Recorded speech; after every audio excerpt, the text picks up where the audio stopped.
If we could ask everybody to start taking their seats, we're going to gavel in here in just a moment.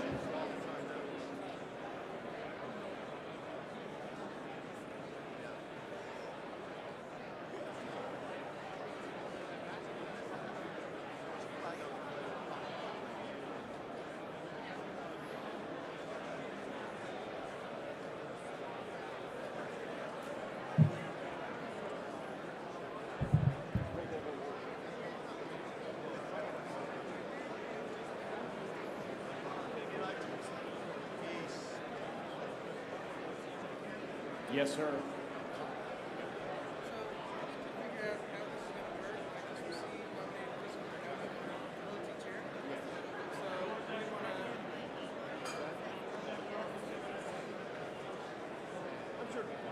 I would accept it. It's in order. I mean, we've always had Nota. I actually think it's a better way to do it than just letting Nota randomly do whatever. It makes sense to me. We've actually got a speaker for Nota actually nominated that we actually want to hear from. So I would say it better follows the spirit of what they're trying to accomplish in the movement. I like Nota being automatic, but that's just different opinion. But either Well, I mean, it's automatic on the ballot. But that doesn't mean that it's automatically your speech. And so that's what this is. Right. Less than 1 minute, people. Take your seats.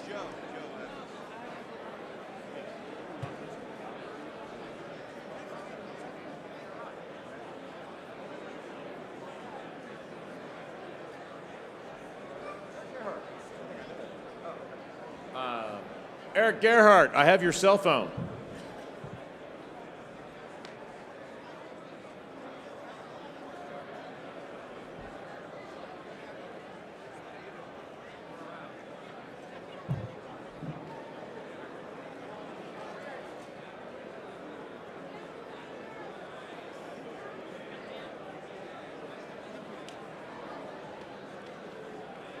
What's that? I do. Are you Eric Gerhardt?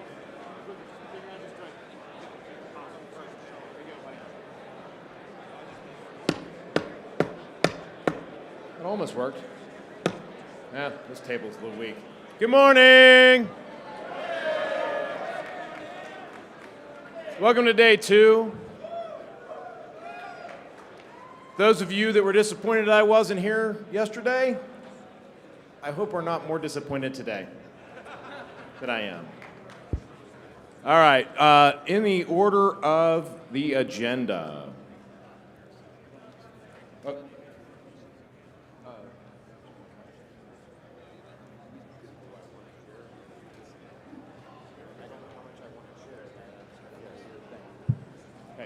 Yes. All right. So those that don't know, Ms. Bilyeu is indisposed this morning, and so I've been asked to preside, and that's how I ended up here. So that's that. All right.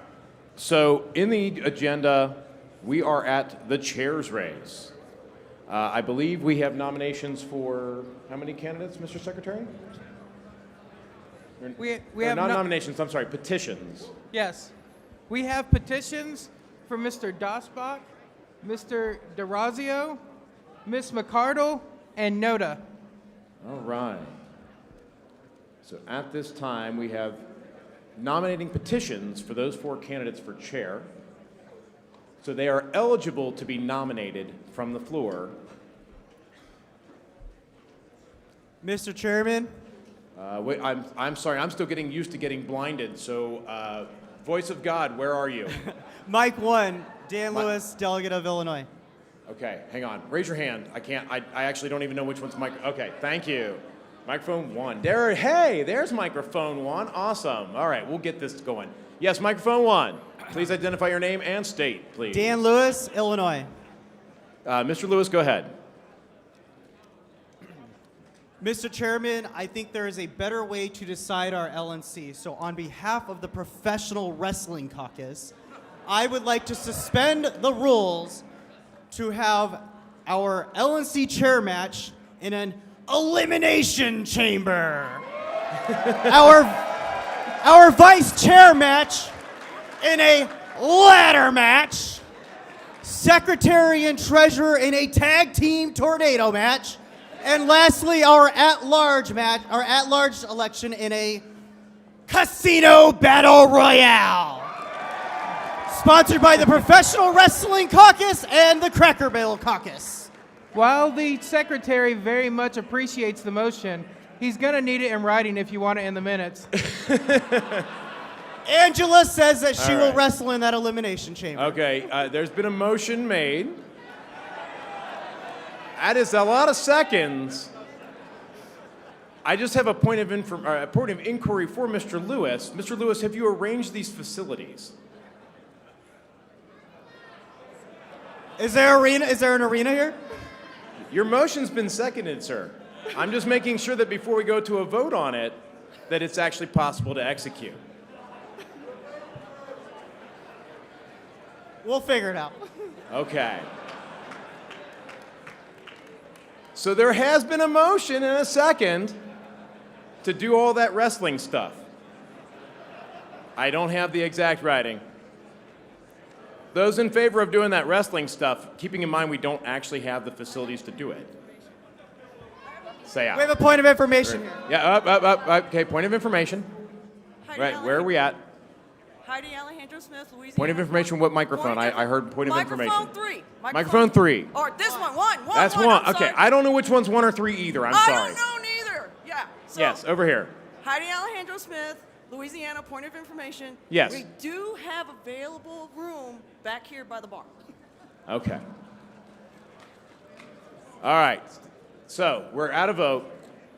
Those in favor of doing the wrestling thing, let's just do it voice. How about that? Say aye. All right. Those opposed?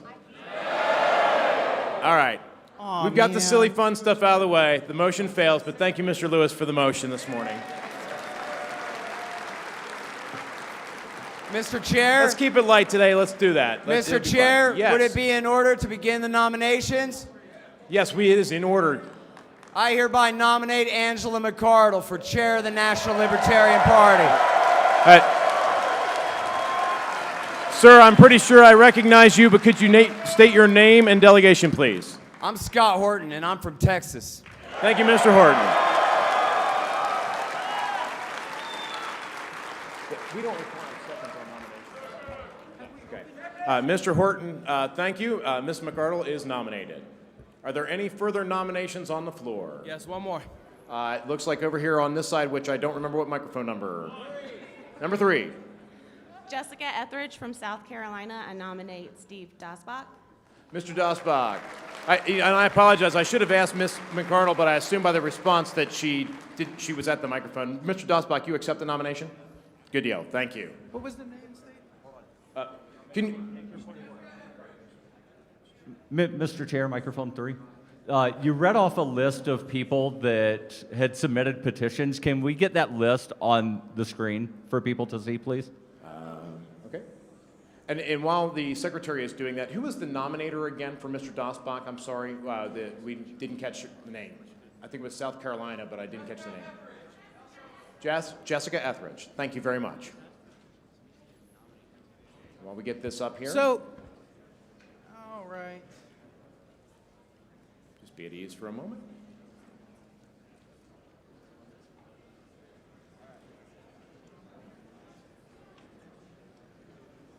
Are they putting it on the screen?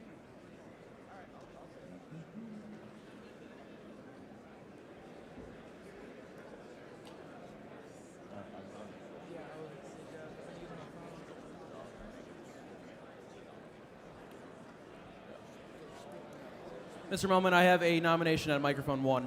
Please no. Okay, nomination on microphone 1. Please no. My name is Tom Pinkasov. I'm Okay. a delegate from the state of New York. Actually, I'm sorry. Hold on, just 1 second, please. The secretary is wanting to log as he's doing this, so give me just 1 moment. Let's Okay. let him catch up. My apologies. And Mr. Chair, Okay. once the list is on the screen, I would like to make a nomination. Point of Okay, order. Mr. Perry, please hold on just 1 moment. All right, if we can, is my screen up? If we can get my screen up, it'll have that. All right. Can we put up the secretary's screen on the large screen, please? Request for information, Mr. Chairman, microphone 2, Microphone 2. Aaron Starr, California. I was just wondering, at what point do we get the updated credentials report so we can know the number of people that Oh, can that vote? would have been a good thing to start with this morning, wouldn't it? Just Yeah, a thought, sir. It is, it is. Well, thankfully, we haven't really taken any, I there's get not been that. any controversy yet on the votes, so. and that's why it's how about we do that after we close the nominations? That's fine. That's why it was a That seems like request a for good idea. information rather than a point of order. Thank you. Thank you. I appreciate that, Mr. Starr. As noted, I haven't done this in a while. Okay, so I believe that we're waiting on the list. Mr. Perry was at the microphone. Yes. I'm going to continue to recognize Mr. Perry. Mr. Chair, Darryl Perry, delegate from Maine. I would like to nominate all of the people that are on that list that have not yet been nominated. So Tony DeRazio and Nota. Okay.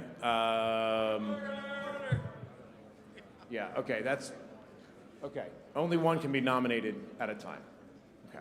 Mr. Chair, Yes. May I be recognized at microphone Well- number one? while I completely agree with the point of order, I would like to point out that Nota automatically gets nominated, and there is only one other person to be nominated that he could have nominated. I'm going to guess that over here at this microphone, that's about to happen. Yes. So I'm going to recognize this microphone over here. Thank you.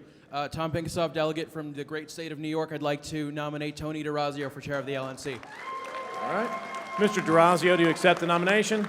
I enthusiastically accept that nomination. All right, thank you. All right, at this time, if I'm not mistaken this is a new rule, so I'm unfamiliar with it as well. Unless somebody runs up here with a petition, No, I've been using makes them eligible to be nominated, it would be in order Eric, for somebody to make a motion. microphone two. Microphone two. There we go. Eric Van Single, Texas. I would like to move to close nominations, please. There has been a motion to close nominations, and there is multiple seconds. Is there objection to closing nominations? I love when stuff passes without objection. Thank you. Hearing no objection, nominations are now closed. Now, I will, if you all can help me out here for a minute. I apologize. I should have started with the credentials report. Is Ms. Hogarth in the hall, or anyone from the credentials committee here in the hall? That's going to be hard to have a credentials report without the credentials committee. All right. Without that, we're still not really actually voting yet, so I will, while people are giving their speeches, I will go run down the credentials committee, and we'll take care of that. But in the meantime, do we just give the speeches in order of nomination? They're randomized. Random, okay. Tool, what do we got? So if we could have each of the Each of the nominated candidates come up? Do they roll their own, or do we roll it for them? You want to do it? Okay. You want to have each of the nominated candidates come No, forward? no. I'm going to roll their die, and Okay. then I'll announce the order. Oh, okay. Yeah. All right. Yeah, if you want to come witness. I'll come witness. All right, so I'm going to go in this order. Oh, the hotspot does not work. The LTE is so overloaded here, I can't. So I'm going to go in the order presented here. Yeah, okay. 16. I'm going to go, lowest is last. Okay. So highest is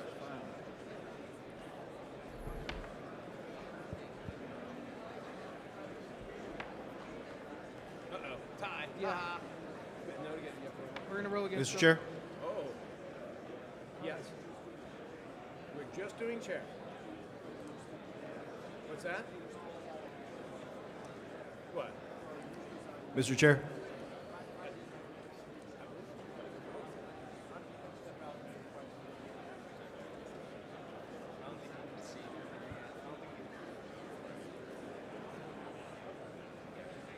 Okay. I'm going to do these two in order again, top to bottom.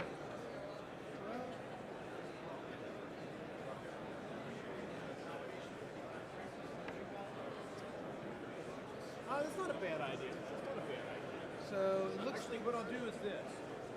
Okay, I witnessed all that. Cool. All right, somebody has asked that, how can we make things more efficient? That's not a bad thought at all. If you've got a nominating petition out there on the floor, Mr. Chair? you can turn that in at any time. Yes. I hear. Hi. Hello. I have an update on a report on the credentialing report. Yes. It's going to be here in 10 minutes, according to Ms. All right, 10 minutes. Thank you very much. 10 minutes for credentials. All right, Mr. Wolford. Yeah. All right, if somebody can put my screen back up on the projector. All right, you'll see on the right, there are the candidates. To the right are the rolls, and to the far left is the order they will be giving speeches in. So first, Mrs. D'Orazio, second, Ms. McArdle, third, Mr. Dasbach, and fourth is Nota. All right. So, what I was actually saying, just real quick, if anybody's got petitions out for nominations for any other offices, while we're doing this piece of business, we can speed things along to have them turned in sooner rather than later. That was just making the announcement. So, with that, I don't see your order anymore. All right. They get 5 minutes, please? What are we doing? 10 for chair. Okay. Everyone else is fine. All right. Chairs get 10-minute speeches. Mr. D'Orazio, where are you, Mr.? There he is, right there. What's that? That's a really good question. AV, we're going to have the timer up here, 10 minutes, so the candidates can see. Is that okay on the TVs? You guys good with that? Awesome. Great. All right. If that's the case, then I'm going to step out of the way and let these candidates tell you why you should vote for them.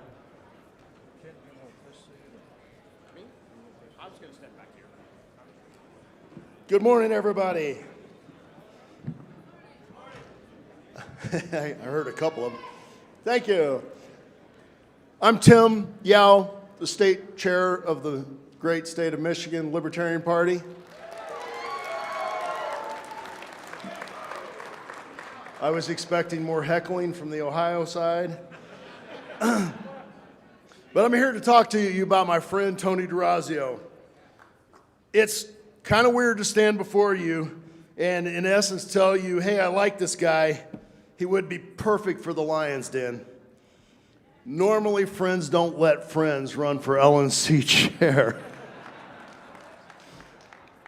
On the other hand, he is committed to the idea, and no one has been able to sway him. So here we are. Tony is the only candidate in this race committed to inclusion, committed to growth through retention. In other words, no purges. Committed to acceptance and liberty for all. He isn't here for special interest, for self-interest. He is doing this out of the love for the Libertarian Party. Plain and simple, he is here to bring people together. He has brought warring factions together and helped them find ways to operate like a productive, well-oiled machine, and he can do it again on the national stage. And let's face it, that is what we need more now than ever. In conclusion, let me remind you that we are libertarians. We have made it a habit to vote for the one who wasn't allowed on the debate stage.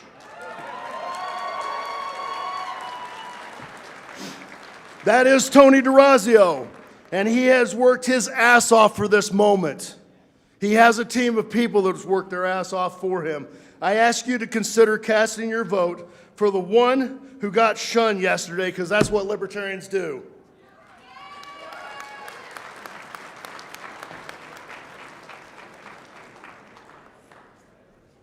Good morning, everybody. I'm not going to be able to follow that just quite as well, but I'm going to do my best. I'm Tom Pinkasov. I'm a delegate from the state of New York. I have a few positions in the local party, but you guys don't really care about that. You are here to learn about Tony D'Orazio and why he's running for chair. Tony is a friend of mine. He is like a brother to me. I've known him for a couple of years now, and I cannot be more proud to endorse him and support him and nominate him for chair of the LNC, even though he really shouldn't be doing this to himself. Tony is doing this for the party that he has given a quarter of a century to, half of his life. He has been in the party since 1996 and tirelessly volunteered and given money ever since. We're not at the point where we need a candidate who will give everyone a seat at the table. We need a candidate who will get people back to the goddamn dining room. So I ask that you guys join me in supporting Tony D'Orazio for chair of the LNC, because he wants to do this for some reason, so let's give him a shot.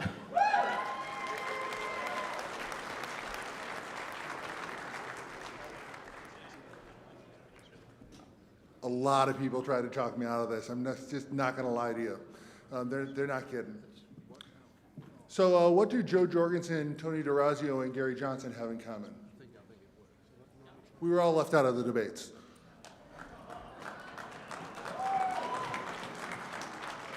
But it's not the only thing that we have in common.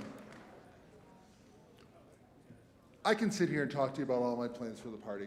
I think we all have very similar plans for the party. We want this party to grow. We want this room to be bulging at the seams even more so in 2024, in 2026, in 2028. We want to take the White House. We want to take every single state house in this country. We want to see a world set free in our lifetimes. We have the best platform in American politics, one that speaks to that world set free in our lifetimes, one that speaks to personal responsibility and personal freedom, and against the goddamn cult of the omnipotent state.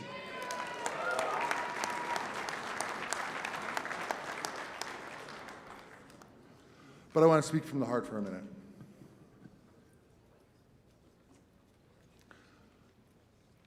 I first became a libertarian in 1996. I was party shopping like so many of you have. Maybe you were Democrats, maybe you were Republicans, maybe you just didn't know where you were, like 40% of the American population. I discovered a man named Harry Brown when I was doing that party shopping, and his platform, which was essentially burn the government to the ground, it scared the hell out of me, not gonna lie. But I did my research and found out where he was coming from. I gave a call to the Libertarian Party of New York one night after work. I figured, you know what, I'm gonna get maybe a voicemail, I'll leave my address, they'll send me some literature. No. A woman named Dottie Lou Brokaw answered the phone. Never forget this. This is a conversation that changed my life. She came inside for an hour.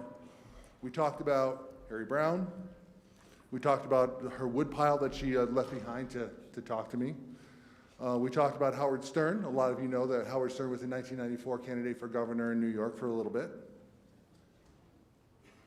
And we talked about what the real goals of libertarianism was.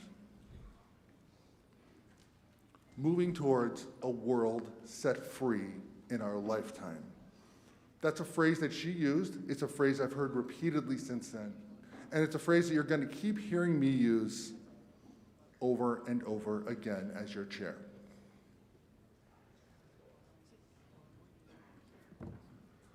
I do want to pay a little bit of tribute to something that happened 6 years ago yesterday.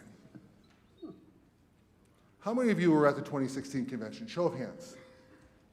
Quite a few of you. By the way, how many of you, is this your first convention ever? First national convention?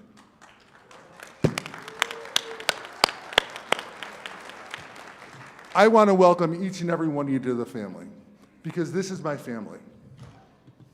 You are all my family. We may disagree. We may throw plates at each other at Thanksgiving dinner. We have wild Thanksgiving dinners at the DeRazio household. I don't know what yours are like. But you're all family. We're all pulling in the same direction.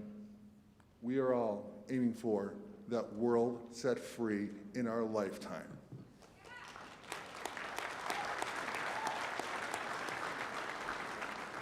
At that 2016 convention, which really energized me, I was not there. I was watching it on C-SPAN, unfortunately. There was an exciting presidential debate. John McAfee, Gary Johnson, my friend Austin Peterson. Like 3 claps. I know a few of you are going, Austin who? Sam, I know you're saying Austin who. I know you're saying Austin who. John McAfee, Darryl Perry, and of course, Dr. Mark Allen Feldman.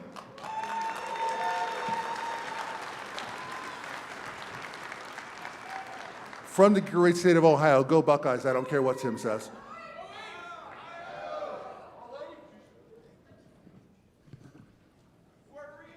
So many of you remember a little speech that, a little debate performance that Mark Allen Feldman gave.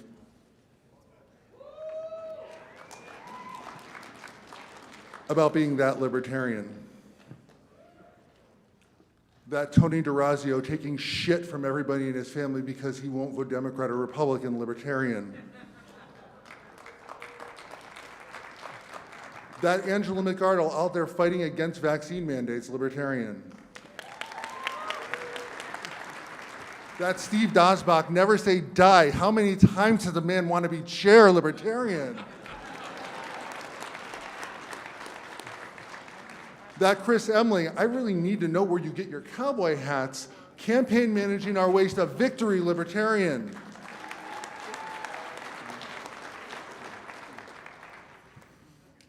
The Jen Moore leading the Libertarian Party of Pennsylvania to 170 victories last year, libertarian. The Larry Sharp standing in front of the party, leading us from the front in New York where we are getting our ballot access removed again and again, libertarian.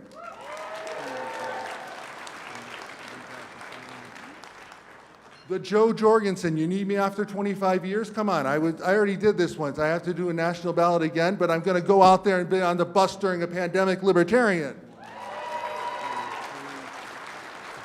The Spike Cohen, you are the power, I am the power, we are all the power, and by the way, where's the salmon, libertarian?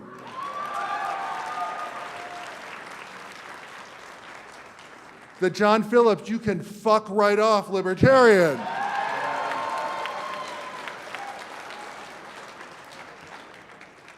The Karen Ann Harlow's, the pink wigs and crowns are available at our table, libertarian.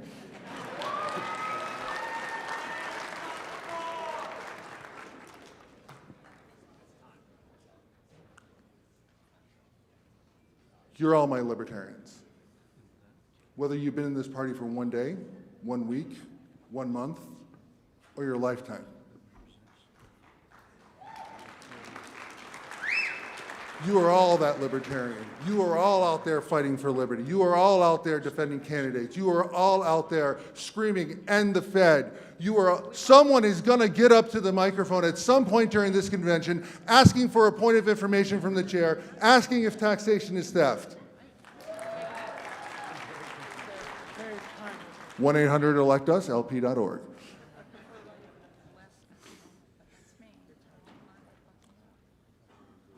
I've been a state chair. I've been out there and I've done exactly what you do every single day in your states.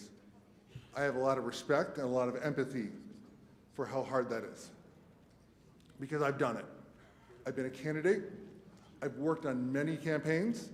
I've been out there petitioning. I've worn out many pairs of shoes. I've been to a lot of festivals and heard a lot of people talk about how we're just Republicans who want weed and Democrats who want guns. We are neither one of those. We are libertarians who want, and I'm gonna say it again, a world set free in our lifetime.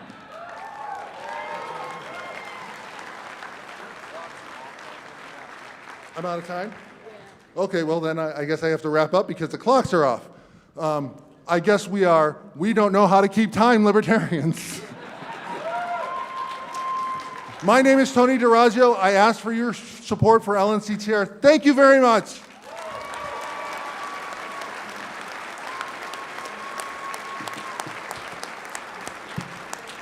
Thank you, Mr. DeRazio, and I apologize for whatever reason. My clock said well over 10 minutes there, so I apologize to those, to Tony on that.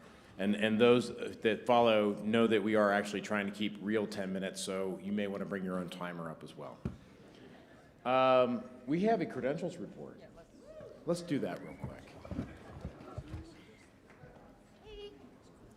Good morning, folks. For Saturday, we have 1,129 people checked in. Eligible, let's see, delegates and alternates who are eligible to vote in their state because of unfilled delegations. So a voting population of 1,005. That gives us a quorum, yeah, that's good. That gives us a quorum of 402. A majority of 503. I'm looking for Aaron. Check my numbers. 2/3 number of 670. And a 7/8 of 880. Thanks.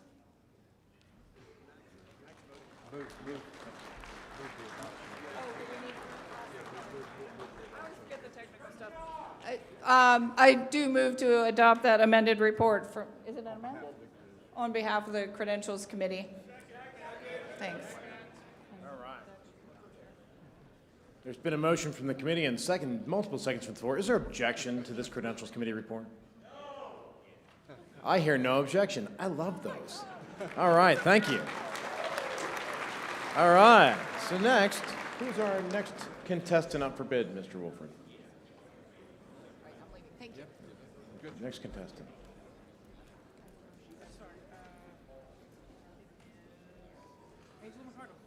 All right, our next candidate to be heard is Miss Angela McArdle.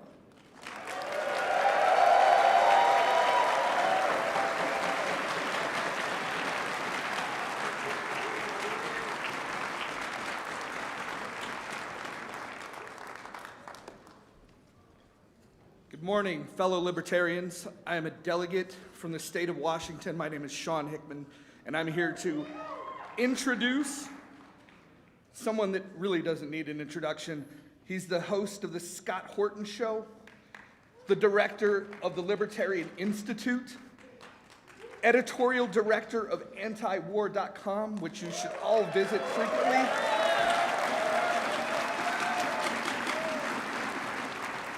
He's the author of Fool's Errand and Enough Already, and if you haven't bought it, it is available on Amazon. Regular guest on Kennedy Nation, which I recommend people tune into. But most importantly, he is the guy that kicked the shit out of Bill Kristol at the Soho Forum last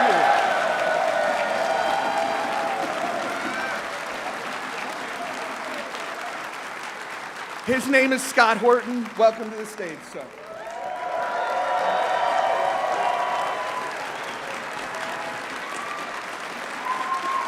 Thank you, everybody. Appreciate it.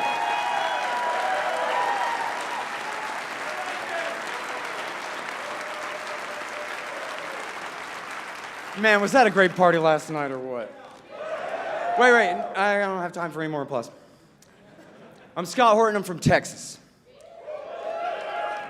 Fellow delegates, I'm here because of Harry Brown and Ron Paul. It was Brown's Libertarian Party run for president in 1996 that first showed me that there were radical libertarians who truly cared about what was happening to America. And Dr. Paul, of course, was elected again that year and started speaking the truth on C-SPAN soon after. These are my greatest heroes. It is in their spirit that I come before you today. Let me tell you a little bit about Angela McArdle. This lady is so impressive to me.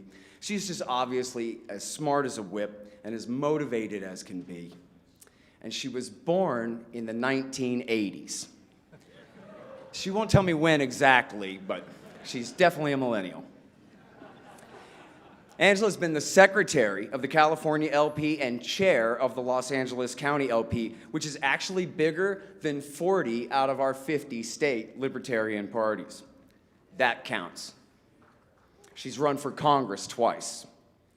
McArdle is a paralegal who in the darkest days of California's COVID lockdowns spearheaded LA's ballot initiative to overturn the vaccine mandates, which forced the city council to give in and lift them.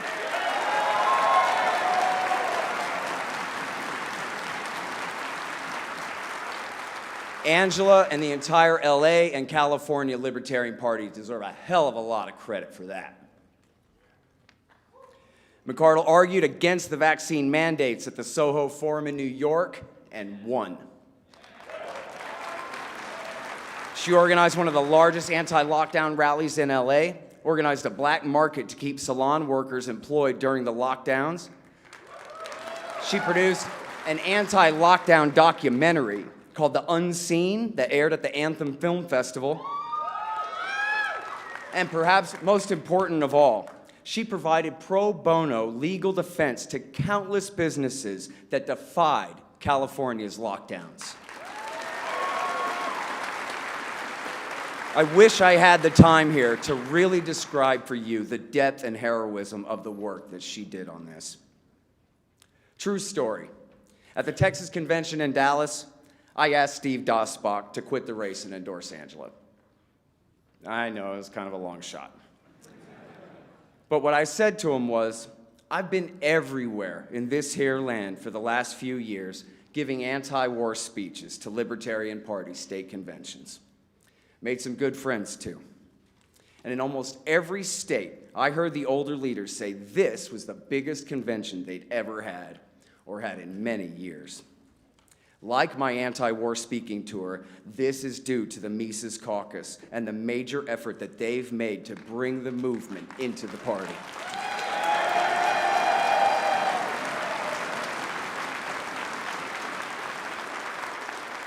We are now the majority in the majority of states for a reason. We've got thousands of new members and the most excitement about the party in a generation.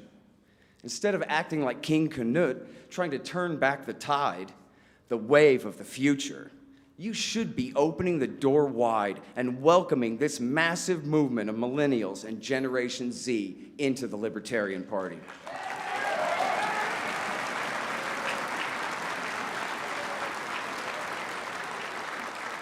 The time has come to pass the torch to a new generation of libertarians.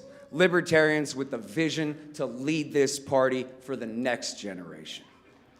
For those of you who've been around a while, just think of us as the cavalry.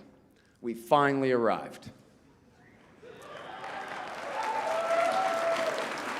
And I mean, look, good old Ludwig von Mises is the gold standard, no doubt. But who we really are, we're the Ron Paul Revolution.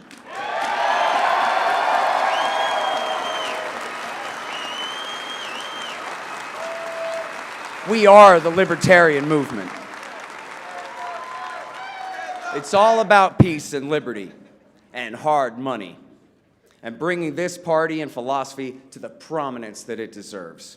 This is such a huge opportunity. While the other two parties continue ruining everything, the National Libertarian Party under McArdle's leadership will focus on obstructing and ending the worst things our government does first: war and world empire, the remnants of the COVID regimes, the Fed, inflation, bank bailouts and corruption, gun control, the income tax and IRS, and plenty of other departments and agencies along with them, because we are going to lead the call for a truce in the American culture war. Most Americans are as sick of it as we are. It's crucial that we put a major emphasis on the 10th Amendment and strong federalism, decentralized authority, so that Americans can live and let live and stop fighting so horribly over control over so much centralized power. Now is our chance. We will dominate the political conversation in America in the years 2023, 24, and beyond. Let's have the courage and the vision to take a bold stand for liberty. And let's do our best to emulate the good doctor. First and foremost, decency. Then, a solid commitment to libertarian principle, real history and economics, rolling back the state, and achieving liberty in our land in our time. That is what we will see under Angela McArdle's leadership. Because this is the future I want for the party and the country, I hereby nominate Angela McArdle for chair of the National Libertarian Party of the United States of America.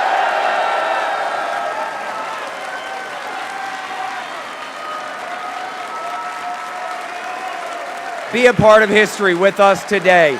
Support the revolution. Vote Angela McArdle. Thank you.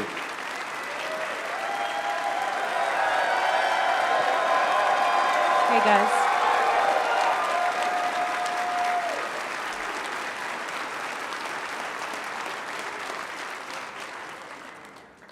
I've got about 2 minutes. There is nobility in the pursuit of liberty. And no matter how exhausting our own political machine is, our efforts are worthwhile. Consider this. Why do we fight against totalitarian, overwhelming forces of the most powerful surveillance state and military empire on the face of the earth? It's because of the children you tuck into bed every night, because they deserve a better world, because of your hopes and dreams and the work you've put into building a life for your family and your loved ones. It's because there's goodness in this world worth fighting for. Consider this. The state of the world is pretty rough, but people are getting paid in Bitcoin. Truckers and nurses led protests for freedom. Peaceful secession is actually being discussed all across the political spectrum. There's a growing food freedom and medical freedom movement, and we're blessed to live in the information age where it's easier to spread our message. We have a great responsibility to cut through the noise and guide people out of the political wilderness, and we have the ability to do it. I am going to help you mold this party into a force to be reckoned with. We are going to lead the charge against the state with principled messaging, enthusiastic candidates, and single-issue coalitions. We're going to fine-tune our processes and become more and more effective. This convention is a refiner's fire.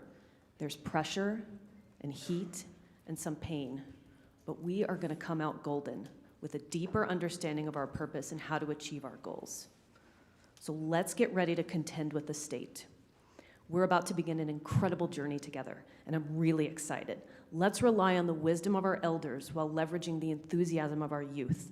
Let's become strong enough to wrestle with angels and take on any obstacle that God, nature, or the state sets in our path. It takes a lot, but let me shoulder that burden with you. Thank you so much to everyone for showing up and helping to make this possible. Thank you for believing me, and thank you for all of your support. I'm so excited to work together.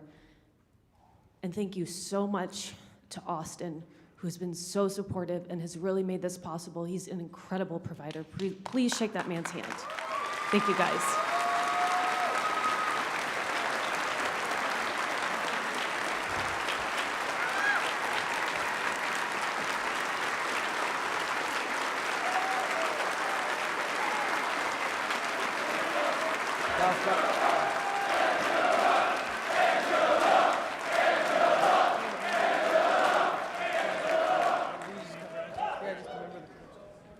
What do you need it for? I need to get the number of current convention delegates for each state. For each thing? Okay. We need a member of the Credentials Committee, the Secretary does, while we're giving this last speech, or potentially last speech, maybe. We'll get to that in a second. Next up is Mr. Dasbach.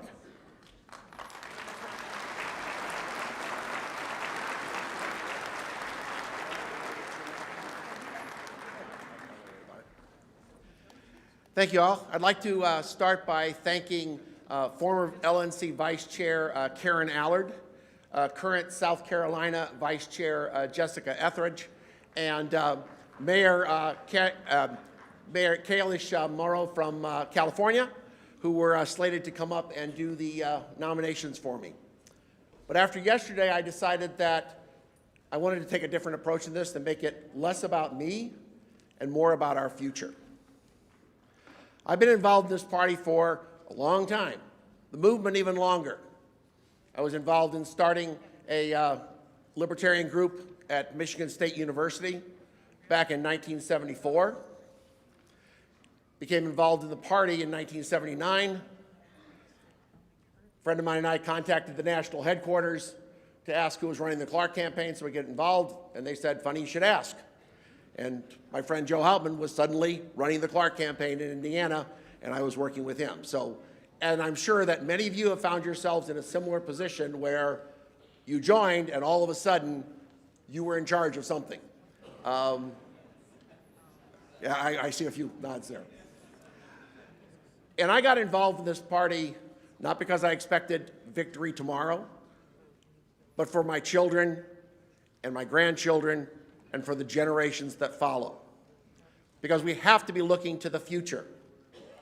And that future involves building a broad-based libertarian party and libertarian movement that goes far beyond where we are now or where we have ever been. There are 30 to 60 million people in this country who hold generally libertarian beliefs. That is who we need to be reaching out to. Yesterday, at the end of the chair's debate, Mark Montoni brought up, as part of his question, a key point. We need to be thinking not in terms of tens and 20 and 30,000 members, but hundreds of thousands and ultimately millions, because that's what it will take to beat the Democrats and Republicans and truly turn back the cult of the omnipotent state.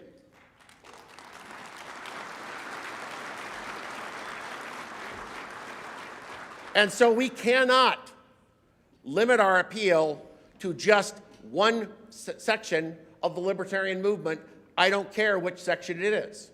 We can't limit ourselves just to radicals or just to pragmatists. We can't lean ourselves just to the left or just to the right. We can't focus on just a single caucus. We have to reach out to all libertarians, and we have to welcome all libertarians.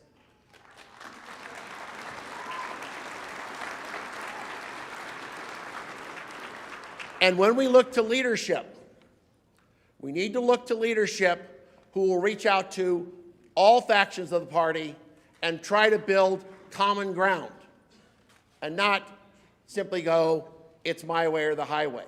That's an attitude that has to pervade this party from all levels if we want to succeed. Because we can't afford to turn anyone away who is in our libertarian quadrant. We need all of them. We need all of you.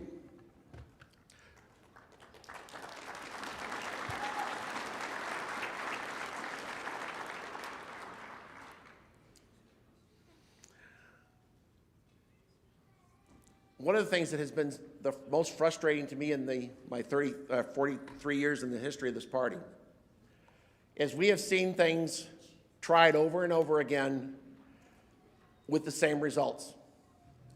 And we sometimes forget that we've done those things. We've tried really edgy messaging. We used to have a name for it. It was called the Libertarian Macho Flash. It didn't work. We've done strategic planning. We did one in 2001. I sat through all of the boring sessions doing it. And they revised it and everything else for the next few years. And our membership and our support was stagnant. And in fact, there's only been one period in the 50-year history of our party where we had sustained growth. It was the 9 years that I served as chair and then as executive director, not because of me personally, but because the party focused on growth.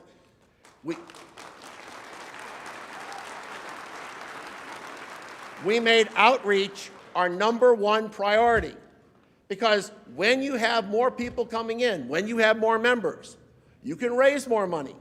You can have a professional communication team that can get hard-hitting releases and tweets and everything else out in minutes or hours, not days, weeks, months, or ever. You can have the support for our affiliate parties and our candidates. And you've got, for our affiliates, you've got the personnel you need to organize unorganized counties, to make sure you don't have to keep reorganizing the same county over and over and over again. You've got the pool to recruit candidates, and more importantly, to recruit campaign managers and campaign staff. One of the hardest problems our candidates have is to put together a team to support them as candidates. In fact, one of the things I'm especially proud of this campaign cycle is the campaign manager for our Secretary of State candidate in Indiana is a woman by the name of Stephanie Dasbach, my daughter-in-law.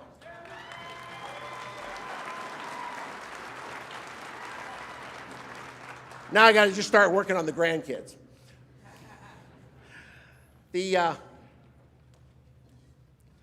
We need that focus on growth, and the opportunities are out there. Registered libertarians have grown from less than a couple 100,000 when I was chair way back when to over 700,000 now. We should be reaching out to those people as they register and asking them to join and get involved. We've got over, I think, 700,000 people following our Facebook page, 500,000 that were following Joe Jorgensen, people that are following and both the tweets and the Facebook for Spike, for Joe, for Justin Amash, all kinds of libertarians out there. We need to be reaching out to those people. The audience is out there. The people are out there. We don't have to change their minds. We have to find them and let them know that we're here. I've talked over the years, decades, to countless libertarians asking, how did you join the party? What made you join?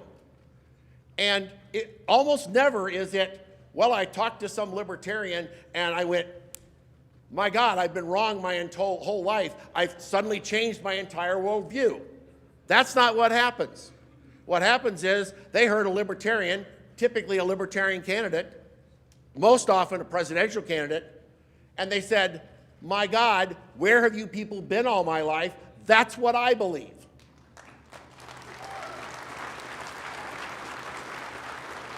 And that's our task. It is to get as many of those libertarian candidates and libertarian party organizations out there putting that message out broadly so the people that already generally agree with us can find us and have that same revelation that most of you have had. My God, where have you people been all my life?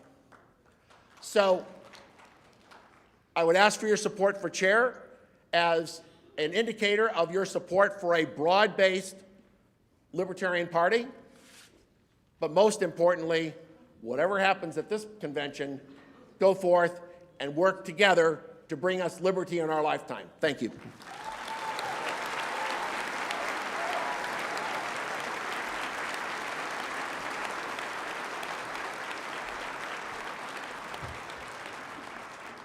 All right. Thank you, Mr. Dasbach. So there is a interesting feature. We have a tradition here of doing Nota, a Nota speech, but it's actually not in our rules for the chair's race.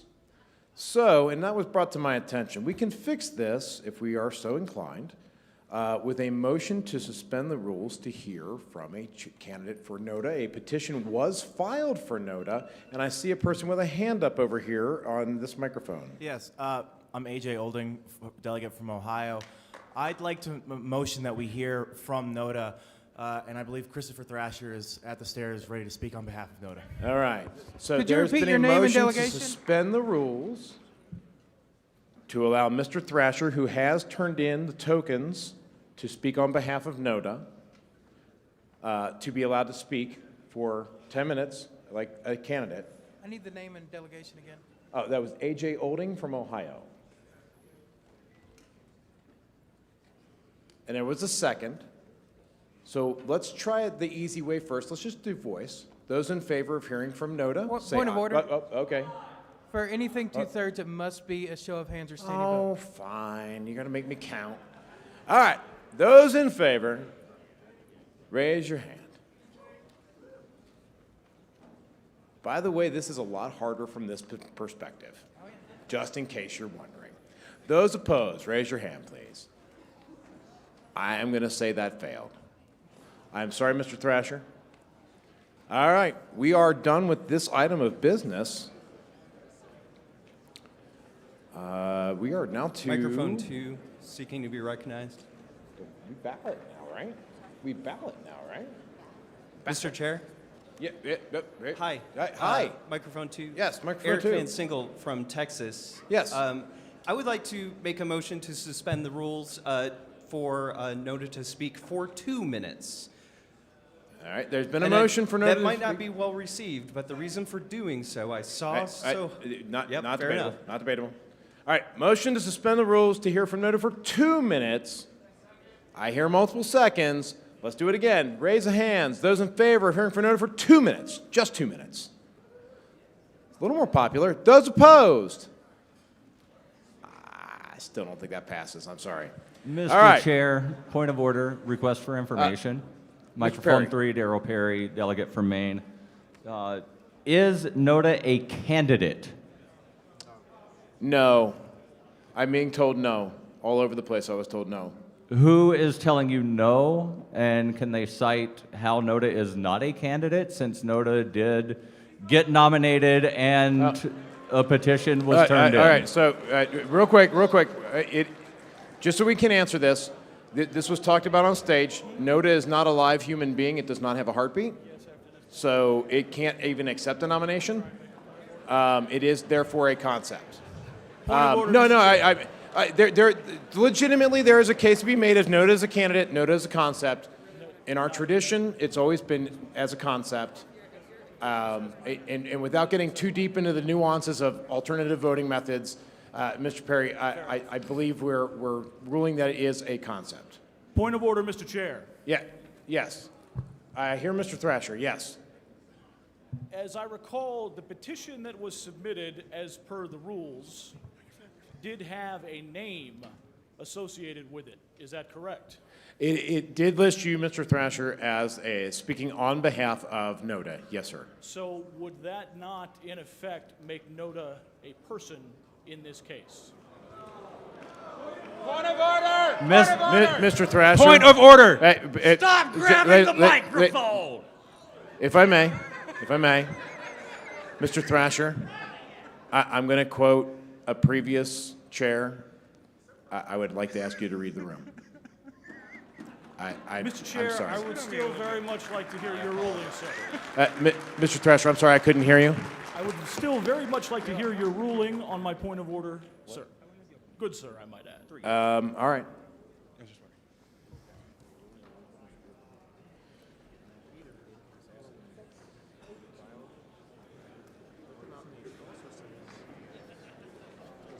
Let me see the exact wording.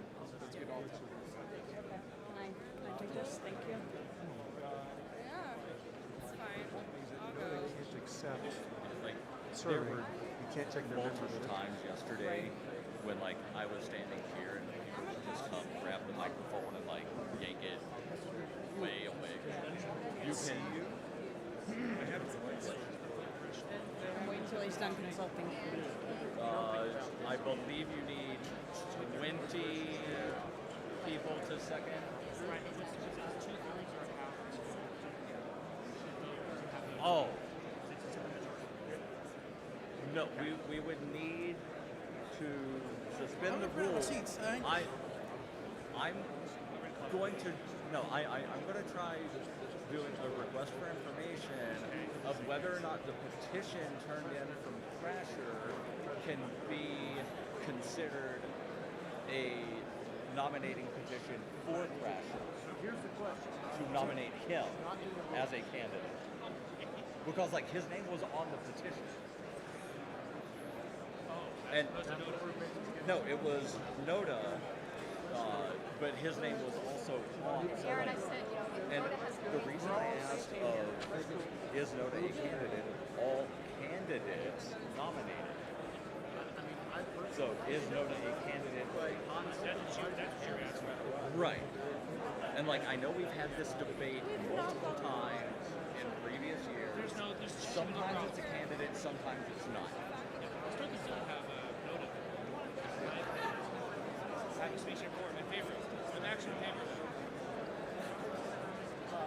By the way, President John 16.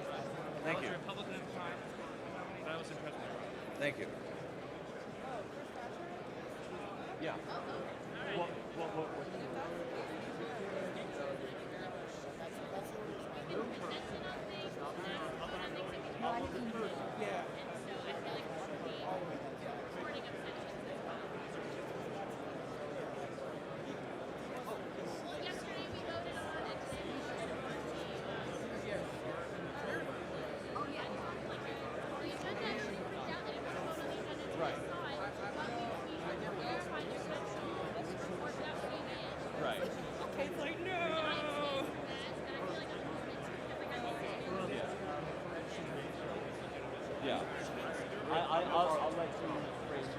All right. Hi, everybody. We're back. I apologize. Just want to make sure we're doing everything crossing T's and dotting I's.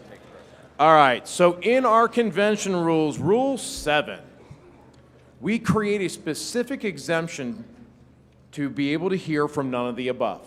It is explicitly listed in Rule 7. for president and vice president. Right. In Rule 8, we then go to officers and national committee, where no such exemption or carve-out exists. I didn't write them. I didn't write these. I was on bylaws committee. Y'all want to get through a lot of business? There's a lot of stuff we propose to clean up. I promise. So, I am going to rule that without a suspension of the rules, that Nota cannot speak for anything other than president and vice president. I appeal the ruling of the chair. Holly Ward. I have a point of parliamentary inquiry. Hold on. I heard the appeal of the ruling of the chair first. So that was where? That was over here, right? Holly Ward from Virginia. Holly? Hi, Ken. Hi. Hi. Go ahead. All right, so you're appealing the ruling of the chair. I am. As you know, Ken, I gave part of the notice speech to the LNC for you when we had that vacancy. It's a long-standing tradition to hear from Nota. I feel a certain some way about silencing people that want to vote for Nota. I would hope as libertarians we all feel a certain some way about silencing our options at a ballot. All right. I will point out that it is a long-standing tradition. I will agree with you on that. I will say that by the rules, rules always trump tradition, and so that's why I ruled the way I did. That said, I will now point out that we are spending more time than we would have if we had just given 2 minutes of speech. I'm just going to point that out, that in typical libertarian fashion, we're spending 10 minutes to save 2. So, all right, there was something over here at this microphone. Janie Wolf, South Carolina. Ms. Wolf. Is there a reason we're not measuring or counting abstentions when we vote on motions? I know that we've been presented with a couple of different motions where we're asked to vote on something that we haven't even seen, and abstentions were not recorded. So typically speaking, motions are of those voting unless it is explicitly outlined that it is of the entire body. Okay. So if a vote is of the entire body, so 7/8 of the entire convention, that would then the abstentions would absolutely be counted. But if it's just a normal vote, then we only count the ayes, the nays, we calculate those out, and it's just of those voting. Does that make sense? Yes. Okay, thank you. Mr. Chair. Where? Number 2. I call for orders of the day. Okay, orders of the day. All right, we are at the end of nominations, although there was a appeal. Where were we actually at? Mr. Chair. The appeal. No, there was an appeal from over here from Ms. Ward. Thank you. Yes, orders of the day would have us settling the appeal of the chair. Correct. Thank you. Is that Mr. Longstreth out there? I thought I heard that. Hey, how's it going? All right. So, all right. Yes, the appeal of the chair. I don't even remember. It is debated. Okay. So Ms. Ward gave her reason and rationale, and then I explained my side of it.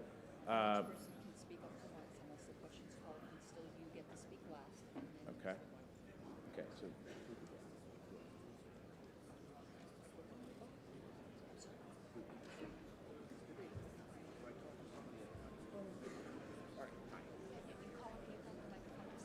All right. Okay. Okay. Good deal. We're gonna do this. All right. Good deal. So we're now, orders of the day are, we are debating the motion to appeal the ruling of the chair, and, okay, I did speak. I did. So Ms. Ward spoke, I spoke. To be fair, I did speak. Oh, I'm sorry. Then Ms. Ward, go ahead. Yeah, so I'm well aware that Nota's not going to win, right? Let's look around the room. I can read the room. But I came as not only a delegate chair, but as a libertarian. And I've taken an oath from the very beginning to try and fight and represent voices for people that aren't represented on a ballot, on a stage, that are constantly discriminated against. I'm aware it's not a popular position, and for anyone who knows me, I love standing up for the unpopular decisions. I have no problem doing that. And I think it's a shame, and I have no problem saying that someone has to stand up for Nota. There has to be a voice out here that allows people. Why? How many libertarians have run for office that have been silenced at a ballot because you didn't meet the crappy signature rules? Why? Why? Why are we even voting here to silence an option at a ballot? All right. Thank you, Ms. Ward. Mr. Chair, Microphone 2. this is a person that Hold doesn't on, exist. hold on, No one is hold being on, silenced. please. All we do is make things longer. This is a person that doesn't exist. No one is being silenced. Can I move the previous question? Okay. Name and delegation. Oh, yeah, sorry. Can you state your name and Andrew delegation? Bokovich from Colorado. Thank you. All right. I heard a move to call, yeah, in lots of seconds. So, all right, we are now at the vote on sustaining the ruling. What are we doing? All right, we're closing debate. Just want to point out we've spent way more than 10 minutes on this. Just saying. Oh, yeah, I know. I'm just... This is the part of the convention where I usually start drinking. I'm just saying. You know, that's not a bad point. Nothing is actually stopping me, except I don't have a drink. encourages you to start drinking. I did not exactly plan to be doing this today. I may not have stayed up till 4 in the morning if I had known that I would be doing this today. But that's okay. So, we are now we're calling the question, which is just to end debate. Is it 2/3? Thank you. 2/3 vote. All right.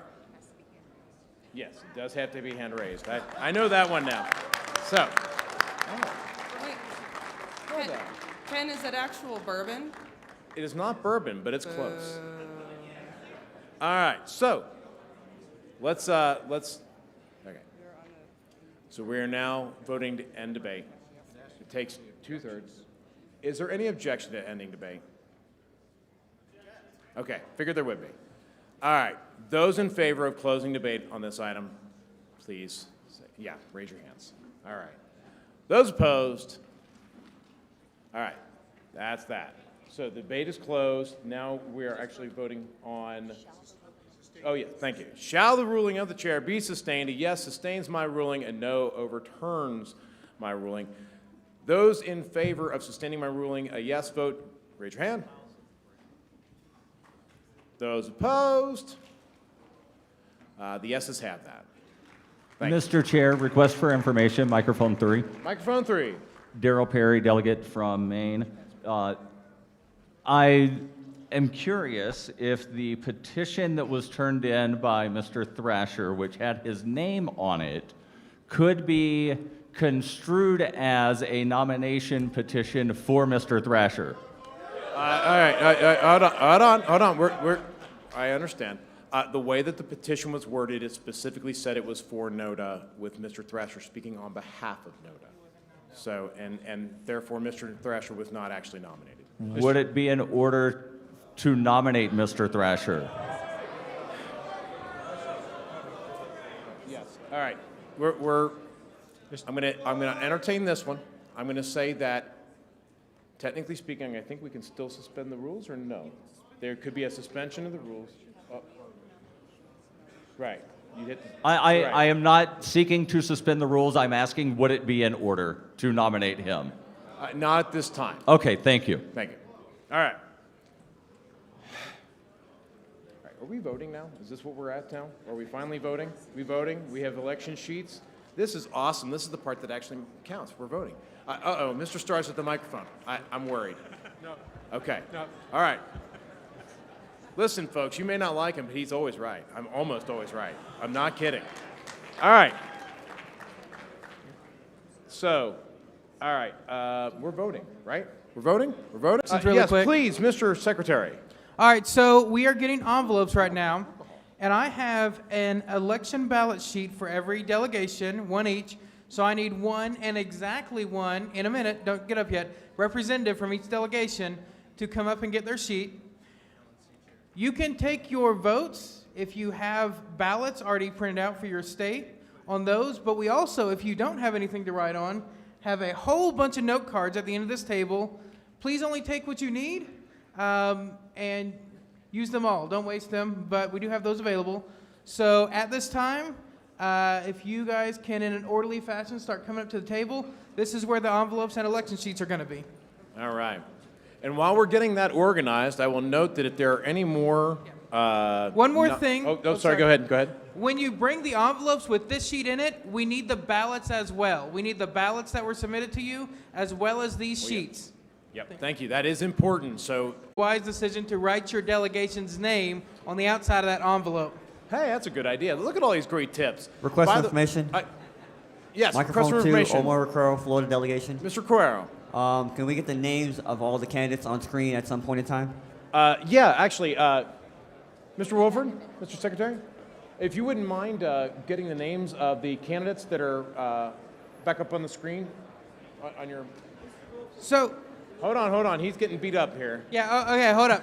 At some point in time, Mr. Chair, when it's appropriate. Thank you. We will do that here in just a moment. Thank you, Mr. Requero. It's very... All right, if I can say real quick, at some point I will get the names up. I have another sheet to deal with, but the names are also already printed on these sheets. So the names will be up in a second for everyone else, but for now, they're on the sheets. Okay. Do you need a second page? What are you working on? You good? There's a problem with another tally sheet that I have. Oh, God. Okay. You keep working on that.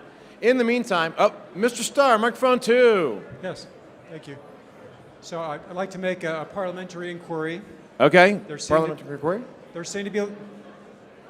Hold on. Hey, folks, I know there's a little bit of chaos in the line, but if you want to keep doing business and get things done, keep the noise level down, and we can keep doing business while we're getting the ballots and that.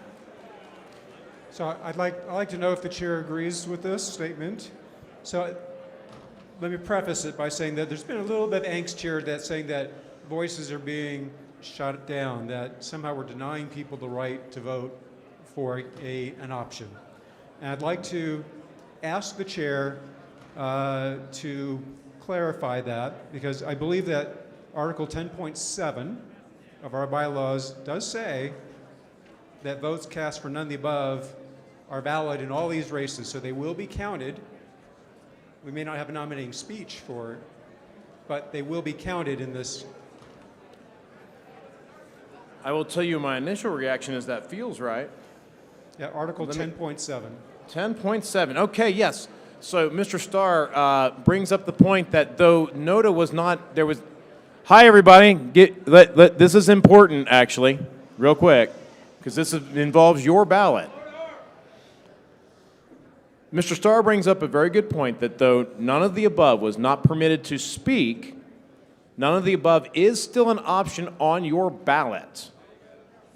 And so it is important to note that the bylaws command this under Article 10, paragraphs or Section 7, that votes cast for none of the above in voting on the party's nominees for president and vice president, the party's officers, which we're doing right now, and at-large members of the National Committee shall be considered valid. So thank you, Mr. Starr. That is well taken and a good reminder to everyone in the hall that none of the above will be counted, though it did not have a speech. If they can get my screen, my laptop up on the screen, I'll have the names. We're not doing right choice. You only vote for one. Yeah. Mr. Chair, mic 2. Microphone 2. Robert Perry, delegate from Kentucky. Mr. Perry, go ahead. Would the chair prefer Blanton's or Willett? I believe that's a personal privilege thing. I'm good with either one, actually. Either? Either one, sir. Okay. I'm easy. All right, I'll be back. Thank you. All right. Point, Where are we point, at here? Point of order. I see over here. Vicki Hansen. Miss Hanson, I can barely hear you. People, if you can keep the noise down, please, please, please. Order. We can keep doing business so we can keep going forward if you keep the noise levels down. Mr. Chair? Yes. Really Secretary. quick. A very important question was asked of me that I think everyone needs to hear. Hey, everybody, real quick. Important information. It was asked if we are using approval voting and you can vote for as many as you want. The answer is no. You can vote for one candidate and one candidate only. That's really important. Let's reiterate that really loud. You are voting for one candidate. This is not approval voting. It is not ranked choice voting. It is not star voting. It is not any other voting. It is straight up plurality voting. You vote for one and only one. Point of personal privilege. Okay, so Ms. Hanson had, I had recognized her and I could not hear her. Okay. Ms. Hanson, Yes, point of information. I'm looking at the agenda. point of information. It appears that we have gone out of order, the days of order. Order of business, I'm sorry, in the new agenda. It looks like Mr. Cohen was supposed to have spoken before the chair's race. Who was supposed to have spoken? Spike Cohen. Tasha's husband. I am corrected. Tasha's husband. Oh my gosh. Okay. You know, you are correct in that. I would suggest that perhaps we pretend like that didn't actually happen, but maybe during the tally, if Mr. Cohen is here in the hall,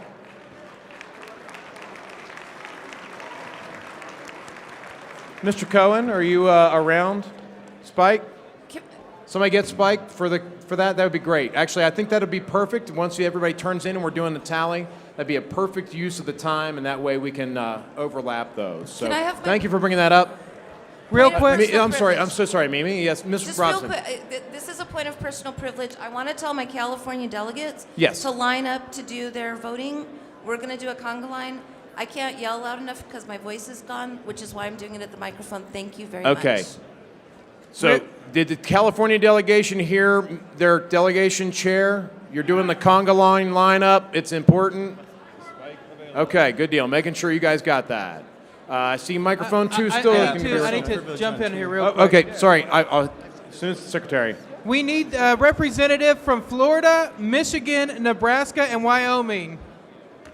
Which ones were they again? Florida, Michigan, Nebraska, and Wyoming.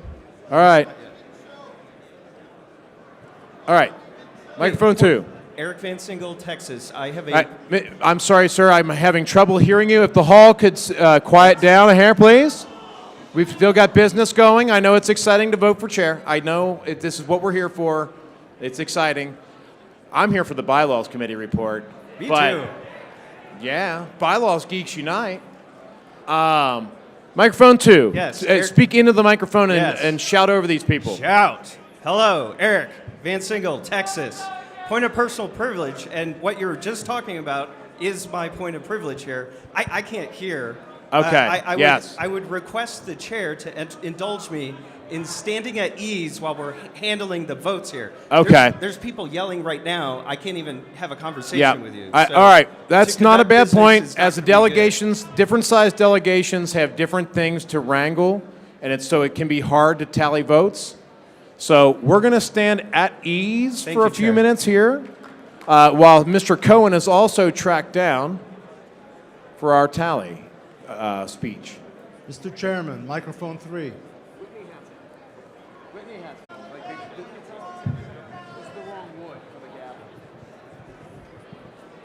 Would Robert Imhoff please report to the Idaho delegation so your vote may be counted? Thank you. All right. Ooh, thank you. Mr. Chairman, microphone 3. Microphone 3. This way. Yep, there you are. Hello. Mr. Chairman, Michael Kilsky from Arizona, point of parliamentary inquiry. Yeah, Mr. Chairman, okay, we are technically at ease, but go ahead. Mr. Chairman, is taxation theft? Taxation is indeed theft. You know, that's actually a really good point. Boy, we haven't done a very good job of asking questions like that this convention. And don't hesitate. Don't get crazy with it. Like, you know. I have an announcement. Where is the announcement? Microphone 3. Microphone 3. Christine Austin from the Georgia delegation. I just wanted to share with everybody that we brought pecans from Georgia, praline style. So stop by for something sweet, something salty, and some Southern hospitality, and introduce yourself at the Georgia delegation. Nice. Thank you for that. All right, I'm looking at the other microphones. Mr. Microphone 1, point of Microphone information. 1. say there's somebody out in the YouTube world watching this, or someone out in the hall who might want to give to the party or learn more about the Libertarian Party. Is there a website or a phone number that they could go to make that happen? Mr. DeRazio, I am so sorry. It is actually very loud up here. If you could repeat whatever that was you said, and I mean, eat the microphone. Okay, can you hear me now? Excellent. Is there some sort of a phone number or a website that those people out in the YouTube world could go to learn more about the party or to donate some of their hard-earned fiat money to?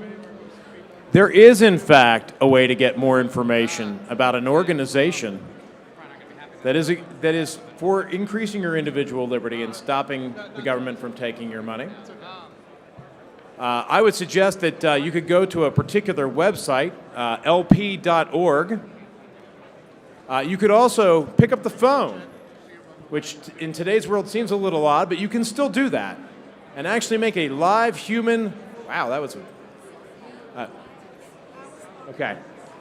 At 1-800-ELECT-US. And now we actually have real business that I have to get fixed. So thank you for that, Mr. DeRazio. Thank you, Mr. Chair. All right. Really quickly, and I need everyone to listen up. This is super important. Everybody, stop for a minute. Stop everything for a moment. Otherwise, we're going to be here all day. Stop. If you want Listen. if you want your votes to count, we need not only the ballot, the teller sheet I handed out, but the ballots back. And at this time, I need the Kansas delegation representative to come back, get their sheet and their envelope back, and bring back their ballots. We need all the ballots as well.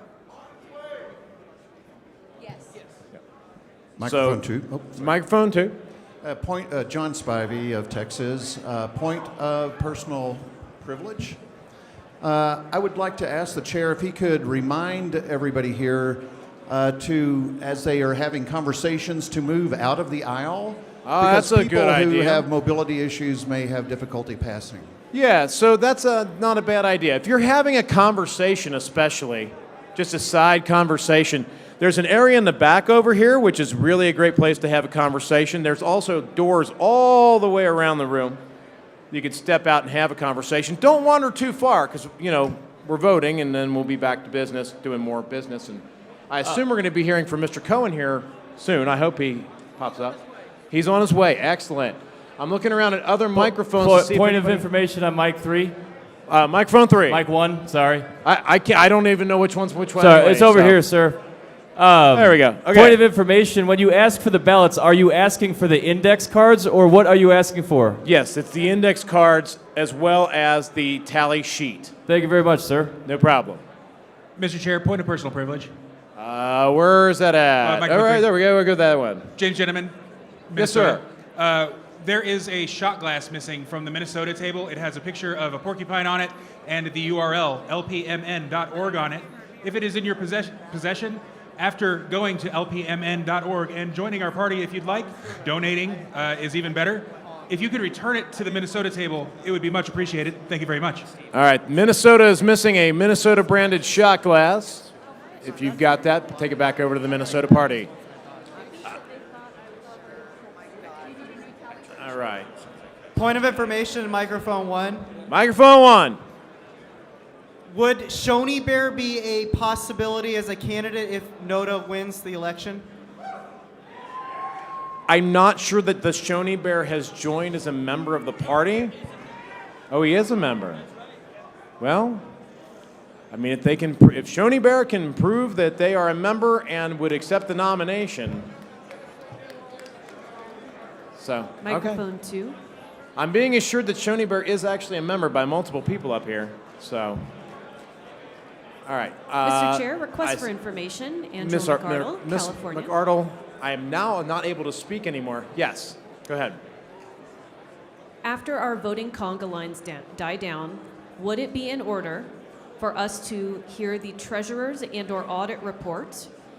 And if not, would it be in order for us to hear Spike Cohen if he was so available while our tellers are counting votes? I'm actually hoping that Mr. Cohen does arrive, and because we did accidentally skip. Oh, hey, there's Spike. Hey, Spike. All right, that's excellent news. Mr. Cohen, we accidentally, inadvertently skipped over you in the schedule a little bit earlier. Well, I mean, it was the very first order of business, so we actually just let you sleep in. I mean, if that's what you wanted, I don't know. But that said, we are still voting. The conga lines are still going in a few places. Then we're going to have the tally. And Mr. Cohen, while we're doing the tally, if you would like to give it, you're on the agenda for 10 minutes. And I know you can do 10 minutes anytime, anywhere, because that's what Spike does. So we're going to hear from Mr. Cohen as soon as all the ballots are turned in. Mr. Wolford, are all the ballots actually turned in now? Are we tallying everybody? Is everybody turned in? Okay. All right. I want to wait until all the ballots are actually turned in, because until that point, there's going to be people yelling at their delegates and telling them to do this and that. Microphone one. So let's wait for that. And as soon as the last ballot is in, and everybody can stare at the last date and be like, "Come on, guys." Point of information, California. Okay. Microphone 3. Over here. Yes. California. California. Texas also has some hospitality to share. We have banana chocolate chip bread and banana oatmeal chocolate cookies. That sounds wonderful. Come see the lady with the purple blue hair. Thank you. All right. I see a hand raised over here on the side. Yes. Microphone 1, it's Scotty Bowman from Michigan. Scotty Bowman. As a point of personal privilege, I'd like to ask if the delegation could join in a chorus of Kumbaya. I mean, we're at ease right now, so if people wanted to sing, they could, but it might also interfere with the ability of the delegation still trying to vote. So perhaps we could wait till we break for lunch, Mr. Bowman? Perhaps, pardon? Could we perhaps wait on that till we break for lunch, so that the delegations can finish yelling at their delegates and stuff, and get all the stuff turned in, and we hear from Spike, and we get a few more elections done? Sounds like a great idea. When we break for lunch? Okay. Yes. All right.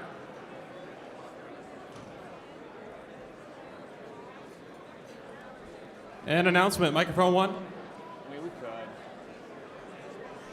Oh, yeah. All right, go ahead, yes. We have an important announcement. Hold on one second. I heard the microphone one, but we have an important announcement. Go ahead.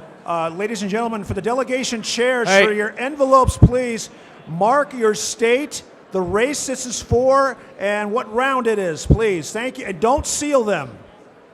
All right, did everybody hear that? I'm guessing no, because there's a lot of conversations going on. Mike, come back here real quick. I want you to pretend like you are very hungry, and this microphone is food, and you need to eat it. Hey! That one's not working. Come here. This one's loud. Okay, let's try this again. For all the delegation chairs, for your envelopes, we need you to put your state, the race that this is for, the round number, and don't seal them. Okay, because we're going to open up anyway. So it's your state, the race this is, and the round number. So for this one right now, this is for chair round.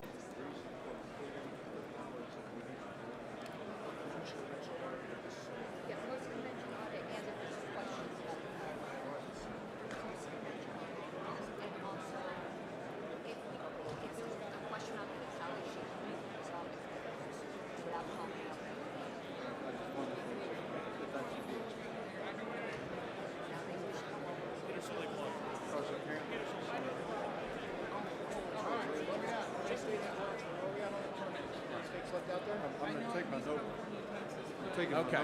Oh, yeah, please. That's fine. Yeah, sorry. We'll be here. Yeah, no, I appreciate it. We'll wheel it off the table just because that's kind of weird. Is it not weird? Okay. I mean, that's cool. Mr. Chair, microphone 3, point of personal privilege.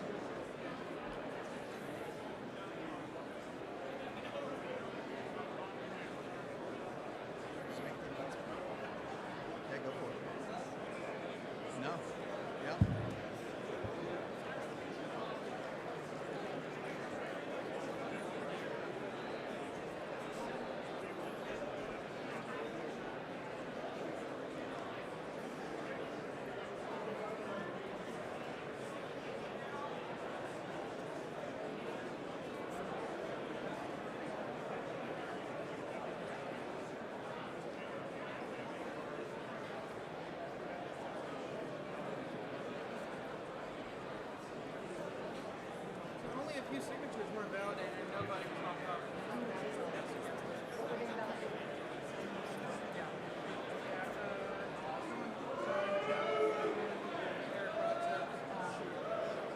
Yeah. They just don't remember. Sure, sure. Or they didn't pay attention. Yes? Oh, no, it's just. Oh. Yeah, he wants to put something out.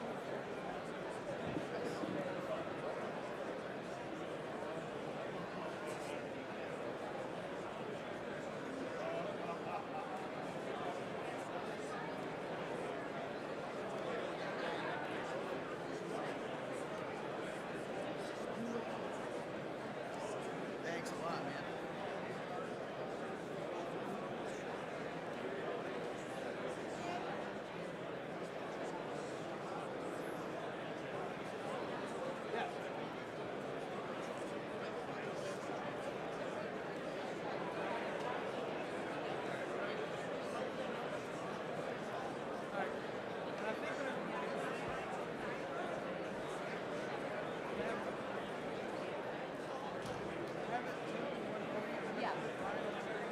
Yeah, that's the credential. But it is credentialing getting you the number of I don't know if we're somebody might.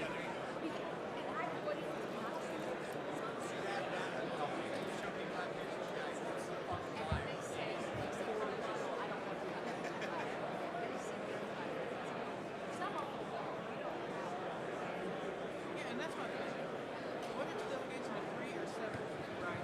Yeah, Mr. Chair, microphone 3, point of personal privilege.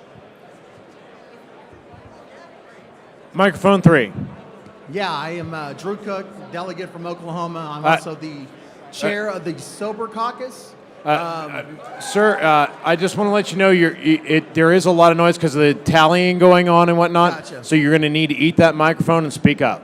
Okay, just let everybody here know we have doses of Narcan for free available in the Central Pacific room. No questions asked. If you don't already have one on you, please grab one. You never know when you could save somebody's life. The other thing that we're doing this weekend is we are donating to a local recovery program. I just touched base with them. They are accepting cash donations.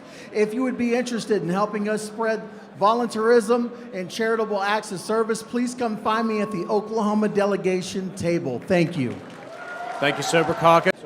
The Minnesota delegation chair, if you could come up here to the tellers. Announcement for microphone 1. All right, what states are we waiting on? I'm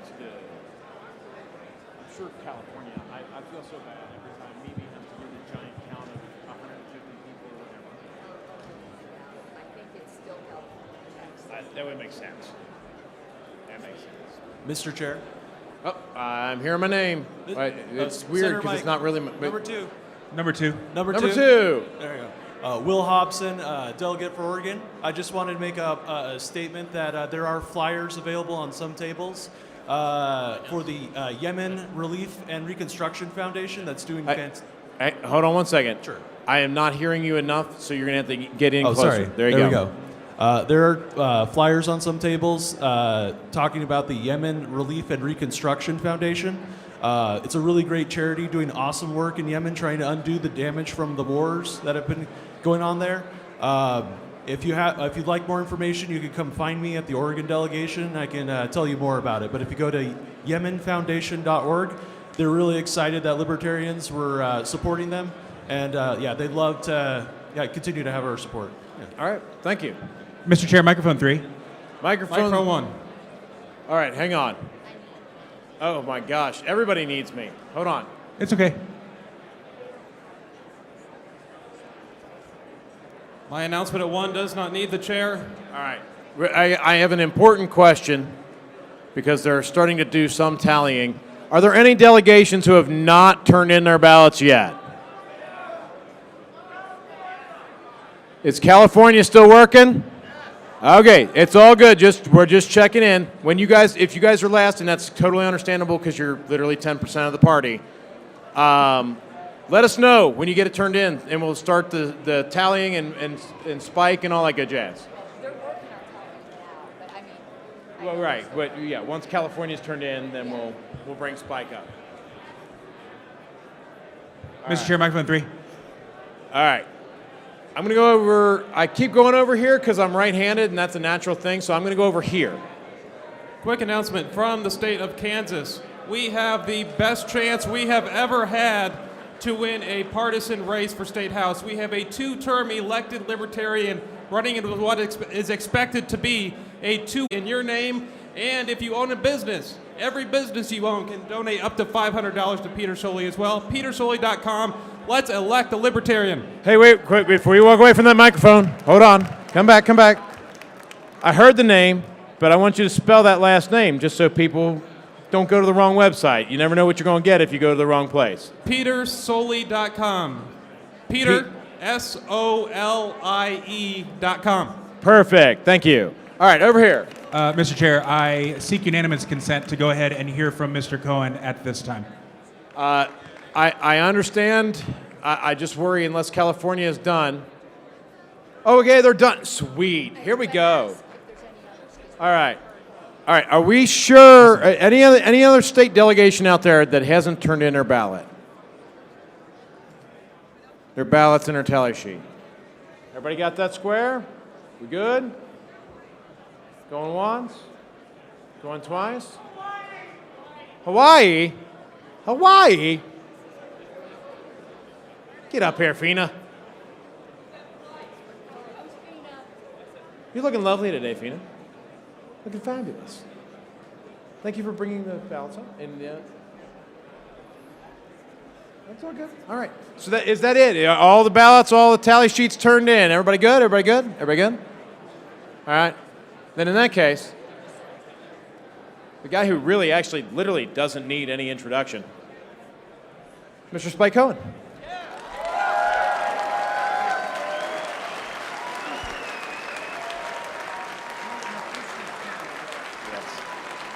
Nevada 2022 National Libertarian Convention. Welcome to the Love Fest, guys. Oh, man.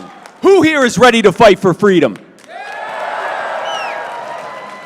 That was a good first practice. Let's try that again. Who here is ready to fight for freedom? There we go. There we go. I am at the Libertarian Convention. Who here is ready to end the wars that government has declared on us and on innocent people around the world? Who here is ready to create a future that is freer than we could ever imagine right now?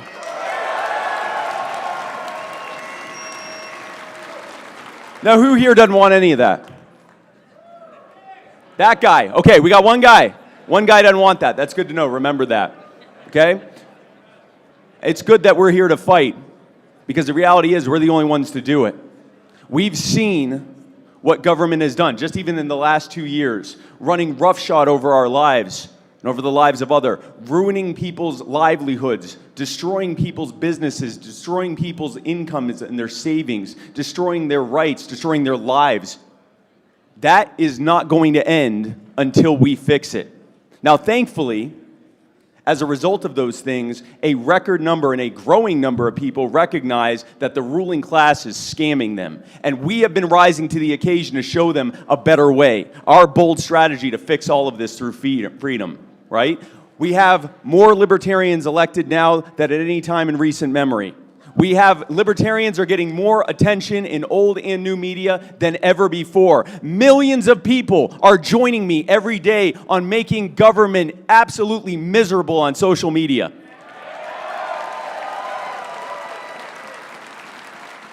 We're doing the work. We're doing the work, and that's good, because as we know, in a statist society, it's not enough to just not be a statist. We must be actively anti-statist. We all know that. We all know that. We all know that. Everybody here is acutely aware of that. man. So I'm going to say something that some of y'all might not like. But thankfully, as a libertarian, I'm used to doing that. So whoever wins here, and we're about to find out very soon, whoever wins here, it's time to move forward, because what we don't need to do is create a new duopoly in this party. We do not... Anytime you feel like clapping, I will stop for you, okay? Okay? This is about you. You want to clap for me, I will stop talking. No. Thank you. Thank you so much. We have a situation where, to a lot of people in this room, you can't just be in another faction or another caucus or disagree with your faction or caucus. They're Nazis. They're blue-pilled loser cucktards. There's a new word you can use. The people who disagree with me, they're not individuals. They're a collective, and I have to treat them that way. I have to look at only the bad actors on their side and ignore the bad actors on my side. I am insistent on creating a duopoly because it doesn't serve me in the least. Let's be very clear. The only difference between the duopoly that's being created in this party and the one that already exists is theirs has power because theirs actually works for them. The purpose of the duopoly isn't that that's a good way to run things. It's to keep everyone distracted from the nonsense they're doing behind the scenes. This doesn't work for us.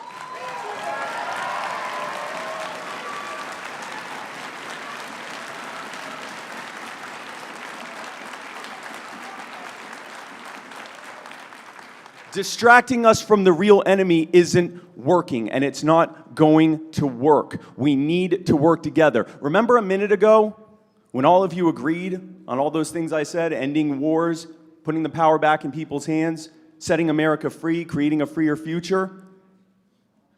We agree on way more than we disagree on. And all of the people in this room are here because you have made fighting for freedom a major priority in your lives. These are not the people you want as enemies. We already have enemies. Don't make enemies out of people who agree with you.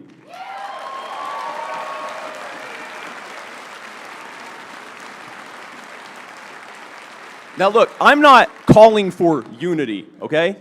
There are some major differences here. Some of them are unbridgeable. We have differences in strategy, differences in messaging, differences in whether or not certain libertarian celebrities are good people or bad people. You know, the important stuff.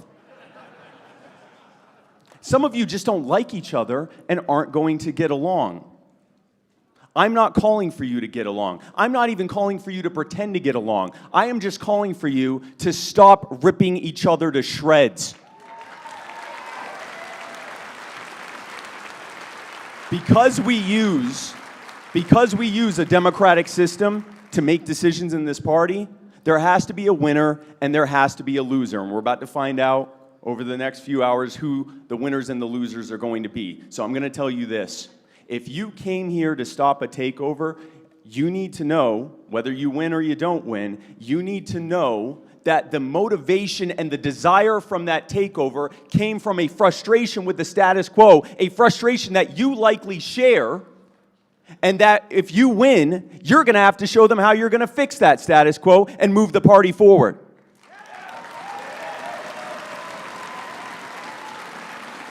If you came here to take over and disrupt that status quo, you need to know that a lot of the people that have been opposed to that takeover are also frustrated with that status quo. They just didn't like the vibe of the takeover, okay? We're libertarians. If we perceive something to be an invasion, we naturally resist it. If you win, you need to show them that the takeover was for a positive reason and your vision to take this party to the next level.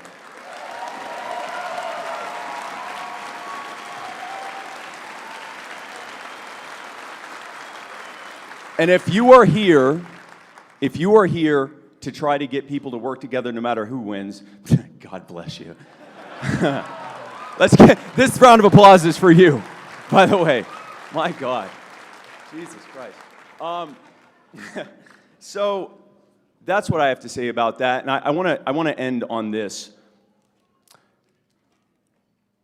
Because of the nature of a political party, we have to argue on how to move forward. Also, for the vast majority of voters out there, a political party doesn't seem like something for them to get involved in. They don't want to get involved in party politics. What we are doing here is necessary. What is happening at this convention is necessary for us to have ballot access, for us to run candidates, all of that stuff. This is necessary, but let's not delude ourselves.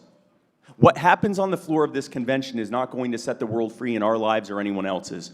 What happens at the floor of this convention is not going to change the minds of the 95+% of voters who either have no idea who we are or who think that we're not worth joining or voting for. And by the way, that includes millions of self-identified libertarians. That's just the reality of party politics. People don't look at the Republican convention and say, wow, I'm a Republican, or look at the Democrat convention and say, wow, I'm a Democrat. They're not going to look at this one and say, wow, I'm a libertarian. They want to see action. They don't want to see infighting. They want to see a bold new direction. And they want to see it from you in your community. Go to your city council meetings and your county council meetings and speak the truth to those corrupt fools and organize and invite for other people to join you. Hell, invite me, I might join you. I like that. I like doing that.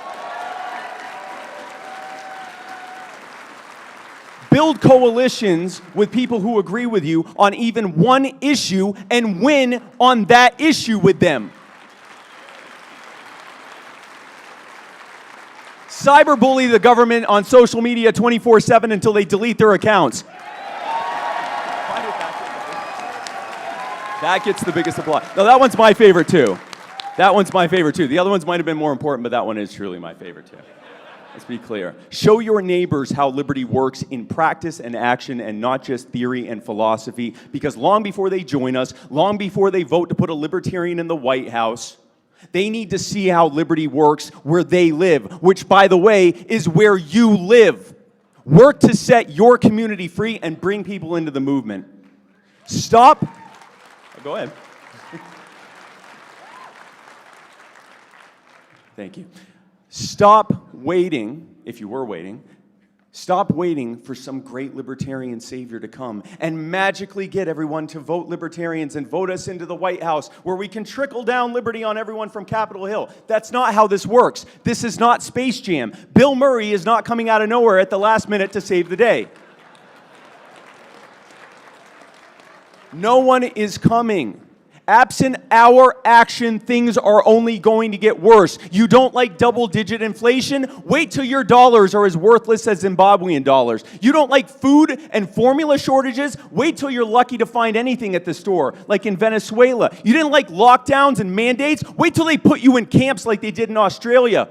Or weld your door shut so you can starve to death like in China. This isn't from some dystopian novel. This is happening right now, and it will happen here unless we stop it.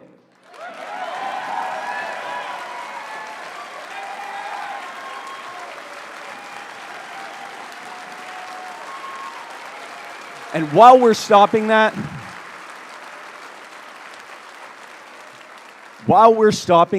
let's put a stop to everything else they've been doing. The war on guns, the war on drugs, the wars overseas, the war on your income, your savings, your livelihood, your family, your way of life, your personal health choices, your rights, your freedoms. Let's put an end to it and bury it for good. No one is coming to save us. We are here to save us. We are here to spread liberty in our communities. We are here to put liberty and freedom ideas into our cultures. We are here to show people a better and new way. We are here to set America free. We are here for nothing short of a revolution. So let's do it. Now, who's with me?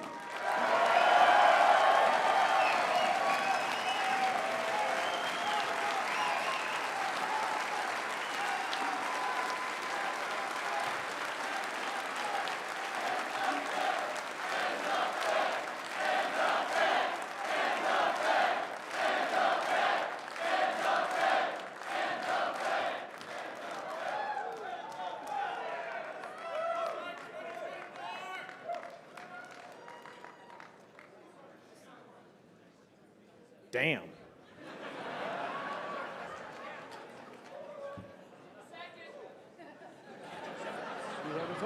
All right. Hey, guess what? Good news. We have results. Mr. Wolford. Okay.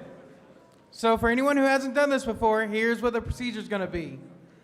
In a second, I'm going to share my screen on the overhead, and we are going to scroll through each state, and the delegation chair from each state is going to be looking at the screens and validating, as well as everyone else, that the totals on the screen match what they turned in. So be prepared for that. I'm going to scroll slowly, and then at the end, I'm going to go to my results sheet, and I will display the results with percentages. So as long as everyone's ready, please put my screen on the overhead. What that means, delegation chairs, is you need to be ready to run up here if something's wrong. And I'm going to wait a little bit for Alabama and then start scrolling slowly. I can't see. Okay, we'll make it bigger. Go 200. How's that? That'll work. All right, I'm going to wait a little bit longer to make sure Alabama gets it. All right, here we go.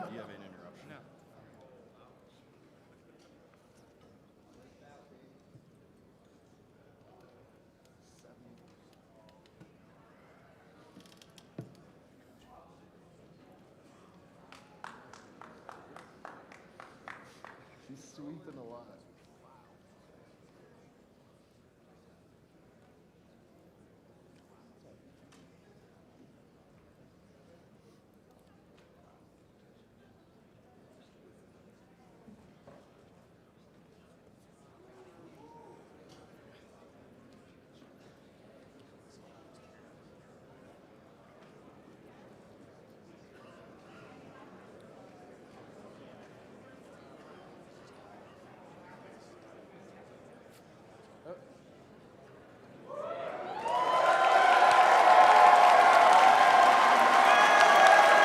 All right.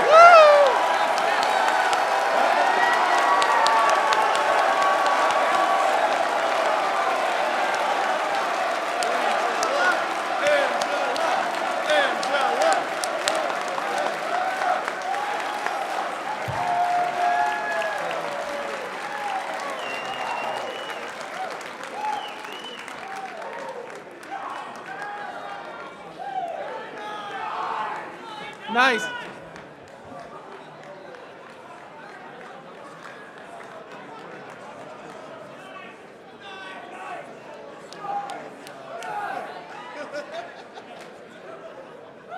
All right. All right, you can get off my screen now. All right. So in the first ballot, it's over 69.5%. Nice.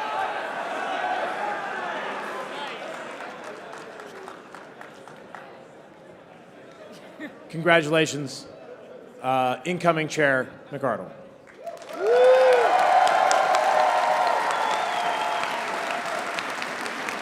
All right.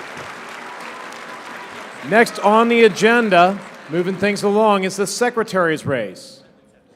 Okay. That is what is next on the agenda. I promise. Mike. Oh, in case the chairs wanted to run for vice chair and submit. That's so smart. People thought this ahead. Wow. All right. So yeah, those that did not make chair, if there is still time. Anybody who actually, there's still time until nominations are closed. People can continue to submit petitions. Yeah. So just keep that in mind that you can still submit petitions, run around, collect your signatures, bring them up here. But in the meantime, we are moving on to the secretary's race. Mr. Secretary, are you running for secretary? I am. So if I can... Oh, dear Lord. So now I have two people that are my qualified secretaries that are both running for secretary, and I need a secretary. So I would... Yeah. Oh. The plan was, with the body's indulgence, we're going to work together on this ballot, so that way we're both looking at it. All right. I would ask the question of the candidates. Are you the only two candidates who have had nomination paperwork submitted? Yes. Okay. With the body's indulgence, since they're both here and they both agree, is that okay that both secretary candidates work together? Yeah? Yeah? Is there objection? Let me ask this the other way. Is there objection to this? Awesome. All right. So with that said, hey, we can all watch this. Look at that. Look at that.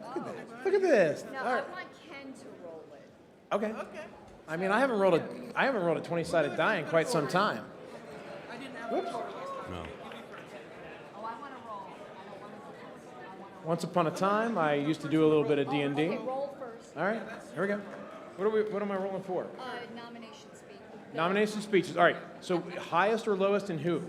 Highest goes first, and yeah, we gotta do nominations first. Sorry, but highest is gonna go first, and she's going to be the first roll. We need to do nominations. Oh yeah, we need to do nominations. Ha ha. Yeah, that's important. All right. So this new procedure. I apologize. So the two candidates who so far qualify to be nominated are, in order, just near me, Ms. Karen Ann Harlos and Mr. John Wolford. They are the two candidates who qualify to be nominated from the floor at this time. That means somebody needs to make a motion to nominate somebody. Eric, microphone two. Microphone two. Two. Hey, Eric Van Single, Texas, and it is my privilege and honor to nominate John Wolford for secretary. Mr. Wolford, you've been nominated. Do you accept that nomination? I do accept. Excellent. Mike 3. Microphone 3. Dave Benner, Tennessee delegate, volunteer forever. I move to nominate Karen Ann Harlos for the secretary position. Thank you, Mr. Benner. Ms. Harlos, do you accept the nomination? Of course. Yes. All right. Are there any other petitions for any other candidates for secretary at this time? There are no one. If there's no other petitions, then no one else can be nominated. So there would be a good time for somebody to make a motion to perhaps close nominations. Microphone 3, I move to close nominations. Matt Losby from Idaho. All right. Thank you very much. There's a motion to close nominations, and I hear multiple seconds. I see someone over here looking to be recognized. You raised your hand. Phil from Utah, delegate. Utah I second delegate? the motion. Oh, okay. You're just second. Good deal. Okay. So we've got multiple seconds. Is there objection to closing nominations for secretary at this time? Hearing no objection, we will then declare those closed. And now we will roll for order. Yes. All right, and you two have agreed that Ms. Harlos is going to get the first roll, is that correct? And by perfect alphabetical order, you guys are so efficient, secretaries. They take good notes. All right, so the rules here are the lowest number, right? No. Highest number goes first. Highest number goes first, and Ms. Harlos gets the first roll. So let's see if I can do this without knocking this off. I haven't played a board game in a while. I did it right, 16. Mr. Chair, point of personal privilege. Wait, somebody pointed what? In front of you. Where at? Right in front of you. Yes. Mike 2. Yes. Just California, Rachel Nix, California. If Carrie Eiler is in the room, could you please come back to our table, please? All right. Thank you. No problem. Looks like over here, it's going to be recognized. Alexander Illman, Wisconsin, and I hereby endorse Karen Ann Harlos for secretary. Let's not do that. Let's not do that. All right. Cool. All right. You got a 3, Mr. Wolford. So I believe that means by the rules that you decided that Ms. Harlos will go first. Amy Lepore, paging Amy Lepore. Mr. Chair, request for information. To your right, sir. Yep, thank you. Matthew Hicks, South Carolina. I tend to hope the best of people, but I'm sure there are some in this room who haven't read and understand what Nota does. Could you, just for the body, explain how that works? Okay. None of the Thank you, above. sir. Very quickly, none of the above is a concept that is cherished. It's a good tradition in our organization. And it is a matter of, if you don't like anybody who is running, rather than just not voting, you actually get to vocalize and say none of the above. And in fact, in some ways, it actually has an effect in our organization.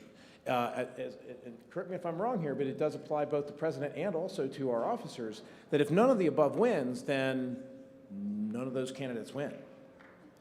And then nominations would be reopened, and then you can nominate other people, which in this case then would require a petition and all that stuff to be qualified. So it's quite a rigmarole now that we've added the petition thing, but that is what none of the above is. If you don't like your choices, you always have the option of choosing none of the above, which I think would make America a better place if it could do that, because, I'm just saying.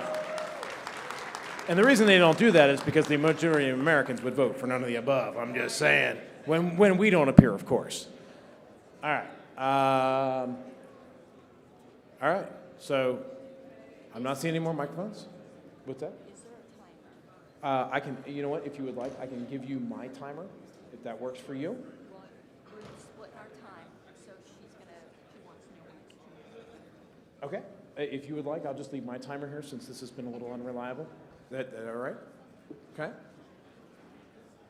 And Ms. Laporte, come on up. And if you wouldn't mind, just do the honorable thing. Press the play button on that. Not at all. It's good to see you. How's everybody doing today?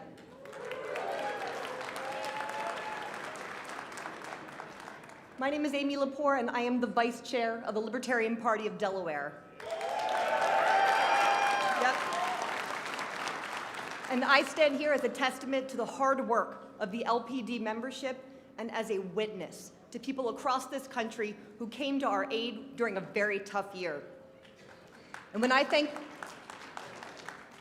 of who helped us the most, when I think of people who poured their soul into the battle that our party fought, I think of the countless hours and the critical counsel offered by no one other than Karen Ann Harlos.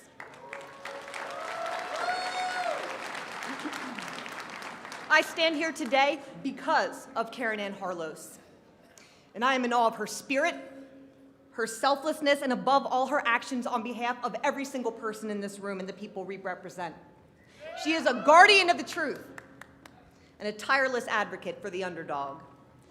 She has given voice to members finding themselves out of favor with the party elite, and she is a champion for affiliates subjected to fraud, trickery, and the same politics that we all claim to be sick of.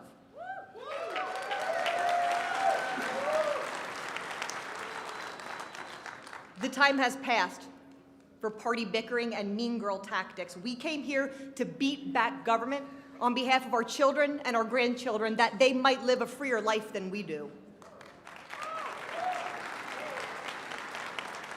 For far too long, this party has presented trepidation instead of valor, timidity instead of courage, passivity instead of boldness, and that is a dark place for a movement to be. But when I look for a light that will guide this party into a braver future, the light I see casts a pink hue and comes in the form of Karen Ann Harlos. Today marks the beginning of a very important era. Today we move past the old ways. We tell our new leadership their job is to fight the state.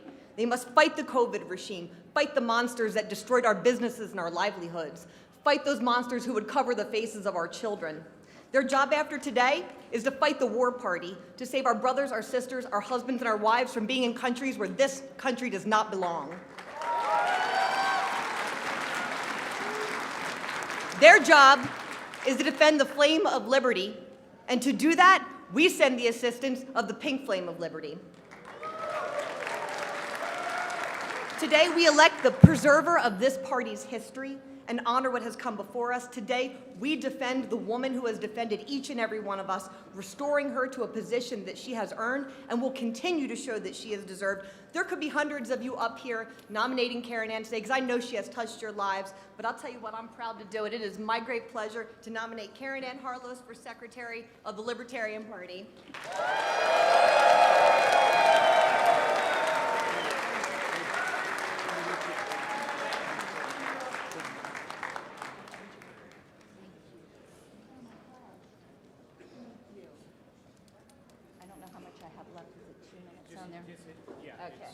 Let me just grab my computer here. All right, thank you, Amy. It was my deepest honor to defend Delaware. It was my deepest honor to defend New Hampshire. It was my deepest honor right now to continue to defend Massachusetts. And let me tell you, if tomorrow you need my help, and you're being the underdog with people in positions of privilege, it doesn't matter whether I agree with you now, it would be my deepest honor to defend you. This year has been very, very tough. But in a way, I'm grateful for it. Because you want to know something? When you guys elected me in 2020, that position was precious to me. And when I defended New Hampshire, I knew it would cost me my position. and I did it anyway. And I would do it again. I am grateful. I am grateful because not all of us know what we're going to do when the time of testing comes. We like to say what we would do, but when you actually are facing something that you know is going to cost you dearly, something you love, I am grateful I passed the test because we have a bigger test. The state can take away everything. Are we ready to face that test? I hope I am. I hope you are. And I want to be by your side when that test comes. I am asking you, if you weren't here in 2020 for your vote now, and if you were here in 2020, I'm asking you to take back the vote that was stolen from you by the leadership who had no right to do that.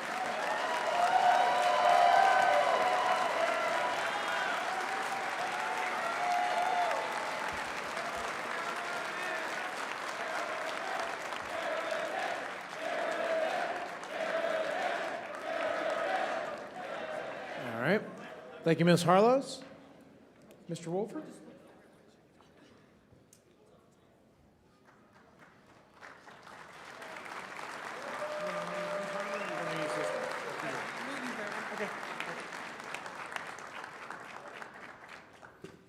Well, that's a hard one to follow. So you'll have to forgive me. I have not had a whole lot of time to prepare with everything going on. So I used a bit of a template for my speech. It said start with a joke, so, there you go. The next thing on my template was to say something nice. So I would like to start this off. Oh, my timer's not going. There we go. Start this off by thanking a few people. I'd like to thank Mike Seebeck, Bill Sorensen, I'm going to mess this up so bad, Kat McElroy, Autumn Pangia, Matt Adler, Allison Graham, Rob Latham, Stephen Eckert, Daniel Wookie, Patrick Mitchell, Hector Roos, Clayton Soltz, Liz Del Signore, excuse me, Tori Behringer, and Miss Karen Ann Harlos for assisting me today with counting all the votes. So thank you, guys.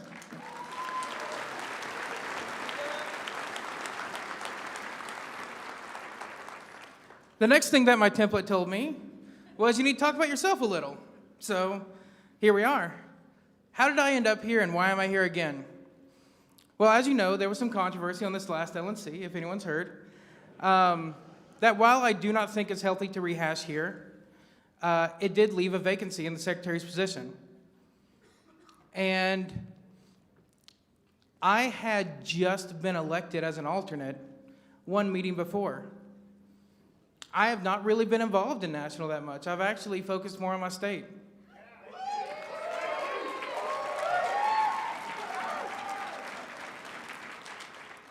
But another vacancy activated me just a little while before, and it actually pushed my representative into the chair spot. And I was not happy about the way that that vacancy occurred, so I said it's time for me to get involved.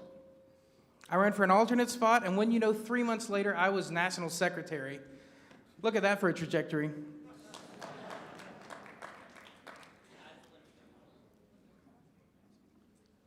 I have spent the last 6 months or so doing this job. It's a very difficult job, very detail-oriented, and I have made my fair share of mistakes. But during that time, I have heard from people that there are some people in this party who do not feel that they are ready to work with my opponent. And I believe in choice, and I want to offer the delegates a choice in this matter.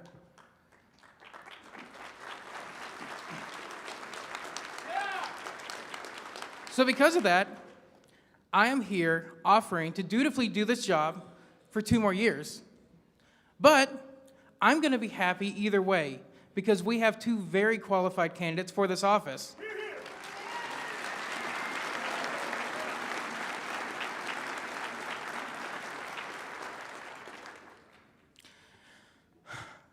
The last thing that my template told me was I need to ask for something. It gave some suggestions. Maybe you could ask for votes. It's always nice. Sign a form. Give me an email. That's a good one to ask for. Make a donation, right?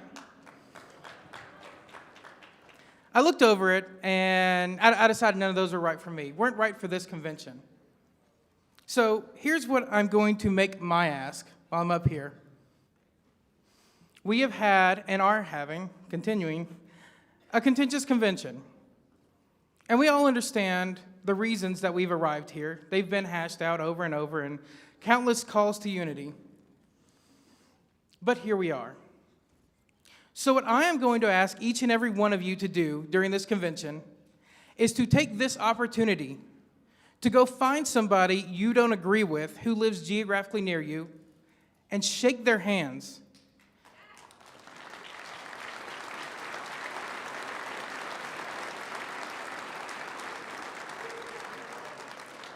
Go get to know them a little better and be prepared to work with them for the next 2 years, because that's not going to change.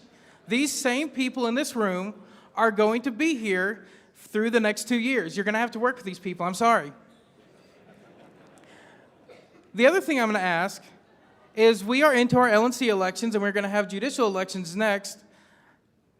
And I'm going to ask that whoever gets elected, no matter whether you are elected from your region or at large, that you realize that you represent an entire party, not any one group of that party, and be ready to do that job.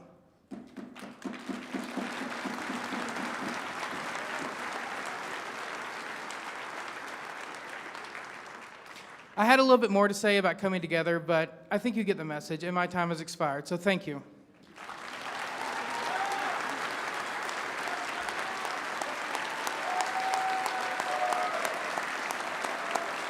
All right. Thank you both. All right, so the ballots are going to be down at the tellers, correct? Yeah. Yep, I need so to the- print them out. Give me just a second. Okay. It's almost as if the secretary had something else to do there for a moment. The secretary is now printing the ballots. We'll stand at ease for just a moment here while we get those printed. Trying to see if there's something else further down the agenda that we could take care of while that occurs. Mr. Chair, microphone 2. Microphone 2? Hey, point of personal privilege, and it's related to my last one, honestly. While it's quiet and everything, cool, we can move on with business, but I have a very hard time hearing and concentrating with the noise. I have a Yes, noise sir. aversion. So if we could stand at ease while, the Yes, stuff sir. is happening, it would be greatly appreciated. Yeah, absolutely, sir, yes.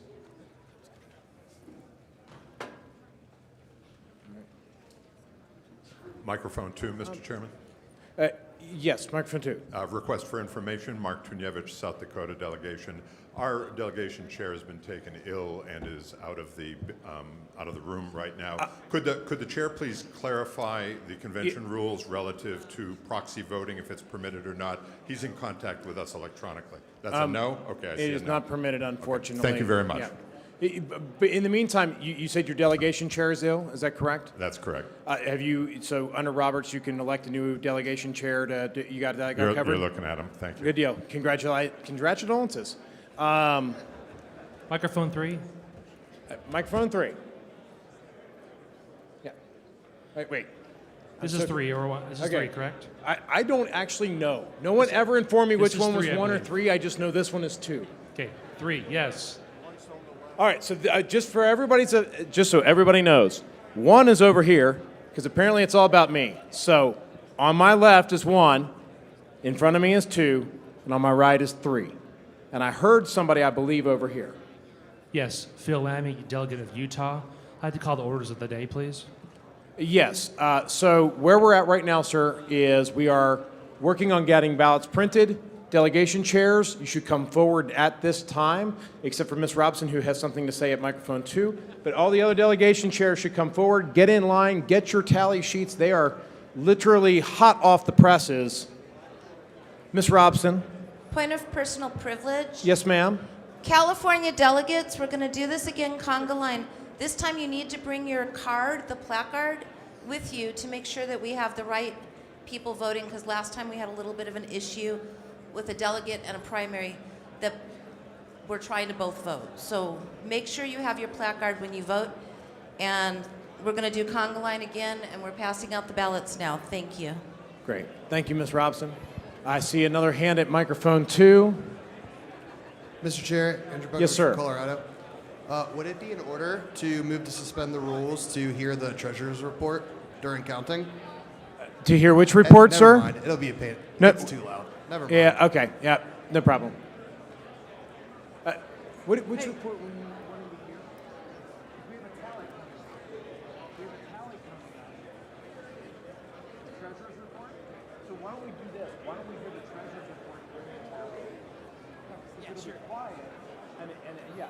That would be awesome.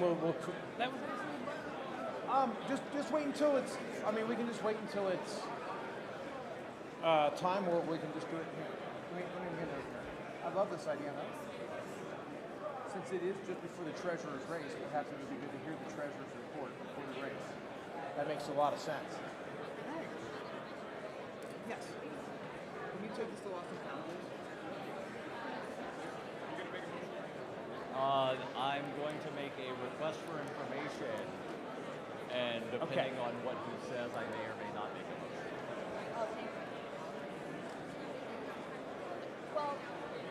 Okay, so where we're at right now, just so you know, they rearranged things, so we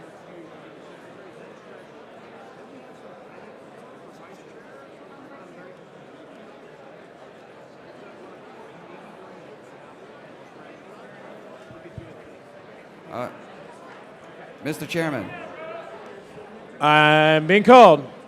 Yeah, it's a point of information. Can we put Wait, the wait. names up on the Wait. screen? Where are microphone 3? Or microphone 1? Or where are we? Microphone 1, please. Microphone 1. Yes, sorry. Your name and delegation, sir. Sorry. Brian Dawson, Virginia. Yes. Just a point of information. Could we have the names put up on the board?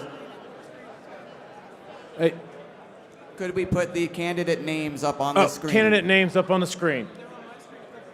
AV team, can you put the secretary's screen up on the television, please? Thank you. Actually, you might need to shove there or something like that, right? Mr. Chair, request for information, microphone 3. Microphone 3. Darrell Perry, delegate from Maine. Someone called orders of the day earlier, and I'm not seeking to make a motion. I'm seeking clarification. Yes, sir. Awards were scheduled for Saturday morning. Would it be possible that the awards could be presented during the voting and tabulation of these ballots? It absolutely could. Obviously, it would Could it require... be done without the need for a suspension of the rules? Technically, we would need to, but we could also see if we could just get away with that without objection. Yeah. Mr. Perry, if you wouldn't mind come up here just a second. Sure.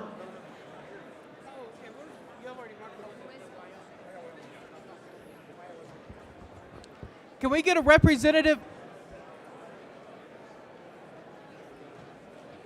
Excuse me. Can we get a representative from the Ohio delegation at the teller's table? And Alaska. Did I hear that Ohio is not here? Oh,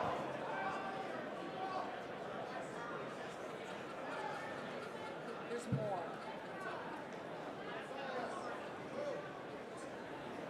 we also need Alaska and Florida.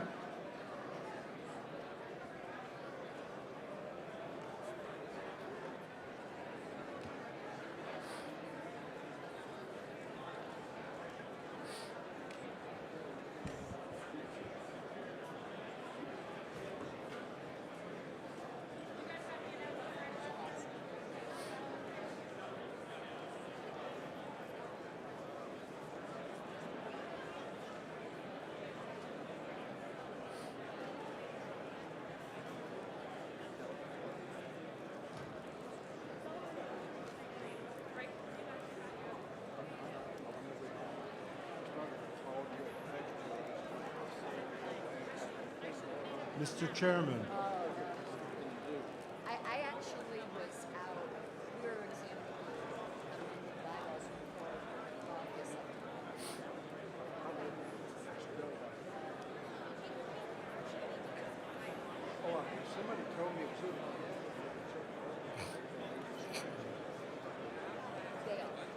And they did adopt some changes that I had asked for. I like to negotiate with some and not all of them, but they made it so that we could accept some. Not perfect, Mr. Chairman, but the Roberts rules I don't think they're a better shot. Nobody wants it.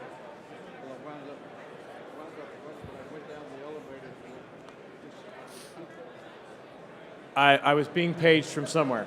microphone 3. Microphone 3. Mr. Chairman, Michael Kilsky from Arizona. Mr. Kielski, you're going to have to speak up, or I'm going to have to ask this body to quiet a little bit down, but there is tallies going on, so that's hard. Mr. Chairman, just to clarify for the body, is Nota a viable option to vote for the Nota Secretary? is on our ballots in the Libertarian Party at convention. Nota is always an option. And Mr. Chairman, another point of parliamentary inquiry. I think you may have answered this earlier, but is taxation theft? Taxation is absolutely theft. Thank you.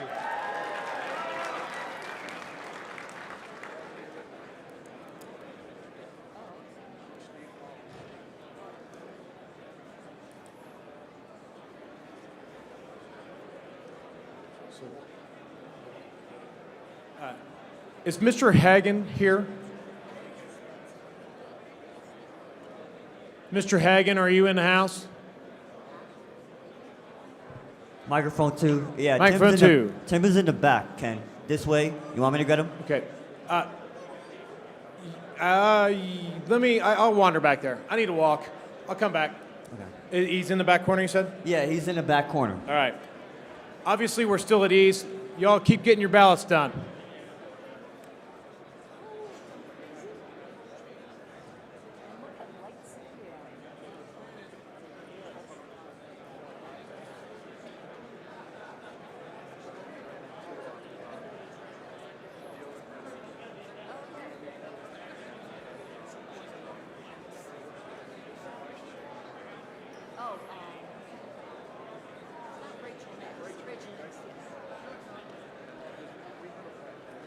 Rachel is a doll. I'm sorry? No, I did vote. Yeah, I did. I gave it to him. And I got at that party.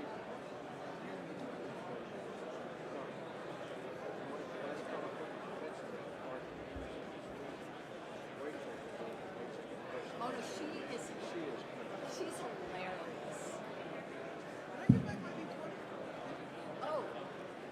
Oh, right here.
Would it be possible to take my screen off the screen?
We got a different plan.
What delegations still have ballots and tally sheets out? Raise your hands. Let me know. Wave your arms. Wave your hands in the air like you just don't care. I got Texas. How you all doing back in California? I got one of the Carolinas. South Carolina. California, Okay. we're still counting. I figured if anybody's still counting, it's always California, and that's not your fault. I get it. I get it. Oh, all right, still over there. All right. So as we get closer to this, and in the interest of kind of trying to speed business along, as soon as everybody gets their tally sheets and ballots turned in, I'm going to ask the body if there's going to be any objection to moving the awards section up during the tally, so that while things are being tallied, we knock out some of the awards that are things that were actually on today's agenda, not yesterday's, and try to get caught up. Everybody going to be good with that? Good. So once all the states are turned in, we're going to go there. And then I'm going to look at what time it is, too, because we do have a hard lunch stop, I think. So, all right, we got about 25 minutes. What business can we cram in here in 25 minutes, people? Right? Awards? Okay. Let's do it. I believe. Can I point of inquiry? I can't do that. That hurts.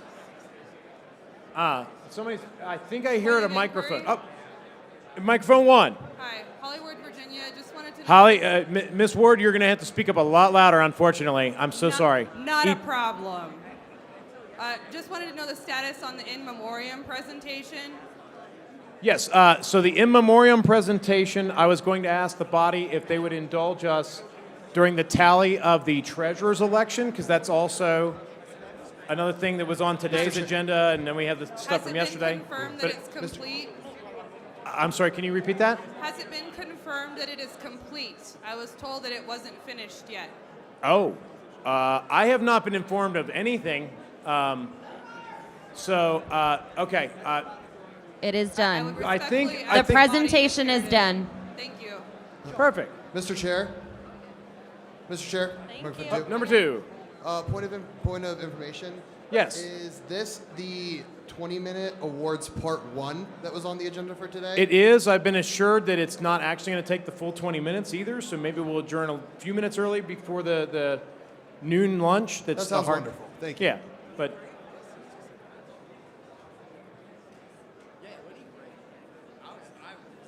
how are we doing out there, people? I don't know about you all. I had to skip breakfast. I may or may not have stayed up at the bar until about 4:30.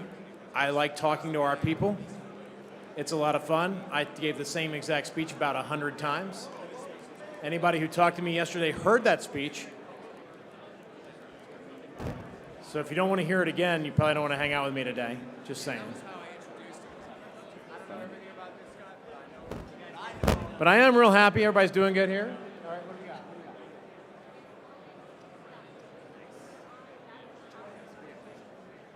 Okay. So what's going to actually happen now? Call me up, dude.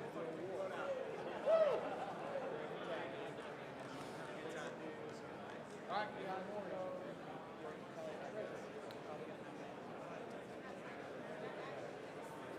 Yes. I'll just play it together. Perfect. All right. I love it when a plan comes together. Dun, dun, dun, dun.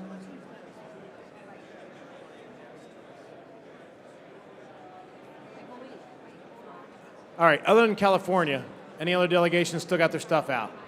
Texas, how you doing? Still working? Still working. All right, it's all good. No. I know, you big delegations, it's hard. People don't understand it's exponentially harder all the way. I'll take the California, Michigan, Pennsylvania, and Texas. Oh, perfect. Okay. Rattle them off. All right. I'm being told that the states left to turn in, and if you're one of these states and thought you did turn in, that's probably an important thing to note. California, Michigan, Pennsylvania, and Texas. If you are surprised to hear your state's name on that list, you probably need to go talk to the tellers. Or find your delegation chair, or both. Thank you, sir.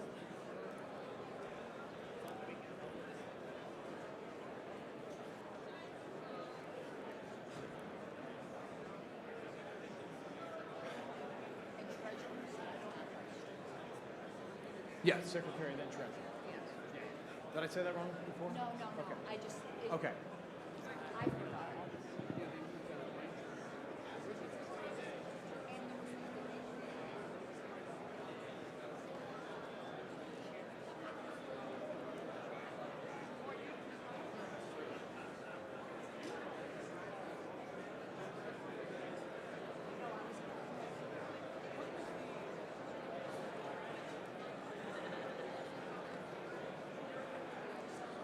Mr. Chair, point of personal privilege on microphone 2. Microphone 2. Steve Cease from Illinois.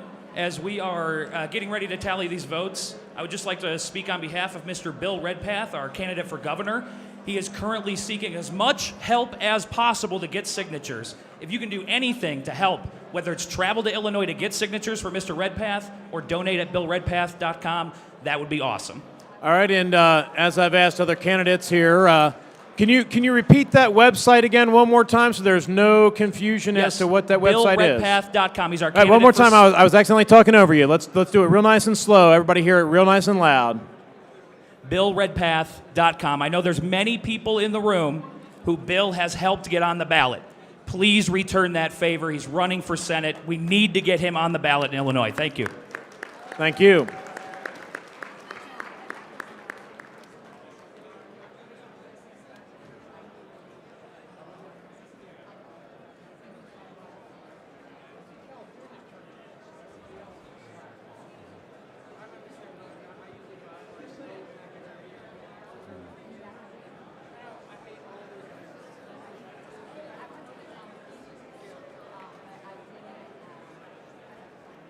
Mr. Chair, microphone 2. Microphone 2. Can I make a quick announcement about a candidate? I'm sorry. Can I make a quick announcement about a candidate? Mr. Requero, I apologize. I cannot hear you. If I could ask the body to quiet down just a hair. We are almost done. I believe there's only one state delegation left.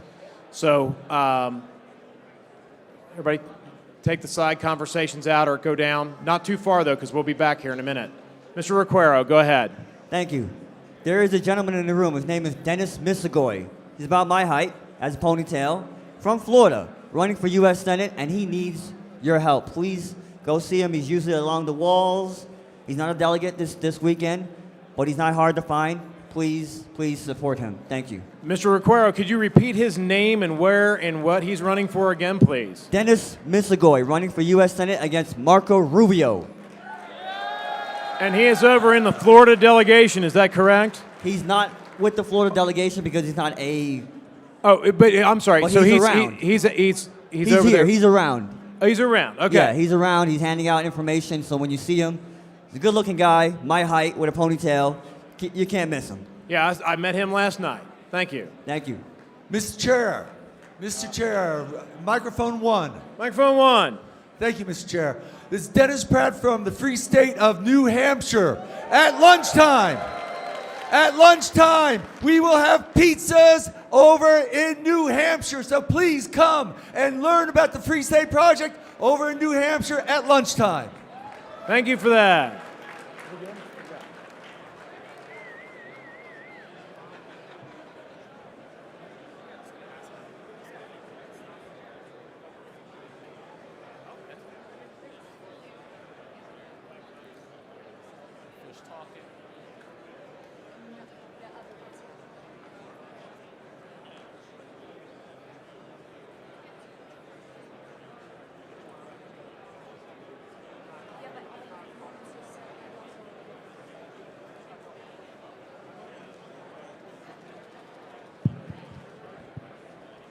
Mr. Chair, can I make a general announcement? Microphone 3. Microphone 3. Yeah, just general announcement. Doesn't apply to everyone, but if there are any Catholics here, there's a church about 1.5 miles away that has an early enough mass so we can make it to the meeting on time tomorrow. Just wanted to say, anyone who's going, we can meet 7 a.m. across from the Starbucks down the hall, and then we'll probably carpool. Thanks. All right, everybody hear that? For the Catholics in the house? All right. What's going on?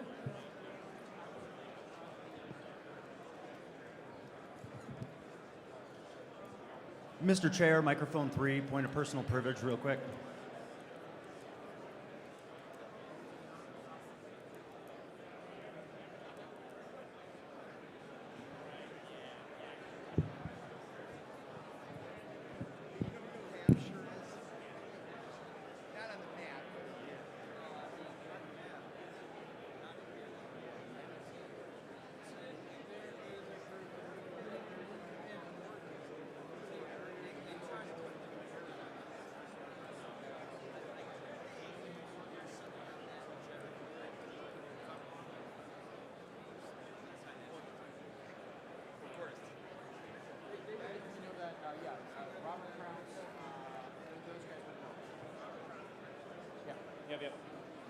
All right, Texas, how you guys doing? Are you in? You done? Oh, good, we're in. Okay, so everybody's turned in, right? Everybody's in? No ballots left out there? No tally sheets left out there? All right. They're telling me we're good. Folks, we are still behind in our agenda, though. We're trying to catch up. If you would indulge me, I would like to ask that we go ahead and move Awards Part 1, which was actually scheduled for this morning, to be heard at this time while the tally is going. And if there's no objection to that, there's no objection to that, right? Just making sure. There's still some conversations. Yes? Oh, results are 2 seconds away. Microphone All right. 1. I want to get through some of that. Yeah, microphone 1. Microphone 1, Omar Crow from Florida. Yes, Mr. Quara. Yeah, I would like to move that motion that you were trying to move. It's inappropriate for the chair to move it. Move which? I'm sorry? I would like to move to the award ceremony. To have the awards Part 1 at this time? Yes. All right. There's been a motion. Is there a second? All right. There's been many seconds. Is there objection? I heard one objection. Real quick before we go on. Why has everybody got to be that guy? Real quick before we go on, I need the name and delegation. What's that? Name and delegation. I didn't catch it. I was. All right. Who was the Mr. Requero made the motion from Florida. Mr. Requero? There were multiple seconds, and there was one objection somewhere. There might not be an objection if I can personal privilege real quick. Do you want the results Request now? for information. Okay. All right. Yes? It's up to the body. It is up to the body. I'm being told that there are now results in the secretary's race. Would you like to hear those results first?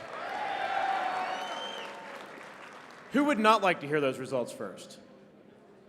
Okay, that's just what I wanted to make sure. So, what I'm going to do is I'm going to pretend like we didn't have that motion. We're just going to hear some results. How about that, real quick? All right. And then we'll get back to Mr. Requero's motion at that time. So let's get the results.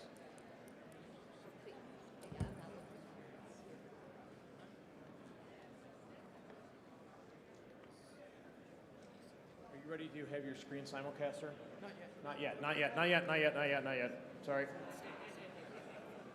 I was asking a question. Sorry. That's what happens when a hot mic.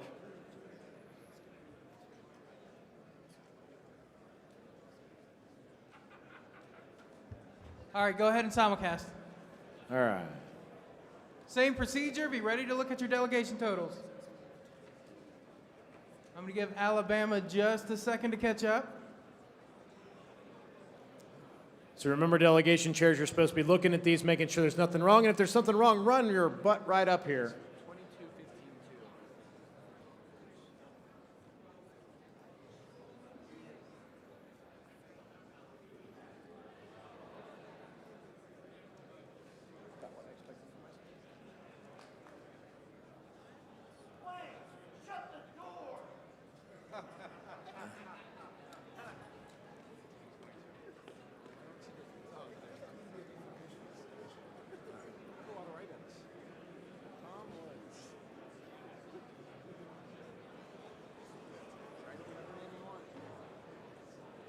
Pause before the last date, please. Mr. Chair, Wait, Randy stop. McGlynn from Or Washington don't. State. Mr. Chair, Yes. Randy McGlynn from Washington State. Washington State, microphone 3. Hold Correction on. Please hold on. Please hold on. Microphone 3. I'd like to submit a correction for the record. There is a missing write-in from Washington State for Chris Darnell. We will double check on that. It does not obviously substantive affect the results, so we will ask the tellers to check that. But thank you for that information. All right. Mr. Chairman, microphone 1. Microphone 1, is it? Yes. Yes, sir. Scott Baker, Indiana. I move we do the awards ceremony right now. Hold on. Let me announce a winner. And then we'll totally get back to Mr. Requero's motion that is actually still on the floor.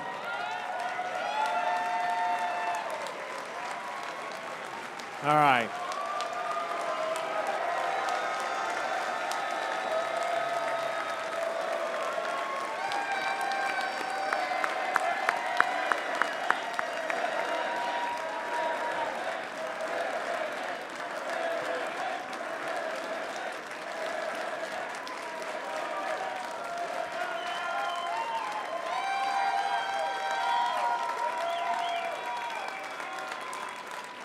All right.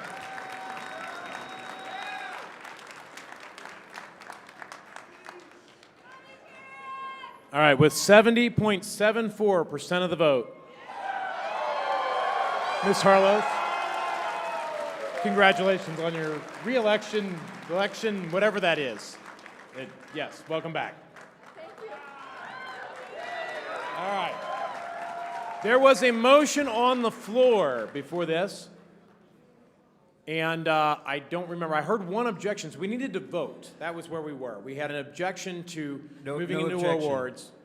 Objection withdrawn. Microphone 2, Eric Van Singel, Texas. Yes. Were you the objection, sir? Yes, and it's withdrawn completely. Okay, awesome. It was just because I heard 2 seconds for the... All right, so I'm going to re-ask again then, just to be sure. Is there any objection to going, so where we were, there was a motion to suspend the rules to hear the awards part 1 right now. There was a second, multiple seconds, and I was asking the body if there was any objection to moving to awards right this moment. Are there any objections to moving to awards at this time? Cool. Awards. You are on. Thank you. Oh, okay. There is an objection. Sorry.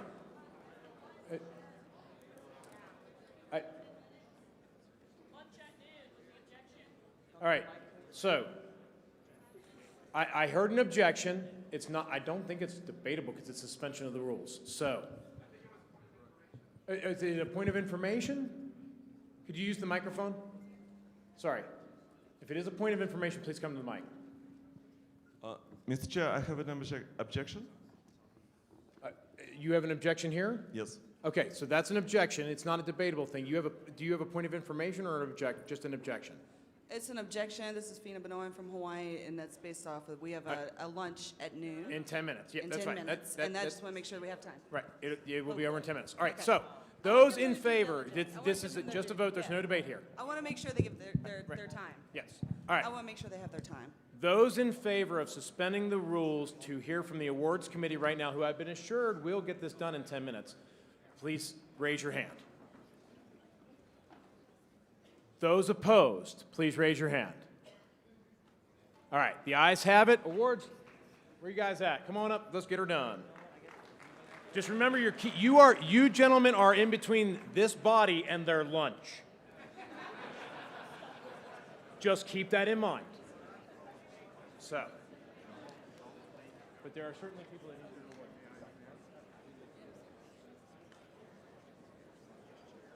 No.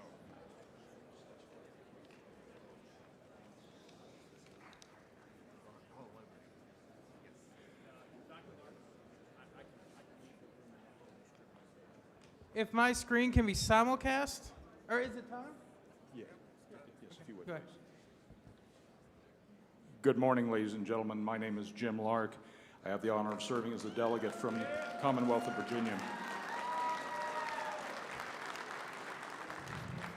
I also have the honor to be a member of the 2022 Awards Committee. My colleagues on the Awards Committee, Adam Reinhardt serves as the chair of the committee. He was not able to make the convention today. With me, Tim Hagan, Jared Hall, and Joshua Smith. And let's see, I can now see the monitors there. If I may, Mr. Secretary, thank you. As noted here, the Hall of Liberty, which was established in 2012, it honors lifetime and/or significant achievement that has helped move forward the Libertarian Party and the greater libertarian movement. So far, 16 libertarians have been inducted into the Hall of Liberty. If you would be so kind as to advance the screen, these are the names of those. May I ask that you give these people a round of applause?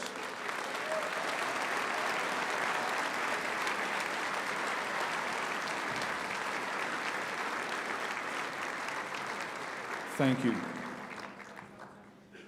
Today it is my great honor to present the first of the inductees, Don Ernsberger.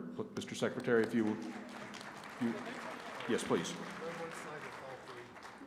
Thank you.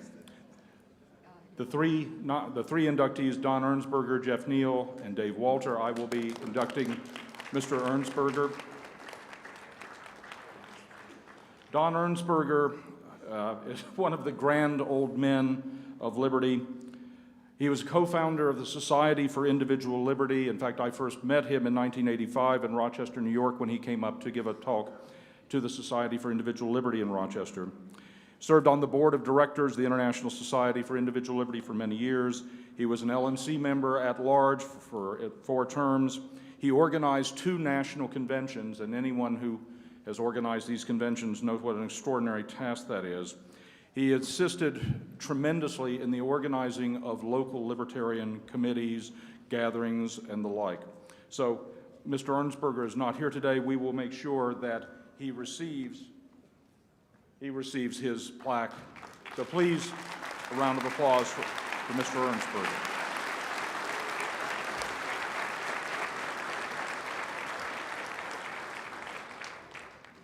Yeah, if Mr. Neal can come on up here. And Jeff Neal's a...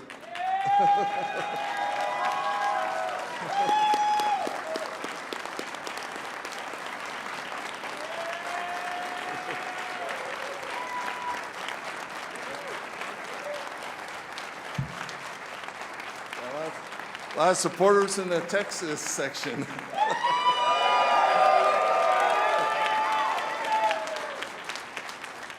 Jeff Neal is a two-term chair of the Libertarian National Committee, serving from 2002 to 2004 and from 2012 to 2014.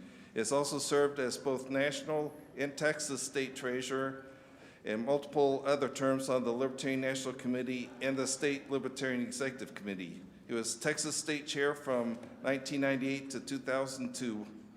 He has served on presidential campaigns, including Mary Ruwart's and Michael Bednarik. He has been serving as the chairman of the International Alliance of Libertarian Parties since 2015. And during his second term as LNC chair, he took the goal of buying a building to serve as a headquarters, and Jeff orchestrated the fundraising necessary to secure the down payment for the building. Please induct Mr. Neal into the Hall of Liberty.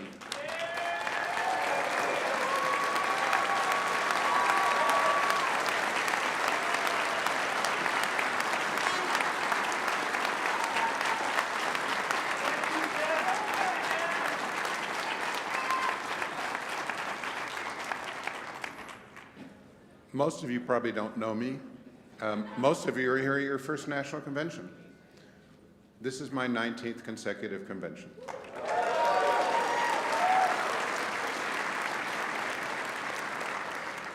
And I need to start off with recognition of somebody who was without measure of value and contribution to me. And it's my wife, Nancy Neal.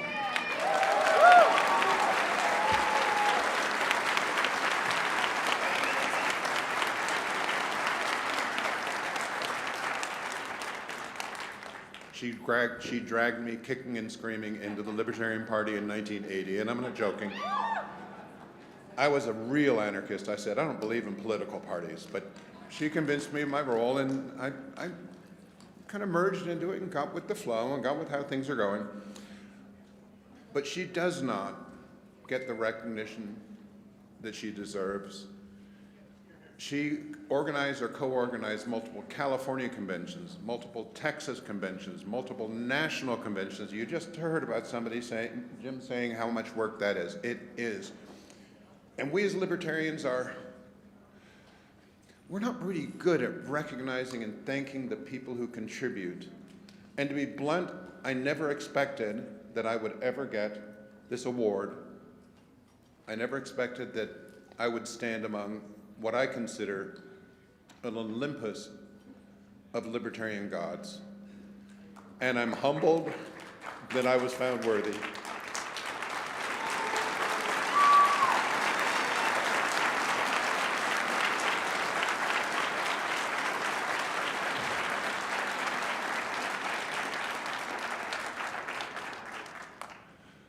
So as a linkage, a mention from I'm a naturalized American citizen born in England. I'm going to close with an English term. I'm totally gobsmacked. Thank you.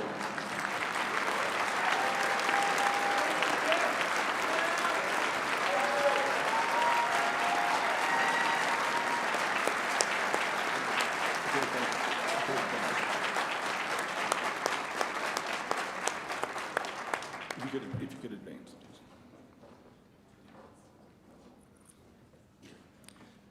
The third inductee is Dave Walter. Mr. Walter, with Don Ernsberger, co-founded the Society for Individual Liberty along with Jared Wolstein. Dave and Don were sort of like the Martin and Lewis of libertarian organization building. Dave served as LNC chair during the 1988 to 1991 combined term, if you will. Served as vice chair from 1987 to 88, and then LNC treasurer before that, 83 to 85. He was one of my colleagues on the board of directors of Liberty International, and again, someone who was involved with Don Ernsberger in organizing the 1989 and 1996 LP conventions. And so again, Mr. Walter is not able to be here. but we will make sure that he is aware of this. If I may request, please give all three of the inductees an appropriate round of applause.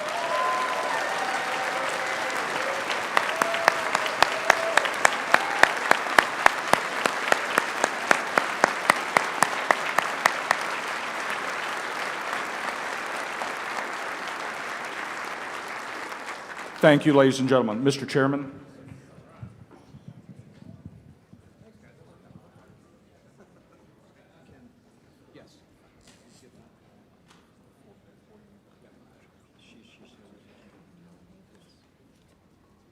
All right. So a number of people have asked about our chairwoman today, and I didn't want to say anything unless I got permission. So I do have permission. For those that don't know, Ms. Bilyeu took ill yesterday. She is following doctor's orders. It is a respiratory infection with a double ear infection and a ruptured eardrum. Sounds like fun. Yeah, no. And she did test COVID negative, just in case anyone is wondering. So just so everyone is aware, she is resting and recovering. And thank you all for wishing her well and a speedy recovery.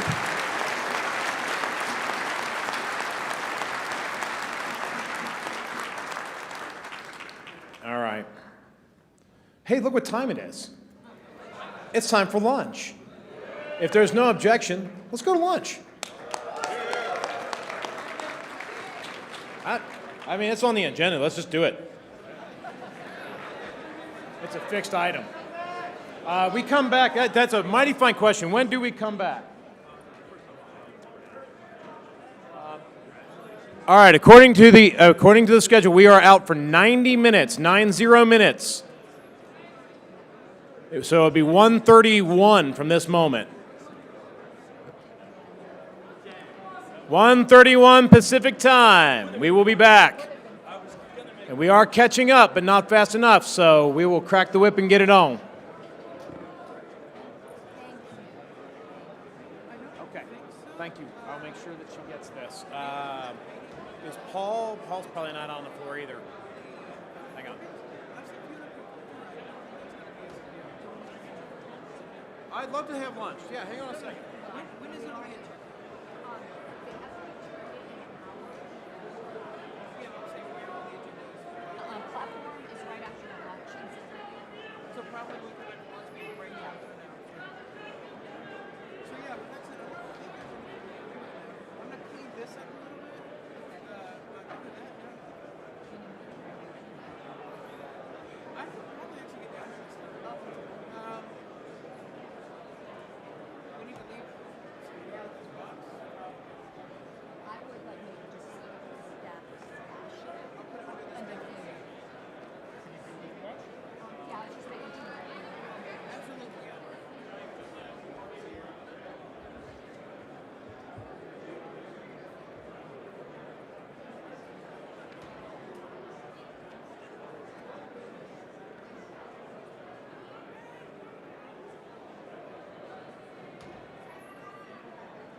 Nice.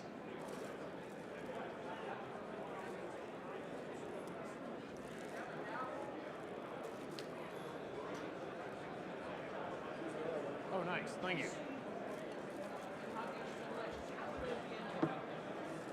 How are the nominations and elections being conducted? All right, everybody, we're going to get started here real soon. Start taking your seats, please. Wrap up the combos. Sit down. We got business to catch up on. If we can catch up, that would be amazing. I think we might. I think we might. Dare to dream.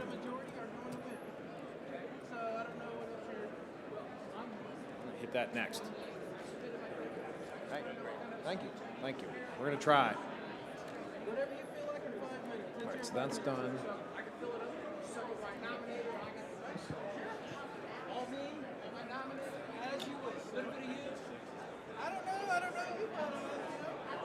I don't know that I can do anything about that. I guess Wolfer maybe. I mean, how do you have any idea how long? I mean, we got to go. We can't. I mean, is it a matter of that's already done? It's just a matter of tallying, or what the hell's going on? I mean, I can't hold the convention body up for a region map. I'll give you a couple minutes. Get it. Go. Yes. Got him. That's awesome. That's excellent. I'm going to hit this shit next.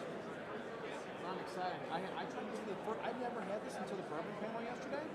It's amazing. That's really good. Willie, it's real good. Did you buy this? Okay.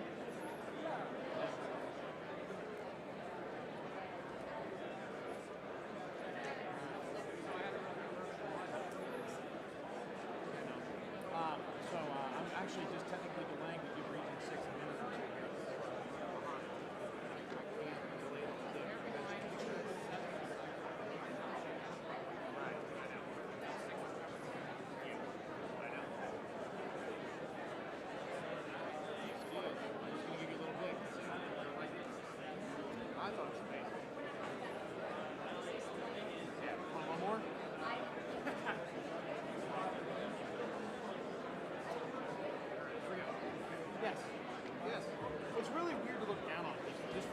This is the weirdest thing because I'm usually short. I'm looking up at people, and it's like, thank you, Judge. I appreciate that.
Yes. Oh, okay. Do you have the info? Actually, can you just go to a mic and do it? Okay, I'll get it. I'll bring it to attention. I'll give you mic just in case of announcement, and then we're going to get back into it today. All right, here we go. All right, everybody, please take your seats. Let's get it on.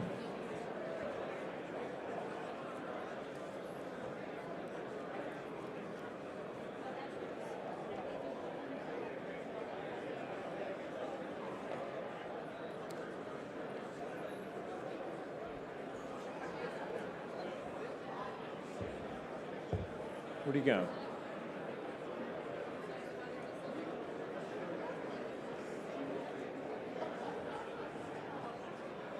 All right, if everybody could take their seats, please.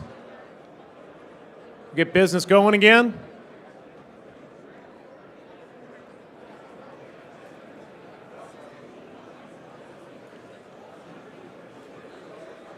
Are we looking? Do we have a credentials report by chance? Credentials? You guys got a report? Any amendments? Let me know.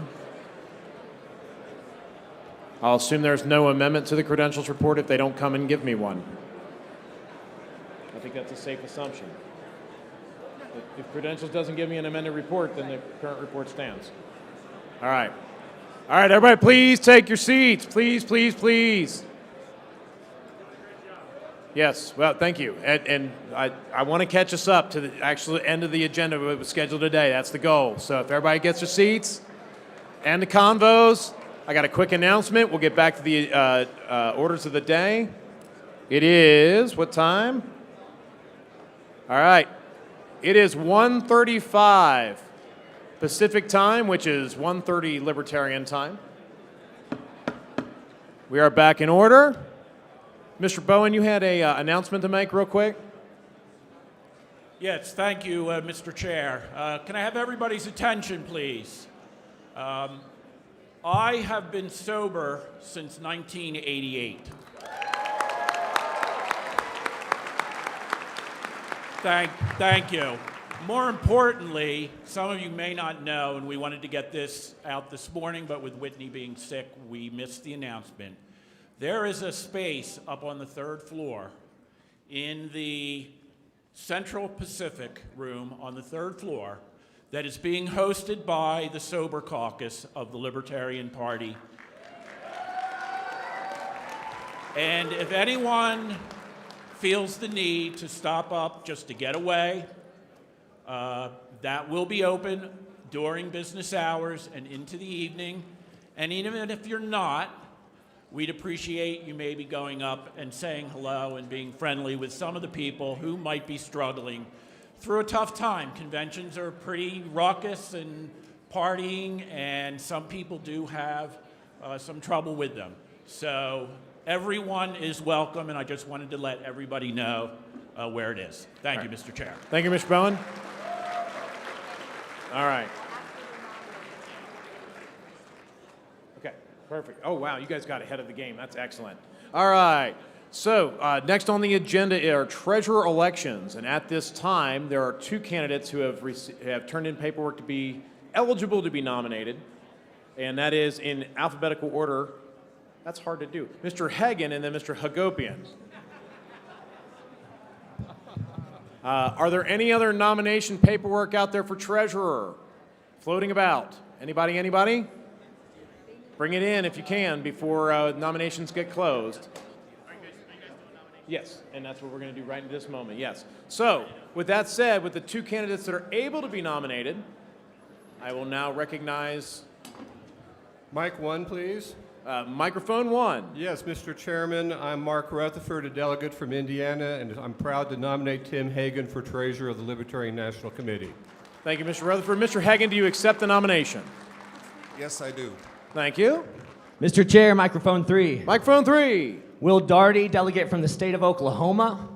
I'm honored to nominate the Libertarian-in-Chief, Todd Hagopian, for treasurer. Thank you, Mr. Daugherty. Mr. Hagopian, do you accept the nomination? I accept. Thank you. All right, thank you. Dan Lewis, Mike 1, has Nota had their petition in? Nota will be an option on the ballot no matter what, but I think we decided that... Can the gentleman who nominated Hagopian come back and say their name? It was Daugherty? So Dan Lewis of Illinois would like to nominate Nota. As far as I'm aware, there's no need to nominate Nota. Correct. I think so, yeah.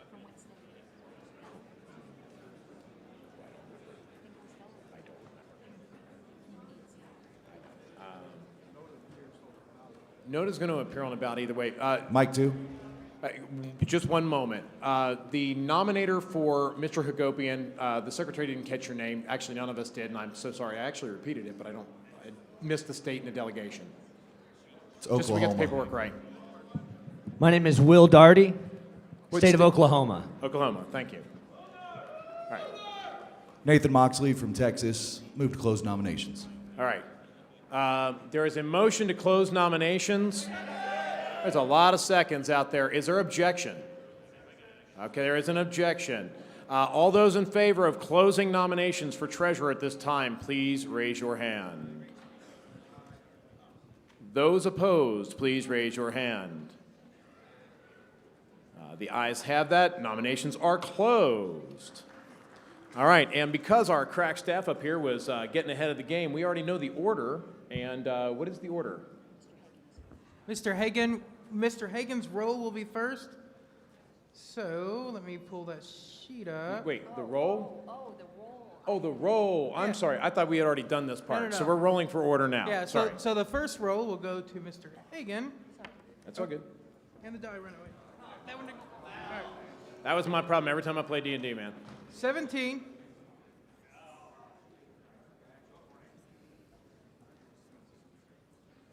Second roll for Mr. Hogapen.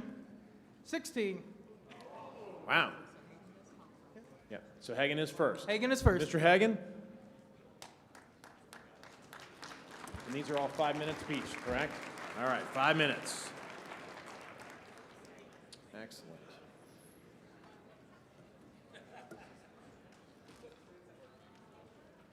Do you need a clock, or do you want me to provide one? Do you want a timer, or do you want me to provide it? Okay. That'd be perfect. Yeah, 5 minutes. Perfect. Thank you. Started about 5 minutes, 5 seconds. Hang on a second. Okay.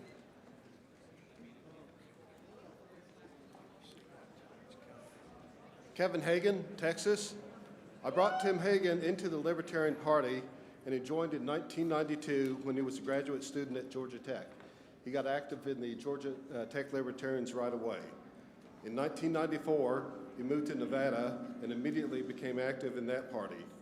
Tim was treasurer of the Nevada Party for a total of 18 years and has run for public office 11 times.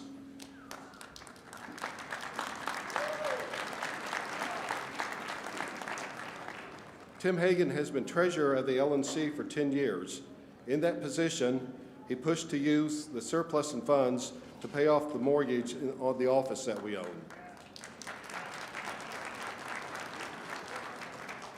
He discovered deceitful filings with the FEC using the Libertarian name and took actions that stopped that group.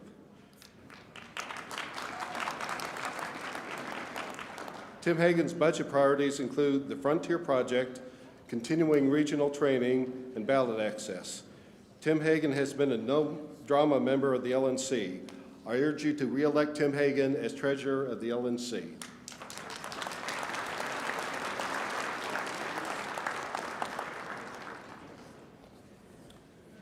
Good afternoon. My name is Mark Tunievich, and like many people in this room, I have a long history and involvement in this party. And I'm happy when my good friend Tim Hagen, who I've known for over 20 years, asked me to make this speech on his behalf. It was a very easy decision. First, a moment about me so you have some context. So I'm a former national treasurer, former regional rep for New England and New York and the New England states. And I'm a 5-time public office holder as a Libertarian. Thank you. Including as a conservation commissioner in my hometown, my home state of New Hampshire, where I also served as chair for 2 terms. And I have not been on this stage for 22 years.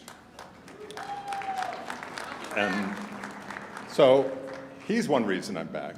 And another reason is obviously we're at a point of great change in the party, and you want to be there for that. You want to get into that. And first of all, a quick apology before Tim. The apology is for those of you who were unfortunate enough to hear me doing Green Day songs at karaoke last night. I'm really sorry that you had to sit through that.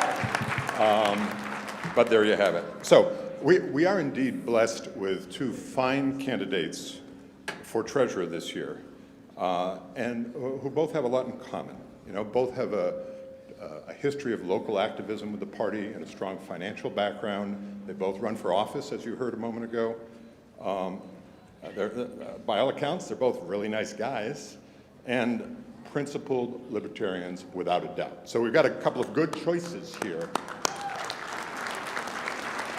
So I think it just kind of reinforces the idea that despite some of the challenges we've had, we've got a lot more in common, people, than we do, differences. So, and I think this race shows that.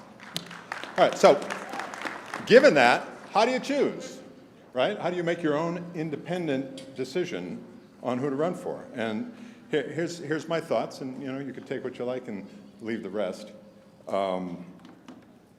I think over the last 10 years with Tim, indeed, from the treasurer's role, it has been no drama. It has been no FEC problems. It has been reliable financial statements. It has been no audit problems. And one thing I really like about Tim is he brings this calm, steady tone to the table on the LNC, which has been really needed, I think, these last couple of years. So I'm glad he's doing that. So for me, it really comes down to which candidate has the most directly relevant experience. In this case, with Tim having performed the role for 10 years and with such excellent results, for me, if you want a drama-free treasurer who has been there and done that, then please join me in supporting Tim Hagen for re-election for National Treasurer. Thank you. All right, thanks, Kevin. Thanks, Mark. Tim Hagen, been your treasurer since 2012. It's a way for me to help out the party and also help out the affiliates when they have questions on FAC compliance or financial matters. And I appreciate your vote to re-elect me. Let me continue in the position. Thank you. That's a perfect time. Boy, talk about perfect. Man, that was perfect timing. All right. Thank you very much for that. And then Mr. Hagopian. Oh, there he is, over there. Sorry. Do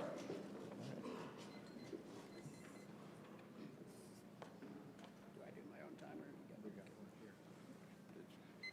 Giving you about 10 extra seconds just to get started. Thank you. Hey, folks. My name is Todd Hagopian. I'm running for LNC Treasurer. Thank you all for coming down. So, I want to spend the first 30 seconds of my speech dedicated to my opponent. Tim Hagen is a valued treasurer of the Libertarian Party. He has spent the last 10 years dedicating his life to this movement. I realize that he's done a great job, and he is probably the nicest guy in the entire party.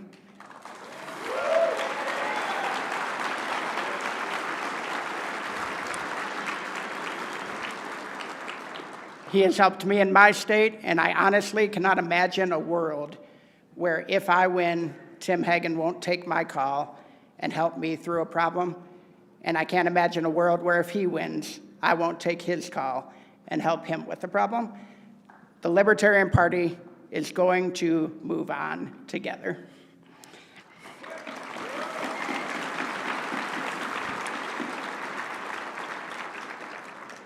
I think what separates Tim and I is pretty simple, and it's not a negative, not a positive, it's just for you guys to decide. What separates Tim and I is the vision for what the treasurer role should be. My vision for the treasurer role is to take the role from that of an accountant to that of a chief financial officer. An accountant compiles the numbers, puts them in a spreadsheet, presents the numbers to the LNC, and allows them to make their decision. A chief financial officer analyzes the numbers, cuts them in 100 different ways, comes up with a recommendation, and then helps lead the LNC to make the fiduciarily responsible decision in order for us to accomplish our goals.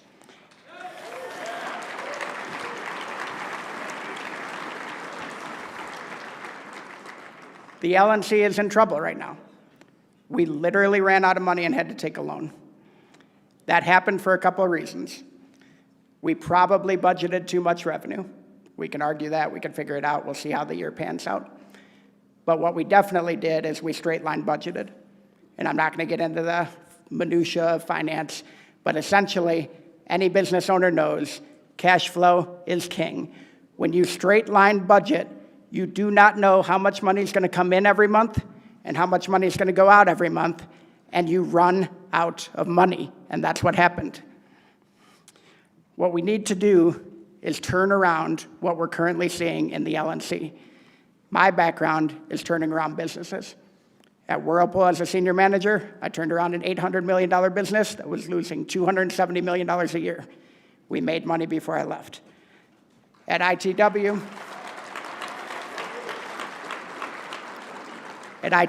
I was the global marketing director for a $42 million business. It was a $67 million business by the time I left. In Oklahoma, working for Berkshire Hathaway, I took over a $50 million business that was a $66 million business by the time I left. This is what I do for a living. I get dropped into situations that need fixing. I analyze them, I come up with solutions, and I help people make the right decisions so that they can be successful. From an LP perspective, just real quickly, I was the former Tulsa Region Chair. I am the current Oklahoma State Treasurer, where we have doubled our budget and funded candidates for the first time, including a candidate that got a one-on-one race that will lock us ballot access for the next 4 years.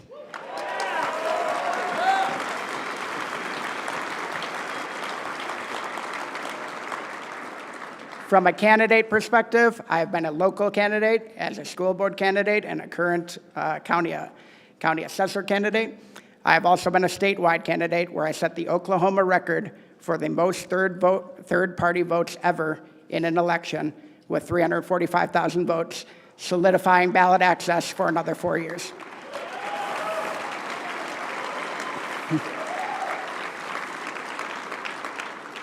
I want you to forget about caucuses. I want you to forget about the political quiz. Forget about my worst tweets, please. We're offering two different things. Do you want an accountant or a CFO? That's your call. Thank you, guys.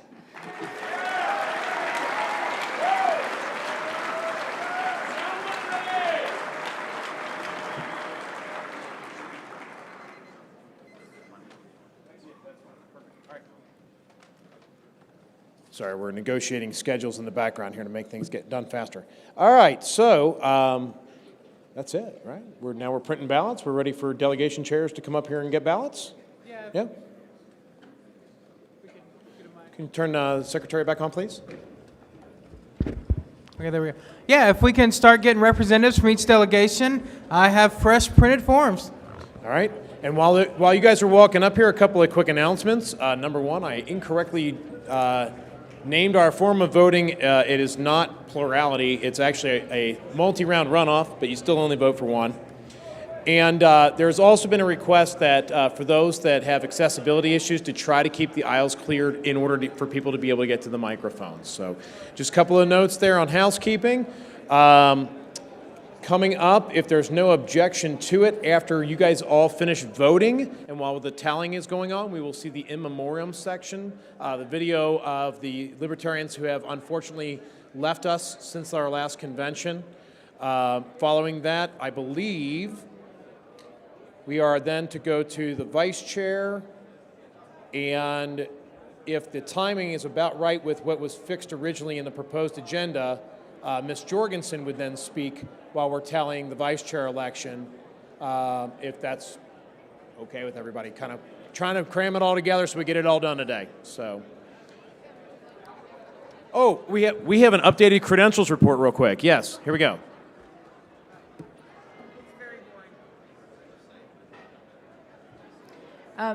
We have a very refreshingly boring credentials update.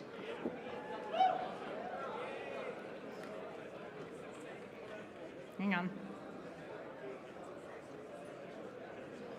We have had a few other people check in today. So we're up to 1,133 attendees.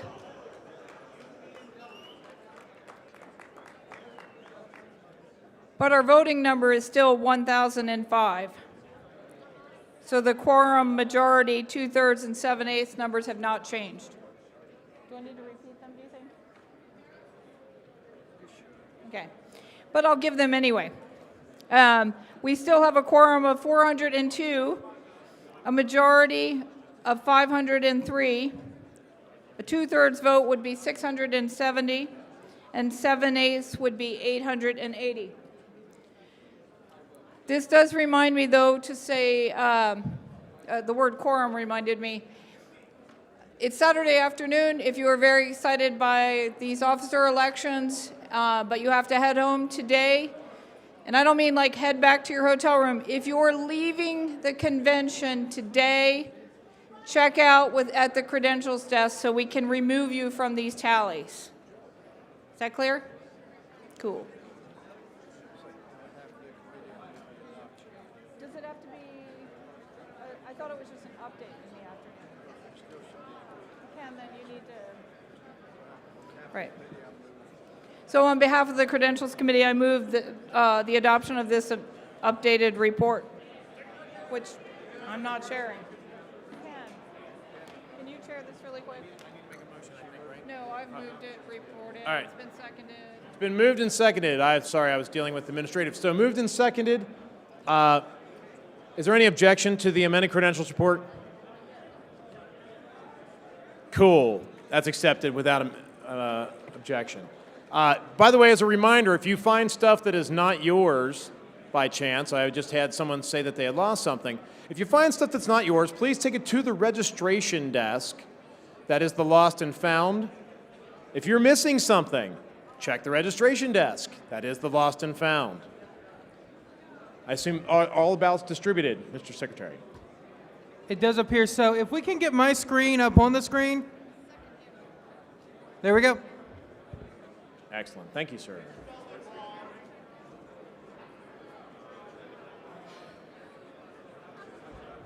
I'm hearing something that's spelled wrong.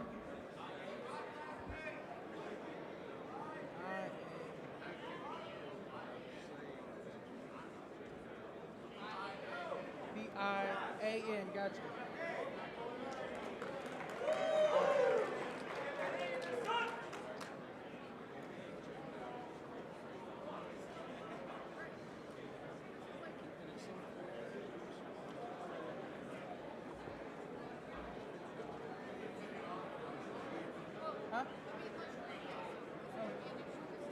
Can we leave my screen on for a little while they vote? Thank you.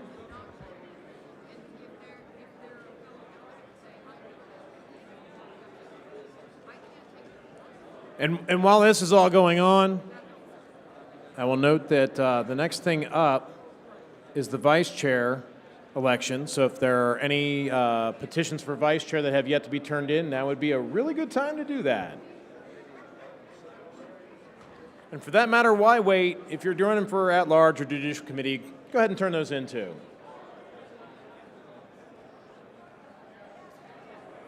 Yes.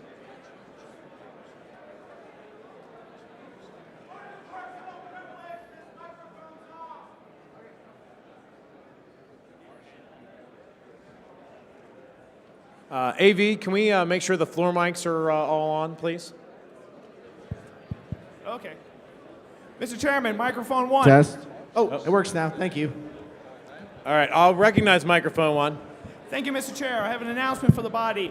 Morgan Rigg, delegate for the great Hoosier state of Indiana. Yes, Mr. And Rigg. my apologies for being redundant and using the words great and Hoosier in the same sentence.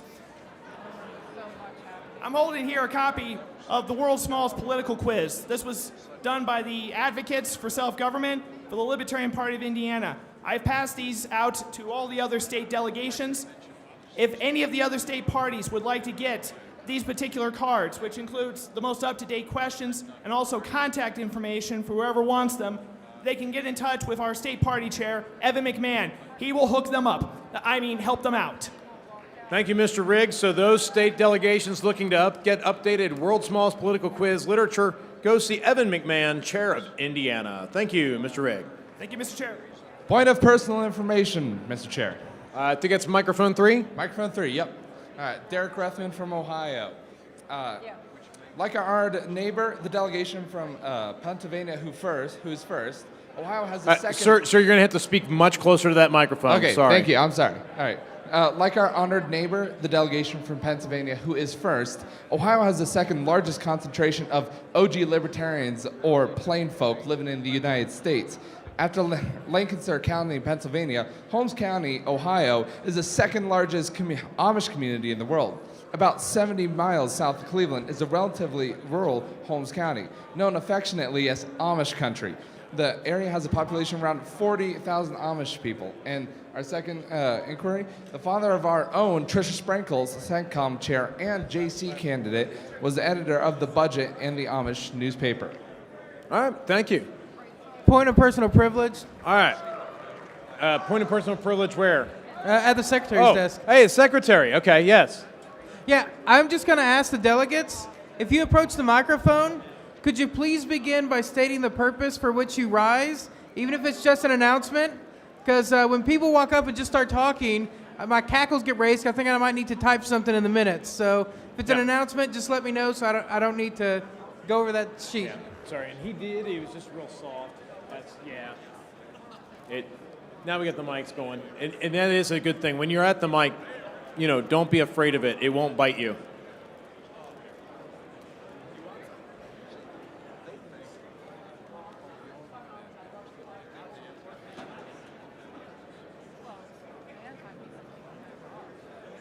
That's done. That's done. How many? Hey, John.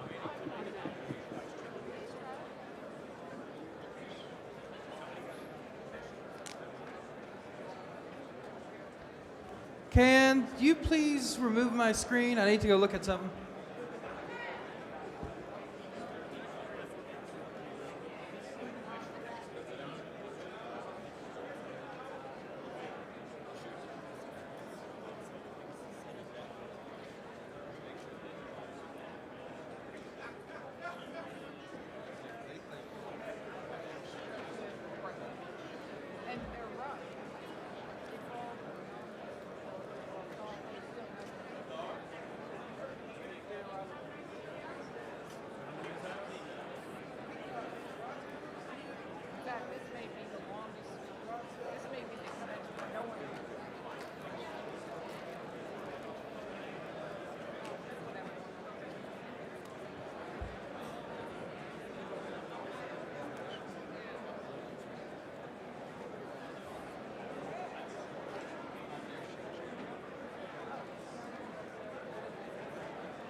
Tendency to spread out. That's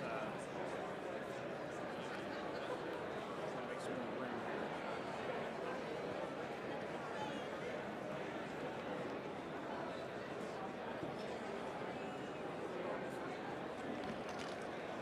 This can go away. Yeah.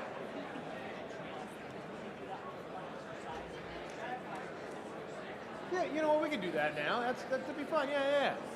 All right. Oh. Who's still tallying out there? We still got some tallying going on, right? I don't want to interfere with the voting, but I also want to have some fun. Who wants to have a little bit of fun while we're waiting? Point of information. Oh, all right. I got a point of information. Mr. Chairman, would you define what is a real libertarian? What is a what? A real libertarian. None of you. Only me. Oh, thank you, Mr. Chairman. I don't know.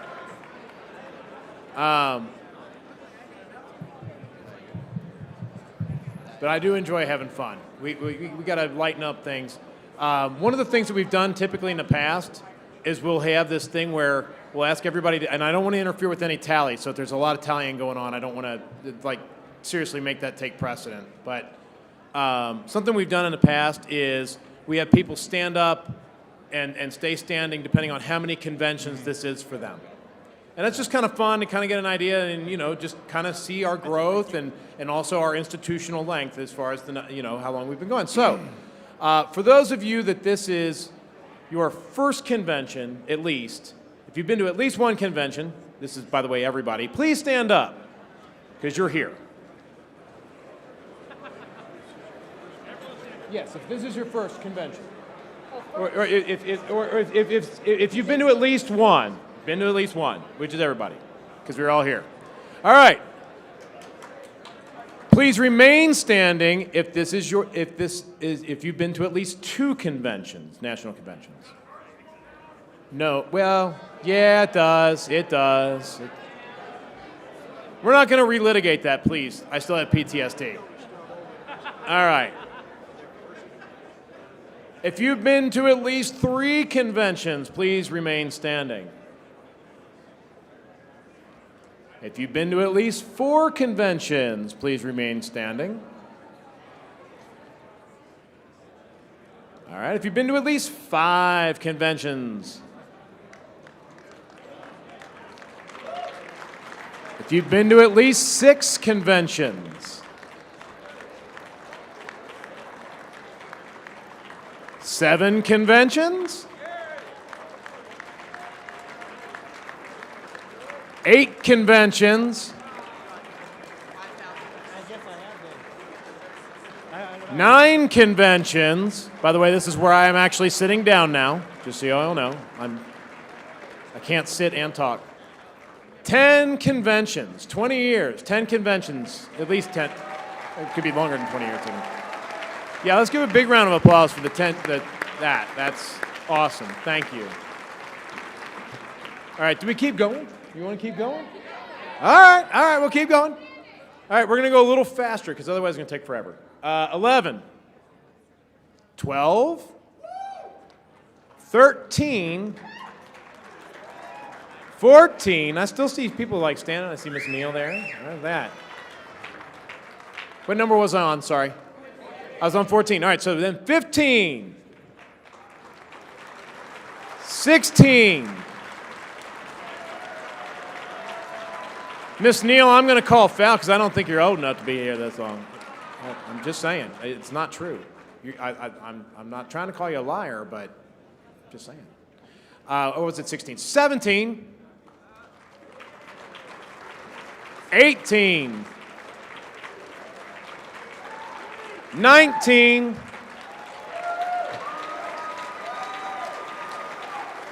20.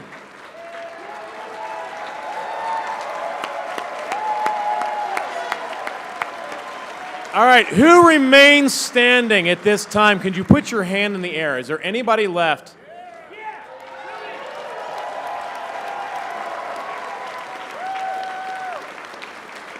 That's awesome.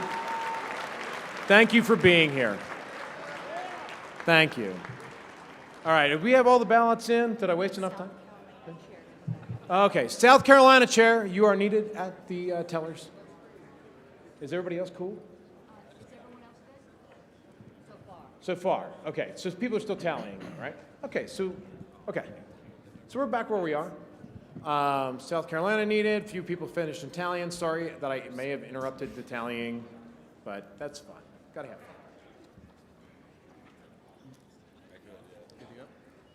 Can I make an announcement?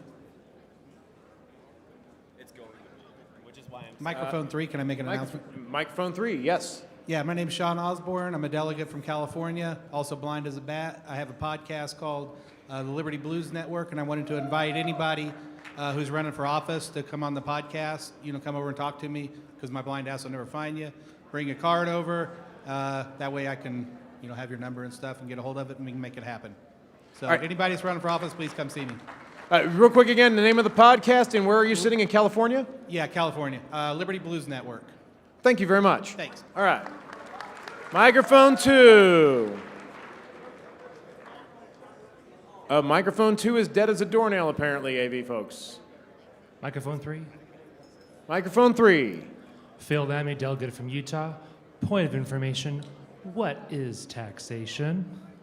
Well, the short answer is theft. The longer answer is extortion at the threat of violence, which is just theft. So.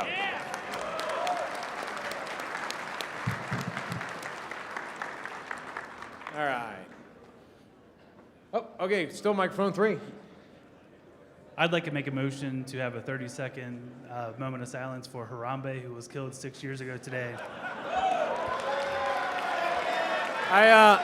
With the body's indulgence, I don't know that we need to have a motion and a full vote. We'll just have a moment of silence for Harambe. Thank you. You're welcome.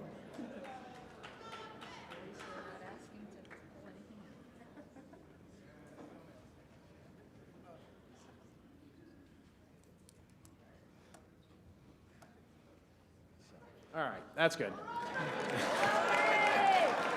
All right. All right, microphone 3. All the good stuff's coming from microphone 3. Announcement, short version of what I said at lunch today. If you are a member of anything that you would call a minority community, color, race, religion, anything that you think is underrepresented in this party, and you want to do something about it, please come see me. I'm June Jennis. I'm on the edge of California towards the back. We need an outreach committee. We need to increase minority representation in this party of all kinds. Thank you. Okay. I'm just testing microphone 2. We're good. All right, I apologize. There's a need for a announcement from the secretary. Yes. Important. Important. You want to hear this. If you have not turned in your platform tokens, they are due 1 hour before platform. However, as we have seen, we have a bit of a chaotic schedule this time, so we don't know when that is, so let's get them in quickly. Thank you. Yes. If you want to make your voice heard, do not delay. All right, where are we at here? Nobody at 1, nobody at 2. I see people at 3. Are you guys looking to be not recognized? What? Oh, microphone change? Okay.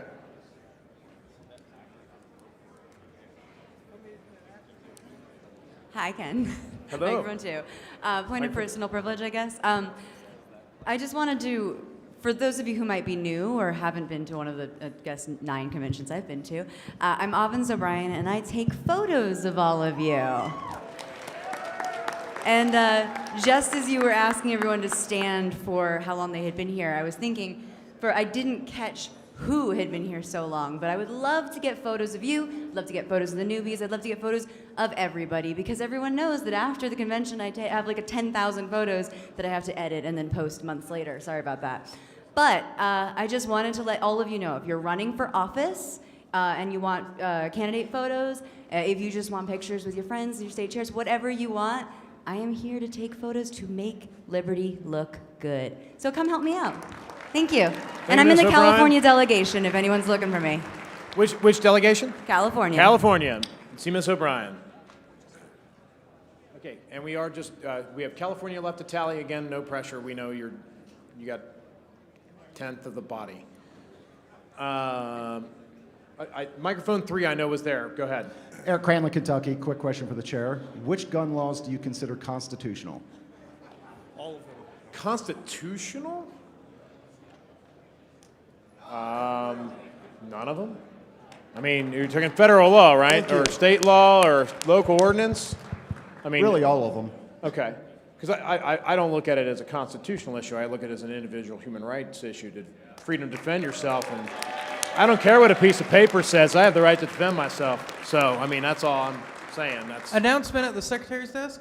Yes? Can we have Chris Lucchini come to the front? Mr. Lucchini, you are needed at the desk. Also New Hampshire.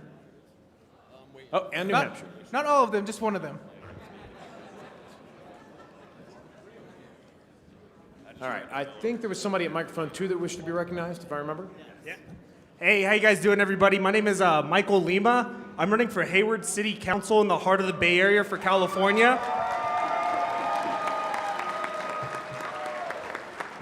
It would really help me out a lot if you guys could just visit lima4hayward.us for like algorithm purposes. It's Lima, Lema, the number 4 Hayward.us. You guys would help me out a lot. I really appreciate it. Thank you guys so much.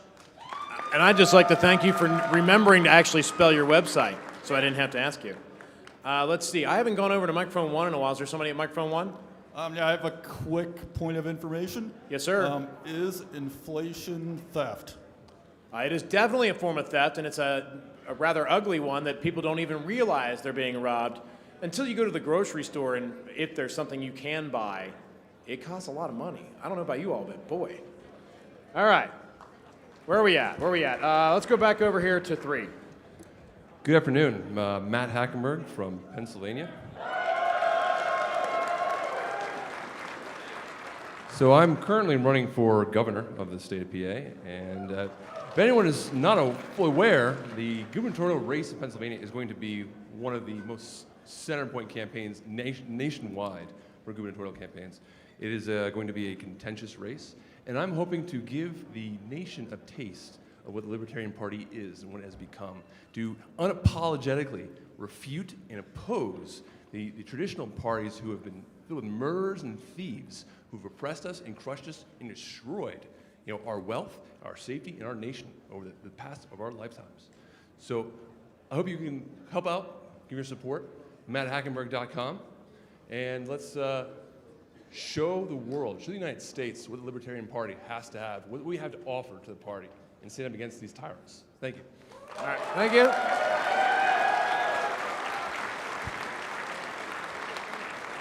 How are we doing over here? We're still doing the thing, right? Okay, you're still waiting. Okay. Microphone 2. Mr. Chair, this is Robert Perry. Hello, Mr. Robert Perry. Delegate from Kentucky. I believe I've met you before. Okay.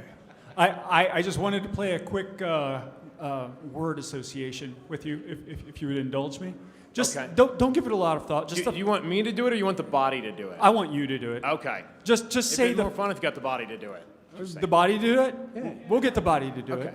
All right. Just say the first thing that comes to your mind. If I say no victim?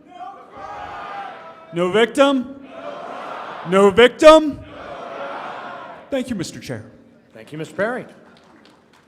All right, back over to microphone number 1. Robert Klimkowski, Florida. Yeah. All right. And I have an announcement for the body. I'm here on behalf of Mercedes Morassi, candidate for Broward County, Florida School Board. And just some of her experience: licensed mental health counselor, board certified behavior analyst, and a psychology professor at one of the largest universities in the world, where she said the school environment is unhealthy and not conducive towards learning. So please endorse and support expert in the field of education, Mercedes Morassi, at mercedesmorassi.com. And please donate. That last name is Morassi, mercedesmorassi.com. Thank you. And thank you for spelling that. All right. We go back over to 3. Anthony Strauss, California. Since Lima already represented himself, I'll pause on that, but do go to your phones and make sure we take care of Lima. But I'm also speaking on behalf of one of our brothers today, Kelly Carden. He's running in Kern County, California. So if everybody with their hands on an electronic right now can go to a browser, I'm not fucking around. And we're gonna go to Carden, the number 4. Carden, C-A-R-D-E-N, the number 4, Kern, K-E-R-N.com. Let's do this for Kelly, guys. Let's fuck up the algorithm. All right. Microphone 2. Yes, this is an announcement. My name is Marcia Powell. I'm the director of the new Libertarian Choir. Woo! Yeah. Anyway, thank you. We sang Thursday night at the reception, and then we're going to sing again tonight at the gala. So if you miss either one, I'm hoping that National will send out an email to everyone so we can prepare for 2 years from now. So I'm taking prospects to make the choir twice as big in 2 years. But the other thing is that my cell phone disappeared Thursday night, and the hotel doesn't have it, and it's not at the registration desk, and it's an Apple 6 iPod, I mean just an Apple 6 cell phone in a light green case. And it's hard to communicate to my singers without my cell phone. So if anyone has any data, this is what I look like. Thank you. Yes. Oh, we have results, so I'm going to put everybody else on pause because we're back. That's important. All right, where are we at here?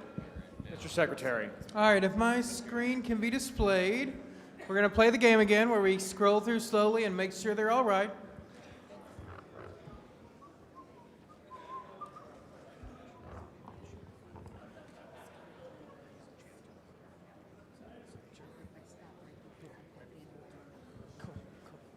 All right, here we go on the scroll.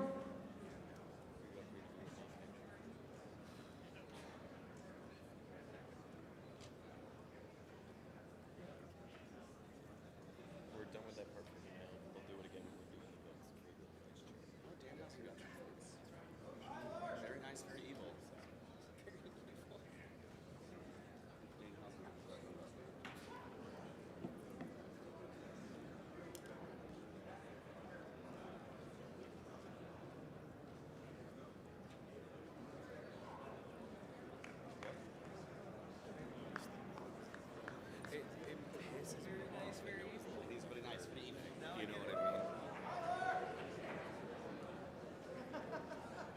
Does anyone have any? All right, we ready for results? I see no one approaching the mic. Any delegations see any issues with their ballots? Tennessee has a issue.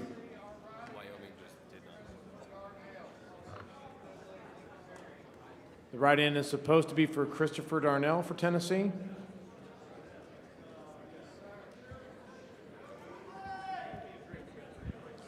Wisconsin has 3 votes for Tyler Dankey, not Christopher Darnell.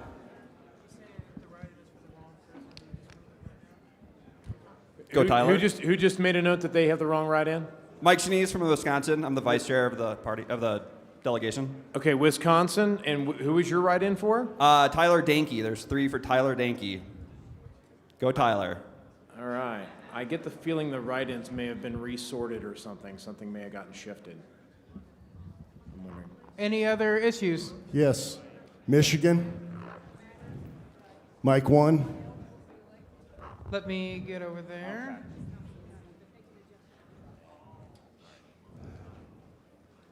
Okay, Michigan. Yeah, ours was not for Tyler. It was for Cher.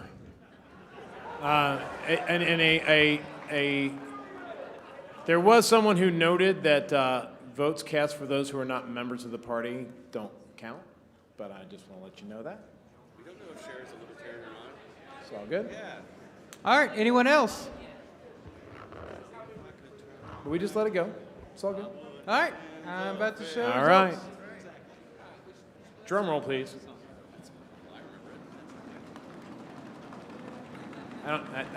Okay, now I regret saying that.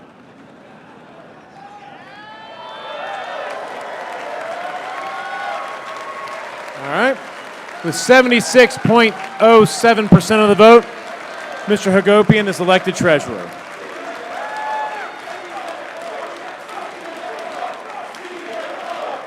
All right. All right. Very good, very good.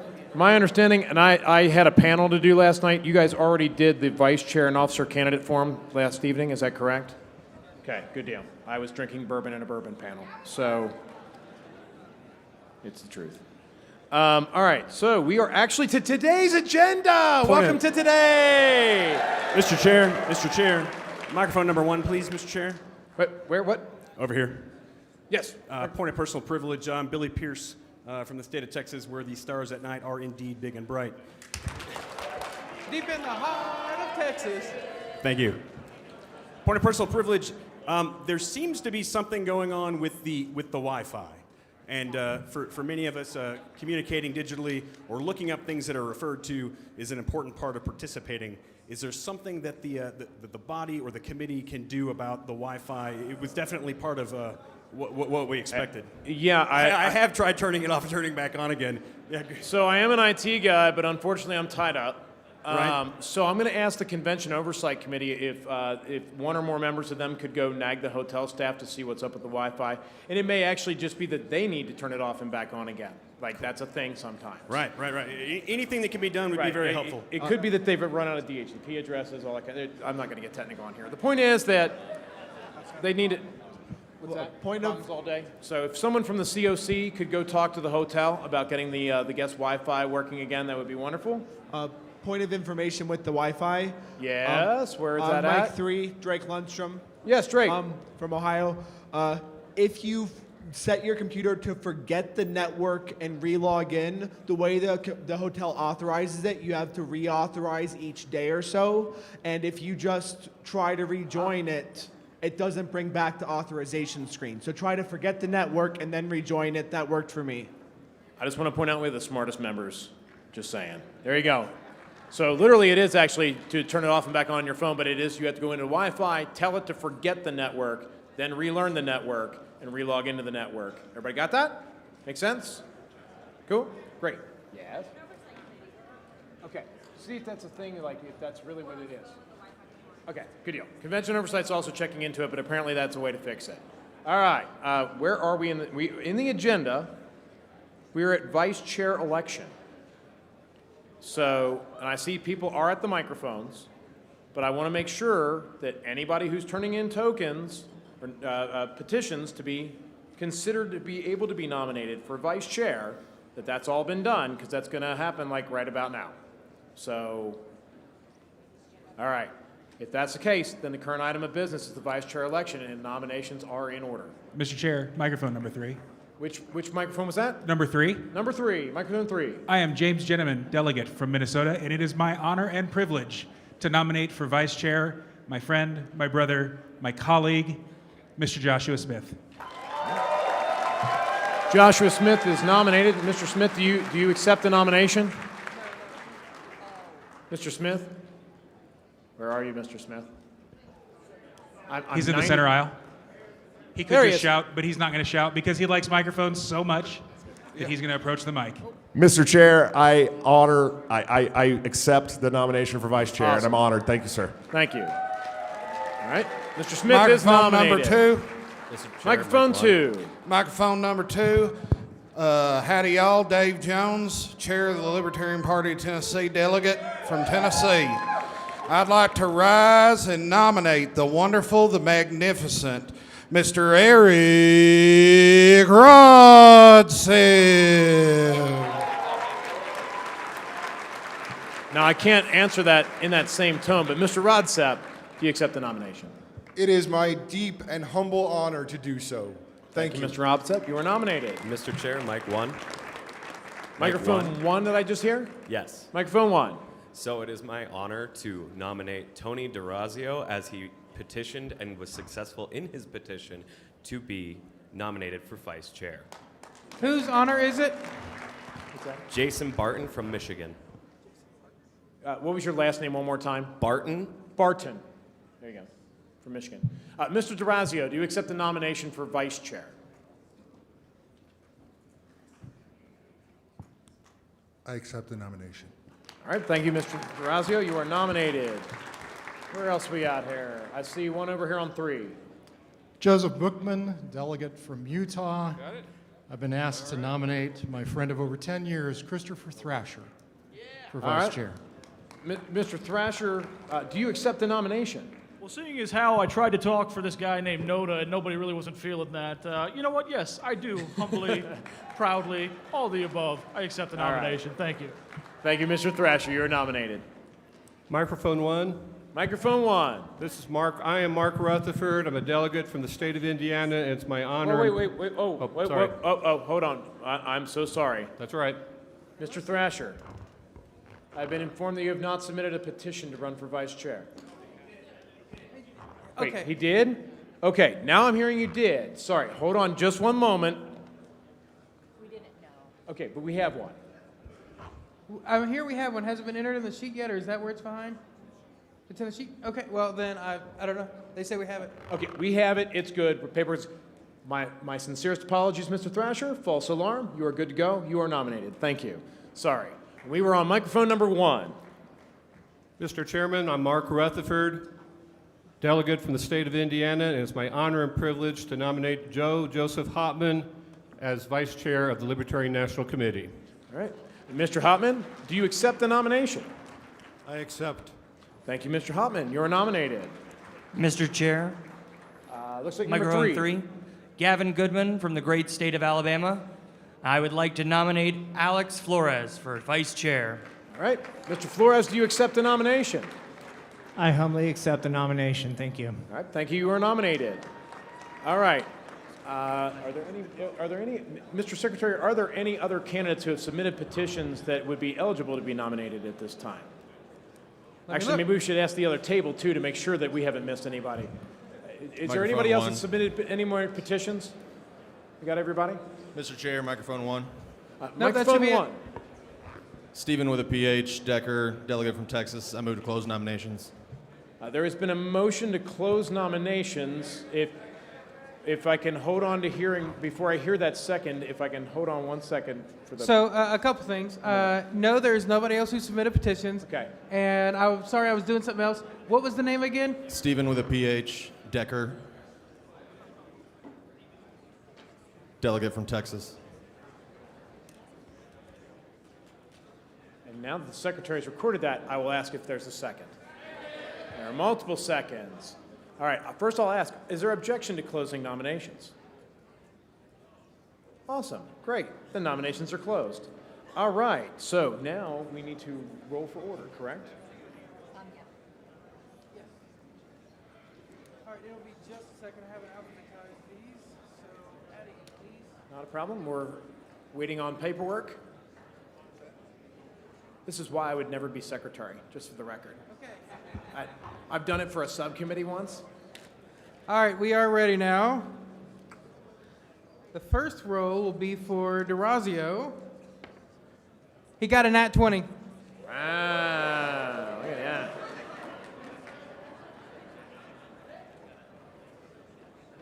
Next we have Flores with an 18. Man, I'm taking you to the casino. I just wish I could roll this good in D&D. Next up, Hopman with an 11. Next we have Rodsepp with a 13. Smith, 17. And Thrasher, 15. I'm putting this dice away.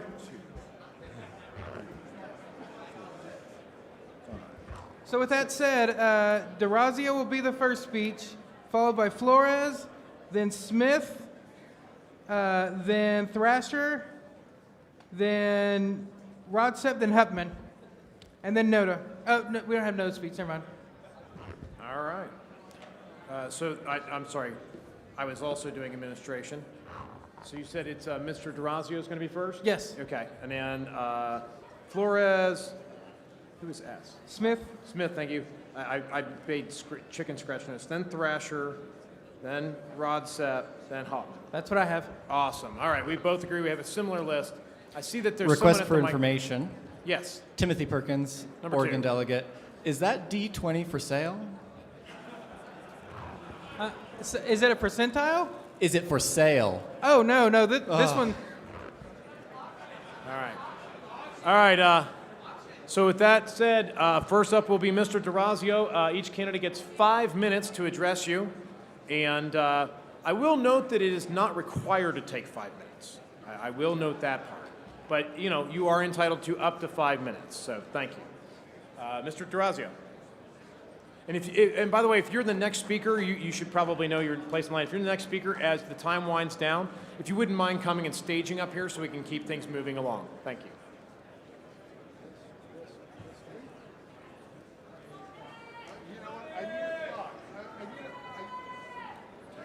I need a clock with 5 minutes on it and not whatever was on it last time I was up here.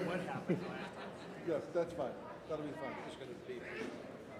All right, cool. It actually gives you a few extra seconds. Well, thank you. I appreciate that. For those of you who don't know me and have never heard my voice before, my name is Tony DeRazio.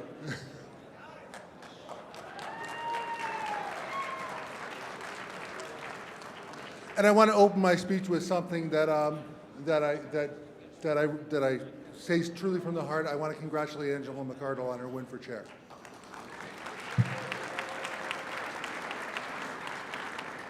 We ran a clean race. We ran a good race. We all ran great campaigns. Mr. Dasbach, Mr. Emmerling, you also ran great campaigns, and it's truly my honor. I want to come up here. Clearly, vice chair wasn't the job I was seeking, but some of you wanted me to have the job, and if elected, I will serve, and serve gladly and humbly. But I really want to take these next 4 minutes and 8 seconds and talk about the elephant in the room, which, by the way, I'm doing a pretty good job reading. I've heard the phrase read the room a lot. How many of you have used the phrase read the room this weekend? Yeah, exactly. We're all using it because we're all reading the room.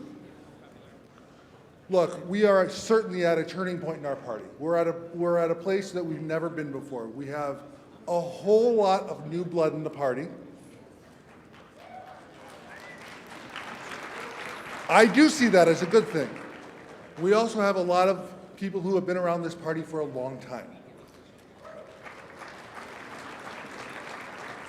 What was the peak 20 conventions? Did we have anybody more than 20? Yeah. How many, by the way? All of them. Wow. Yeah. Give him the round of applause, not me. Not me. We're going to come into, over the next couple of years, there's going to be a lot of conflict in this party. Over the last couple of years, there's already been a lot of conflict in this party. We've seen a lot of screaming matches. We've seen a lot of nastiness on Facebook and Twitter, and you're all going, great, he's talking about social media. It's such a cesspool. I'm going to ask this delegation and all libertarians who might be watching this at home one favor. Well, two favors. One, I want your vote. But the second favor I'm going to ask you is give each other a little bit of grace.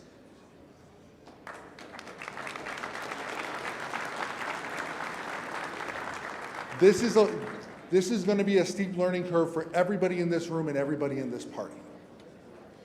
We're going to have to learn how to get along. We're going to have to learn how to fight for liberty together. It's not going to be easy for us. We're going to have some growing pains.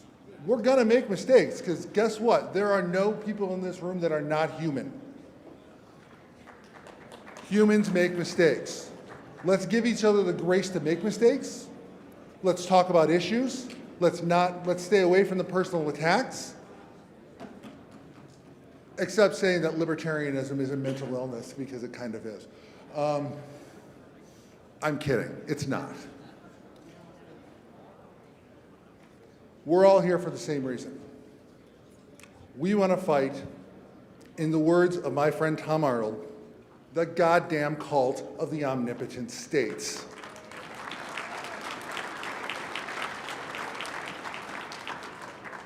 I didn't sign up for libertarianism to get into Twitter wars with any of the nice delegates from Delaware. Hello, Mr. Casey. Lovely to meet you. All good. It's all in good fun. We're good. I got into this party, I joined this movement to fight for a world set free in our lifetime. We all got into this party for a world set free in our lifetime.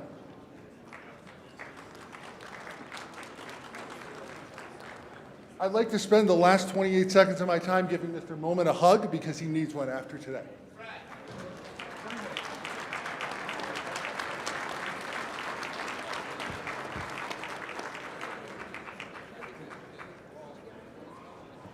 Thank you very much, and go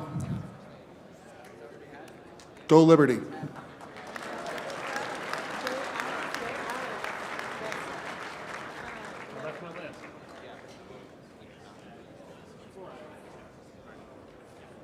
Next is Mr. Flores. Brown, you have your timer ready? All right.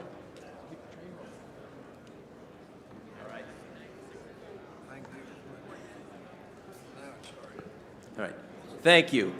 My name is Barry Short. I am the chair of the National Governmental Area commonly known as Utah.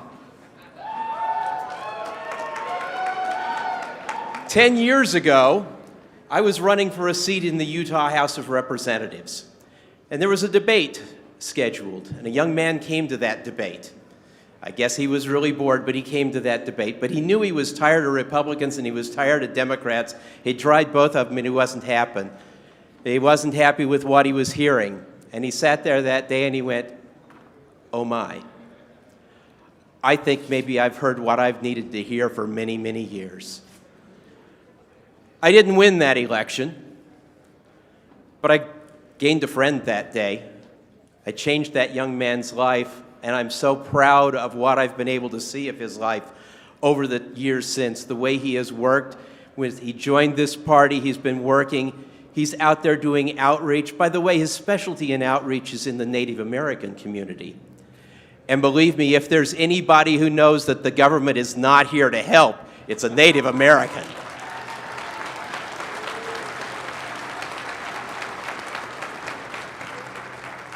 I've been just thrilled to watch his growth, and I am thrilled today to nominate Alex Flores for Vice Chair of the Libertarian Party.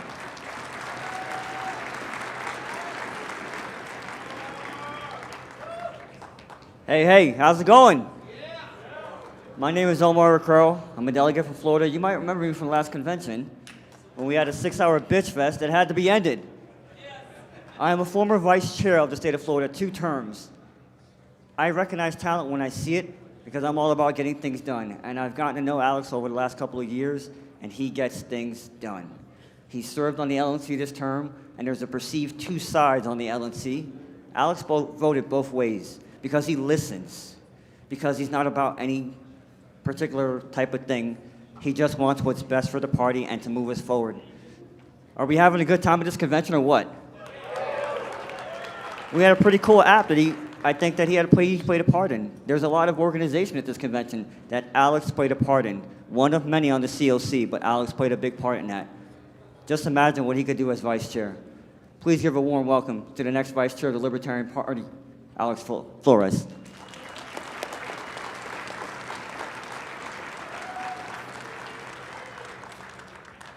Thank you.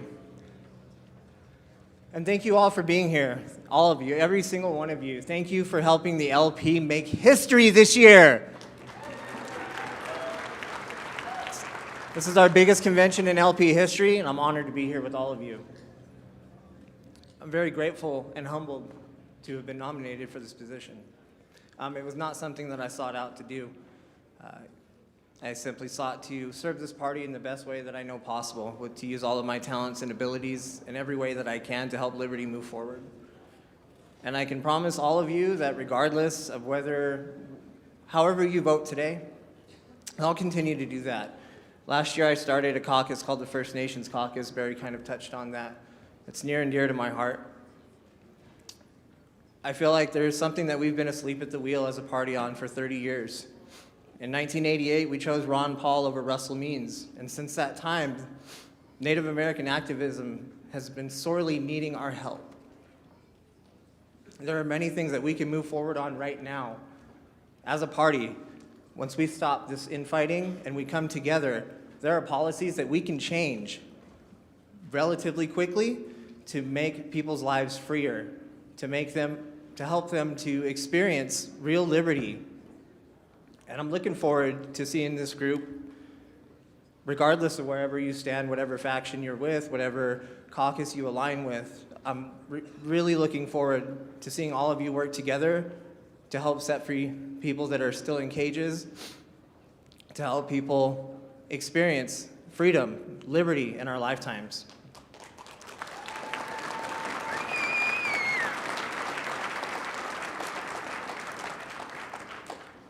Again, thank you all. I know another caucus that I am involved with is the Povertarian Caucus. We're actually throwing a pizza party tonight during the gala. If you want to come to that, everybody is welcome. We take cash donations, Povertarian Caucus. You can donate there, PayPal, Venmo, Cash App, any of those. We'd be happy to help you all, have you all with us. The Povertarian Caucus actually helped 10 people get to this convention this year, helped 10 delegates have places to stay, food to eat. I want to keep continuing doing this kind of work for the party, and I hope that I have your vote. Thank you.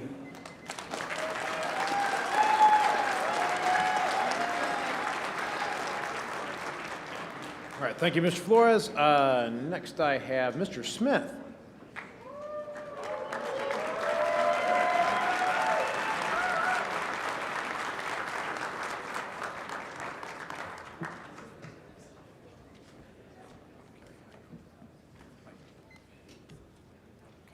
All right, hello Libertarians. I'm Dave Benner, LPTN Communications Director and newly elected Region 2 Rep. Thank you. So as the Libertarian Party enters a new age, our banner wavers need to venture into controversial territory and speak the truth and defend the principles that we all hold so dear. And from the Vice Chair, no one would do that better than my friend Joshua Smith. And he wouldn't stop there. He will work hard, replace Angela for her whatever duties that she needs being replaced for, and continue to serve as one of the most effective recruiters in this party's history. So with that said, please help break the cycle and give your vote to Joshua Smith.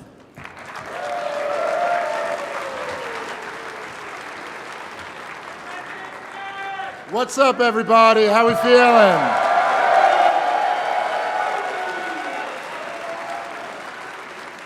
I am Dave Smith. I'm a delegate from Jersey. I am here to support Josh Smith for the vice chair position. I'm watching the clock. I don't want to take all of his time because I'm not Scott Horton. So I would just say, look, I think that the most important mission for the Libertarian Party in the immediate future, now that there has been this big change in the party, which I really hope everyone comes to embrace, is that we need to recognize that most libertarians are not members of this party, and that should be the low-hanging fruit for us. We need to recruit the liberty movement into the Libertarian Party. Now, Josh Smith has made himself a major figure in the liberty movement, and he's one of the top recruiters for the Libertarian Party, and that's what makes him perfect for this position. On top of being a libertarian podcaster, he's got experience on the LNC. He's been an at-large for a while. He's had a great voting record. He's stood up for the principles that we want to see this party represent time and time again. On top of that, I'm sorry, I'm losing my voice, but I made it through introducing Ron Paul last night. So if I could make it through introducing the great Ron Paul. Oh, by the way, speaking of the great Ron Paul endorsed Josh Smith for chair of this party back in 2020. And if he's good enough for Ron Paul, he's definitely good enough for all of us to be the vice chair. But on top of any other accomplishment that I could list of Josh, that he's achieved in the libertarian movement, in the Libertarian Party, Josh Smith, as many of you know the story, right? Josh had a daughter with a woman who he was split up from and who lost custody. And he took custody of this daughter. And she had two siblings who were not biologically Josh's children.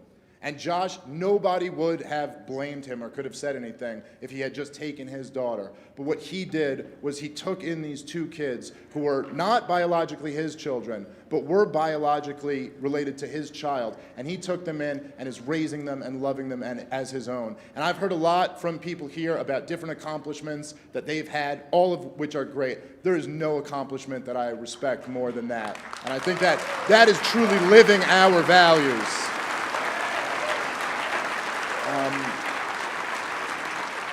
Listen, thank you so much to everyone here. I've been having a great time. Not much time left, so let's hear from the man himself. Josh Smith, everybody. Well, shoot! I didn't think he was going to make me cry before I came up here. My goodness. Guys, I'm not going to do what I normally do and come up here and talk about my accomplishments and the work I put in for the last 5 years. I just want to say thank you. Because 5 years ago, they were laughing in my face. They said we couldn't do what we're doing today, and we're doing it. And I appreciate you, and I just want to thank Michael Heiss. I want to thank Dave Smith. I want to thank Angela McArdle. I want to thank all of the people in this room that showed up to make their voices heard. It means the world to me, who started this 5 years ago on a mission where I didn't know if we'd ever accomplish it, and we have, and I appreciate you. But aside from that, I also want to give a shout out to the people that laid the groundwork. And we need to talk about this. This room is full of a new generation of libertarians that are fired up activists and ready to take on the state. And that's the most beautiful thing I've ever seen in my life. But there's people that laid the groundwork. There's people that took the arrows before we came. There's people like Bill Redpath from Illinois who worked on ballot access.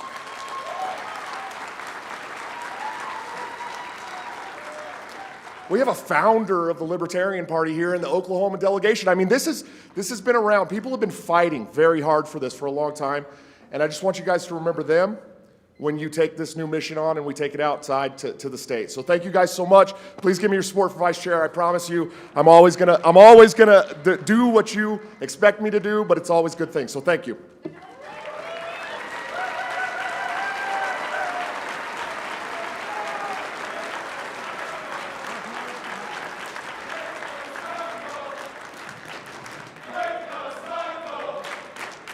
All right. The fourth candidate in the list is Mr. Thrasher.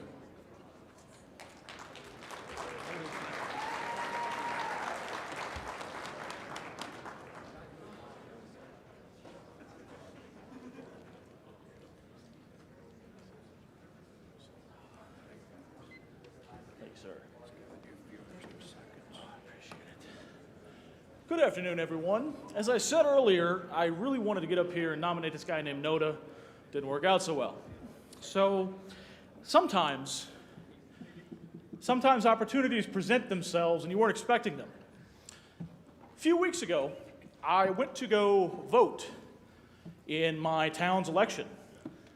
And I noticed, got a couple offices here where there's no candidate.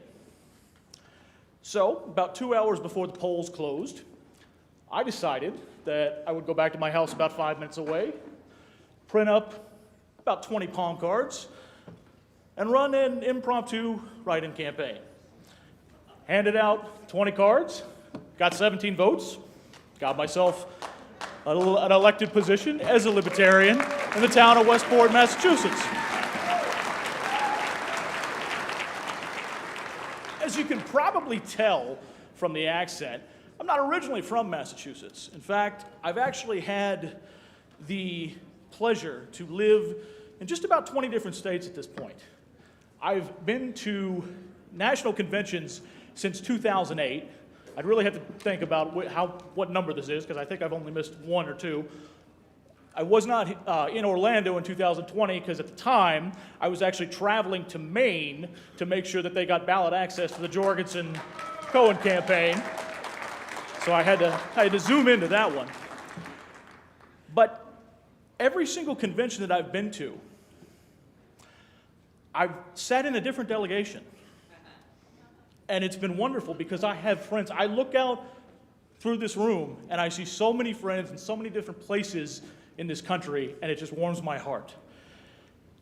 And interestingly enough, I'm a delegate from Massachusetts. And no matter how this convention body decided to vote on which delegation to accept, I would be able to say that. I was the only person who was listed on both delegations to be here today. And there's a reason that I did that. It's because the enemy is not in here. The enemy's out there. I have been trying, some would say in vain, but nonetheless, I have been trying to find a solution to the situation in Massachusetts, and I truly hope, ladies and gentlemen, that at some point one can be worked out. I've been accused of straddling the fence, and what I'm trying to get across is that we're in a really big yard, and there's a little tiny fence there in the middle, and I'm not straddling the fence. I'm at the other end of the fence saying, hey, why don't you guys walk this way? Because we have more in common than we disagree on. And I'll tell you something else about straddling the fence. Some would say that I've chosen one side. Some would say I've chosen the other side. A while ago, someone who I've called a friend in the past, and someone who I truly hope to call a friend in the future, said on a podcast that I had accepted 30 pieces of silver in order to cast my lot with one side of the Massachusetts equation or another. And a few minutes ago, I walked over to my delegation table, and I found this. And it's 30 pieces of silver. And let me tell you, I don't accept this because I refuse to choose a side when both sides are wrong. That is the very reason I am a libertarian. That is the very reason I wanted to stand up here earlier today and say that Nota, none of the above, is always an option. Instead, I am here with you today, and I have very little time left, so I'm going to speak directly to those of you who it is your first convention. I say to you, welcome. I say to you, I remember the first convention I ever went into. It was 2008. I had no idea what I was getting into. I was coming from the left with an anti-war background, having no idea about economics. I grabbed every book I could at the laissez-faire bookstore, so much I had to buy a new suitcase to get out. And I've been here ever since, and I hope to see you all way down the line too. But what I'm asking all of you who are here now for the first time, to understand that there are those who have put their blood, sweat, and tears in this party and who want to continue to do so. Do not throw the baby out with the bathwater. You need people who know how to get the work done, and we're here for you. And I am asking you to consider making me your vice chair so that I might help Ms. McArdle and the rest of the team set the world free in our lifetime. Thank you very much for your time.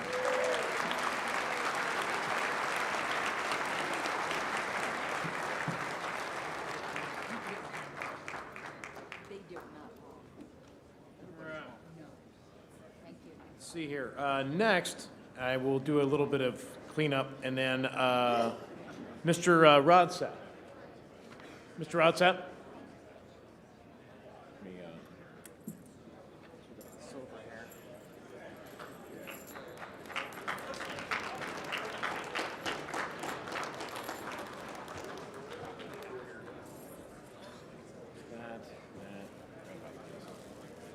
Clean up a little bit.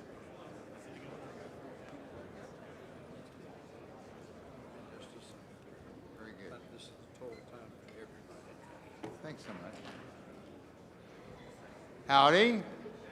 I'm Sean Haw, Libertarian for North Carolina State House District 31.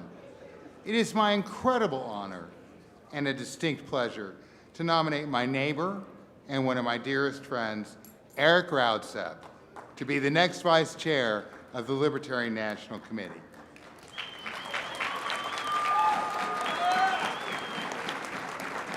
I first got involved in the Libertarian Party in 1979.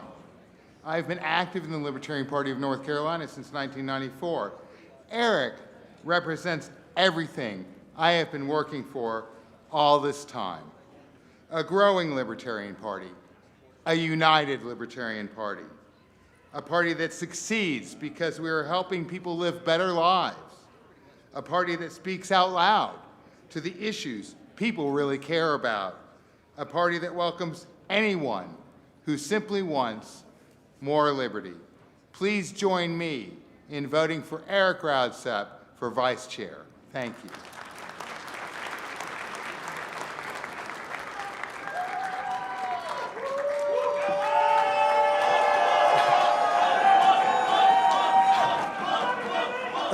Thank you.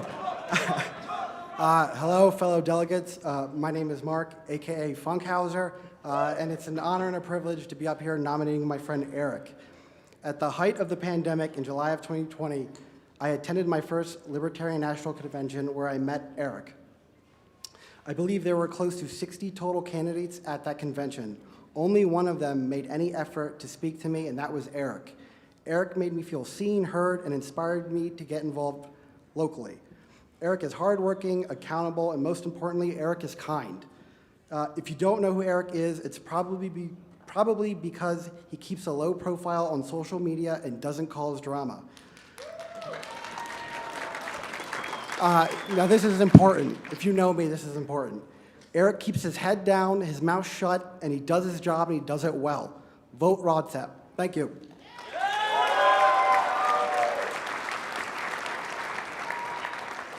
My name is Eric Rautzep, and I am asking for your support to be your next vice chair of this most amazing party. I am a bridge builder. I am a bridge builder. I am a uniter. Sean has been a long-standing member of the Radical Caucus and a long-standing member of this party. Funk is relatively new, a powerhouse, youth, and power. I bring people from every side of this party together because it makes our party better. It makes our party stronger, and that is the future for liberty in this party and in this nation.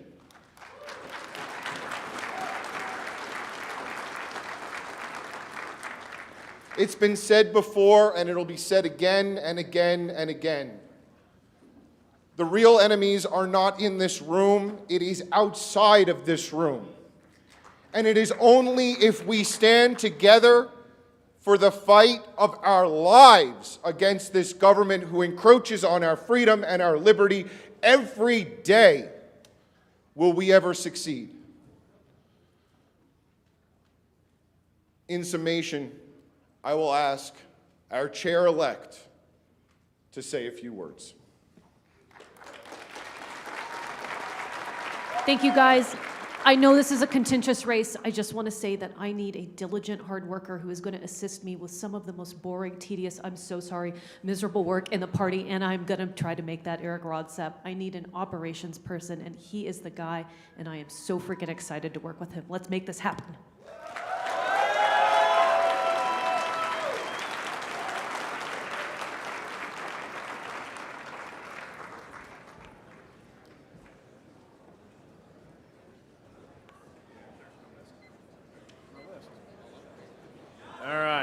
Let's see here.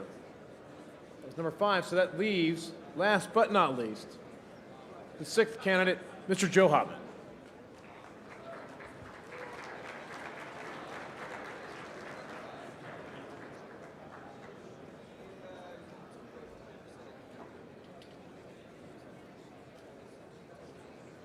I would ask that everybody keep conversations down. We have one more speaker.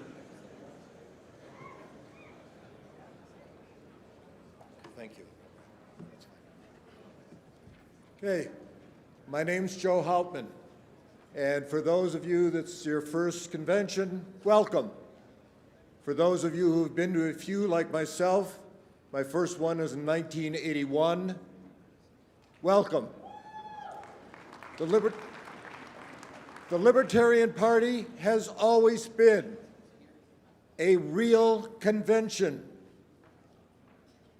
We don't know what will happen when we come here. The Libertarian Party has always been a marketplace of ideas. You are the consumers. You tell the party what to do. You've done it. You have told the party what it wants, and we'll be following that path for the next 2 years. One of the jobs of the vice chair is to represent the states that decide not to affiliate with any district. Those who feel they are not heard. And I realize that many of you are here because you felt that the current leadership was not listening to you, that you were not heard. And that may very well have been the case. I will remind you that none of the candidates running for chair were part of the current leadership. However, keep in mind, you are not the only people who are unheard. The Libertarian Party has traditionally spoken for those who are being exploited by the government. And we speak for all of them.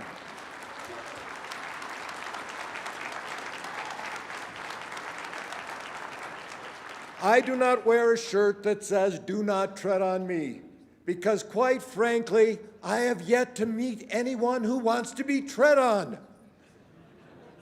I could wear that shirt to a communist meeting, and guess what? They don't want to get tread on either. The key to being a libertarian is don't tread on anyone.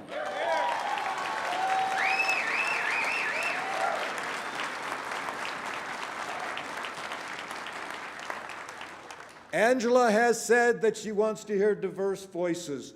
I think those who have heard me speak know I am not, if elected, will not be a yes man. Okay? That I will be willing to speak to the power that you have legitimately elected to lead this party. This is not the first change in leadership I've gone through. It's happened before, it may happen again. The current leadership, the new leadership, has made many promises. You have 2 years to make them true. If you do, and actually I hope you do, then your opposition will wither. It will disappear. You will have done what you said. If not, this is simply the 2-minute warning before halftime. And we will go through this all again in Washington. I hope that's not the case. I hope that this is something that only happens every 2 years at convention, because we are opponents of each other. We are not enemies of each other.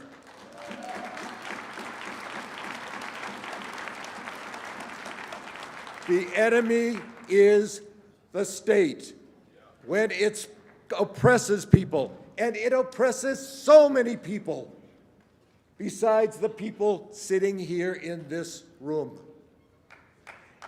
We need 34% to either win or be the major opposition in this country. 34%. Folks, 34% don't look like us. They aren't in the financial situation we are. They do not have the goals that we are. For many of them, their American dream is to know their house is not going to be taken away for taxes. We have to represent them too. Thank you. Okay. All right. So that concludes our list of candidate speeches. And so we are now to the voting part of this.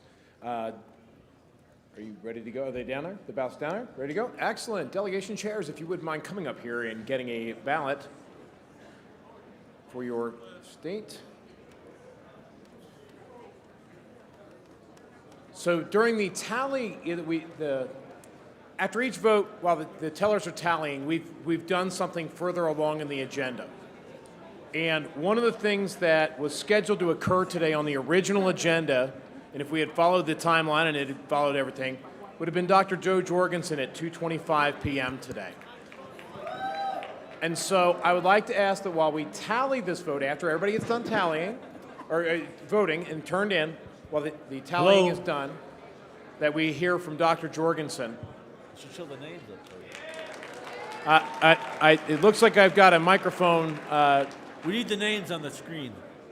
Oh, yes, names again. Thank you. Thank you. So, everybody good with that we hear from Dr. Jorgensen while we do the tally this time? And that's also, by the way, catching us up with the agenda we had today. So.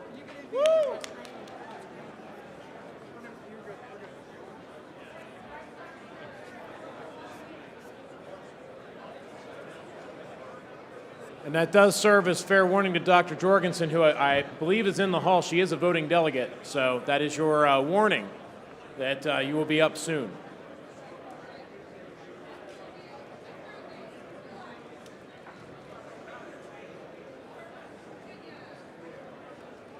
And also, Spike's not back yet.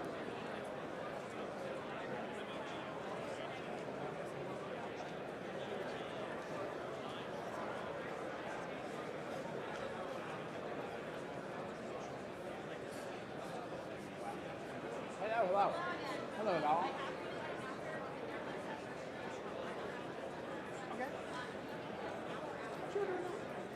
Mr. Secretary. Mr. Secretary, somebody's calling for you on which microphone? Mic 3, Mr. Secretary. Microphone. Tony D'Orazio's name is spelled wrong. I believe you are missing an I. Nope. Dorazio. There you go. Perfect. And then, yeah, there you go. All right. Thanks, Mr. Wilford. Real quick, I see Ms. Ward. I see you at the microphone. We have a quick announcement first, and then I'm going to recognize Ms. Ward right afterward. I need to be in that queue. Okay. Go ahead. Hello, everybody. Hi. Can I have your attention, please, for 1 second? 1 second. Thank you. I'm Kelsey Lyon. I'm on the Convention Oversight Committee. So we are sold out for our gala tonight. However, we do have gallery seats available, so you will get to see all the speakers, participate in auctions. The only thing you will not get is food. We do have a bar, all of that. So those are $30. If you guys could go to registration, you can get tickets there and tickets at the door. Thank you.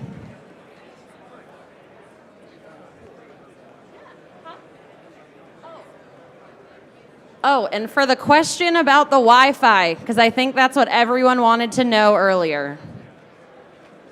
So we are working on the Wi-Fi. It is very difficult when we have over 1,000 people trying to use the Wi-Fi at the same time. But we are working on that issue. Thank you. I have... Mr. Chair, request for information, microphone 3. Just one moment.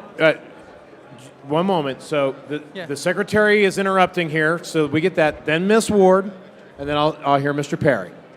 Yeah, I just want to mention on the delegate sheets, we did this in case any of the ballots went long enough that there's multiple pages. People, hey. Important information from the secretary for a moment. We did this in case any of the tally sheets went long enough to have multiple pages, which I expect to happen later today. There is a place to sign and a place to initial. Make sure you do both. That is important. The other thing I want to announce is if Florida and Maine can come, please get your tally sheets. Thank you. Florida and Maine, get your tally sheets, and the sheets must be signed and initialed. Ms. Ward, microphone 1. Yes, I have a point of inquiry. Point of inquiry. I have a delegate that's currently missing. If they are not present, oh, no, he's here. Thank you. I withdraw. Okay, good deal. I love it when problems solve themselves. That's my favorite kind of problem. Mr. Perry, microphone 3. Yes, request for information. The 30 pieces of silver that Mr. Thrasher left on the lectern, is that considered a donation to the party? I'm not a silver person, so I don't know if it's actually silver. But if somebody is like good with that, I can tell you it sounds like silver. But let's see here. What do we at? What do we have? It looks like, is there someone at microphone 3 wishing to be recognized? Yes, Kenneth Olson, California. I just wanted to remind the delegates that the sex worker panel begins at 3:15 over in Redwood Room 8. please make your way over there, take a break from all this, and enjoy the panel. Thank you. All right, thank you. It looks like microphone 1. Kenneth Welch. Be sure to speak up, sir. If people could try to keep the noise to a minimum unless it's related to tallying. Kenneth Welch, Blanco County, from deep in the heart of Texas.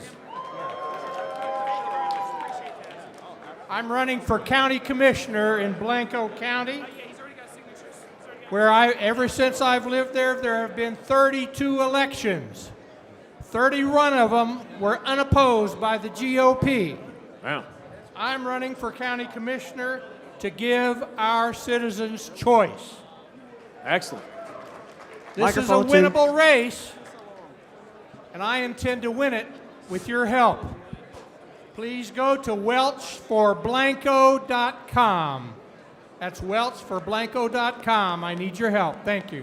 All right, and Welsh and Blanco are spelled how you would expect that? WELCH for Blanco, BLANCO.com. Thank you for that. All right, let's see. Microphone 2. Microphone 2, Omar Crow, Delegate from Florida. Request for information, Mr. Chair. Go ahead. What time is Dr. Jorgensen speaking?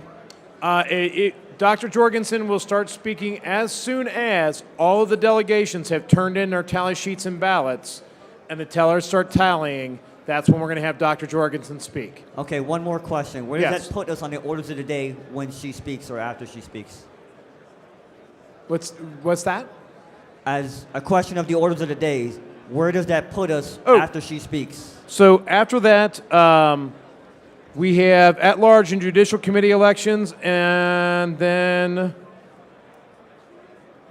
platform committee. And those are the 3 things that were left on the agenda for today. Okay, but we have a stop at 5. Is that correct? That is correct. Or I don't know that we have a hard stop at 5, but we have a scheduled stop at 5. Thank you. You're welcome. Mr. Chair, point of information. Where's the point of information? Over here. Microphone 1. Mitchell Wiechek, Florida delegation. Point of information, did Jeffrey Epstein kill himself? Did what? I'm so sorry. Did Jeffrey Epstein kill himself? No.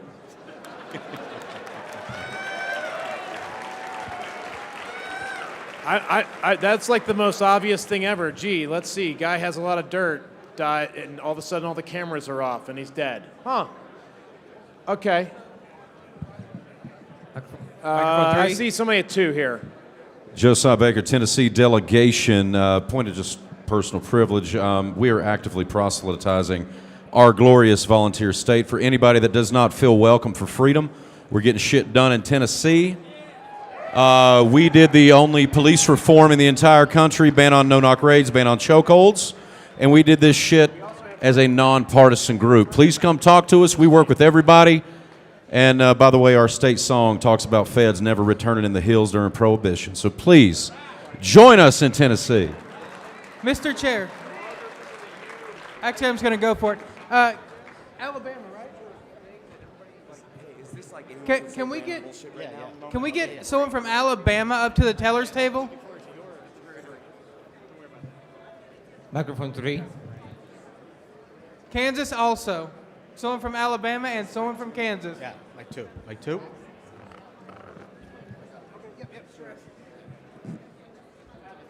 Mike 2.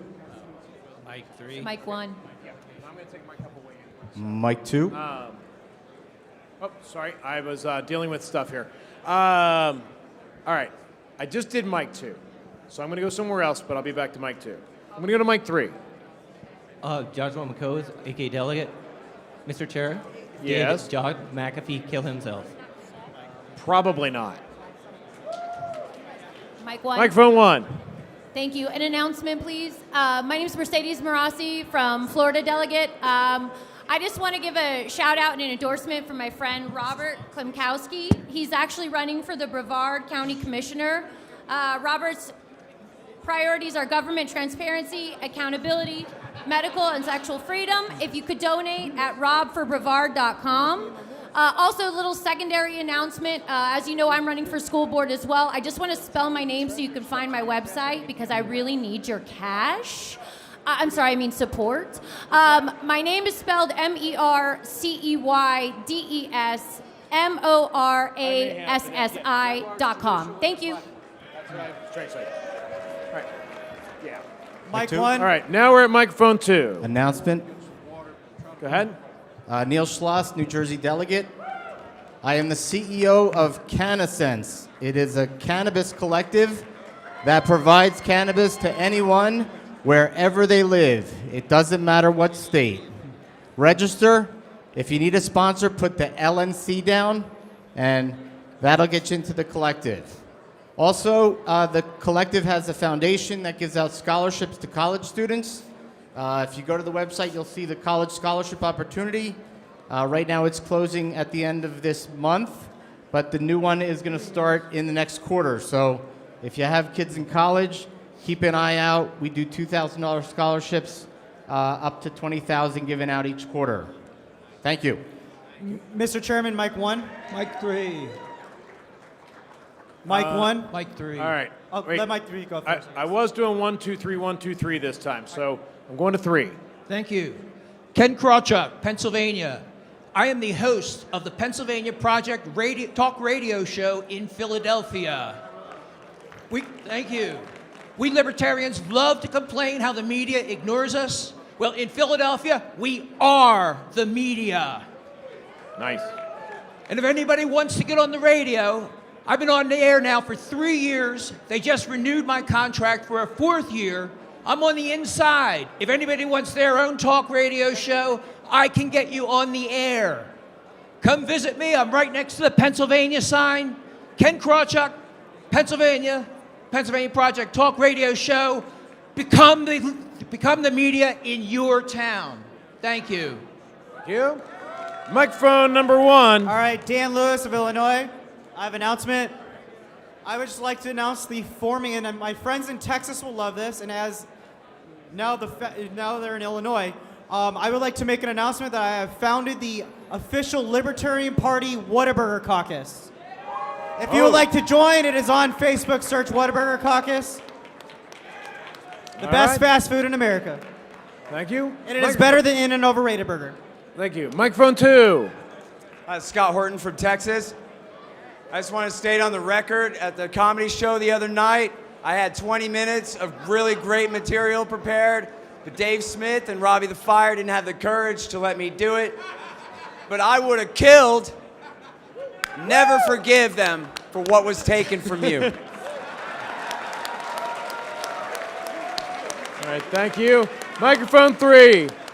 Richard Jensen, alternate from Utah. In homage to the Free State Project of New Hampshire and the invitation from Tennessee, I would like to invite anyone who is willing to move likewise to come to the freest county in the nation in Iron County, Utah, where we held the first post-COVID concert of in the world in May of 2020. We currently have 40% of all of our local city councils. I have yet to wear a mask yet. Where our sheriff threatened to arrest any state or federal officials who interfered with our freedoms. Anyone west of the Mississippi looking to relocate are welcome in Iron County, Utah. Thank you. All right, thank you. Before I get to the next microphone, if you're having a conversation that is not tallying, if you could quiet it down or take it slightly out to the sides or in the back or just not where people are trying to talk. Microphone 1. Mr. Chair, mic 1. Yes, sir. Jeff Pitts, Nebraska delegation. I have a very important question. Yes. It's very simple. Black guns matter or all guns matter? Can both be true, sir? Can both be yes? They can both be true. Because I'm trying to settle a debate amongst my caucus. I would say yes. If it's an or question, my answer would be yes. Thank you, Mr. Chair. Yes. Microphone 2. Rudy Hernandez from Texas. I just did an announcement. I wanted to say that one of our vice chair for LP Dallas couldn't make it today. but he's running for Texas House District 100. So, you're gonna- just an announcement. Rudy Hernandez from Texas. So, Joe Roberts from LP Texas, he's running for Texas House District 100. He's the vice chair for Dallas. I just wanted to tell anybody if they're willing to support. He's a very good guy. Proud Libertarian, very, very hard worker. We're lucky to have him in Dallas and in Texas. If you want to support him, it's robertsforliberty4.com. Thank you. And real quick, just to clarify, that was Roberts plural, right? Roberts. Yes. No. The number 4, liberty.com. All right. Thank you. Quick interruption from the secretary's table. We need New Mexico at the teller's table. New Mexico, you are being paid to the table.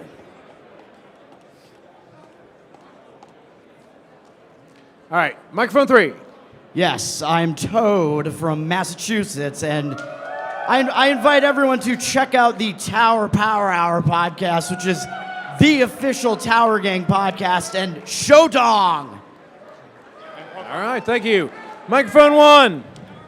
Hello, everybody. My name is Eric Mulder. I am the Libertarian nominee for the U.S. House of Representatives, Colorado District 6. You should visit my table outside, thank you very much, number 26, and get an End the War on Drugs button or a Live Free sticker, because I'm the only candidate who believes in it, and that's the bottom line, because Eric Mulder said so. All right. Thank you. Microphone 2. Robert Bavaro Spina, California delegation. I'd just like to get a round of applause for Ken Molman and the great job he's doing today. Woo! Thank you, but thank you all for not roughhousing me too, so just saying. All right, microphone 3. Hello, Drake Lundstrom from Ohio. Mr. Molman, I've heard a lot about this CRM project at National. That seems really cool. Can you tell me more about it and how having Ohio's data in it proves that Ohio's real?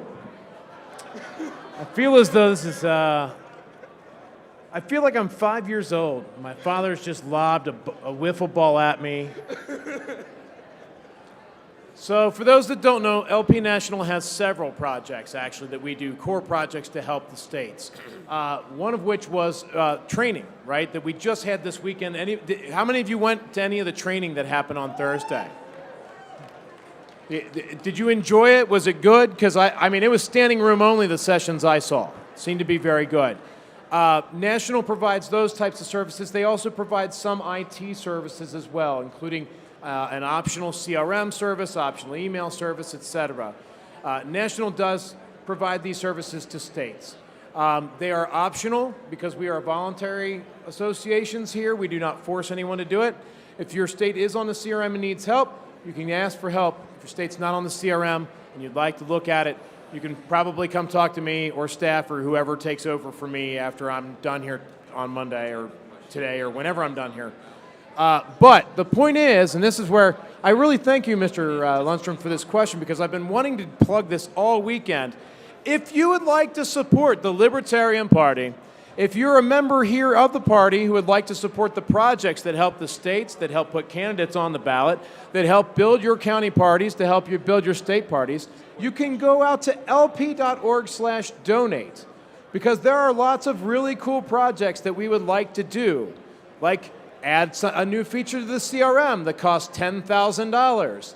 It would be really cool if we raised $10,000 and we could do that. And you can go out to lp.org. You can donate to a specific fund, if you like ballot access or CRM or whatever project you want, or just give to the general fund at lp.org/donate. Thank you, Mr. Lundstrom, for that question, because I've been wanting to plug that all weekend. A follow-up question? Yes. Related to what you were just talking about. Yes, Some follow of up. those trainings that you had on Thursday, are those available online or for video or anything like that? So that those of us who had travel issues can still see the material?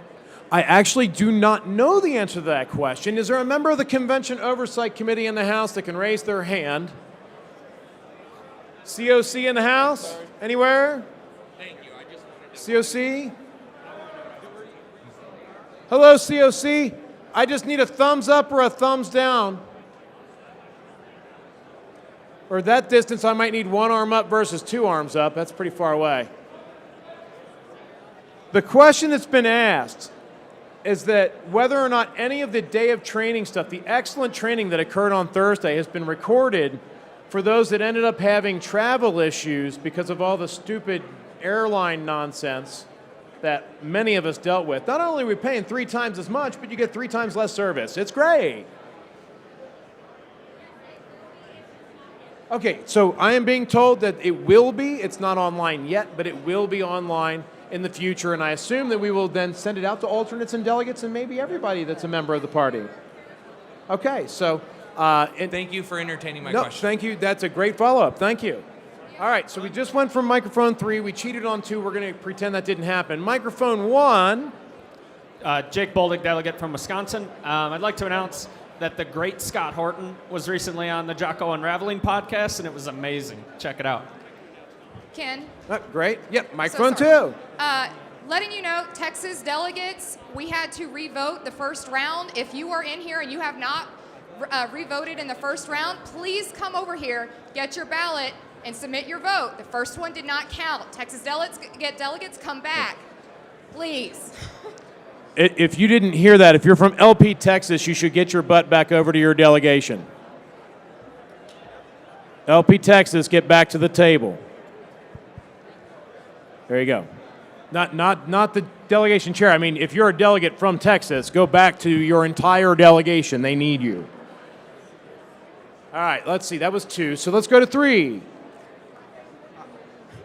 Hi, Brandon Bain from California. I'd like to ask, how does the Libertarian Party plan to end the left versus right culture war and turn it outwards into an authoritarian versus libertarianism war and when is freedom in our time? All right, I unfortunately, I can't hear you, so I'm going to ask the hall, come down one notch, please. If you're not tallying, if you're just having a conversation, and believe me, I've had plenty of conversations on the hall, and I've been shushed by chairs before, so it's all good. No harm, no foul. It's just time to take it down a notch. Thank you all very much for that. If you wouldn't mind repeating what you said there at microphone 3. Hi, Brandon Bain from California. I'd like to ask, how does the Libertarian Party plan to end the left versus right culture war and turn it into an authoritarian versus libertarian war and win its freedom in our lifetime? All right, thank you. All right, microphone 1. Hi, Tony DeRazio from the great state of New York to say 2 things. 1, New Hampshire, Tennessee, Utah, stop trying to steal my people. Number 2, the LPNY is currently in the midst of an existential threat to our ballot access. While several of us are here voting for the things that are important to this party, many more libertarians are back in New York fighting for ballot access and trying to get Larry Sharpe for governor, Andrew Hollister for lieutenant governor, Thomas Queter for United States Senate, Sean Hayes for attorney general, and William Schmidt for comptroller on the ballot.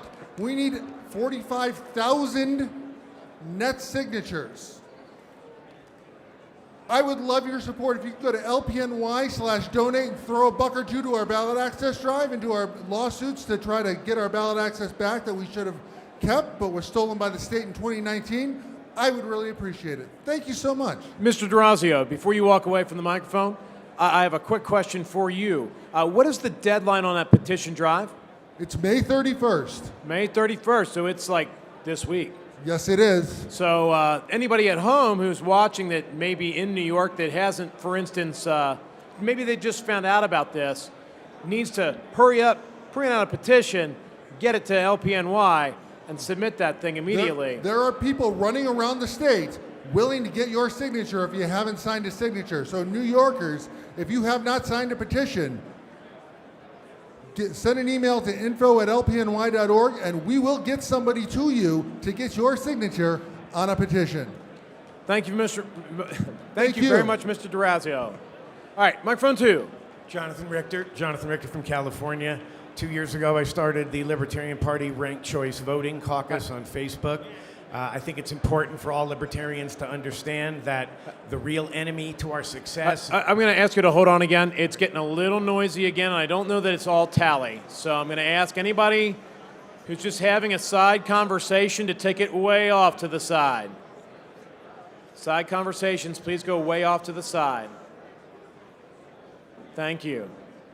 Please Please start over. I think that the reality is, again, I started the Ranked Choice Voting Caucus, and the reality is that our system of elections, first past the post, is fixed to always come out to a duopoly and not allow any third parties or independents to break through because people are convinced they're wasting their votes. And what's 100 times worse than the wasted vote syndrome is the wasted money syndrome. People will never give us money to what they perceive to be a futile effort, which it is, until we fix our elections. I urge everybody to join the Ranked Choice Voting Caucus. We need to be on top of this issue. It's popular. It's the only thing that will save us. Thank you. All right, thank you for that. I just heard that all the ballots are in. Are all the ballots in? Okay, Texas is still working it. Okay, I'm just making sure, because as soon as y'all are done, Dr. Joe's coming up. No pressure. Get it right. Just making sure that I'm not cutting into Dr. Joe's time. Mike 1. I'm going in order. So I want 1, 2, and I'm going to 3, and I'll be back to 1 in just a moment. Number 3. Alden Johnson, Mississippi delegate. I've got an announcement to make. I'll be on the general election ballot in Mississippi's 4th Congressional District for United States House of Representatives. I'm asking for y'all's support. You can visit my website at aldenforcongress.com, the number 4 or the letters FOR, and that's ALDEN for Congress.com. Thank you. And excuse me, what state was that again? Mississippi's 4th Congressional District. Thank you very much. All right, microphone 1. Yeah, Texas delegation is looking for Jeff Neal, Nancy Neal, and Marshall Beerwinkle. Oh, I'm sorry. Please report to the Texas delegation. Can you say those slower and louder? Eat the microphone. Yeah, Jeff Neal, Nancy Neal, and Marshall Beerwinkle. Thank you. Report to the Texas delegation, please. All right, good deal. Microphone 2. Aloha, this is Fina Benoan, delegate from Hawaii, and I just wanted to announce to everyone, thank you, that I am running for U.S. Senate in Hawaii. I am currently the only candidate that's running for U.S. Senate in Hawaii that's raising any money against a Democrat machine that's out there that has been holding our entire state captive. We had the worst lockdown in the country. Currently, they are talking about going back to a mask mandate. And I would highly encourage all of you, please check out my website. It's finaforsenate.com, or you can also go to finabenoan.com. I'm running for U.S. Senate in Hawaii. Thank you. Fina, before you step away, can you spell your website? Because Fina's not the most common name. I just want to make sure anybody goes to the correct site so they can give you money. Fair enough. Okay. So my name is Fina. That's F-E-E to the N-A, B-O-N-O-A-N. Okay? You want me to do it again? F-E-E-N-A, B-O-N-O-A-N. So Fina for you, or Fina for Senate or finabenoan.com. 2 websites, kind of different, but they both have donation places. Yeah, vote for Fina. Thank you. Aloha. Thank you. All right, thank you. Okay, I don't think they were trying to get my attention in Texas, so we're going to keep going to number 3. Hi, I want to make an announcement and a statement. I'm Sean Osborne from California, delegate. I want to say that, overall, libertarians, we're getting or I guess just in general, the left has a stranglehold on the culture when it comes to music and art and stuff like that. And I think the Libertarian Party needs to take advantage of a lot of the talent that we have here in the party and incorporate music and art into the conventions. And we need to get musicians together and find out ways that we can make liberty a lot more fun. To get, music is part of the revolution. One of the last interviews I saw with Ron Paul, he said that music's vital to any revolution. I have albums of traditional folk-style American music. Think of Woody Guthrie minus the communism. So if you're into that kind of thing, check it out. My new album's called Free People. I also have albums for charity, and I donate the royalties. Like I have a song that I donate the royalties to Children's Hospital. I have a song called Take Human Action. I donate the royalties to the Mises Caucus. It's a great way to give. The more you listen, the more you listen, the more you give. So let's make liberty fun and check out some music and art, and check out Free People wherever you listen to music. Thanks. Thank you. Hey, Texas, ETA? How you doing? Hey, Texas, ETA? 3 minutes. All right. 3 minutes. All right. All right. So we were just at microphone 3, so we're going to go back to microphone 1. Thank you, Mr. Chair. Josh Halofker from the great Sunshine State of Florida. I'm just requesting what is the status of the in memoriam presentation? Yes. That is a great question. I don't know. I think we ended up tallying the treasurer's race too fast, that we had the answer too quick, and so we didn't get a chance to display it. So I do have a note here. So after the vice chair election, once Texas turns in, Dr. Jorgensen's going to speak. Then we're going to go into at-large elections. And once we get there, we're going to have and actually, we may actually have a second round here. And if we have a second round here, then we'll do the in memoriam. Basically, the next time we tally after this immediate one, so Dr. Jorgensen's going to do this one, because this was kind of her set time. And then the next time we have a lull during a tally, we're doing the in memoriam. Absolutely. I have a correction from Texas. Yes. It's going to take them 3 minutes to finish getting their votes in, but... Oh, never mind. Ignore my correction. All right. So thank you for the question on the in memoriam. That was something I did have noted here that we are not going to forget. We've lost a lot of good people in the last 2 years, a few of which in my own home state. So, microphone 2. So, Matt Hartley from California, and I have a point of information. Point of information, people, if you're in a side conversation that is not related to tallying, please move the side conversations out to the sides and low volume. Thank you. Number 2. Scott Horton has twice alluded to having 20 minutes of stand-up ready, and I want to hear what he has. And so I was wondering if it would be in order to ask him to deliver his stand-up to this convention. All right. So there's a couple of ways you could handle that. The first, which I would not recommend if we actually want to accomplish the agenda, would be to move to suspend the rules to amend the agenda to add Mr. Horton and give him 20 minutes to do stand-up. I wouldn't recommend that route because we have votes and stuff, and it would take and add another 20 minutes to the agenda. The alternative would be to work with Mr. Horton to schedule some time outside of the business when there's nothing else going on, and put something together wherever. Like midnight last night, we did a midnight, what was it called? Midnight Massacre, unofficial debate thing. Like, we just did it. And so that was cool because we didn't interfere with any of the business at all. And so those are kind of the 2 ways to do it. Up to you guys how you want to do it. And obviously, Mr. Horton would need to agree to such a thing because we are all about consent. So, thank you. If she wants to, she needs to go. I'll stop. It's all good. Like, we're right. Oh, no. So where we're at, supposedly Texas is turning in. Where are we at? Yes. Okay. Yes.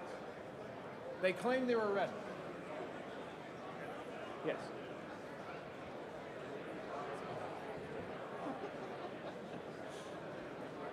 Yeah, I know, right?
Mr. Chair. Yes, I'm sorry. Microphone 3. All right, microphone 3, and I'm going to get back in order here. I apologize. We're trying to figure all the logistics out here. Texas, how you do? Give me 1 second. Texas, where are you at? Microphone 1. Stephen with a PH, Decker, delegate from Texas. You're counting. Good deal. All right, we're gonna do the mics 1, 2, 3 real fast. But I'm gonna actually do it in reverse because three got my attention. So number 3. Mr. Chairman, Taylor Richmond from the great state of West Virginia. In the wake of the tragedy in Texas, there is an increased attack on our Second Amendment rights by both Democrats and Republicans. And if you need an example of a story of a good guy with a gun stopping a bad guy with a gun, I don't have that. But as a constitutional carry state, I have a great example of a good girl with a gun stopping a bad guy with a gun. And I encourage you to check out the Libertarian Party of West Virginia's Facebook page and share the hell out of that story. Thank you, Thank Mr. you, Chair. sir, and thank you for putting it on the Facebook page and not telling it to us here so we can get to microphone number 1. Yeah, Stephen with a PH, Decker, delegate from Texas. I was just, point of inquiry, what is stopping us from hearing from Dr. Jorgensen? What is the what? I'm sorry? What's stopping us from hearing from Dr. Jorgensen? Because while the Texas tally is going on, there's going to inherently be noise and distraction. So as soon as Texas is done being tallied and they turn in their tally sheets, Dr. Jorgensen will begin. Sounds good. Thank you very much. No problem. Number 2. Mr. Chair, this is Hector Roos from Florida. Hey, it's nice to meet you. Great to meet you, too. Florida is the Flexit state at our state convention. We declared ourselves the Flexit state. That is that we approved a resolution in support of Florida independence, that the time had come that the federal government had abridged our rights one step too far already, and that was our resolution. In light of that, we are selling Flexit or Die t-shirts at our delegation for $25 each. We have sizes of large and extra large left. So come to our delegation this weekend for $25. Thank you very much. Thank you, Mr. Roos. All right, we're just going to keep going until Texas is ready. Like as soon as Texas is ready, somebody needs to let me know. Number 3. Hello, my name is David Wiley, delegate from the great state of Washington. I am running for state representative. I hope to do what Marshall Burt is doing for Wyoming right now, what Justin Amash did for us in U.S. Congress. If you would like to support Washington having a libertarian on their state legislature bringing the message of liberty, then please go to wileyforliberty.com. That's W-I-L-E-Y, the number 4, liberty.com. Thank you, and please keep challenging the cult of the omnipotent state. Thank you for running. Microphone 1. I'm John Kennedy of Nevada. I'm the Libertarian nominee for Attorney General of Nevada. We have many unjust laws, and when laws conflict with justice, we must hold justice above the law. I pledge to do this. I intend to enlist jurors in this cause by encouraging fully informed juries. I will do all I can to ensure that all jurors know that they have a legal right and a moral duty to nullify unjust law.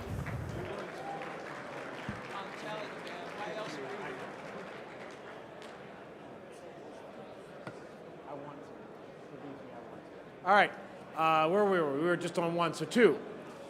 Eric Cranley, Kentucky. I have my credit card out and my phone out, and I was Yes. going to donate to the CRM, but I cannot for the life of me Oh. remember the instructions you gave us for how to do so. So Okay. Can you repeat those instructions for myself and anyone else who wants to give to that important project? So there's a few ways you can do it, and some of these links I have memorized for certain reasons and others that I do not. But if you go to lp.org and you scroll down to the bottom of the page, there's a place where there's a list of funds that you can donate to. You can also, because I happen to know a little bit about the CRM project, just go to lp.org/CRM, and you can donate right there. But there's also other great funds like ballot access and the affiliate support and all these other great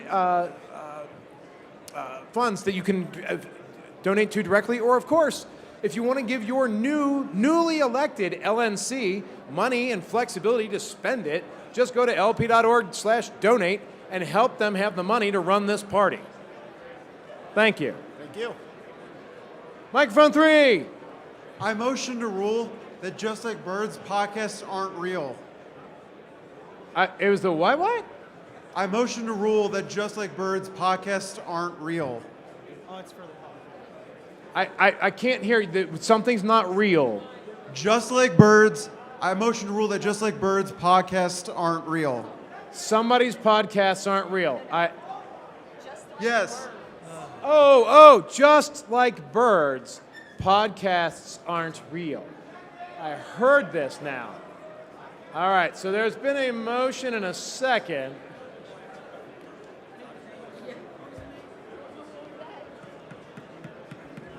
Point of order. There is a vote All right. taking place. There is a ballot taking place, a vote taking place. All right, so for those that are paying attention here, there has been a motion made. Who made the motion? That is a really good question. Sir, what was your name again and state? Alex Keller, Ohio, delegate. Alex Keller from Ohio has made the motion, and it has been seconded, by the way, that like birds, podcasts are not real. Orders of the day. Well, the orders of the day are we're waiting on Texas to turn their tab in. I guess it's technically not, but I think we can dispense with it pretty quickly. So I'm just going to roll with it. Microphone 2. There is objection. Yes, so there is objection. Is there debate on this item? With Mr. Keller, would you like to Point speak? of order, a vote is being taken right now. What? Yeah, there is a vote being taken. I'm going to ask. I mean, I kind of feel like... Yes, ma'am. She's right. So I was elected back in 2016. I just want to get this fucking announcement. I'm sorry, your secretary-elect asked me if votes are real. I have it up on the chat. So... That's impressive. I'm doing a debate. I'm All right. Ken told me to. You know what? Why don't we do that? I was going to do it afterwards, but why don't we do it now, and we'll just get it out of the way. Guys, if you'll indulge me for a second, we've got a really special auction item, and I was going to do this after the Joe speech, but we're waiting on this tally. It's done? Of course it's done. Come on, you guys are killing me. All right, and Dr. Joe is here. So, all right. Brian, hold on. Now it turns out that everything's all good, and we're not waiting anymore. No, the votes are in, but they're still. Right, I know, you're tallying. That's fine. But that was the whole point. The votes are in. That's all I was waiting on. And Dr. Joe's right here. So we're going to do this thing. Hey! All right, so some of you may know her as Dr. Joe. Some of you may know her as Dr. Jorgensen. And some of you may know, actually everybody here should know, that she was our 2020 presidential candidate for president. Apparently I've either lost my brain or I'm drunk or something. I don't know, and I apologize. You know Dr. Jorgensen. She's awesome. Please give her a big round of applause and welcome Dr. Joe.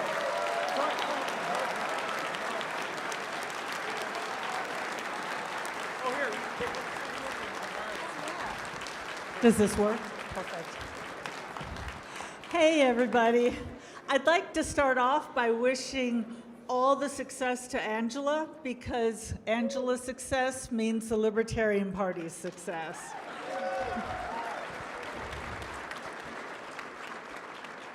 There's something I'm even more committed to than freedom. And without this, there really is no freedom. What I'm talking about is my commitment to the truth. To see freedoms threatened, when we see our freedoms threatened, we have to see the truth in order to understand what freedoms are being threatened. Now, when we bring others into the movement, they need to trust us. And in order to gain their trust, we cannot lie to them. Libertarians believe that every person has the right to do what they want and be who they are, as long as they don't stop anyone else from doing what they want and being who they are.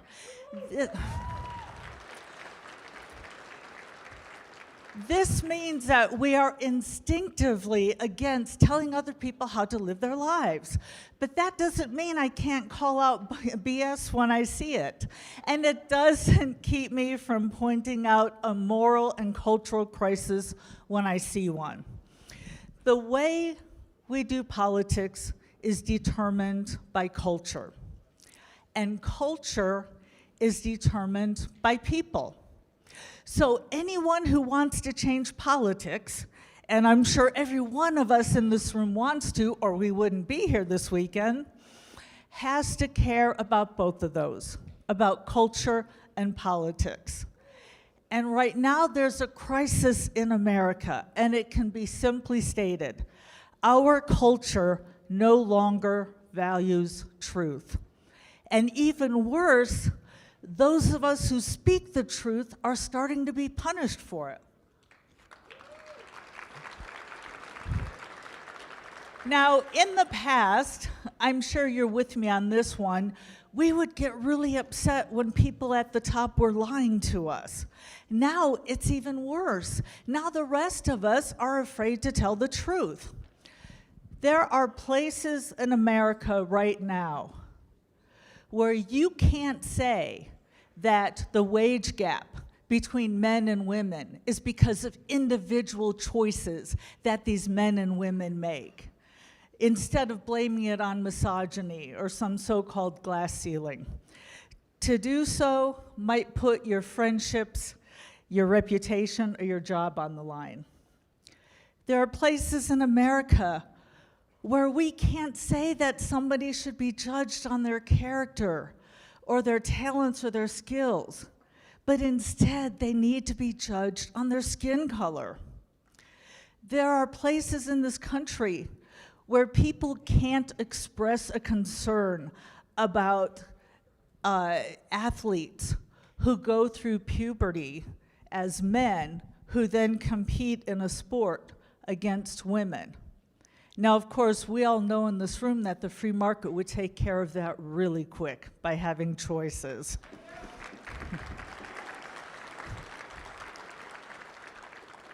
And last, speaking of the truth, the top government officials actually lied to us and admitted to lying to us when they said that wearing a mask would do nothing to help COVID. And then they later admitted, oh yeah, well, we were just lying because we didn't want you to buy them all up. And if you're gonna look at truth and really talk about stretching the English language here, the term anti-vaxxer, according to all rules of the English language, would mean somebody who was against vaccinations. In other words, somebody who would go running, screaming from vaccinations, not be vaccinated, and tell other people don't be vaccinated. And what do we have instead? We've got people, first round of shots, second round of shots, booster, second booster, who simply say people should have a choice. And yet they're labeled as an anti-vaxxer.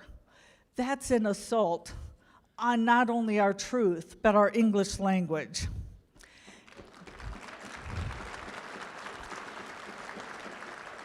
Now, you know the places in America where we can't tell the truth.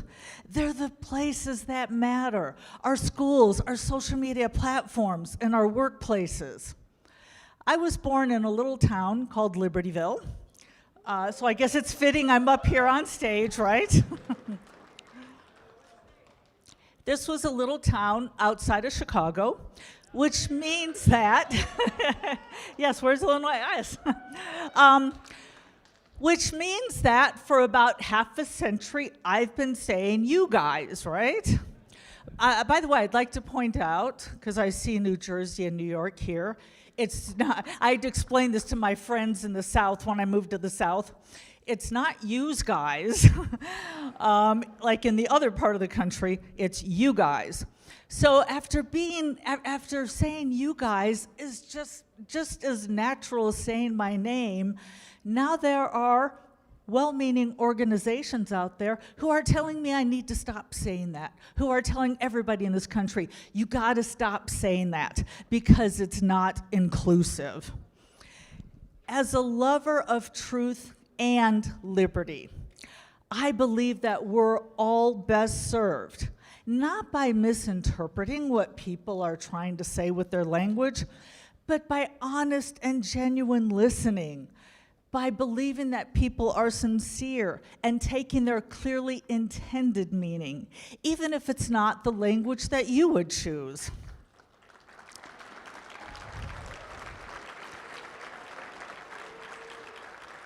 There are parts in this country where saying what I've just said could get me canceled. People who don't even know me, never met me, know nothing about me, think that I'm something I'm not. These people don't care about the truth. They're not looking for the truth, and they're not trying to understand me. What they care about is tribe. They don't care to understand. They care to undermine. Political leadership requires telling the truth. Not telling people what to do, not telling them what to think. In the last century, it was the so-called silent majority who had the opportunity to rally around an idea and create change. In our time, it's the majority that has been silenced. Silenced by others, silenced by people who want to parent your kids, censor your words, redefine your words, and close your businesses. The silenced majority is sick of the consequences of putting tribe before truth, faction before facts, and parties before principles. They are sick of being told what to say and how to think. They are sick of the cultural and political corruption which writes them off instead of sincerely trying to listen to them and listen to what they are meaning. Libertarians don't tell anyone what to say or how to think or how to live. Unlike the two authoritarian parties, the Libertarian Party will never depend on doing those things for its success.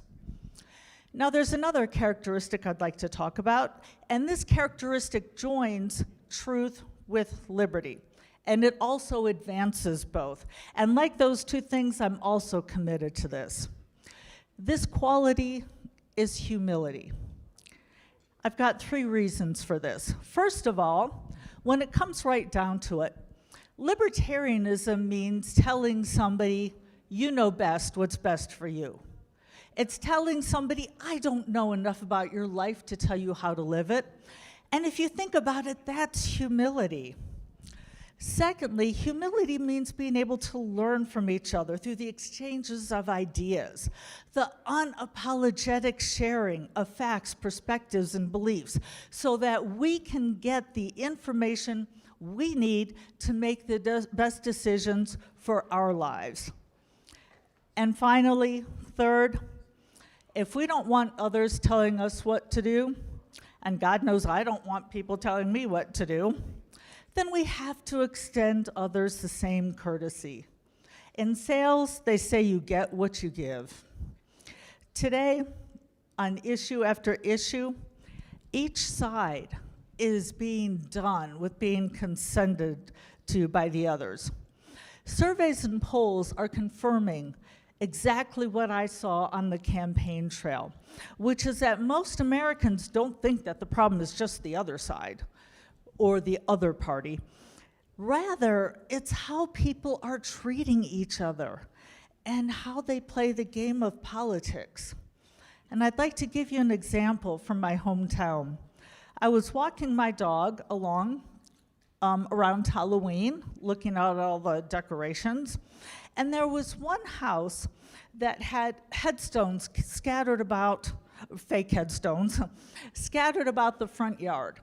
Rest in peace. And it was different local laws, different ordinances, city council people. I didn't agree with most of them, but so be it. Fine, we can all have our difference of opinion, right? And then I got to the last headstone, and I stopped dead in my tracks. and no pun intended, by the way. The headstone was of a person, first name Ann, middle initial T, last name Vax, anti-vax. And if that wasn't bad enough, the inscription read, she did her own research. I was shocked by the callousness. Why is somebody making a joke about people who have lost their lives in a pandemic? You know, when has this become acceptable in our society, and how? And I immediately thought back to my own childhood, when people were given more latitude for their choices, when people had the natural right to make their own choices. For instance, take smoking. I imagined, I can't even think of one of my neighbors putting a headstone with the first name Will, middle initial N, last name Hale, right? Will and Hale. Guess he didn't read the Surgeon General's report. I mean, you didn't see that kind of stuff going on in the 60s. Since when is it okay to mock the death of smokers, people who are making their own personal choices to make a political statement? And I should add, this is coming from somebody, I've never smoked a cigarette in my life. I don't like smoke. I'm the opposite of Ken. He was talking about how the first time he was around smoke, he loved it. I'm the opposite. Don't like being around it. But the last thing I'm going to do is mock somebody for making their personal choices. And if you look back to the 60s, when people made the decision to smoke or not smoke, it wasn't so divided by party line like it is right now. With COVID, we've got the Democrats pointing their fingers at the Republicans. Oh, they're just careless and they don't care about society because they're not wearing a mask.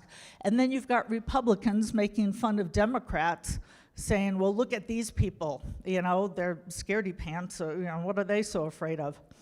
That didn't happen with the Democrats and Republicans in smoking. And if you look at, you know, we're now up to 1 million deaths, or so somebody says. We can't even agree on that. Now, yes, there was some controversy about smoking when it first came out. You know, you can't, as somebody who's a scientist, I know you can't run an experiment, take 100 13-year-olds, randomly put them into groups and tell half of them, okay, you smoke 2 packs a day for the next 30 years and you don't smoke any. You can't do that. So it took them a while, it took them to 64, so they could finally say, okay, without a true experiment, we can say that smoking is bad for you. And yes, Ayn Rand famously told her doctor, oh, it's correlational only, I'm not going to quit smoking. But it was more of an individual thing. It wasn't the Democrats against the Republicans on smoking. Right now, it's not just one side versus the other as far as beliefs, such as zoning or school boards. Now it's how we treat each other. And so now when we do talk about some of these things, it's getting into these, let's mock people for dying. Let's mock people for making their choices that led to their death. Now, yeah, maybe in the 60s, heck, maybe in the 30s or 40s, the politicians would do that, but not the average people. I'm committed to telling the truth because it's the right thing to do. But it's also politically powerful at a time when more people than ever are scared to do so. And I'm also committed to engaging people in humility. First of all, because again, it's the right thing to do, but also because it's powerful, because we've got to show people that you don't have to be talked down to by these holier-than-thou tribes who are out there. It's been a long time since our country was reminded of our best self. What we need to do is look up as a nation to our highest universal values: liberty, truth, humility, not partisan politics. In these times, libertarians can make headway by showing the silenced majority in our words that their gut instinct is right all along, that truth does matter, and humility will help you find it. And having both of these things, we have to point out, depends on freedom. I'm both a teacher and a libertarian, which means I love to explain things, perhaps over-explain them. But this isn't the time that we need to explain things. This is a time when we can do so much more in America. Instead of explaining liberty, we don't have to. We need to tell the truth, not apologize it, and we get somewhere with freedom and liberty both. So thank you so much for that.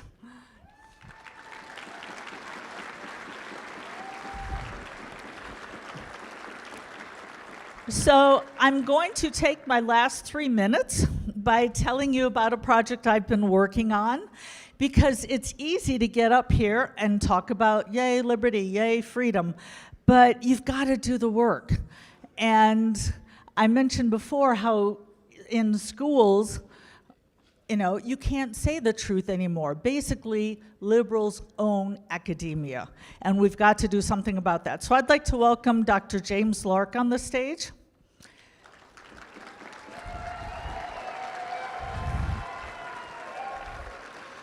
Whose resume is too long for me to go through now, LNC for years and years and years, decades probably.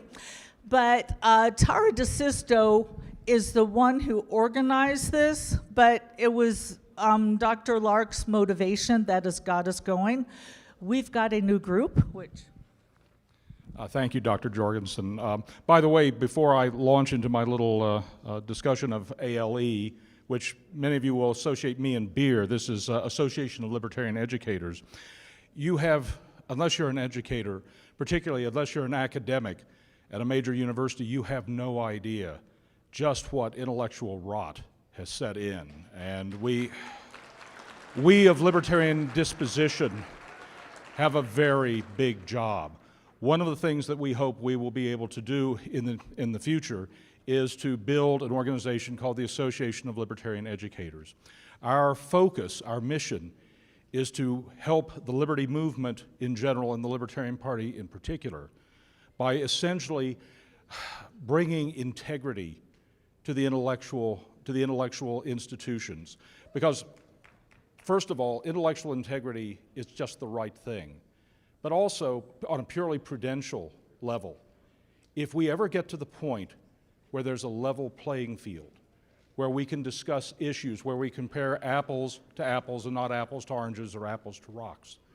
Frankly, I think we will win, because our ideas, to put it bluntly, are just better ideas. Societies based on the principles of liberty and responsibility, by any reasonable measure, are better societies. And I think if we get a level playing field, our ideas will eventually become the orthodoxy. And so I'd like to thank Dr. Jorgensen and several other, are there any other ALE members? If they will, please stand up very briefly, and thank you. Dr. George Sedition.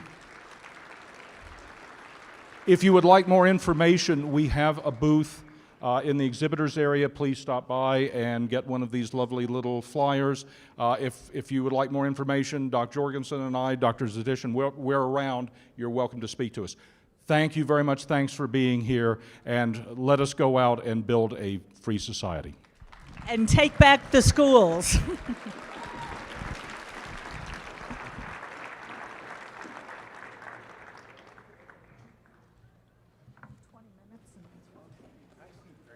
Very nice. Thank you.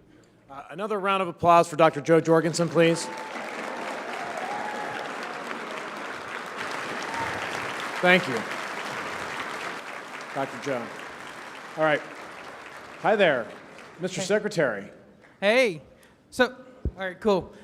So we're ready. Please do not put my screen on screen yet. I want to give people a chance, because I'm going to warn you, this one's going to be smaller on the screen. So if you're a delegation in the back, I would recommend sending your representative who's checking it up closer to the screens. Otherwise, you are going to have trouble. That said, if you want to put my screen up there, we can start checking the results.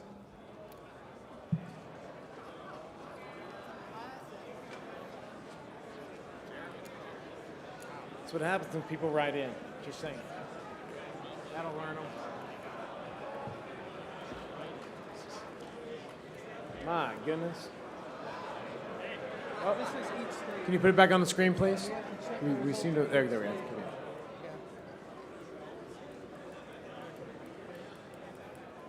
All right, I'm going to give people a chance to get settled before I start moving.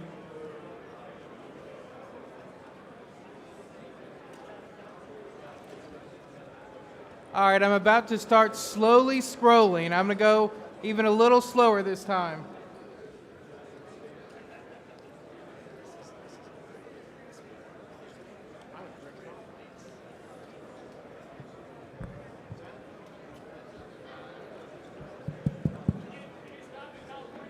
Correction for Arkansas.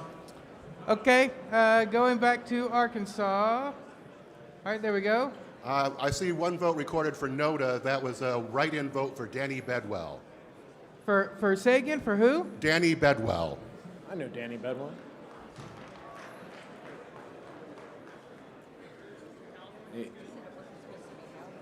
It's not listed currently on the list. Danny Bedwell is not. All right, they're going to get it fixed. Okay. All right, so we're going to continue checking this, but the tellers are on it. All right, and I thought I heard someone else say there was an issue. They were asking me to hold it for California and said it was good. So. Okay, good deal. Microphone 2. Microphone 2. Omar Crow, Florida delegation. Request for information, Mr. Chair. Yes. Why are some of the write-ins counted? If they didn't have a petition with at least 15 signatures? You want me to explain that? So they weren't nominated. They didn't get to give a speech. But it has been what we've always done, that people can write in anyone who qualifies. I understand. Thank you, Mr. Chair. Yeah, no problem. Well, and I would say that I see a few names there that probably don't, one of which is at least someone or some being that is deceased. I'm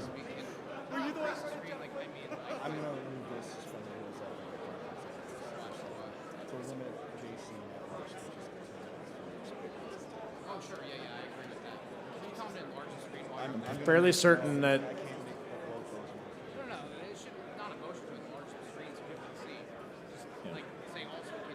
I can say with certainty, I'm fairly certain that Harambe is neither a party member nor alive. Harambe. Request for information, microphone 2. He does live in our hearts, but he's gone. Request for information. Microphone 2. Request for information. I'm getting Could coffee. it be that putting them up on all those names up on the spreadsheet gives people confidence that everything was actually counted? It could be a test. It could be. We libertarians, as you're aware, often have a good sense of humor. You can see that in some of the write-ins there, at least one of them. Is it a test? Sure. I mean, I personally have never seen any malice in any of our ballot tallying, but,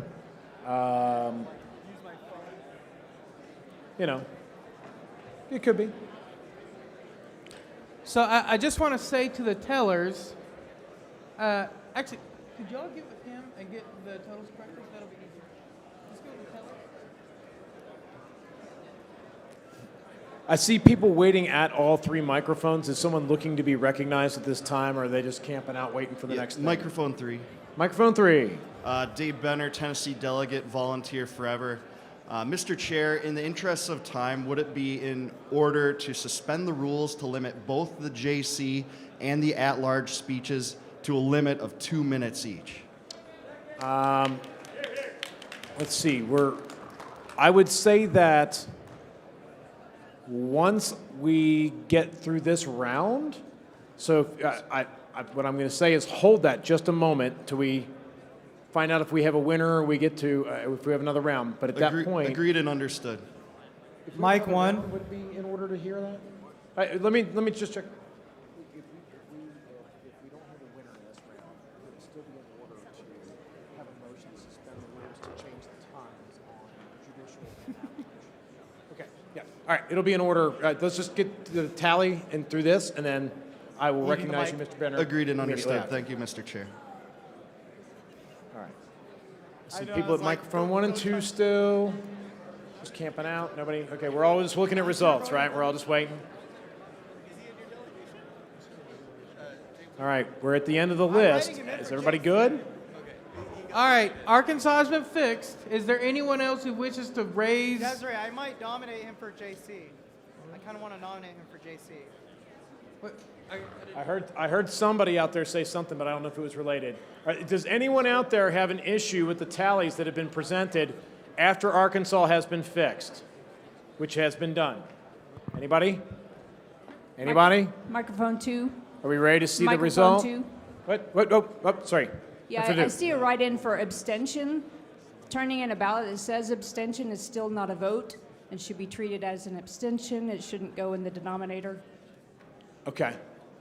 It probably won't matter, but it is noted that yes, an Agreed. abstention is not really a vote for a person. Abstention's not a person. So that did you guys catch that down there? It doesn't count towards the denominator. Yeah. Okay. So, yeah. So to right. It is ensuring that they cast a ballot with the specific purpose of making sure that it was known that their ballot had been cast, but it is no vote has been actually cast. It's an abstention, right? People tend to do that. If the ballot doesn't get counted, I mean, what Robert says is people sometimes do that because they don't want the voters to know that they can't. So Right. it's like casting a blank ballot. It's ignored. It's ignored. Yep. It should be okay. All right.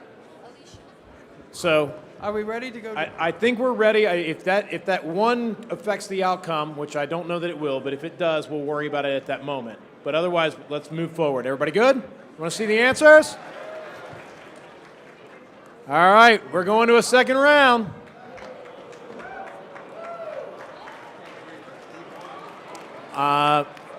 In the first round, Mr. D'Orazio, you have been eliminated. Remaining in order is Mr. Thrasher with 4.37, Mr. Flores with 5.18, Mr. Hopman with 7.41, Mr. Rodsep with 35.43, and Mr. Smith with 38.17. So, Mr. Chair. what that means, for those that don't know, for those that's new, you're going to get, the delegation chairs are going to come up and get a brand new ballot. We do this all over again. Mr. Chair. And while we do that, this time, Mr. D'Orazio will not be an option on the ballot. Microphone 2. Microphone 2. So I'd like to save some time here. Hold on one moment, please, people. And Mr. Starr, if you could speak a little closer to the microphone. I'm going to make a proposal that saves time, I think. I mean, right now, our rules require that we drop the person with the fewest number of votes each round until somebody emerges with a majority. People, noise down, noise down. This is important. All right, can everyone hear me? Can everyone hear me now? Okay, I have to lean down a little bit to do this. Okay, the way our rules work is that for each round of votes, we drop whoever has the fewest number until somebody emerges with a majority. Given the number of candidates we have, that's going to take quite a while. So I would make a suggestion that we limit this next round to just the top 2 candidates right now. However, objection. However, there's a problem I need to fix first, and I'll explain that. Article 15.2 says the convention special rules of order may provide a mechanism under which, when no candidate initially receives a majority, the candidate receiving the fewest votes is removed from consideration. And the way it's written, it makes it sound like one person gets removed only after the first round, and that's it. So what I would propose is a change to the bylaw, so it will instead read as follows. You can't fucking suspend the bylaws. The convention special rules of order may provide a mechanism under which, when no candidate initially receives a majority, candidates receiving fewer votes may be removed from consideration in subsequent rounds of voting until one candidate emerges with a majority. Okay, and where's this proposed amendment? This is a proposed, I'm sorry, say again? Which document is this amendment? Article 15.2, changing the last clause. That's bylaws. No, it's special rules. It's special rules I'm of order? suspending the rules to change this bylaw so that my other motion will be in order to limit the number of candidates to 2 in this round. Point of order, you can't just suspend the bylaws. Hold I'm on, not suspending a He's bylaw. not suspending the bylaws. I am Hold on. suspending the rules to change consider the a bylaw amendment. to make it possible for this motion to suspend the rules on the voting procedure. Mr. Starr, Yes, will you be able to provide that to the secretary in writing? absolutely. I have it already written down.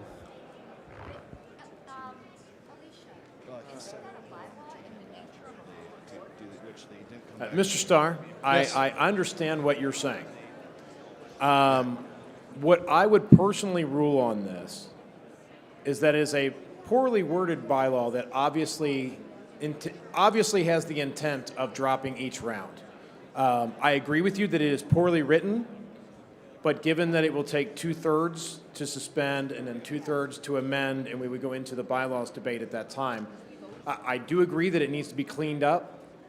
But I think it's obvious. It's one of those things where if bylaws are ridiculous on their face, if the interpretation is ridiculous, because obviously we have to come to an answer at some point. So the non-absurd interpretation is that we only have the option of dropping one person each round.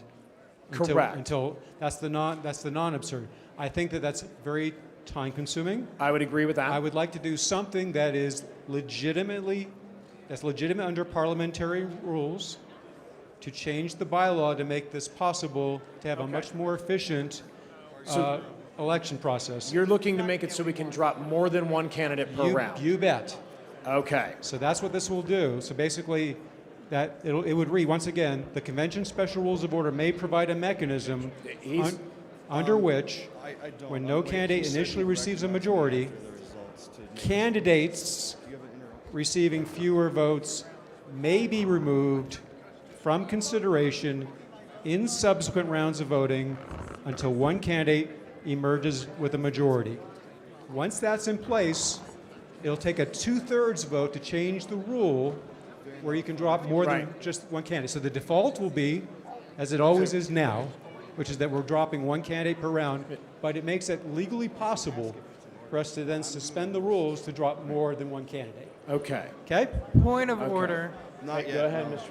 So this is a motion to suspend the rules to change the bylaw. Yes. It would be a motion to suspend the rules to amend the agenda to adopt. Suspend the rules and amend the bylaws. Right. To amend the bylaws to. So it's one action. So. Yeah, okay.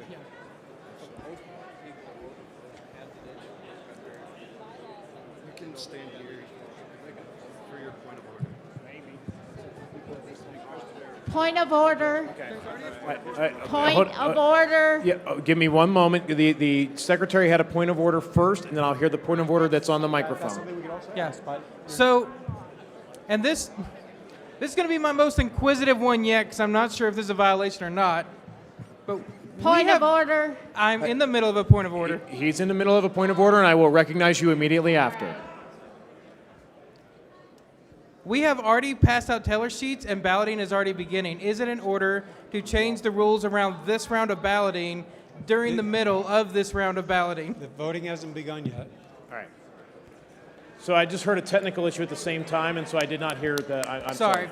So we have already passed out teller sheets. You've got teller sheets out. And voting has started. So Voting is has it started. in order to change the rules around this round of voting in the middle of this round of voting? I would say that it is not proper to change the rules while the voting is occurring. That I would agree with. Okay. So, Mr. Chair. Yes. I would add a proviso that No. this goes into effect upon the conclusion of the second round of voting. So this will be delayed until then. And Mr. Starr, I would agree with that. The issue is that I would not want to have a substantive motion while they're trying to ballot and tally and stuff. So my only request is. Then I ask that when voting is complete in the second round, that I be recognized for this I will do purpose. so. I will do so. And I have one other request, Okay. which may help streamline things as well. Is there anybody other than the top two candidates that want to even be considered for voting in this I round? will ask. If any of the candidates wish to drop out, they are welcome to do so if they would like to. Oh, and actually, do we go on there and endorse too? Yeah, do we give concession speeches on? Do we give concession speeches on?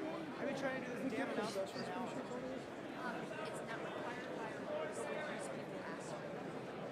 Can I give a trade-off? Can I promise somebody a minute if they drop? All right, how about this for a trade-off?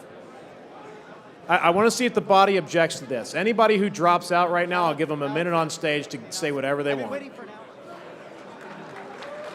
Is that good? Yes. Everybody good with that? Does anybody object if anybody wants to drop? What? You're not in. Try and make an announcement of the You public can't hearing. drop out if you weren't in.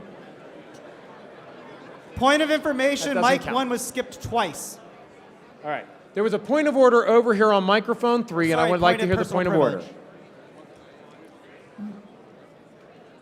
Yes, you keep referring to the bylaws. I believe we're talking about the convention rules of order, which are separate and apart from the bylaws. So the whole bylaw issue is null and void. We're talking about the convention rules of order. I'm from South Carolina, Sylvia Arrowwood. Hi, Sylvia. So, Ms. Arrowwood, unfortunately for us, this is actually a bylaw. It's Article 15, Section 2. And it is actually in the bylaws that it specifies the convention special rules of order may provide a mechanism under which when no candidate... All right, order for a second, please. Just a second so we can get this, because this is going to come up again no matter what. So, in the bylaws, not in special rules, this is the bylaws. Article I know, we 15, waste- under alternative voting procedures, and this is the bylaws. Section 2 says, the convention's special rules of order may provide a mechanism under which, when no candidate initially receives a majority, the candidate receiving the fewest votes, the candidate receiving the fewest votes, is removed from consideration. Agreed, but as the secretary stated, we're in a second round or we're in the process of voting. You can't is true. change in the middle. We're definitely not going to change it while we're tallying, that's for sure. While people are actively filling out ballots. We're not doing it right now. Yes, between rounds, yes. But not after the ballots have been the tally sheet's been distributed. That would be insane. Attention, can we please get Utah and Vermont at the teller's table? Mr. Starr? Mr. Starr, could you come?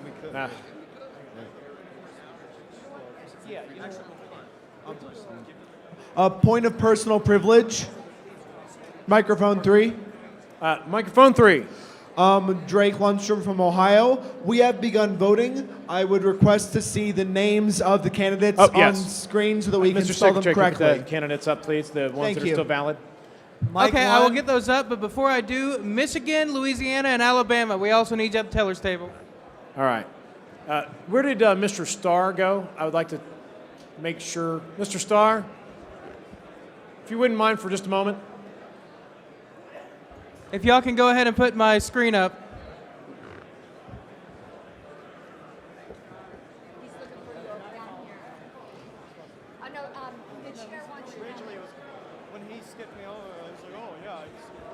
If we can get my screen on the screen.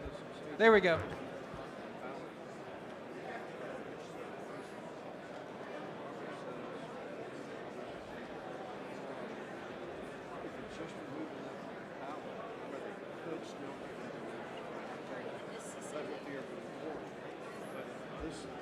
Can we get West Virginia to come back to the teller's table? West Virginia.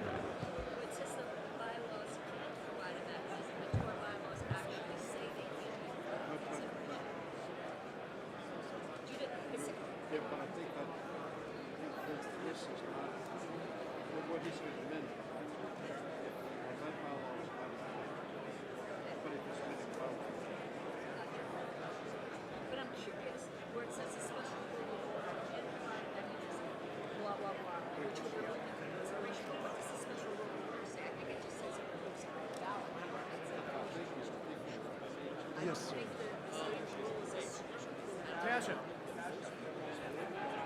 Agreed. Thank you.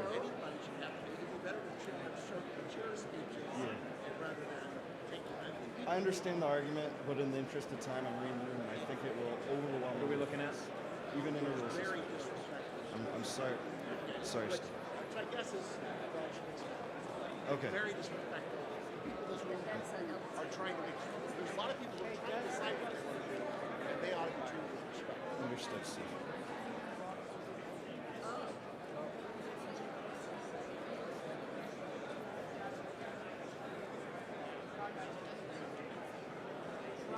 I know.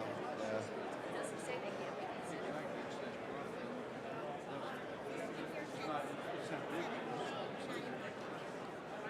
I've interpreted these. That's true. But if the bylaw, because I don't, but if it were worded the same way as the bylaws, it would be wrong. Well, I mean, what are you doing? I think the more we play with our bylaws, I hate the bylaws. That was our whole thing. I'm guessing it's out. What trash do we think we can clean up this time? Like literally, that's what the big focus of the bylaws committee this time was. Is this is broken. This is Paging Vermont to the teller's table. Vermont.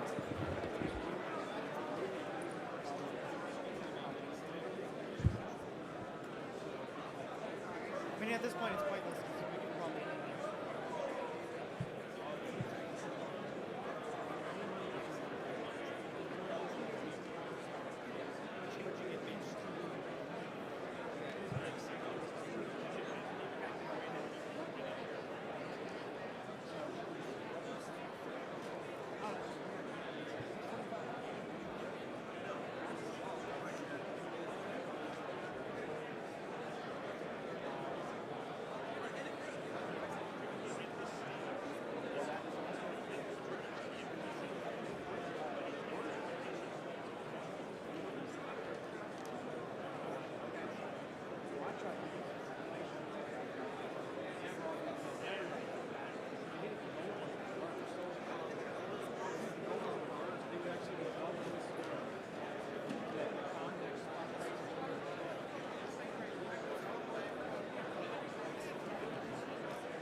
Mr. Chairman, Mike 1 has an announcement.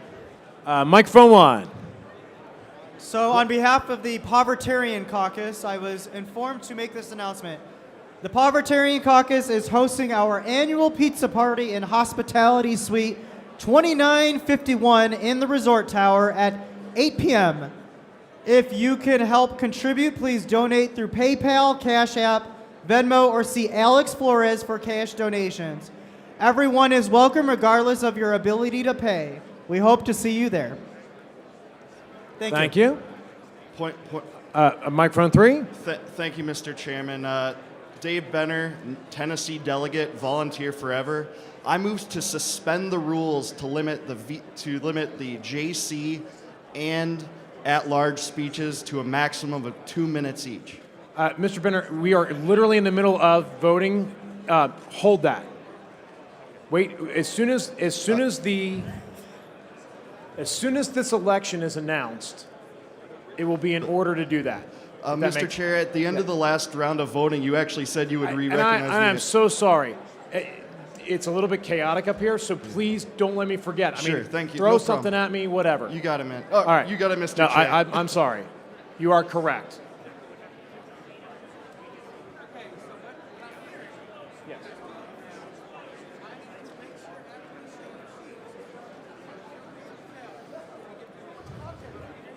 Yeah, don't print yet. Actually, I don't think it's going to matter. You can still print. No, not if Aaron's done. No, because it would only take effect from ballots that occur after the motion goes into effect. Yeah, but he wants it after the second round. It can't. It's already voted. If we go to a third, right. So if we go to a third round, right, it's going to be. We're only going to drop. We drop one more.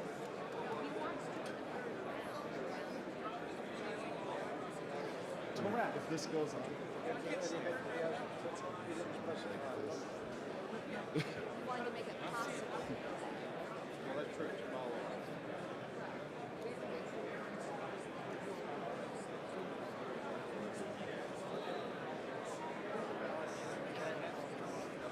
Yeah, I get it. It's just, I thought that was going to be What I like this because it's so much bigger. but I get it. They're doing their best. But the way it takes the way around that, I was just telling them, I'll just instead of this manually laid Greetings. it just automates the process. Rule suspension. Do you have an interruption? Sure. Okay. I'm attempting to make the rule suspension. A motion. See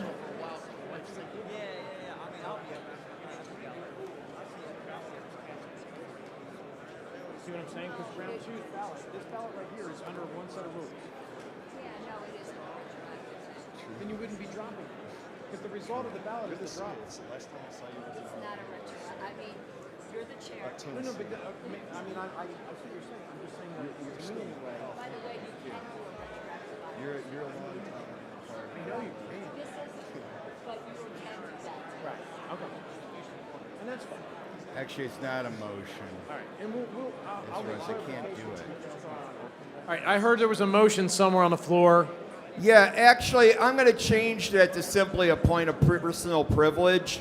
Okay, where is this? Over on one? On Yeah, one. over here, Scotty Bowman from Michigan. Mr. Bowman. I'm going to make it a point of personal privilege because I don't think it's technologically feasible at this convention, but at the future ones, that I think people who are unhappy with the time it takes to count votes, instead of throwing out the baby with the bathwater, we should go to an instant runoff system where we get exactly the same results this process gives us.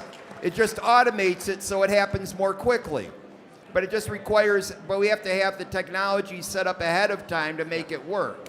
And I would note, Mr. Bowman, we would also have to have the bylaws in place to enable the Convention Oversight Committee to have the rationale to buy the equipment to be able to, yes, Mr. Bowman, you are correct. It could be done in the future, it couldn't be done this time. Omar, okay. How's everybody Mr. doing Chair. out there? Yeah, well, wait, where? Number one, microphone one. We're coming up on orders of the day in like 10 minutes. I would move to suspend the rules to extend time.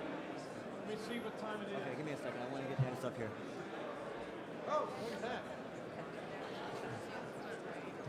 Man, I really hoped we'd be further along than this. Okay, so there's a motion to extend time for how long, ma'am? By whom? Either 30 minutes or at least until the vote count, the second round is counted. Okay. Ma'am, what was your name again and what state? Barbara Howe from North Carolina. Oh, Barbara Howe. All right.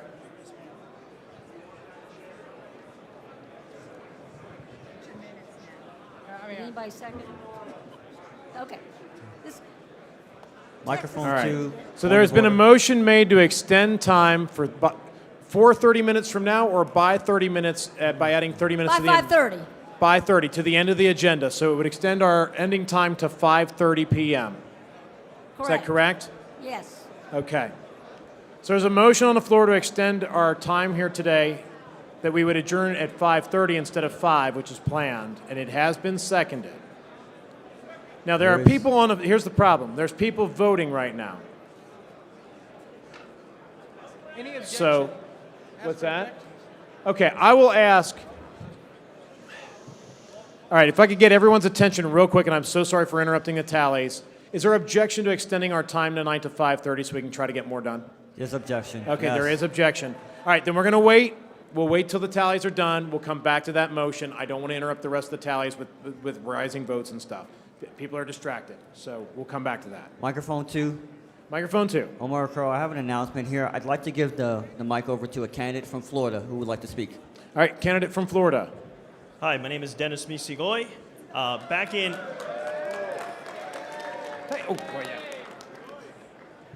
Back in November of 2016, I ran for public office at the most local level I had available to me.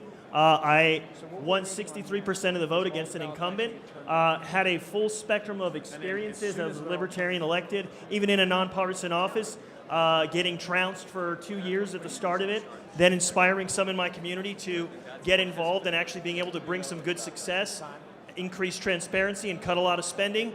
Today, I'm running for U.S. Senate in the state of Florida against a well-known incumbent you might have heard of, Marco Rubio, one of the worst that's out there. So I came to libertarianism from the Ron Paul campaigns of 2008 and 2012. The two big issues back then were monetary policy and foreign policy, and I can't think of a time when it's been more important now with the issues that we're facing. So if you could, I've put cards on pretty much everybody's seat at some point within the last couple days. If you don't have that, the URL for the website is misigoy.com. That's just my last name, Misigoy, misigoy.com. There's a big old donate button in the corner, or you can scan the QR code on the corner of the card if you have it. Thank you. Thank you, sir. Paging Alabama to the teller's table. Alabama to the teller's table. Point of inquiry. Let's see. Microphone 1. Hi, it's me again. Hey. Holly Ward from Virginia. Miss Ward, I know it's you, but we cannot hear you at all. Holly Ward from Virginia. I implored the body yesterday to be respectful and to hopefully keep in mind that we have the in memoriam. As someone whose state has many individuals, we've talked about it being at each separate break, and each break we seem to be going past it. I'd like to inquire on when intentionally this memoriam is going to take place to the body. Yeah. My plan was to do that during this tally, but we can actually do it now if we wanted to, if somebody's... I mean, there's people... The issue is that we have these breaks of the tallies. I definitely want to do it. We've also lost people in Kentucky, my home state. I definitely want to get to that. It's a matter of what is the right time to not interrupt the business. I understand. I just want to make sure it's not looked past. And Right. I ask the body to be respectful, and if it's not during a break, that's fine. I'd just like to know when it is. Okay. I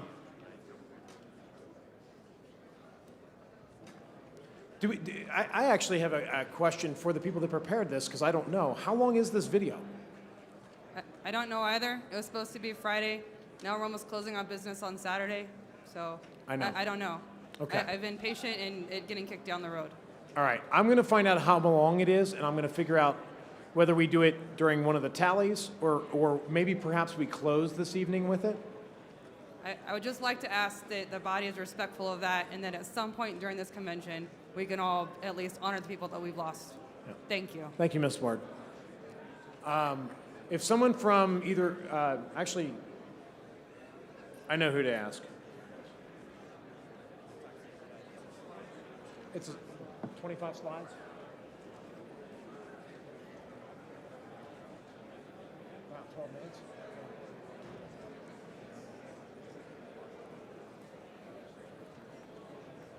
It's a long time. Has it got music with it or no? Okay. So is there a way to speed it up? So I don't know that.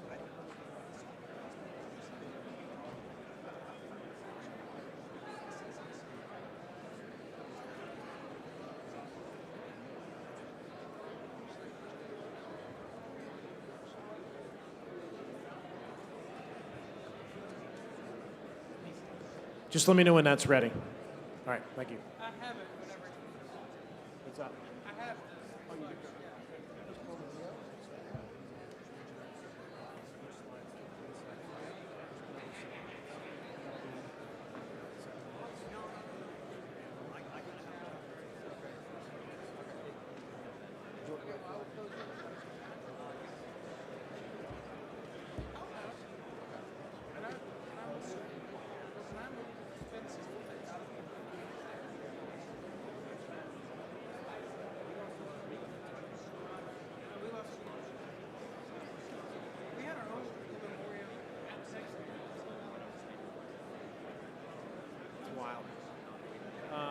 So one's clear. Are you waiting to be heard on two? Yeah. Would you like to be heard now? Yeah. Okay. Just an announcement for the body. Drew Cook, Oklahoma delegation. Last time I bothered you guys, we have raised $195 so far for a local recovery group.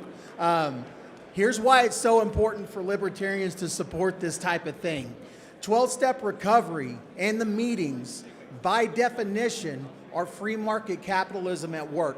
This is not an organization that has taken a single cent from the taxpayers. Okay, your coffee pot at your local 12-step meeting has done more to combat drug addiction than the entire DEA. What better way to send a message of support than for us to stand up and show them that we felt the pain they went through, that 100,000 overdose deaths are unacceptable, and we stand against authoritarian measures against our nonprofit organizations in our communities.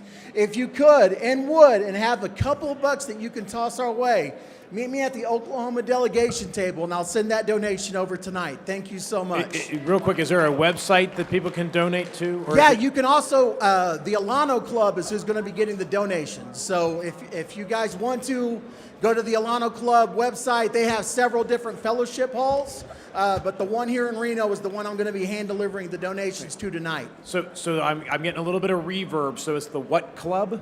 Alano, A-L-A-N-O Club. Thank you. All right. Thank you. Paging California to the teller's table. California. California. All right. One moment back in the AV. Hold on. Who has not turned in ballots yet? No, I'm just waiting for more opportunities. All right. We're waiting on California, and that's it. All right. I do mind. I already gave him money, so I'll definitely be there. Yeah, 2951. That's in the resort tower, I believe.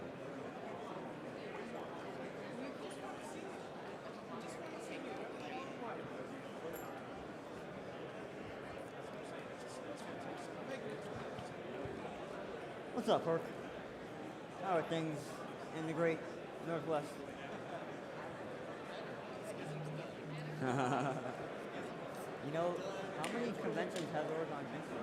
It's like your second or third one. You know what I'm saying?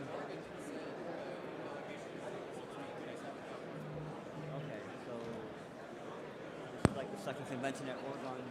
You know, this affiliate has, you know, come back together. At least 2 conventions now, right?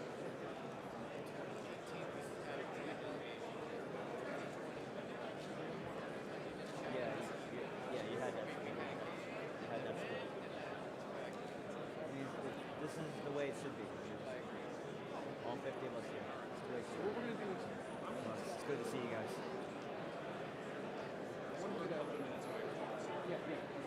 Would you have elect for your rep?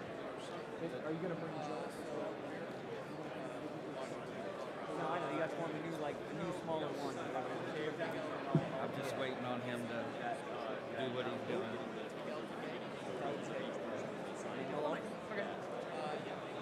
All right. Microphone one. Where are we at? Microphone one.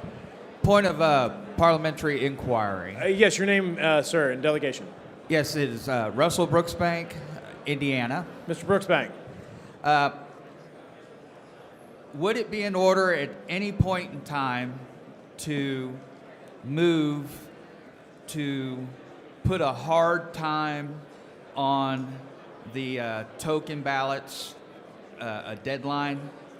I know our bylaws state it's an hour before the platform committee, and since we really never know when an hour before that happens, would it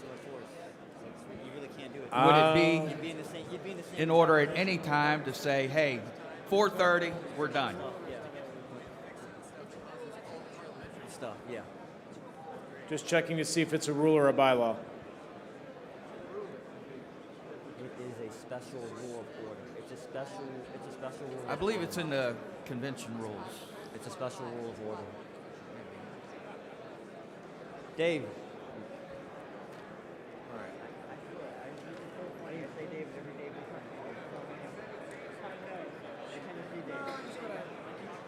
Sorry. Are you guys there?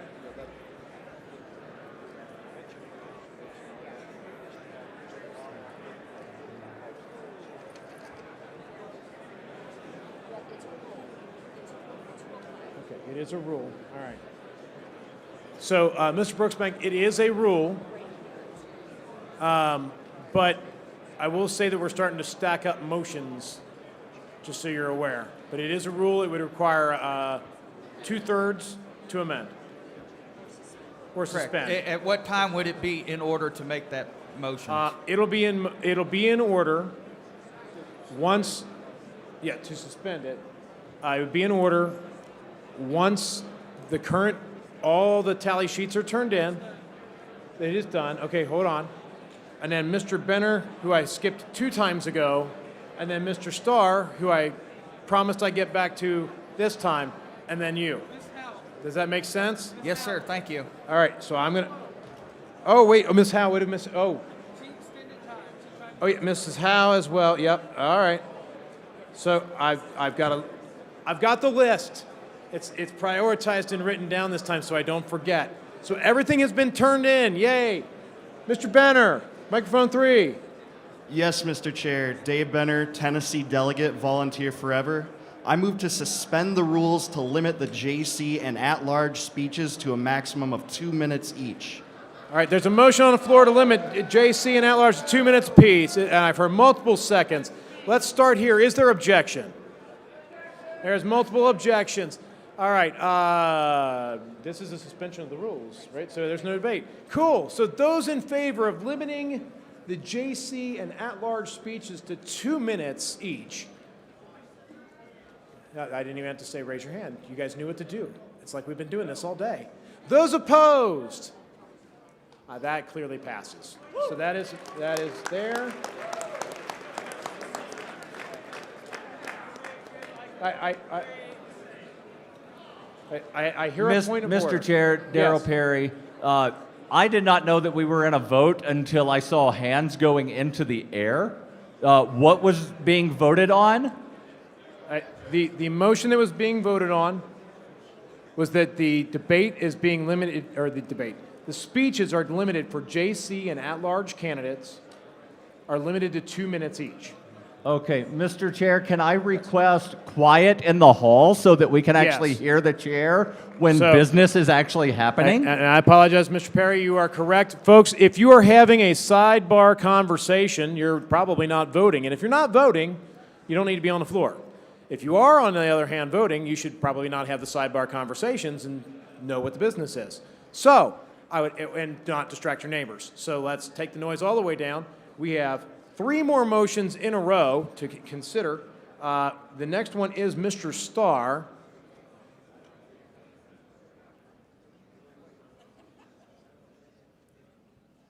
Then I'll be followed by Ms. Howe and Mr. Brooksbank, just so they're queued up and ready to go. You want?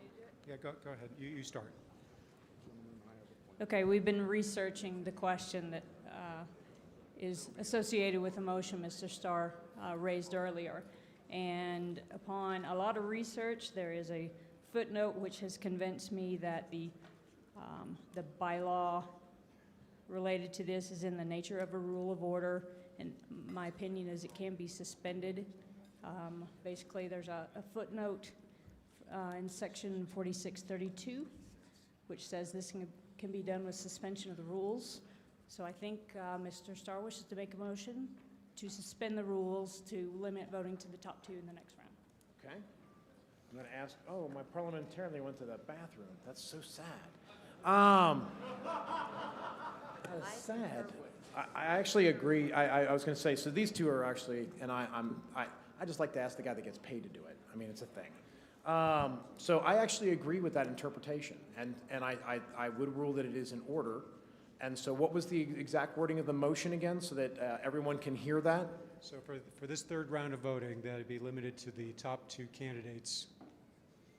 So the 3rd round of voting. So we just did the 2nd round of voting, right? We just did double check. We don't haven't shown the results yet. We haven't shown the results of the 2nd round, but all those tallies are in. The tally sheets are in. So for the 3rd round, in the event no one has a majority now. In the event that no one has a majority this round, This third round will be limited to the top 2 candidates. the third round will be limited to the top 2 candidates from the second round. Correct. Okay. That is your motion. Is there there are multiple seconds. Is there a is there an objection to this motion? I figured there would be, so I just had to ask. It's all good. All right. Those in favor of Hold on. Request for information. yes. Are we allowed to have any debate on this, Mr. Chair? I believe this is a suspension of the rules, and therefore there is no debate. Okay, so this vote is just to suspend the rules, not to adopt the proposal. It is a combined motion to suspend and adopt. Then I would I would like to speak against the proposal. I'm sorry, it's not in order at this time. So we have to vote on it before there's any opportunity to debate it? That is the weirdness of a combined suspension amendment motion, yes. Mr. Chairman, microphone 3. Microphone 3. I would hope that only one round will be necessary, but in the interest of Nota doing very well in the next round, I would like to suggest that Mr. Starr slightly amend his motion to a third and any subsequently necessary rounds. Is he willing to accept that? I suppose it's possible that no one can get a majority in the third round with only 2 candidates and Nota being an option, so sure. For all subsequent rounds. Okay, can you do me a giant favor? Actually, Somebody needs to restate this whole thing. Let me suggest this instead. Let's figure out if it's a problem first. Let's get through this round. If it's a problem, then we'll bring up another motion. And actually, at this point, I'm going to rule that it's a motion that's been made, it's been seconded, and therefore friendly amendment is out of order, because otherwise we're going to go into friendly amendment disaster area. All right, so. Microphone 1, request for information. Request for information, microphone 1. Matt Chalco, Virginia.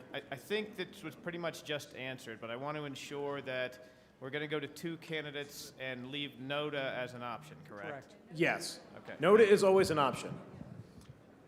Mr. Chair, microphone 3. Microphone 3.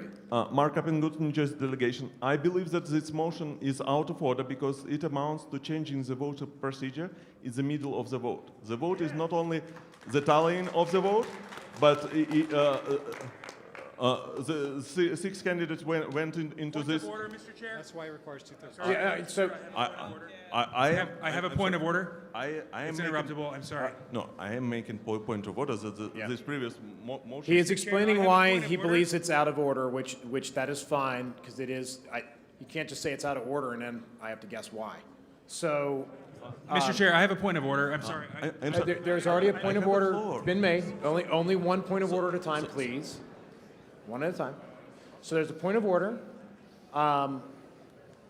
So typically the way this has been done is that in between rounds, we have the result of a round of voting at this time, right? So while we are electing to 1 seat, we have finished 1 round of voting. We are now narrowed down, and we are about to hold another election at which, if no one is elected, another ballot at which no one is elected, then we will have another ballot, and if no one's elected, another ballot. But they're technically. It's not the same vote, is I guess my point, because it's technically separate votes that are occurring each and every round of balloting that's occurring.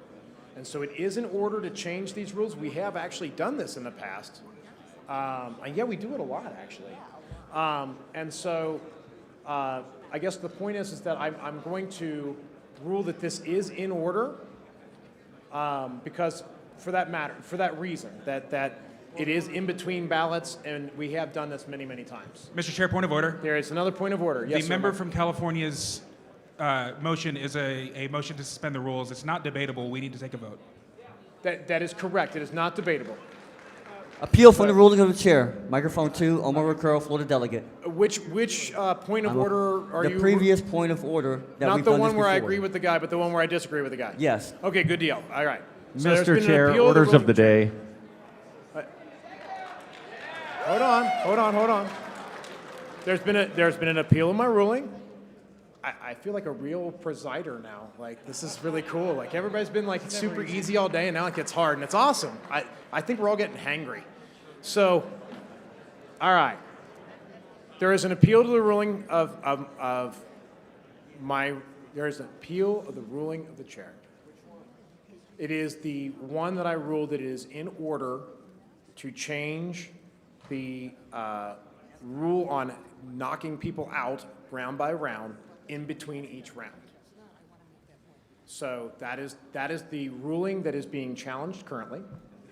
And so I believe, if I remember this correctly, I get to speak in favor of my motion.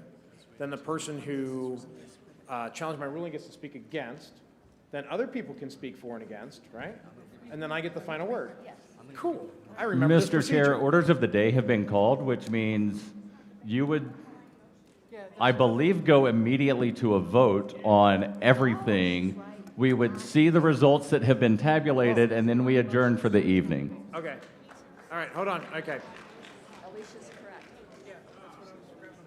Wow, it's got to get hard. All right, so where we're at now. Mr. Chair, point of order. One moment. So what I'm being told by the parliamentarians up here, and I actually agree, the appeal itself is not debatable because the appeal is on an item that's not debatable. And so there's no debate on that. At the same time, someone has called orders of the day, noting that we're after 5. So that's a lot of fun. We just go to vote, right?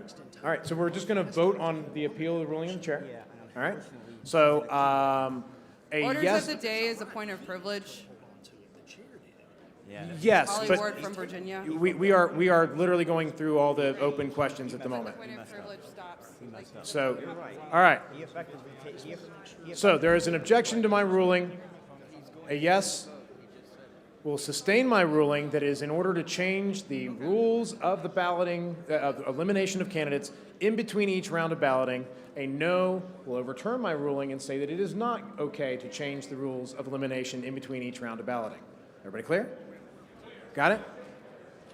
This is a point of order, and this vote is out of order. Orders of the day requires immediate vote on that, not the appeal of the chair. The motion on the table is what I just stated. So, point of inquiry, are we voting on the appeal of the chair or on the orders of the day? I could not understand your question. Are we voting on the appeal of the chair or the orders of the day?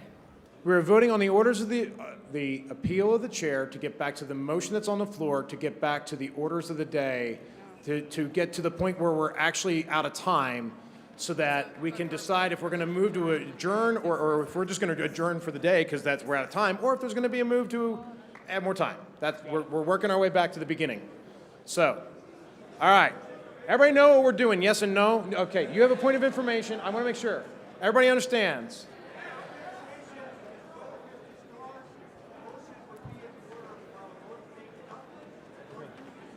We're in between votes. So, all right. There is, so the question was whether or not it's in order during a vote or in between votes. Right. And that was what my ruling, that was my, in between votes, it's in order was my ruling. That is what the motion to suspend was about. And yeah, right. So Point of information. We're trying to decide whether or not my ruling that it's okay to do that is in order. Point of information. Yeah, yes. Over here, microphone 2. Microphone 2. Oh, hi. You're Hi. right in front of me. Yes. That's the bright area, by the way. Mr. Chairman, is a round of voting over before the vote has been announced? The round of voting is over, but the results have not been announced, is what Dr. Ahmad is saying. Because he's saying No. that people might challenge the votes, but that still doesn't, it doesn't impact what It's a good question because we're talking about it. So, we haven't announced the results.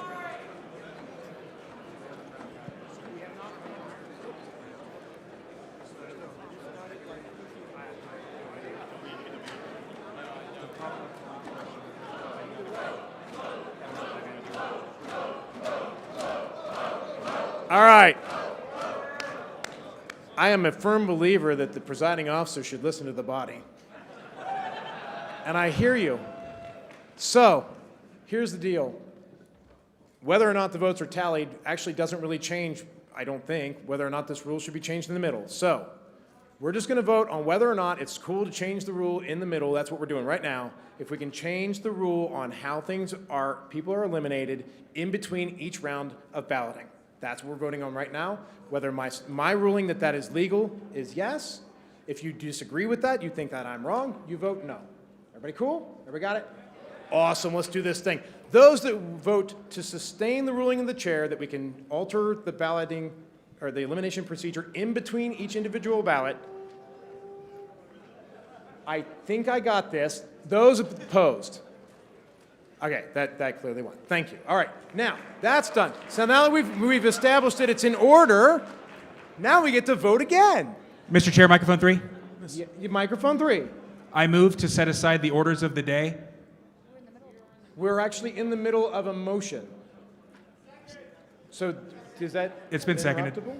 Because you had made a motion. Yeah, we gotta finish that. We need to finish this motion. All right. That doesn't override the motion that's already on the floor, right? I can't hear you. I'm sorry, I got somebody screaming in my ear. Okay, I'm trying, I promise, I'm hungry. I had a turkey Mr. sandwich Chair. for lunch. It was a turkey wrap, actually. We're checking to see if that's in order. That's all. Mr. Chair, microphone 2. Microphone 2. Starchild from California. Yes. I don't want to prolong this, but I would like a chance to debate the actual motion. So I would like to divide the question. Starchild, I'm sorry. So what I'm saying Starchild? is, if we can just break for dinner now and then take it up when we come back. They're coming back as tomorrow morning, and I think the body Top wants. 2 has killed California. I don't know why we'd want to emulate that in our own practices. Mr. Chair, I have a citation for the parliamentarian if you'd like. That would be great. It's RONR 18.8. You guys have the Roberts up here. I left my Roberts at home. I didn't plan on this, so. Mr. Chair, Mike 2. All right, microphone 2. Mr. Chair, Will Daugherty, delegate from Oklahoma, point of personal privilege. I have with me Mr. D. Frank Robinson. For those who don't know him, please look him up, but I think it'd be a sin to get through this convention without recognizing him. He's a founder of this party. None of us would be here without him. So if you please, a round of applause for Mr. D. Frank Robinson. Okay,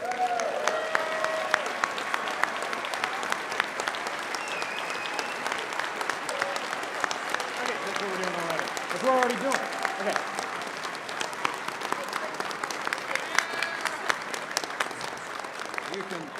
You can put it to the. Right. Okay. All right. So we're already going to the orders of the day anyway. So that's the same thing we were doing. So we're just doing what we're doing. So we're voting. We're voting right now. That's what we're doing. Does everybody remember what we're doing? Okay, there were some no's. So just very quickly, the effect of this motion would be, after we get this tally right here, there will only be 2 candidates on your ballot for the 3rd round. And then that way, the 3rd round will be the end. And then we all go to dinner, and we eat, and we come back tomorrow morning. Cool? Cool? All right. Request for information. Yes. You just said that the 3rd round would be it, but you're assuming that we're going to get that done right now. Orders of the day were called.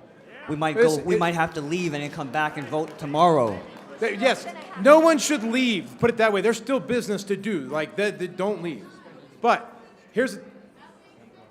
we have not extended time because we never got back to that motion because we're stuck getting to this one. So that's what we're going to do. We are voting right the F now. We are voting, and this takes 2/3 to pass. If you are in favor of amending the rules so that basically, yeah, okay, everybody's already voting. If you're in favor of making it so we're down to 2 candidates in the next round, that's hands up, cool. Those opposed, that clearly passes. Okay. Mr. Chair, microphone 3. Mr. Chair, microphone 3. With that passed, now we are out of time. Mr. Chair, seeking recognition on microphone 3. Ms. Howe was the next person to be recognized on my list. It's late. My motion was to extend time. It wasn't a suspension of the rules. That would require 2/3. But it was just a simple motion to extend time to 5:30. Okay. I think it is 2/3. Mr. Chairman, would it be in order to amend that to to be extended until the completion of this next round? Until the completion of the next round of voting. I don't know how long it's going to be. Until this round of the next round of voting? Okay, so there was a motion, but I did not hear a second because I was being deaf on purpose. And so what I heard was a motion and then in a suggestion that it be until we finish this round. Miss, how would you be amenable to that? Yes. Okay, so what I actually heard was a motion to actually decide this election tonight. And we're going to go until we hear it. And I think I heard some seconds. I'm going to ask, is anyone opposed, or is there objection? Yes, objection. I figured there would be. Stomachs are stomachs. Those in favor of extended time. Point of information, Yep. is this a debatable motion? I don't think so. It's a motion to suspend the rules, so it's not. It's a 2/3. It does require 2/3, but it's not debatable. This is, Mr. Chairman, just one clarification. This will end assuming someone emerges with a majority. Correct. If someone doesn't emerge with a majority, then we're still voting after that. Yeah, and if it goes longer, then we'll figure that out when we get there. Okay, we're voting. Here we go. We're going. I promise. I promise. I'm hungry too. All right, so here we go. Those in favor of extending time until we have a decision in this race, vote yes. Raise your hand. Those opposed, raise your hand. That is definitive.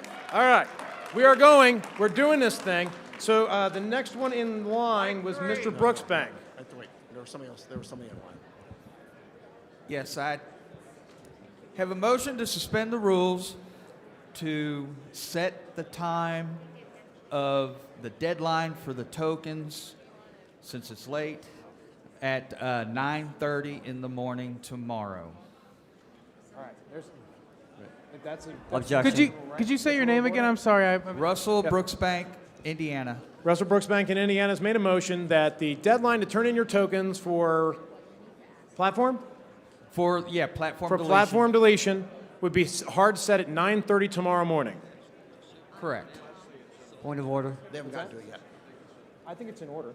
I believe that is in order because we're back to the business, although we're in the middle of a ballot. How about this? Mr. Brooksbank, can you hold that motion a minute? I mean, Yes, sir. I've got you on my list, Yes, sir. but I think the body would really like to know the results of the last round of voting. Yes. And so let's do that real quick and make people happy. What are we doing? We're showing the results of the last round of voting. Yes, we must. That makes people happy. They want to know. I want to know. All right, here we go. We might be. We may have just spent a lot of time to be done. I don't think so, but we might. It's always possible. You never know. All right, perfect. Yeah. I'm going to go. So this one's a little bit bigger, but you still might need to get close. And I'm going to continue to go slow. That's a good question. Which Star Wars? You know what? It's half each. I think if that wins, we'll just put the question in the body.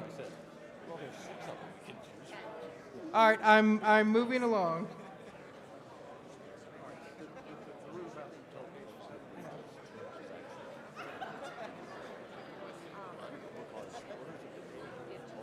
No, they call all pending votes. They're all pending questions, and then you go. And also puts us at, if there's a scheduled time.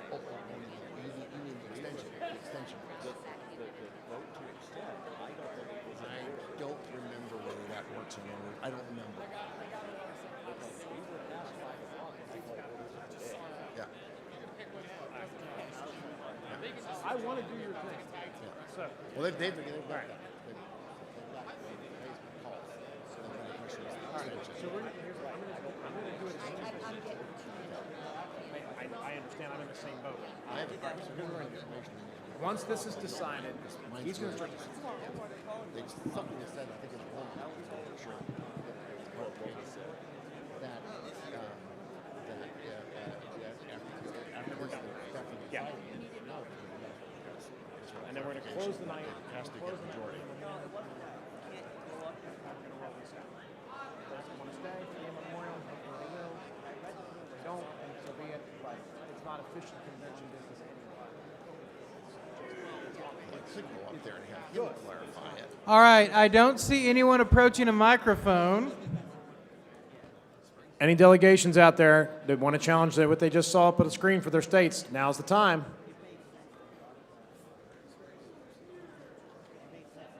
All right, here we go. And there is a third round, so what we just did actually paid off. So, Point of information, microphone 3. point of information, microphone 3. A statement was made earlier that this next round would finish this. I just want a clarification. Yeah. Somebody has to get over 50%, otherwise it's one candidate plus not. They do. So if, in theory, if someone does not achieve over 50%, then we would end up with the person with the highest vote tally and Nota in a final death match. And if they lose to Nota, then we start this process all over tomorrow morning, probably. So I would ask you to consider that when casting your ballots. Mr. Chair, request Choose for information. wisely. Microphone 3, Darrell Yes. Perry.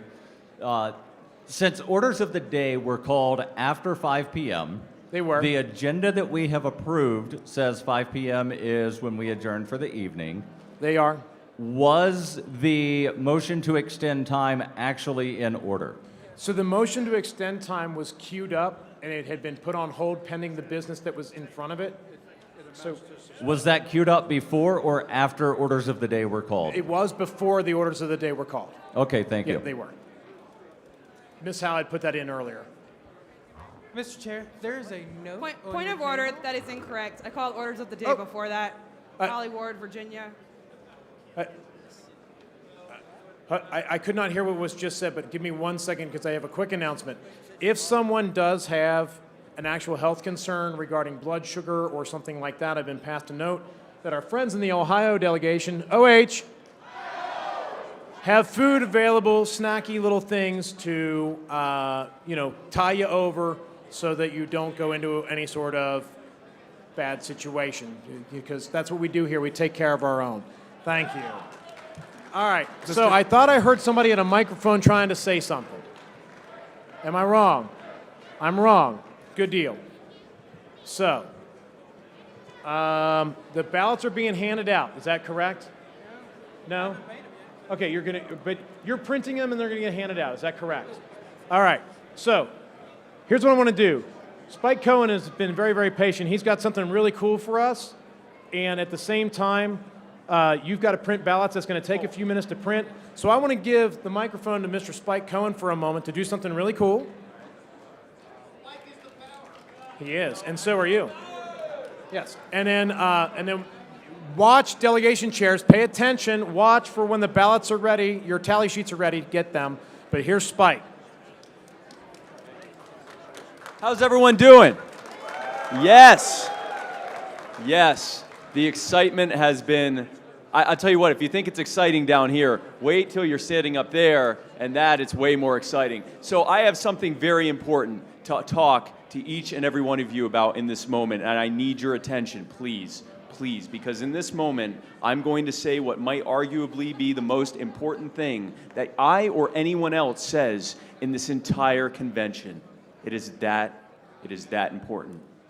In this very moment, right now, as I am speaking to you, Dan Smots is recording B-roll video footage that is going to be used in future reference of me speaking to the body of the convention.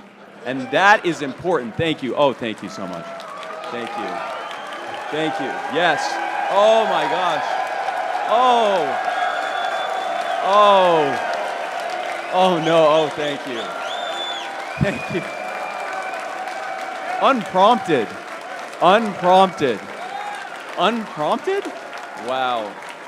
Wow.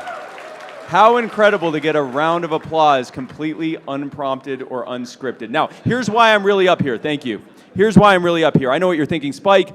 This has all been incredibly exciting and proactive and productive at the same time. But that's not really why I'm here. I am here to spend ridiculous amounts of money, which I've already done, but I want to spend more money, and I want to take home something that literally no one else will ever be able to have in history. But Spike, that's not possible, is it? It is. That's why I'm here. I am about to auction off something that does not exist in any other form and will not exist in any other form again, and it is this. I have a custom Liberty 2022 Unmasked 50th Anniversary Libertarian Party Convention tumbler, which has been signed by me, Joe Jorgensen, Tom Woods, Justin Amash, and Dave Smith. And I can guarantee you that those 5 signatures will never be made on a tumbler ever again. For a myriad of reasons. Now, no, we're not going to get into that, but we all know that. So anyway, this tumbler, there's only one of these tumblers. So we're going to have an auction right now. We are going to auction off this tumbler. 100? Oh, yeah, we're going to be starting at 500. We're starting at 500. I hear 500. Do I hear 550? 550. Do I hear 600?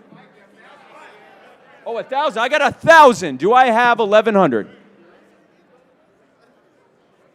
Oh, everyone got quiet, huh?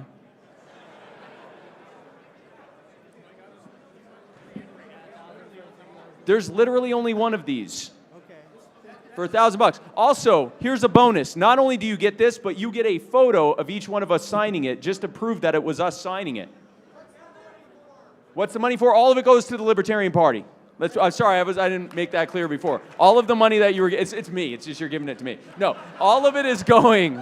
I mean, you all just applauded me. Clearly, you want me to have $1,000 at least. No, all of the money is going to the Libertarian Party. So we're at 1,000. Do I have $1,100? Did I just hear 11? I need people to be louder if we're bidding. Do we have $1,100? I have 1,100. We have 1,000. Do I hear 1,100? $1,000. I mean, we hit it fast. That's amazing. $1,000 going once. What's that? Someone said 1,100? 1,100. I have 1,100. Do I have 1,200? I hear 1,200. Do I hear 1,300? I hear 1,200. Do I hear 1,269? Because we're all a bunch of trolls. Do I? What was that? Oh, God, that's not a bid. Okay, so we're at 1,200. Do we have 1,300? 1,200 going once.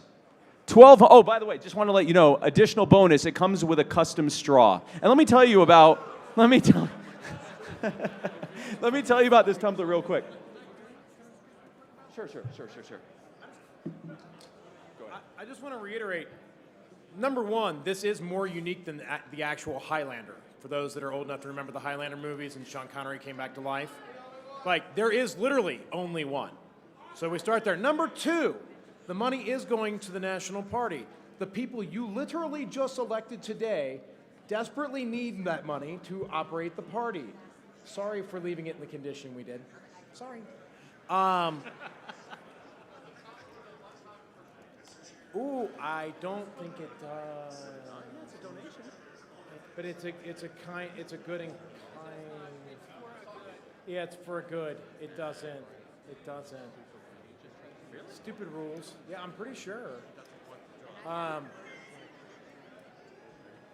right, no. Okay. All right, anyway, so, the point is, support your brand new, you guys just elected, like, very popularly, very happily.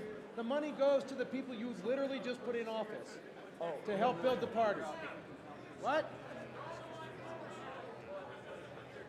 I'm not empowered to do that. Okay, we're not going to do with this what we did with everything else at this convention. So here's what we're doing. We're at 1,200. Do I hear 1,300? By the way, this tumbler will keep your hots hot and your colds cold for several hours, an ungodly number of hours. It will stay the exact same temperature that you put, whatever liquid that you put in this. This is made by Defy the Power. If you want to go over to their booth, they sell some incredible stuff, and they are very generous to give us this as an opportunity to be able to raise money for the party. I am at 1,200. Do I hear 1,300? Point of inquiry. Point of inquiry from whoever said that. Point Robert Perry, jackass from Kentucky. Yes. Does Would this count toward a lifetime membership? No, we just found out it does not because it's for a good or service. So apparently not. I don't know why that is, but it is. Oh, it wouldn't be tax deductible, but I don't know unless their rules. Do their rules specifically say that it wouldn't count towards? So it wouldn't be tax deductible, but with the rules. But that also means that it wouldn't be applicable to their lifetime membership. Okay. All right. Yeah, it's not. Point of inquiry? Is that a legit thing? What if we gave it away for free to someone who gave us $1,500 donation? This is being recorded. Let's not give out tax advice. Yeah, Just no, we FYI. can't. Okay, so 1,200 going once, 1,200 going twice. Did I just hear 1,500? Was that 5 or 6? 1.5 or 1.6? Okay, 1,500. We're at 1,500. Do I hear 1,600? My God. Do I hear 1,600? Was that?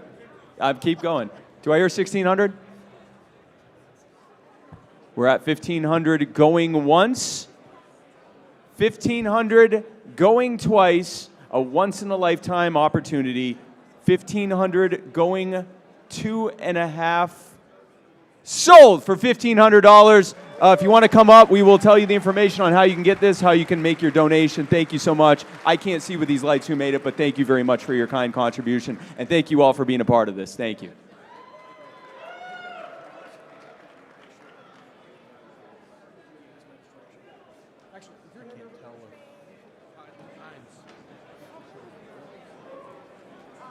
Give them a second to see if the tally's done before I do my point, because if it's done, then it makes sure I'm on the same. So I'm giving them a second. It looks like they're still tallying, though. Just reminding them of the memoriam video. Which basically. Mr. Chair, point of personal privilege at microphone 3. We just voted to go until we're done. So, all right. Yeah, that's done. Yeah.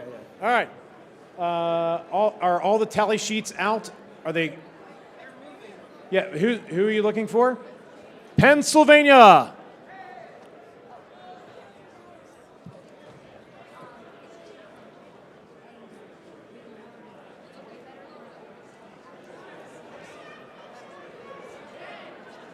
Are you looking at me? Are you waving at me or are you waving at other people? All right. That guy? Somebody? I don't know. People are waving around. Okay. Yep. Florida, we need you up here as well. Florida. Mr. Chair, point of personal privilege at microphone 3. Microphone 3.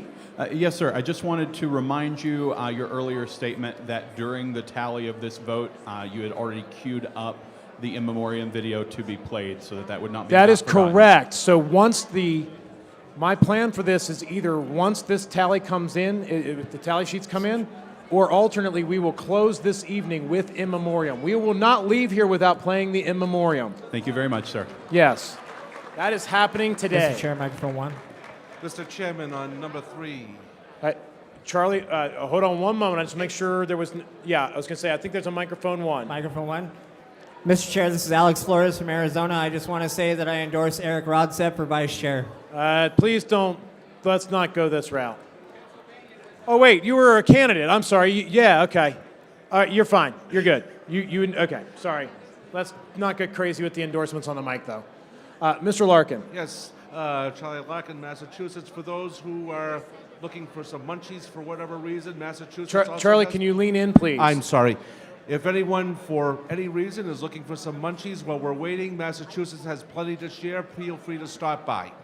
Thank you, Mr. Larkin. Thank you, Massachusetts delegation. All right. I see lots of people leaving, or moving, or doing something. You're conga lining. I see what's going on. Good luck. Mr. Chair. Big delegations. Being paged from somewhere. Point of personal privilege. Microphone 3. Mr. Chair, I was just now reminded by a friend of a young lady named Jenny. We are friends with Jenny's parents, and earlier this week, Sir, can you lean in just a little bit Sorry. into the microphone? You were talking about a woman named Jenny, and that's all I heard. She is daughter of friends of ours, and earlier this week, Jenny took her life. I would like to speak to the body and tell you that I know that given the size of this gathering, that there are some of you who have thought of this in the past or may think of it in the future. And I urge you to talk to someone because your life is valuable, who you are is important, and you have people in this world that love you. Please do not leave it on your own. Thank you. Thank you, sir. And I'm sorry for their loss.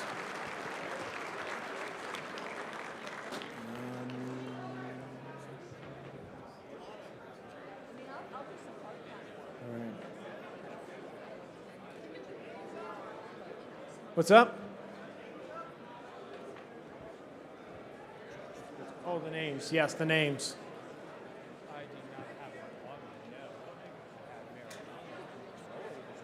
Oh, no, I did not. Thank you. All right. Those of you in regions who have not turned in, it's the agreements, isn't it? Or is-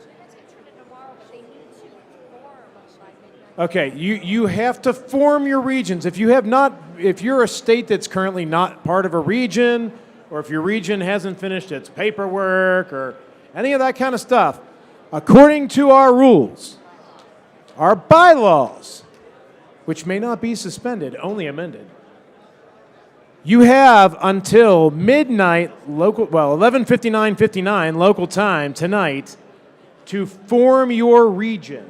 That's the language used, correct? You must form your region by 11:59 p.m. this evening, or you will be an orphan. And I was a vice chair in charge of orphans previously, and it's not necessarily the best place to be. So, all right, Mr. Starr. Wait, AV, can you bring up the secretary's screen, please? Thank you, got it. This, Mr. Chair, just What? just a Wait, slight. Yes, Aaron. Microphone 2. So, Mr. Chairman, just to correct one little piece that you have here. Yes. Representative regions may be formed, so basically it says it should be formed before the end of the second day of the National Convention, and notice of new formations or dissolutions must be given in writing to the National Secretary prior to the close of the convention at which they take place. So Yeah. the decision needs to happen today, but the paperwork can come in as late as the end of the day. Correct. The main thing is don't dally, get your stuff done. Like, that's the theme here, right? We're trying to get stuff done. Yeah. Right. Agreement today, paperwork tomorrow, but you got to have the agreement done today. I Point see of microphone 3. Yes, Alaska is regionless. We talked to somebody about joining up with them, another state that is also regionless. Do we need to do this, or can we remain as the independent state that we really are? Sure. So, to answer your point of information, no state is required to join a region. Okay. It is all voluntary. You can join contiguous states, although with Alaska that's hard. There are no contiguous states. But we have no contiguous states. Right. You are literally surrounded by other countries. But the point is that you are not required to join a region. No state is required to join.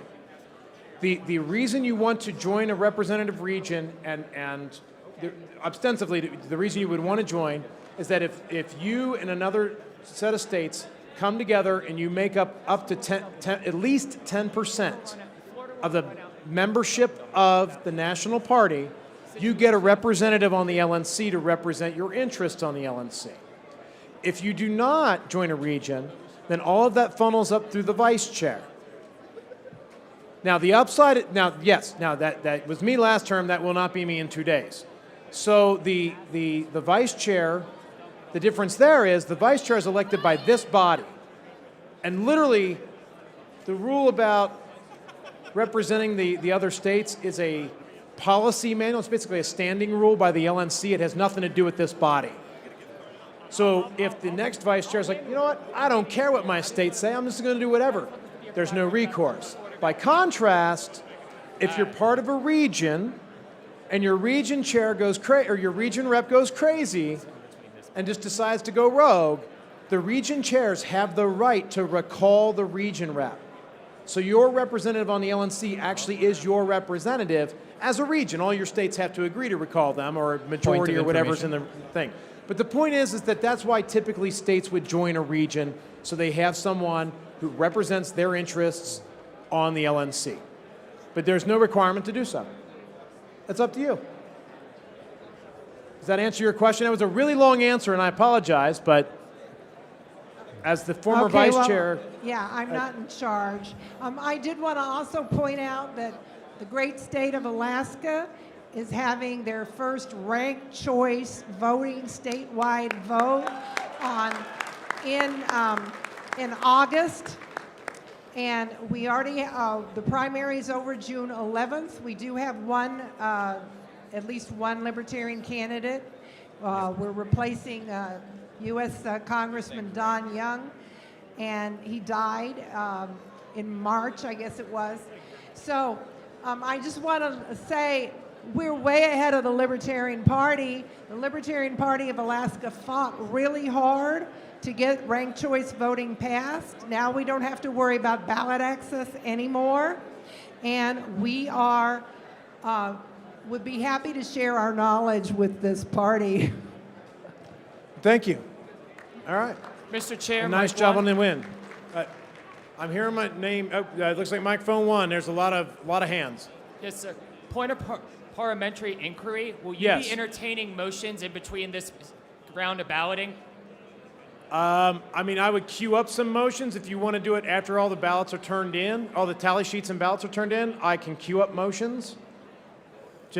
But keeping in mind that people are going to get hangrier and hangrier, but we can do that. I understand, sir. This isn't going to affect time at all. Okay. Let me get my pen to write your name down.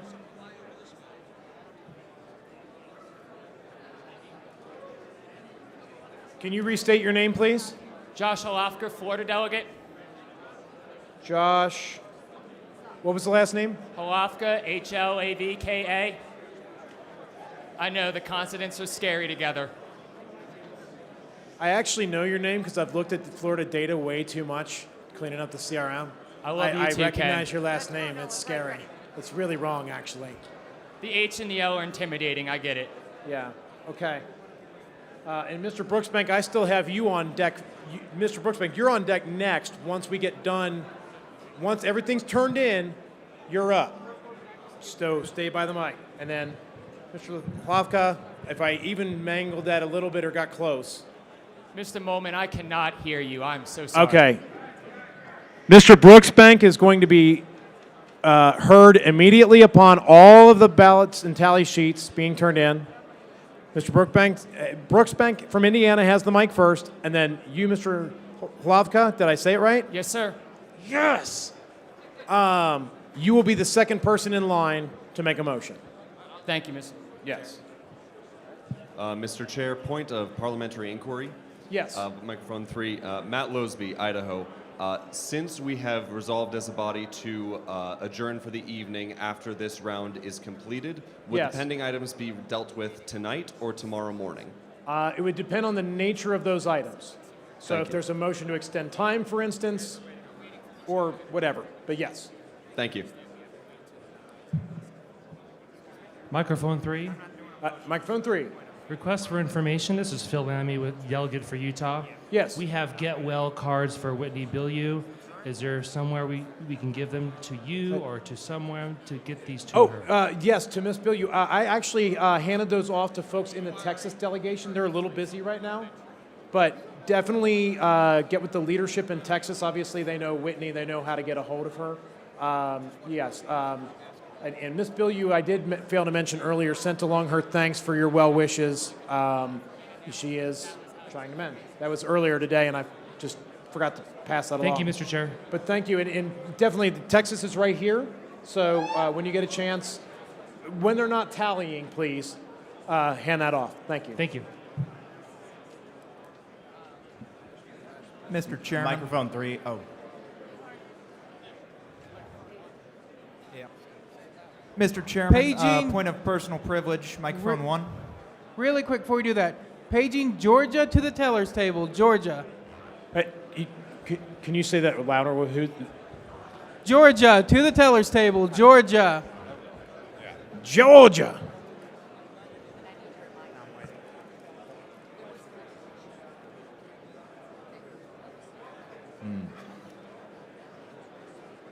Yeah, actually, I've got him on deck. Yes, I agree. Yeah, that's why I started writing them down. 'Cause I'm like, yeah, I'm gonna bust this out. What do we got? Where? Oh, microphone one. Mr. Chairman, it's a point of personal information. Yes. Microphone one and the Hold, delegates. hold on 1 second, microphone one. If you are just having a conversation and not actively tallying, if you're just talking, please take the conversations to the far edges or out the hall. If you're tallying, please don't leave. Please finish voting. If you're, yeah, here we go. That's perfect. I love that volume level. Number one. The delegate is Mara Stevens, M-A-R-A is the spelling. Mr. Chairman, you look very tired and stressed out. Would you enjoy perhaps a double-double from In-N-Out or maybe a Baconator from Wendy's, sponsored by our wonderful chairman of Florida, Stephen Nicola? You guys are killing me. So, all right, I'm going to take a moment just to note that I started the not caucus of the Get Fit caucus about almost 2 years ago. So about 2 years ago, I was here on stage. I got home, I looked at myself and went, damn. So I started the Get Fit caucus. So I appreciate the offer, but see, that's like 200 calories right there. Like, seriously, it's ridiculous. And it is wonderful because Coors Banquet is the best, by the way, it's good stuff. But I've got Willett back here. I hit some earlier. So I appreciate the offer, but I will be engaging in some lower calorie options, especially since I kind of went overboard a lot last night on bourbon. Ken, microphone 3 whenever you get a chance. Oh, yeah, sorry, microphone 3. All right. Point of inquiry. Back to you guys. So I would be wondering if it will be in order at some point in time once the ballots are turned in, if it would be in order after the ballots are turned in to make a motion to adjourn hearing the results of this election tomorrow morning. I don't know how the body would feel about that. I assume most of us want to go. That's just what I'm wondering. Mr. Olding, I believe it would be in order. Mm-hmm. I do believe you may not make it out of the hall alive, but I do believe it is in order. Okay. I mean, we've waited this long. I'm just saying. So we do have a couple. So people realize we have two people on deck to make motions, and by God, we are not leaving without showing this in memoriam. If you guys adjourn, I'm still going to have them play it. We're not leaving this today without playing that before we get out of here. So that's what we have on deck is 2 motions and the in memoriam. I would ask if it ends up being immediately after business closes that you would all be respectful and see the unfortunate and respects to those who have passed since the last convention. But regardless, we're going to wrap up with that. That's how we're ending today. So, real quick, right here. Can the AV take my screen off the screens up here? Can AV take his screen down, secretary's screen down? Thank you. Microphone 2, because I skipped you on accident. Oh, you're right. David Jones, delegate, Tennessee.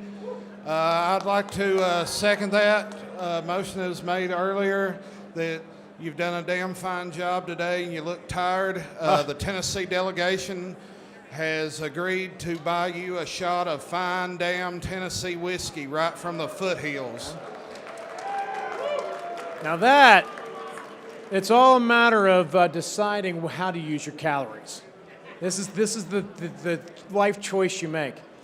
And while, my friends in Kentucky will be hurt, I will note there are some fine whiskeys in Tennessee. Sorry, guys. There are some really fine bourbons coming out of Texas. Just saying. I'm just saying, guys. He's just fluffing us up. He's fluffing All right. everybody up here. Texas Don't and you see it? Washington are the last Politician. two we're waiting on. Texas and Washington. I see they're huddled over there working it in Texas. I don't know where Washington is.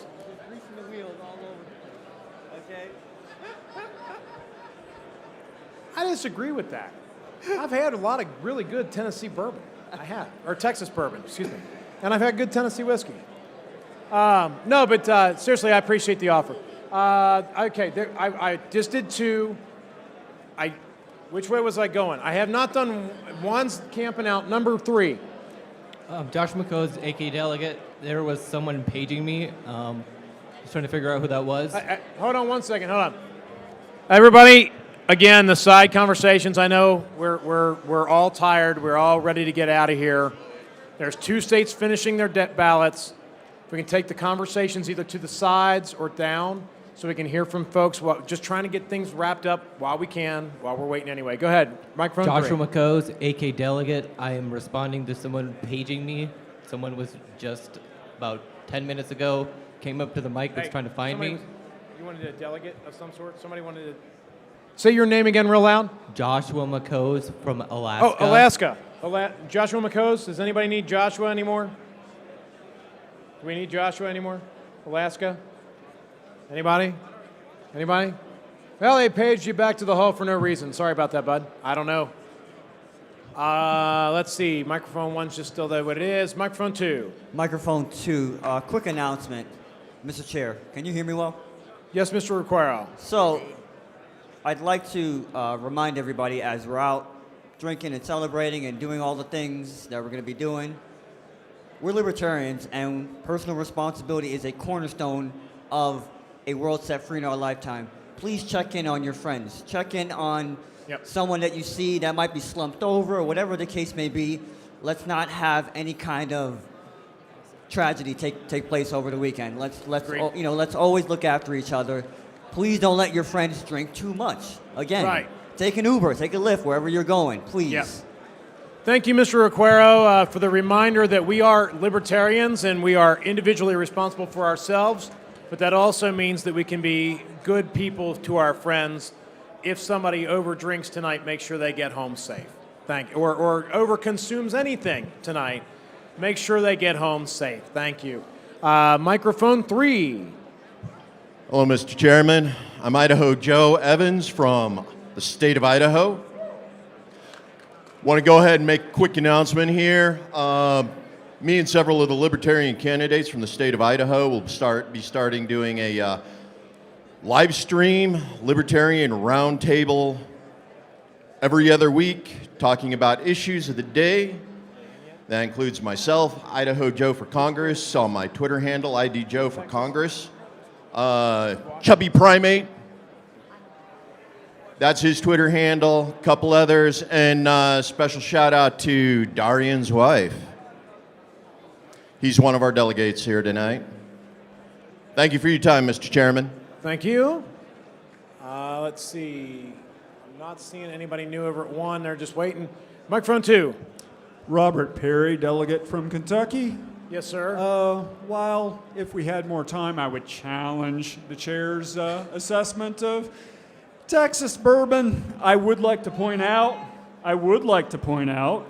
that Texas has a brand, I believe it's called Lone Star bourbon, that makes a delicious honey liqueur. So I would like to, I believe the honey's from Round Rock. That is delicious. All right. Thank you, Chair. All right. Now all of a sudden we're getting into a bourbon testing. We did this in a panel yesterday. Just saying. You all missed it. It was awesome. Not everybody. There was like 15 of us there, and we all had like 6 shots of bourbon. It was good. All right. Number 3. Yes. Mr. Chair, point of personal privilege. Delegate Harrison Kemp from the state of Maine. I just want to brag about my state for a second real quick. Last year, with no money and no elected representatives, we were able to ban no-knock warrants in the state of Maine, and we did it.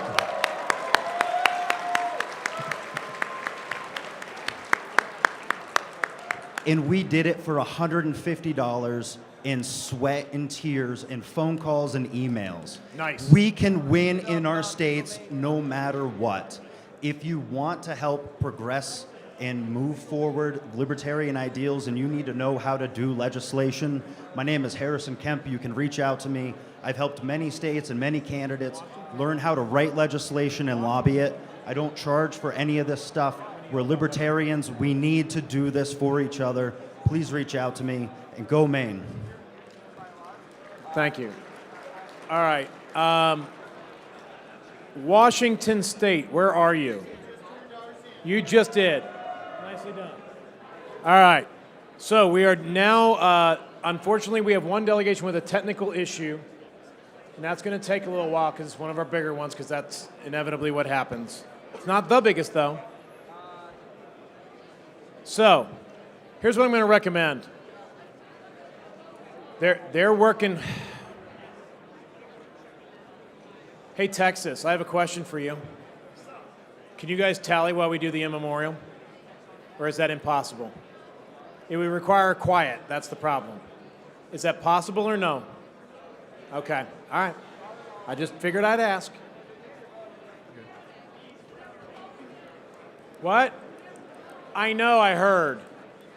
I was trying to see if we could do the in memoriam or not while you were doing that. It sounds like no. So, all right. All right, well, we're still waiting here then. Actually, let's see. Mr. Wolford is his hand up. He's running up the stairs. He's running to the stage. He's got a plan. He's got an idea. So Texas just said that we can do the memoriam if we want, right now. They just confirmed that. Okay, they're going to go ahead and move out of the way and not make noise, because I don't want to be disrespectful. No, okay. they're moving now. All right. All right. Then while Texas retallies, we're going to do the in memoriam. Everybody good? All right. AV guys, we are go. Thank you guys for putting up with all of us. As always, they're awesome. Jerry and the team, good job. And I would ask for quiet during this, please.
If the body would indulge me, I'd like to take a couple-minute recess. Stand at ease for a couple minutes.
Carmen's waiting.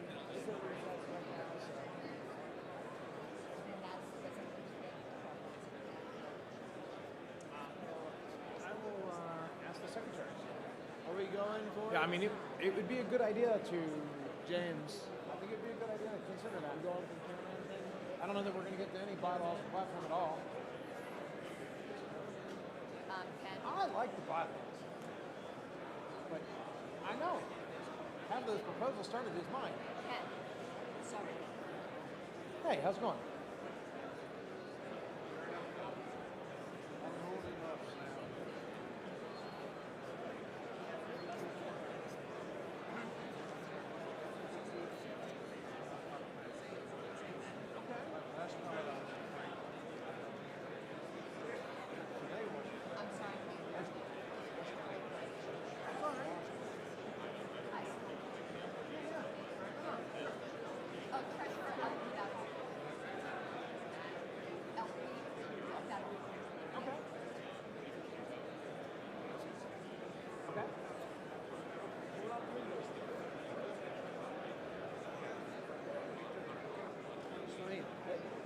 If we try to keep this going after this, that's going to be, some of us are going to be that. So are you with our vice chair, James is now retired from the medical department. He's going to run for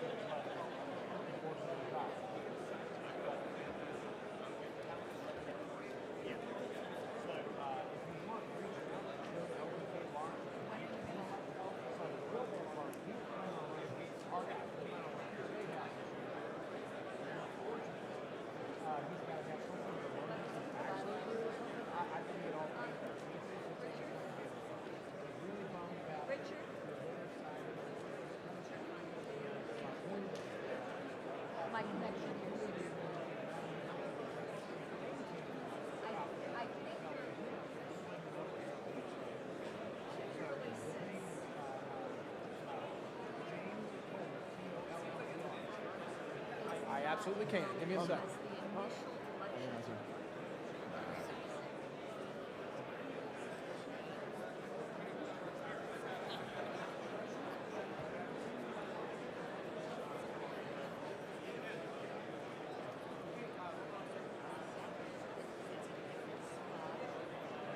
If Tim Hagan is in the hall, there's a delegate up front that would like to speak with him if he's not busy and in the hall.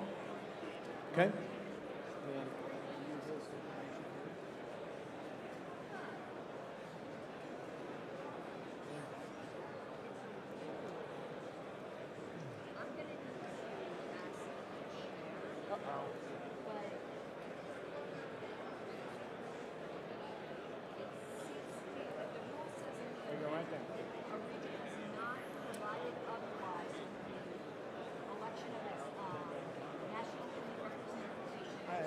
I thought they were doing all the voting out there. I have no idea. Excuse me, sir. They all went outside. Mr. Molman. Uh-oh. Somebody's calling for me somewhere. Over yonder, I think on microphone 3. Microphone 3? No. Microphone 1. Sorry, I apologize. Stephen Akela from the Florida delegation, chairman of Florida. Okay, sorry. Yeah. I just wanted to recognize Vicki Kirkland from Florida. She's been in the LPF for many, many years. She had passed away in the past year, and I just want to recognize her as a solid libertarian through and through, has gave so much value and so much of herself to the party. So I just wanted to express my love to her and to the delegation today. So thank you for. Thank you, Mr. Nikela, for that remembrance of Ms. Kirkland. All right, I'm going to do the 1, 2, 3 thing real quick because I see somebody at 2. Are you trying to make a motion right now, number 2? Right. Number 2, microphone 2. You're not paying attention. Microphone 3. I have a fast announcement. After the gala and the Povertarian Pizza Party, there is going to be a trashy prom. If people want to join us for karaoke starting at around 10 p.m. at the Sneakers Bar and Grill, it is open to everyone, all caucuses, including Spike and his nipples. All right. Let's see here. Still on 1. Right here.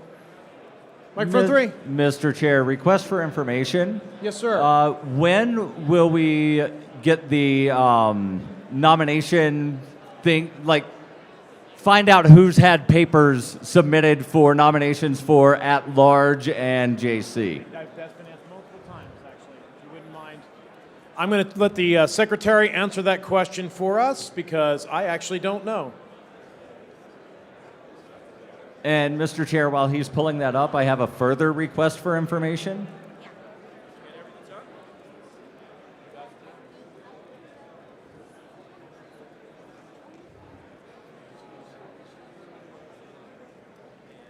Okay, I have the answers, but before I start reading these names off, I do have a personal request. Excuse me, everybody. This is an important thing you're going to want to know about. You're going to want to know how many people have been officially made eligible to be nominated for at-large and judicial committee, which is the first things we'll hit tomorrow morning. Yep. So yes, I will absolutely names off. I do have a request for personal privilege. If the chair could help me put some more stuff in this. I can. Thank you. All right, so I will start with at-large. I'm going to have to scroll through this and read, just that's the way it's set up, so I'm just going to read these off. I can't really display them right now. But I got Rex Lawhorn, Brian Elliott, Dustin Blankenship, Fina Bowen, Benoan. Omar Requero, excuse me, John Wilford, Michael Rufo, Richard Bowen,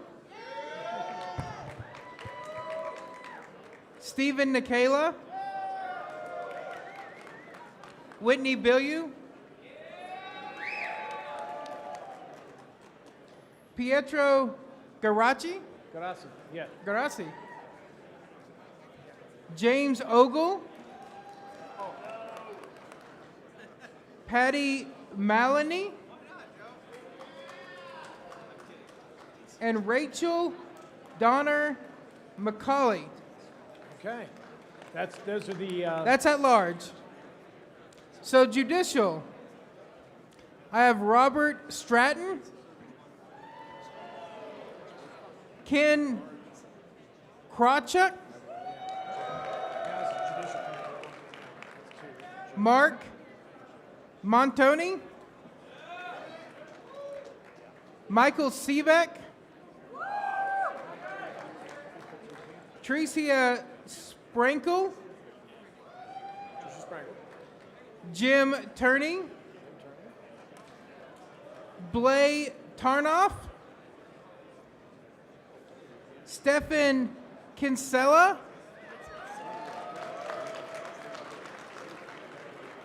Tyler Danke, Evan McMahon, Michael Kilsky, Rob Latham,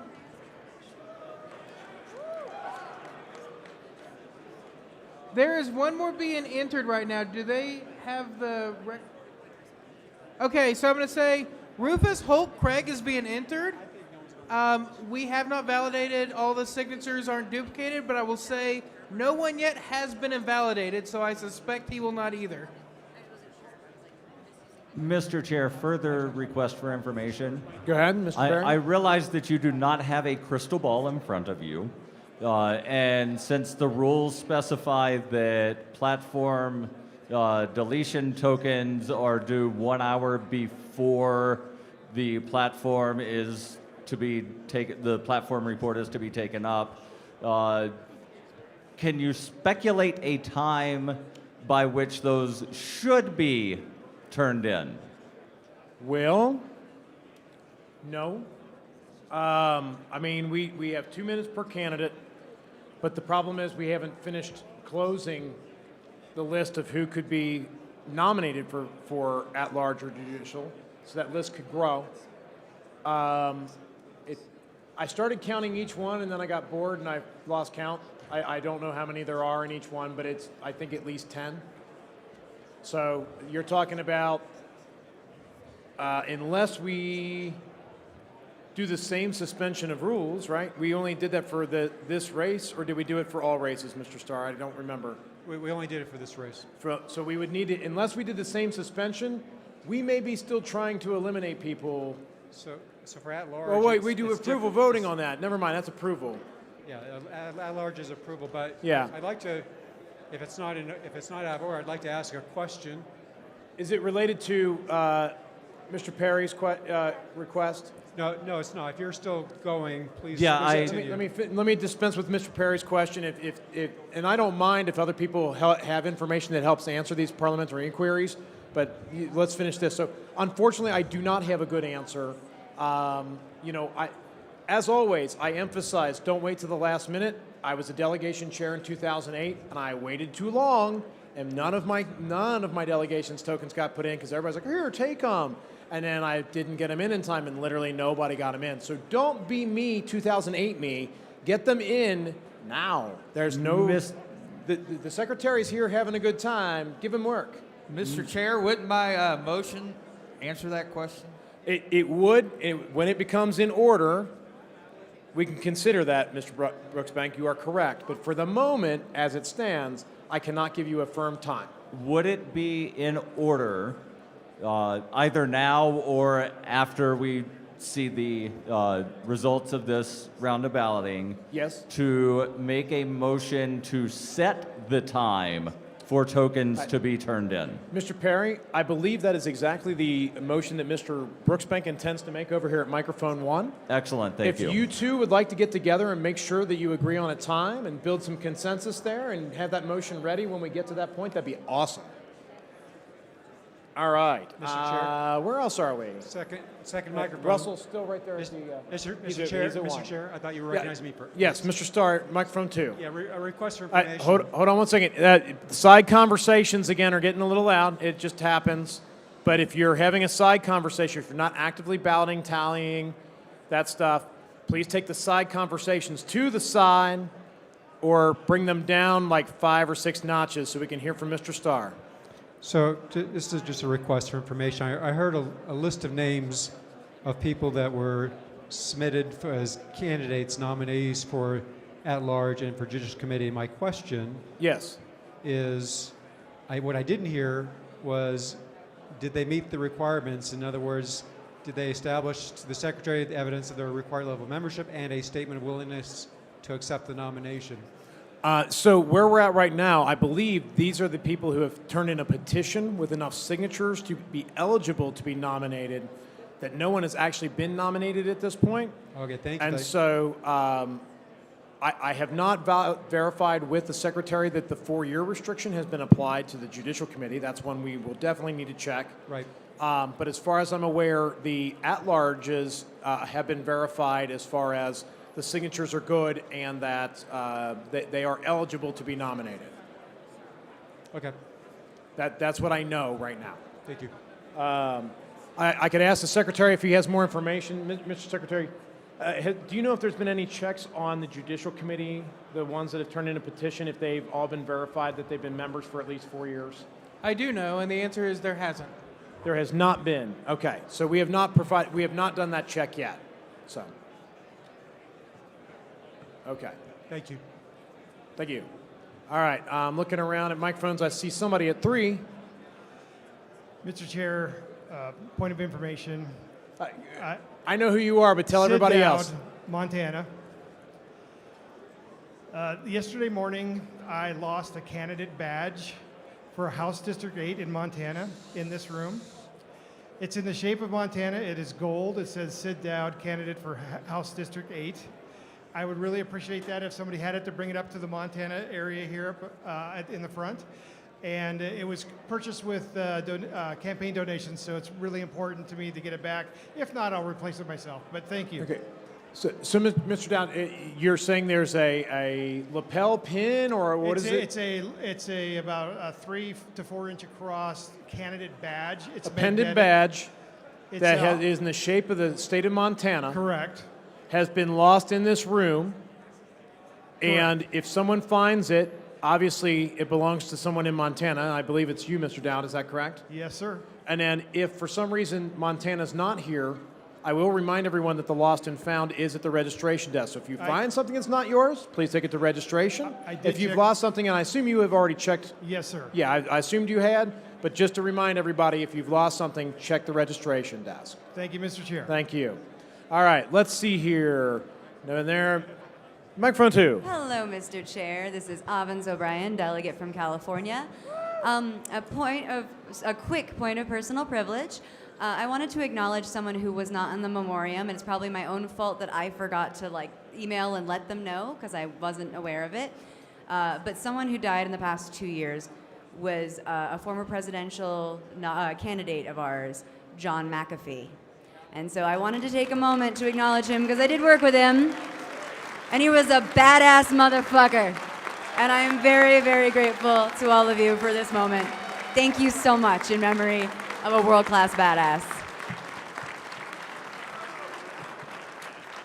Thank you, Ms. O'Brien. Microphone 3. This would be, I guess, a point of inquiry. Dustin Nana, delegate from Ohio. Do we have any sense of where we are on tabulation here? Texas the last state just came in.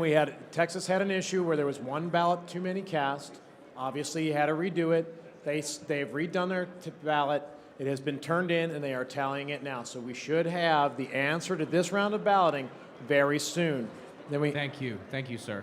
Then we have 2 motions pending on the floor, plus we're supposed to adjourn. So that's where we're at for the day. Recess, whatever, for the day.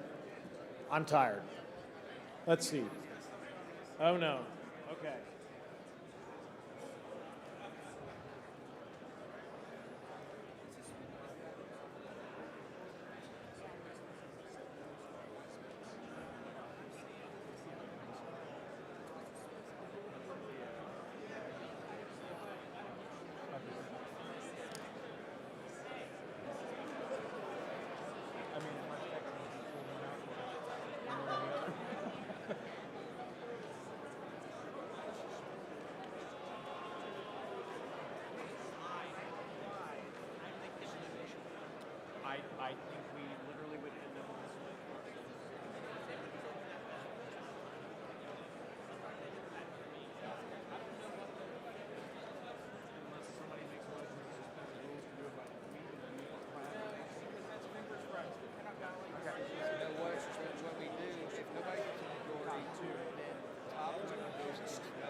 It's happened before. It has happened before. Okay. Hi. We're going to do what we always do, and we're going to bring these when he's ready, not yet. I'm going to make sure he's ready and doesn't expose anything wrong. Again, delegate chairs, it's very important to make sure that these vote tallies match what you turned in. We'll go through it real nice and reasonable pace. Don't want to get it wrong. I'm ready to display my screen. All right. AV, if you can show the secretary's screen.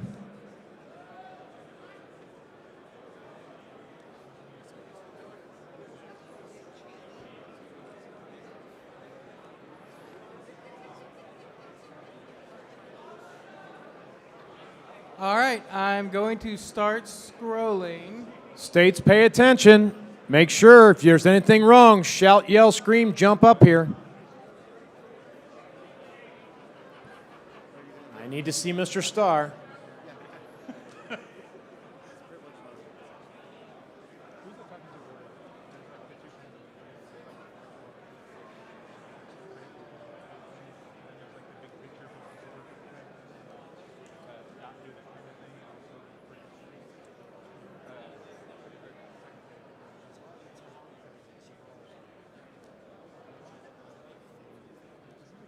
Yeah, that's all we're looking for is your. It's actually the chairs that are looking for the states. Yep.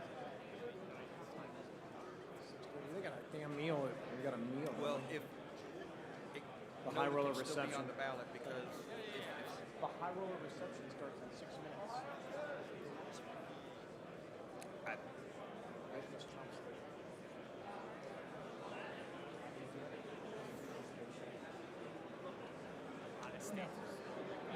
I'm busy. I'm very busy right now. WY is in the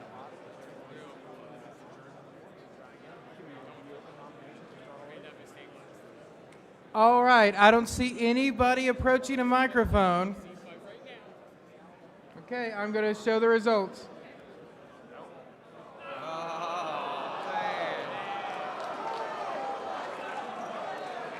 You are correct. It is not a majority. This is why I was rubbing my forehead before. So, let me explain where we are. The suspension of the rules was only for this particular ballot, and we are back to the normal rules. So there will be one more ballot with Joshua Smith versus Nota. And this is what we must do to complete this race. If Nota wins, then we start this all over again with nominations and petitions and all that stuff. Listen, I wish there was a way to get around this. Unfortunately, there is not, so there will be a ballot of Joshua Smith versus Nota, and based on the previous motion, it's happening right now. So, Mr. Secretary, if you would not mind printing those for us. Mr. Chair, Mr. Chair. Mr. Chair, microphone 3.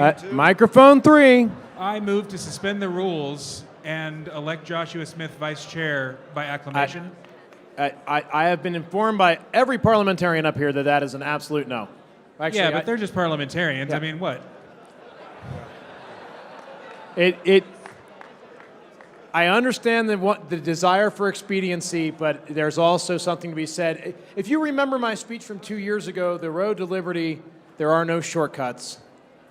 Unfortunately, we need to do this one right. Sir, you appear to have melted away since then in very short order. What's that? You appear to have melted away since then in very short order. Yeah, Mr. Chair. Yes. The Libertarian Fat Guy Caucus is very jealous. It's... Mr. Chair, So, microphone 2. Here's the deal. Microphone 2. Yeah, Mr. Chair, Ted Brown from Texas. I move to adjourn for the day. Mr. Brown, you calling for the orders of the day? I move to adjourn for the day. Oh, move to adjourn for the day. There is a motion to adjourn for the day. I heard a lot of yes and seconds and a lot of no's. So we're going to vote on this for sure. I'm not even going to bother looking for unanimity here. But I did definitely hear a second. Point of order, you would have to motion to recess. We all know what we meant. It's for the day. Okay. So, all right, let's do this by a show of, that would be a suspension of the rules. It takes 2/3 because we're amending the agenda. Or no, it's just, wait, it's to adjourn to tomorrow. It's just recess. For the evening. It's just recess. At this point, previously set the adjournment Eric time. Rutsep should endorse Joshua Smith. He's still, we still have to vote. One day I'll be able to because the vote's been cast. 2/3. 2/3. Our fate has been Wolford, sealed. we'll be here. Half or 2/3 on this. You're saying majority. I'd like to.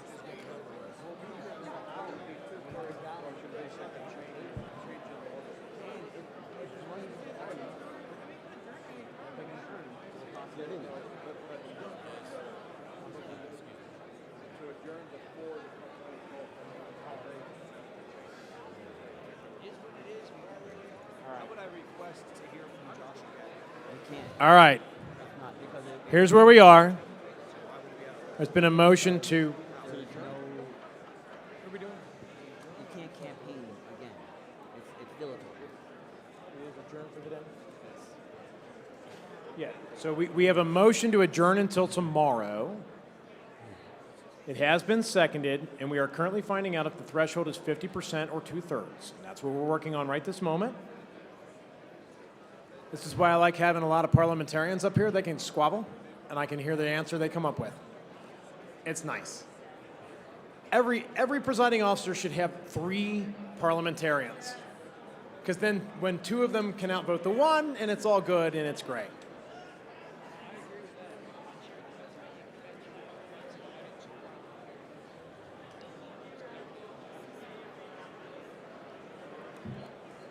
John, can you go ahead? I mean, we've got a conga line lined up to grab the tallies, it looks like. We can hear from Eric because he was just eliminated. I know. The eliminated person is always allowed to speak. I'm just saying, it looks like Yeah, they're but we here haven't done to it get so them, far. so. Yes, we Actually, have. are they One of already? the candidates Oh, yeah, they're getting their envelopes. It was Eric when he was eliminated. Well, I know, but that they're was picking kind up of frowned envelopes or upon. something. I mean, we know this is going to be the race. Rule against No, you're right. the eliminated person. You're right, but it was frowned upon. We're almost there. No, it wasn't. Exactly. Yeah, exactly. Okay. But nonetheless, that's still in order. So request that if Eric wants to do that. If Eric wants to do that. What about when it's? There's two, yeah, exactly. Listen, if he endorses Josh, Always got to get more. but that's his prerogative. Right, but if Eric was eliminated and he turns around, or he turns around and says, "Well, go," and people will go. It could go either way. Nobody knows what he's thinking.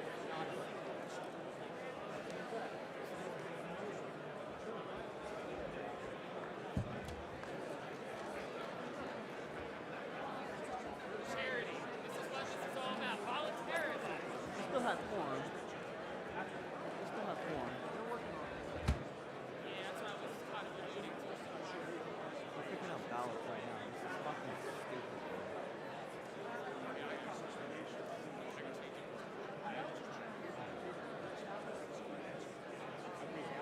What time is it? Fucking hell. All right. There literally is a caucus that I got says the crack team here. They're looking at the book. Excuse me, Mr. Chair, seeking recognition on microphone 3. Microphone 3, we're in the middle of a motion and determining whether it's in order, so I don't want to take another motion, but what do you have? No motions, just a point of personal privilege. I'm Derek Thompson from Minnesota. Yes, and sir. I just wanted to thank everybody volunteering, tellers and everybody alike, but especially you for today, unexpectedly handling this with grace and tact and patience and also humor. Thank you, Mr. Chair. Well, I'll say thank you, but I will also note that a presiding officer, especially one rusty as me, would not have gotten through today if it hadn't been for you all and doing the, helping me out and not killing me. I do appreciate that. And we got a lot of business done. We didn't quite get all the way caught up, which is sad. But we did what we could. So give yourselves a round of applause while the parliamentarians figure this out. Thank you. Mr. Chair? Let me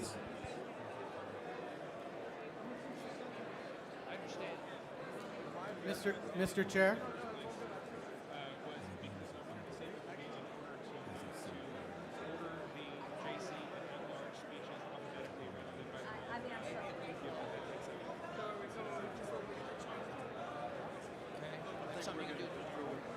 Okay.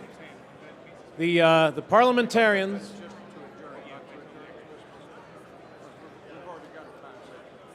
Okay. So we're adjourning this session. No, the meeting. The meeting. Okay. The This meeting. session is the whole thing. Okay. So We this. have another meeting already All right. set in this session. All right. So the effect of this motion is that we are adjourning this meeting, which is today. And my parliamentarians here have come to the agreement that this is a majority vote. I'm going to roll with it. So that there'll also be fewer angry people. So the motion is to adjourn this meeting, which is adjourned for today. We would resume as we are scheduled at 9 a.m. tomorrow morning. And this is a majority vote. That would mean that we're not going to do the next round of balloting if this passes, just so everybody knows. And this is where we would pick up tomorrow morning at 9. So, those in favor of adjourning this meeting today and resuming at 9 o'clock tomorrow, please raise your hand. Ooh, boy, this is going to be hard. Okay. All right. And those opposed? Okay, that fails. Okay, good deal. Whew. I was worried that was going to be close. Microphone 3. Microphone 3. Mr. Chair, I'd like to make a motion to suspend the rules and move immediately to a vote between Nota and Josh. That is actually, sir, that is exactly what's happening right this moment. Woohoo! So, you are right in line with where we are, sir. All right. And that's awesome. Hey, I'm from So, Pennsylvania. What do you expect? We're there. Microphone 1. And I will encourage, hey, listen, we all want to get out of here. So stay in your delegations, get back to your tables, vote. Microphone Get 1. your tallies done. California and Texas, do your California and Texas thing. Whatever that is that you guys deal with the big delegations, do your thing. Let's get it done. Let's go eat and have fun and have a good night. All right, so. Microphone 1. 3. Microphone 3, point of order. Wait. Microphone 1. Yeah, Mr. Chair? Yes. Point of clarification, if I could. Sean Dempsey, New Hampshire. And I actually forgot Mr. Brooksbank had a motion, and I screwed that up. Daggone it. Because we got jacked up on the vote. I forgot to go back to Brooksbank. Damn it. You know what? We'll do it when we get the tally. I should have already, but. All right. That's all right. It's not the end of the world. We have another opportunity. So, yeah. Point of Chair. information, microphone 3. Microphone 3. Microphone 3. Real quick, hey, if Mark Engel, there's voting going on, so side conversations down, please. If you're not actively tallying or voting, please take the conversations down or out of the hall. Microphone 3. Mr. Chairman, if Nota wins this election, are the nominations reopened? As it stands right now, as the motions that have been passed and what we're doing right now, if Nota wins this election, we would immediately move tonight into renomination because we said we were going to go until this race was decided. And this race will not be decided if Nota wins. So that doesn't mean that somebody can't make another motion to adjourn to the next day. Like that's never out of order. I'm just saying that's where we would be. Yeah. Well, Mr. Chair? Mr. Chair? I see microphone 2. Microphone. Derek Evans from Illinois. Please eat the microphone, sir. Point of inquiry. Yes. Would it be in order to put forth a vote maybe of after this is submitted, after everybody submitted their vote, we could close business then and recess, and so while the tallying's going on, we can recess to tomorrow? I think we could technically do that. We also had two motions from Mr. Brooksbank and Mr. Hlavaca. I almost said that right the second time, that we could consider real quick while they're doing the tally and knock that business out. I'm just saying, either one will be in order, I believe. Until this race is decided, we're here, right? So once the ballots are in, we could knock out Mr. Brookbank's motion at a minimum. That's the platform tokens thing. Okay. And then whatever, yeah. Thank you, Mr. Chair. Yeah. Microphone 1. Microphone 1. Yes, Sean Dempsey, New Hampshire. A point of Microphone 1, hold on just one moment. Again, people, if you're just having a conversation, please down volume, please, please, please. Before we go to microphone 1. Okay, Secretary. There are quite a few, I think like 9 states that don't have their sheet yet. If you don't have your sheet, please approach the teller's desk. 8 states. Sorry. 7 states left. 6.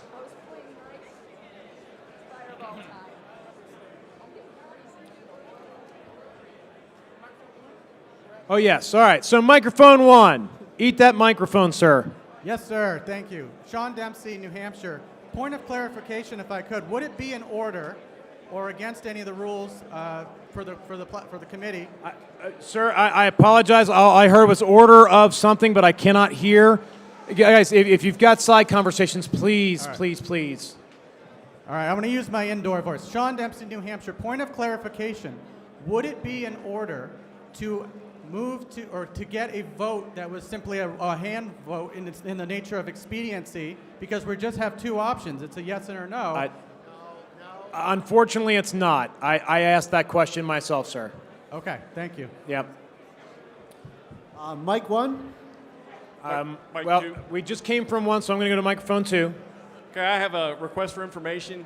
Yes, sir. Should Nota win this round of voting, Yes. would that mean that then the office is declared vacant? We would then have to suspend the rules if we wanted to try and nominate someone else? No. So what would happen is if Nota were to win, what would happen is no one would win. We would reopen nominations. We would reopen the petitioning process as well, and we'd start this all over. Is that in our rules, and if so, which section is that? All right. The secretary does have that, and we've checked that before, but that is what happens. He can give you the specific citation if you would like. Okay. Thank you very much, Chair. Okay.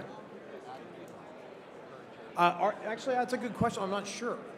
Under our rules, are all previous candidates disqualified? Is that true? Okay. Well, we got a couple. Okay, so it is. All right, so that is an important note that if Nota were to win. Okay, real quick, this is one more quick important note. If Nota wins, then none of the candidates that were previously nominated and considered and voted on and all of that stuff are eligible to run in the rerun, is what I'm being told. Lots of nodding of heads up here with people who know this stuff better than I do on that front. Mic 1. Mic 3. I'm sorry.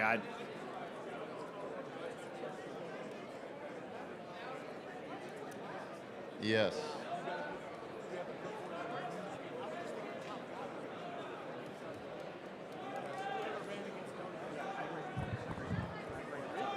We got to do something because it's going to be chaos. Yeah. I appreciate that. I would come to you. I really appreciate it. You've done this. You shouldn't have. You shouldn't have. Thank you. But it is what it is. It is what it is.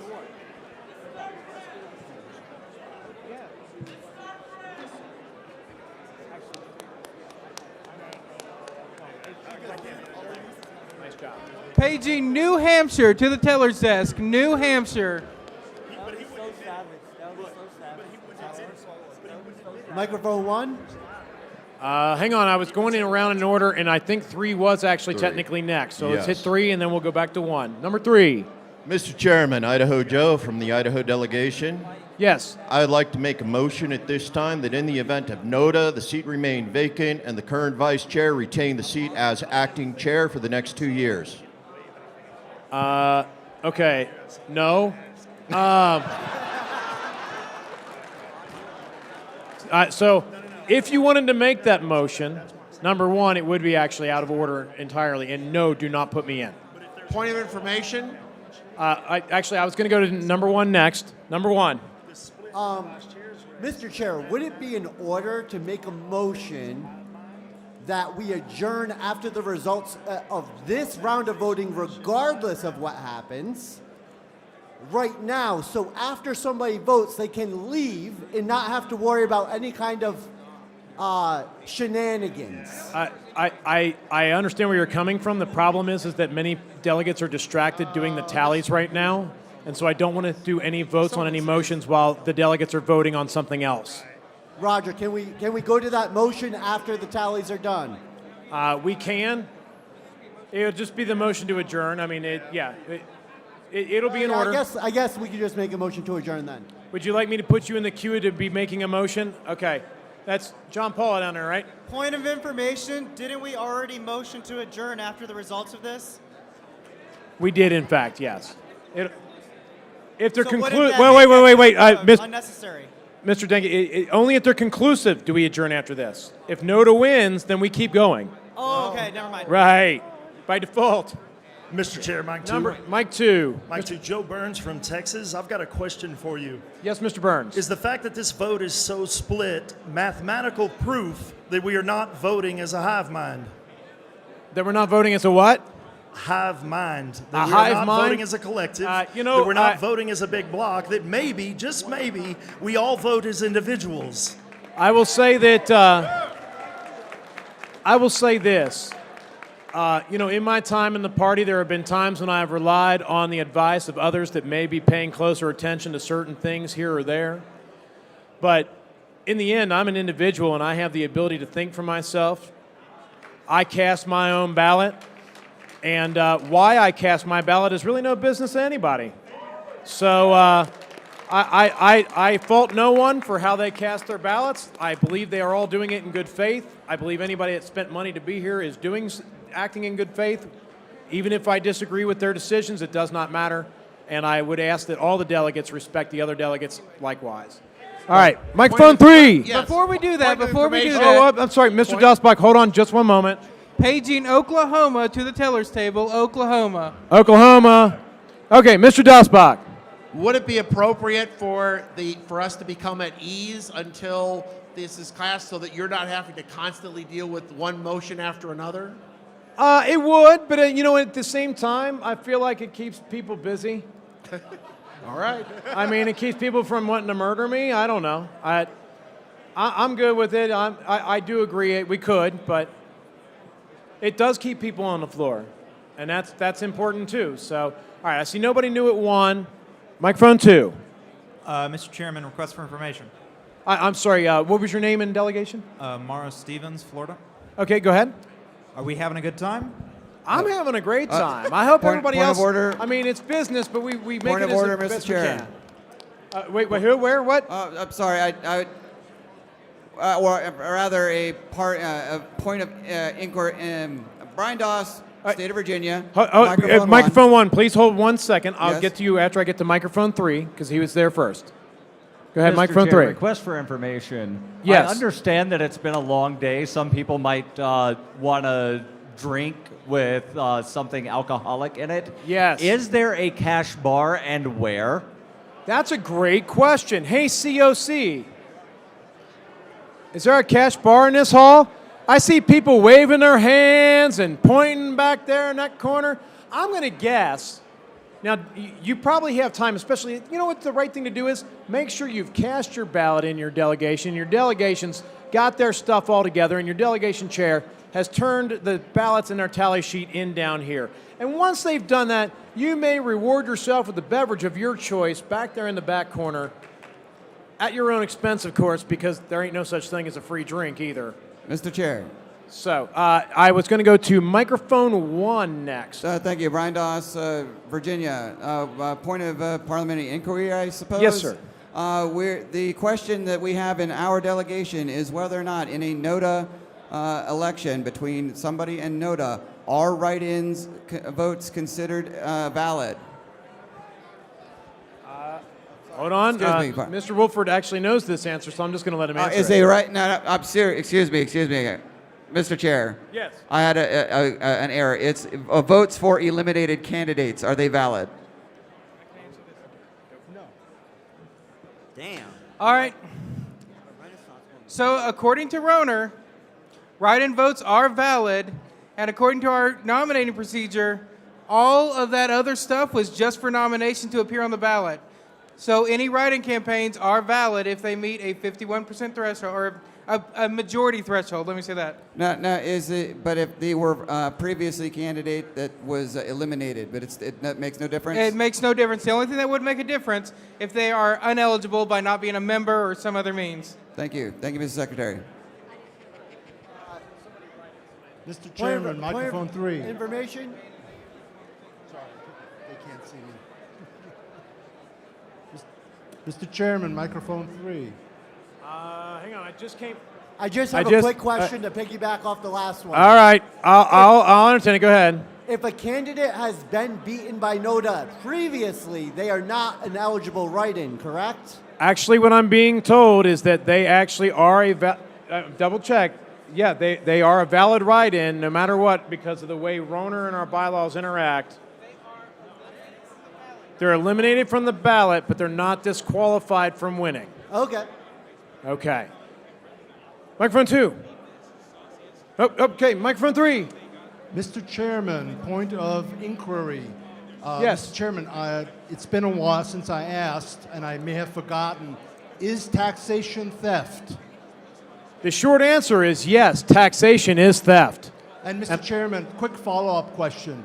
At what time would it be appropriate to make a motion to suspend the rules to have you appointed as the vice chairman for life?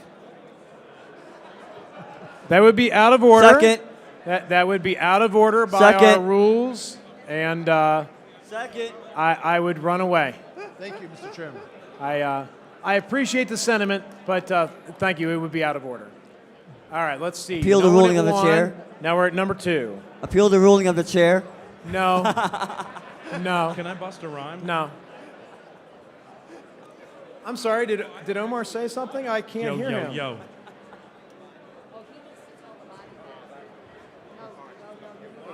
Yep.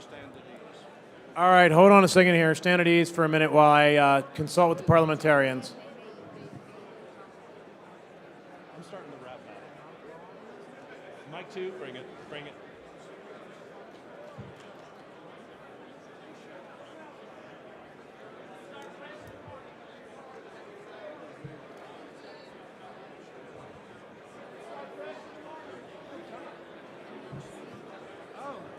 Okay, folks, I want to apologize a whole lot. Oh no, they're turning. Okay.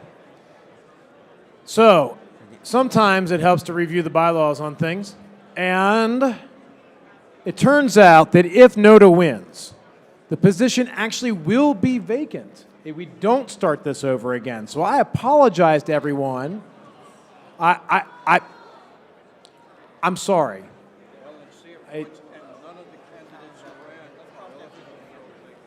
So, this has just been brought up to us. And so, Bylaw Article 10, Section 7 says that votes cast for none of the above in voting on the party's nominees for president, vice president, the party officers, and at-large members of the National Committee shall be considered valid.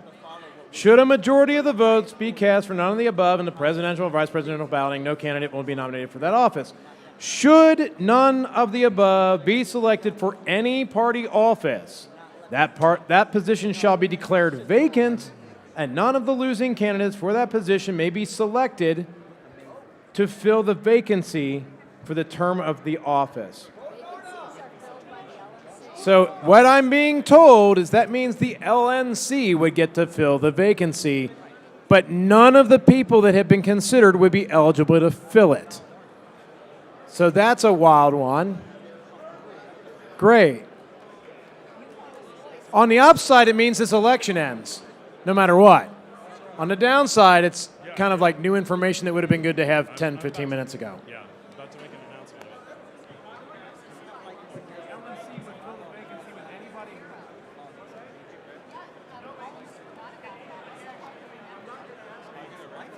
No one. I'm just going to give away vodka. Point of information, Georgia delegation. Microphone 2. Microphone 1.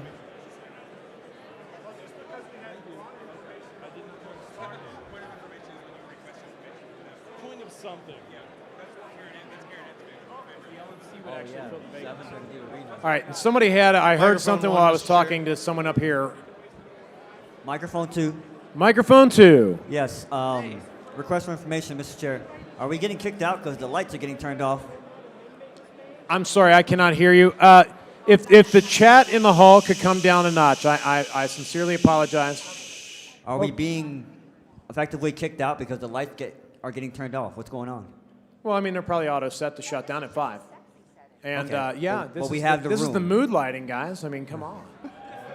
Microphone By the 1, way, Mr. real quick, I do want to note, I really like this design, like the yellow and the white along the sides. It's a nice touch. Yeah, it's a real nice touch. I noticed that when I walked in the hall.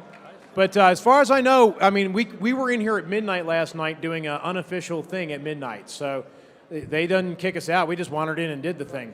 Now, that said, we may be costing our party overtime cash on the AV guys because, you know, they get paid and they do work and they do great work and they deserve to get paid for their work. So keep in mind that the longer we go, the more they get paid. If you're okay, and that's out of the LNC's budget, which is, oh my God. God, is that you? All right. But yeah, let's try to get, I really hope this ends now. I'm praying. I'm not influencing anything. Like, you guys do what you want, but I've had enough will it that I can't have any more while I'm up here, but I'd like to have more. So I'm just saying. Microphone 3. Microphone 3. Point of something. Brad McAwesome from the Georgia delegation. We have free Tito's vodka for anyone who needs vodka to get through this next vote. Did you just say free and alcohol? Free Tito's vodka. There is Thanks to free Texas. Tito's vodka over at Austin, Georgia, Texas. people. Again, you know, getting back to that whole making sure you got your ballots turned in first, please, so we can get out of here. Mr. Chair, announcement at microphone 3. Microphone 3 announcement. James Gentleman, Minnesota.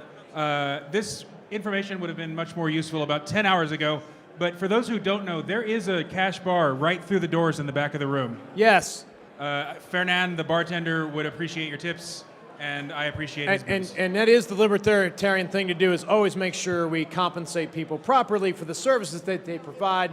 Always tipped employees because we're not jerks. Mr. Chair, I also have a parliamentary inquiry that came up while I was in line. If Sure, that's all while right. you're here, go ahead. It is my understanding that Mr. Sarwark vouched for Nota and then became chair in a separate ballot following Nota winning. Is that the case? And if that's the case, how can we repeat that precedent should Nota win tonight? I don't know. I'm tired, so I'd have to think about it. But Okay, great. the first part is true. The second part, because that happened in 2012 at the convention, that's the only one I've ever missed. Mr. Sarwark can correct me if I'm wrong. I think he's in the hall. Mr. Sarwark, are you in the hall? Can you raise your hand? Mr. Sarwark? That's fine. I'm pretty sure it's 2012. It did happen. Okay, I'm And, sure it's a suspension of the rules. We'll cross that bridge when it comes to it. Thanks. Anyway, all right. Let's see. No one's at 1. I see a hand raised at 2. Were you calling me, Ken?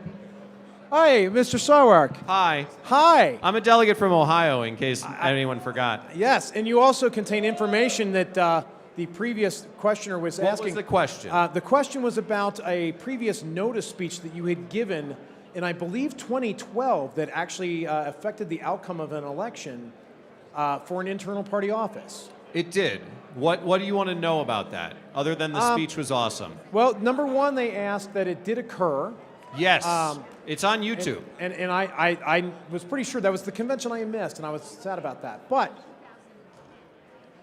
was there a change to the bylaws or anything that made it because that was a precedent, we did it. I can help. Did anything change that would make it that we shouldn't have done it today? No, nothing has changed other than the composition of the delegate body and their willingness to abide by tradition. Okay. Thank you, Mr. Sarwark. So, Mr. Chairman, I think what was different back then is that Nota actually didn't win. Nota got like 50%. It was just really like exactly. Right. And no one knew what to do exactly. So at that point, Okay. Yeah. So we didn't have right. a situation where that is right, but it did affect the outcome of the race by giving the speech, probably, allegedly, maybe. But it was allowed. Someone was allowed to give a speech on behalf of Nota. Yeah, there was a suspension of the rules to do that, I believe, if I recall correctly. But okay. But bottom line is that Nota didn't actually win. It worked out wacky where Nota didn't get a majority, but other write-in votes were there. Right. And so. Okay. Well, hopefully we don't end up here again. That would make me super sad. But we'll see. That was 10 years ago. That was Vegas. 2012 Okay. was Vegas. I have a quick, important question of the body. I don't think it's going to be a big deal, but I need the consent of the convention body here. Our convention secretary.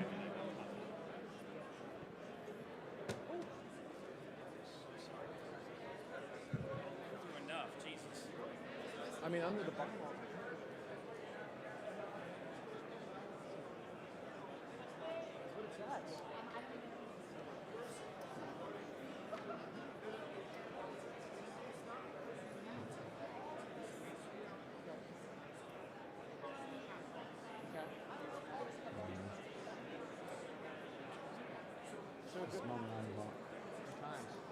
Yes.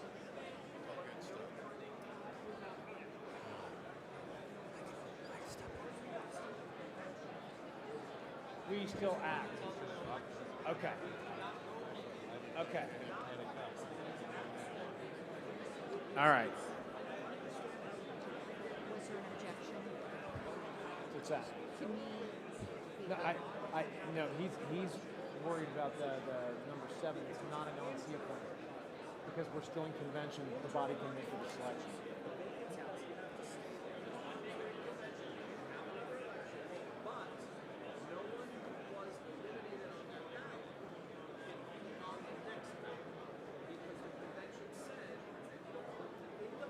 Yeah, it said it shall be considered vacant, and the bylaws say vacancies are filled by the applicant. Well, But first, is there an objection to? yeah, before we do that, real quick, before everything else that's about to happen here, I want to ask the body. I have an important question that the body, I need the body's consent. Our convention secretary had to go. He had to step away. We need a convention secretary.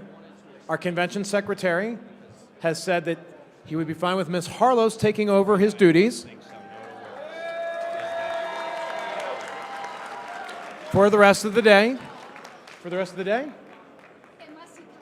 Unless he comes back. Until he returns. But I need the consent of the body for this. So, it's a little weird because if people are voting, but at the same time, I need a secretary. So, I just need, I don't need a 2/3, do I? I can just do, it's a majority. Mr. Chair. One moment. Is it a majority? Is it a majority? I think somebody will object. It's not an issue. So There's like it is 2/3. Wow. Okay, it's 2/3. So I have to do it by show of hands. What a pain. I can try it without objection. Mr. Chair, Yes. microphone 2. Yeah, Mr. McQuarrie. Can we consider others that may want to volunteer their services? No. Well, that's the objection, so there it is. I knew that would happen. So, Too many cooks.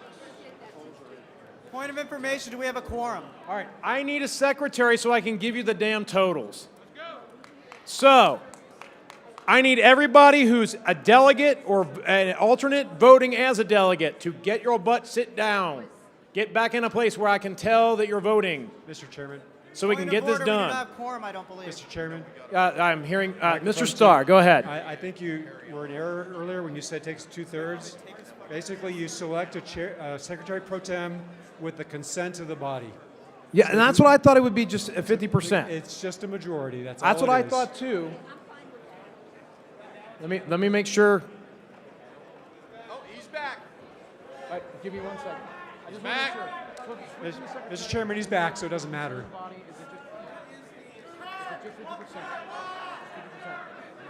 Okay, yeah. Majority, good deal. All right, so we're going to do it by. Oh, God damn it. All right. Now we have the results. Let's do this thing. Yeah, that's right. Right there.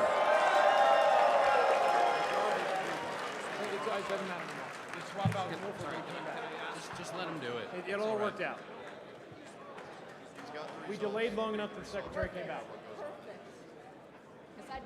All right, please display my screen. Oh, whoa. No.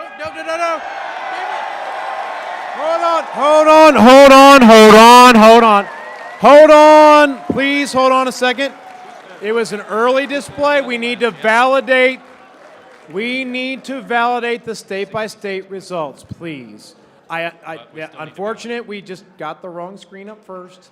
But let's make sure that this is right. Again, we do it the right way. So, state delegation chairs, please validate these totals as they go by, and I will hear from Mr. Requero as this occurs, because he wanted to say something before, but as this scrolls by, Mr. Requero, go ahead. Microphone 2. Microphone 2, go ahead. I want to sincerely apologize to the secretary-elect. I am so sorry. I had a slip of the mind. Please accept my apology. I don't know what I was thinking. It's all good. I'm so sorry, Karen. You're okay, swear, Omar. please. You're okay? I did not mean You guys that. go hug this stuff out right now. Right now. There you go. You're all good, buddy. You're good. It's all good. All right. I love that. All right. Real quick, now that we have it, before this is all done, Mr. Brooksbank, hi, buddy. Remember your motion?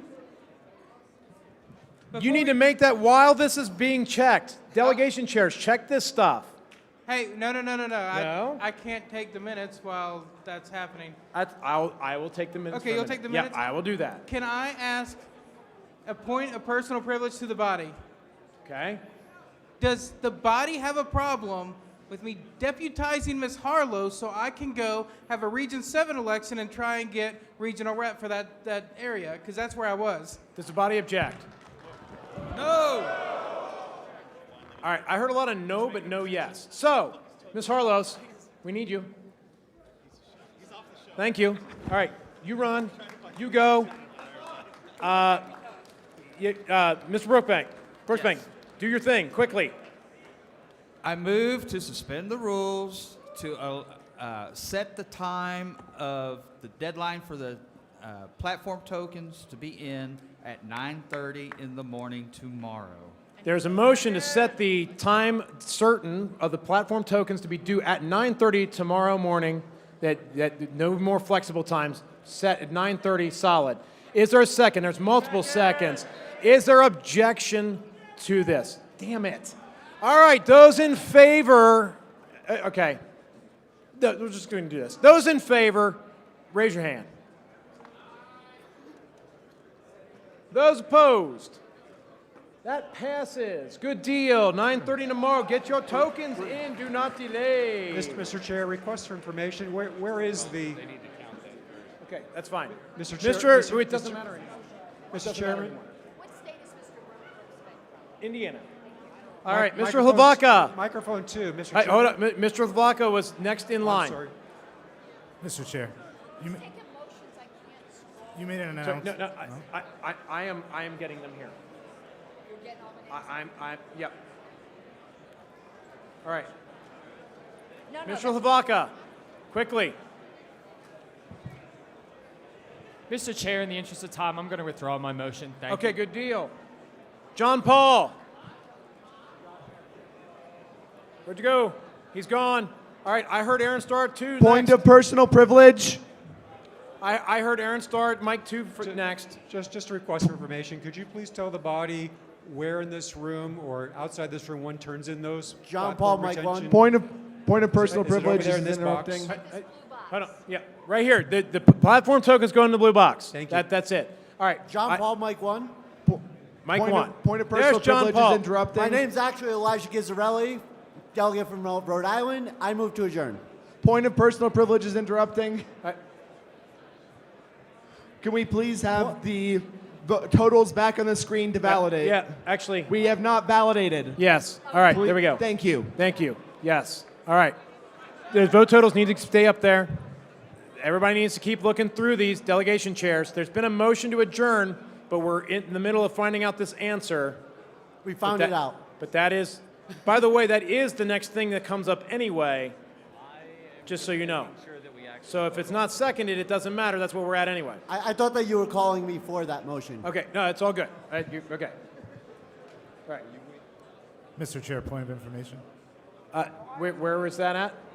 I don't know what mic this is. To your left. Microphone, they're over Mic there. one. Microphone 3. Mr. Chairman, Idaho Joe. Point of inquiry with regarding credentialing. How many votes are on the floor? That is a really good question. At the moment, I am. 1,004, I believe, or 1,005. It was just over 1,000 people that were credentialed and sat. That doesn't mean they have cast a ballot or voted in this particular election. Just because you're I'm going to pick on my guys because they're right in front of me. If my man Rob Perry walked out right now and didn't cast a ballot, he'd still be an eligible voter. We'd just be we'd be an undervote. Right? Does that make sense? We need to make a correction on the total here. Who needs to make a correction on what? Sharice Norton from Oklahoma. Okay. We cast 11 votes, which is shown at the top, but at the bottom. Hold on. Yeah, okay. Sorry. That's Nothing. all right. This is why we had to do this. It's important to get it right. There was 11. Is there any correction that needs to be made? Thank you, ma'am. Okay. No, ma'am, no correction. Okay, good deal. All right. Where are we at here? I'm going back to number 1. Yes, Mr. Chair. You made an announcement about lost and found being at registration. Yes. However, they were closed at that time. Do we have killing any me. idea where that is? Okay. If registration is closed at this time, the best I can do is they will be open tomorrow morning, right? And they might Right. want to go down to the Hang on. COC people. Hey, COC, Convention Oversight Committee peoples. They're probably off running around doing other stuff. I don't know the answer to that question right now. I'm so sorry. Well, and that is another point. That depending on who found the lost item, we're informing our people to turn them into the registration desk. It is also possible that lost items may end up at the front desk of the hotel or of the casino, because we can't control if some other random person gets it. Sure. Whatever. Yeah. So just keep Credentialing sure. thought that they had the item, but registration had it and they were closed. But thank you. I will find out what's going on, but I would assume that registration is still open tomorrow. Credentials definitely is, but registration I think will be. The employees are still here. Okay, All thank right. you. Yes. Is there any objection? Because I went. Oh, we're at the end. Is there any states have any corrections, objections, issues? Anybody there? Okay. All righty. Now we get to see the official. Now it's official.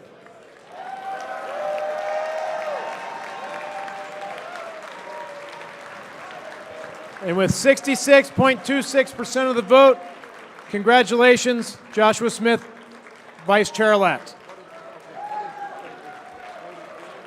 Yeah, you voted again? Yep. All right. That means the orders of the day at this time, due to the time, is to adjourn until tomorrow morning at 9. And then that's where we're at. So we are gaveling out. Go to dinner, have fun, drink, enjoy yourselves. But be back here at 9. We have more business to do and more people to elect to office. And so we are gaveling out, right? We're out. But if you are planning on running for at-large judicial committee, do not wait. Get your petitions done. Get them to the secretary first thing in the morning. Brooksbank made a motion. I feel 9:30.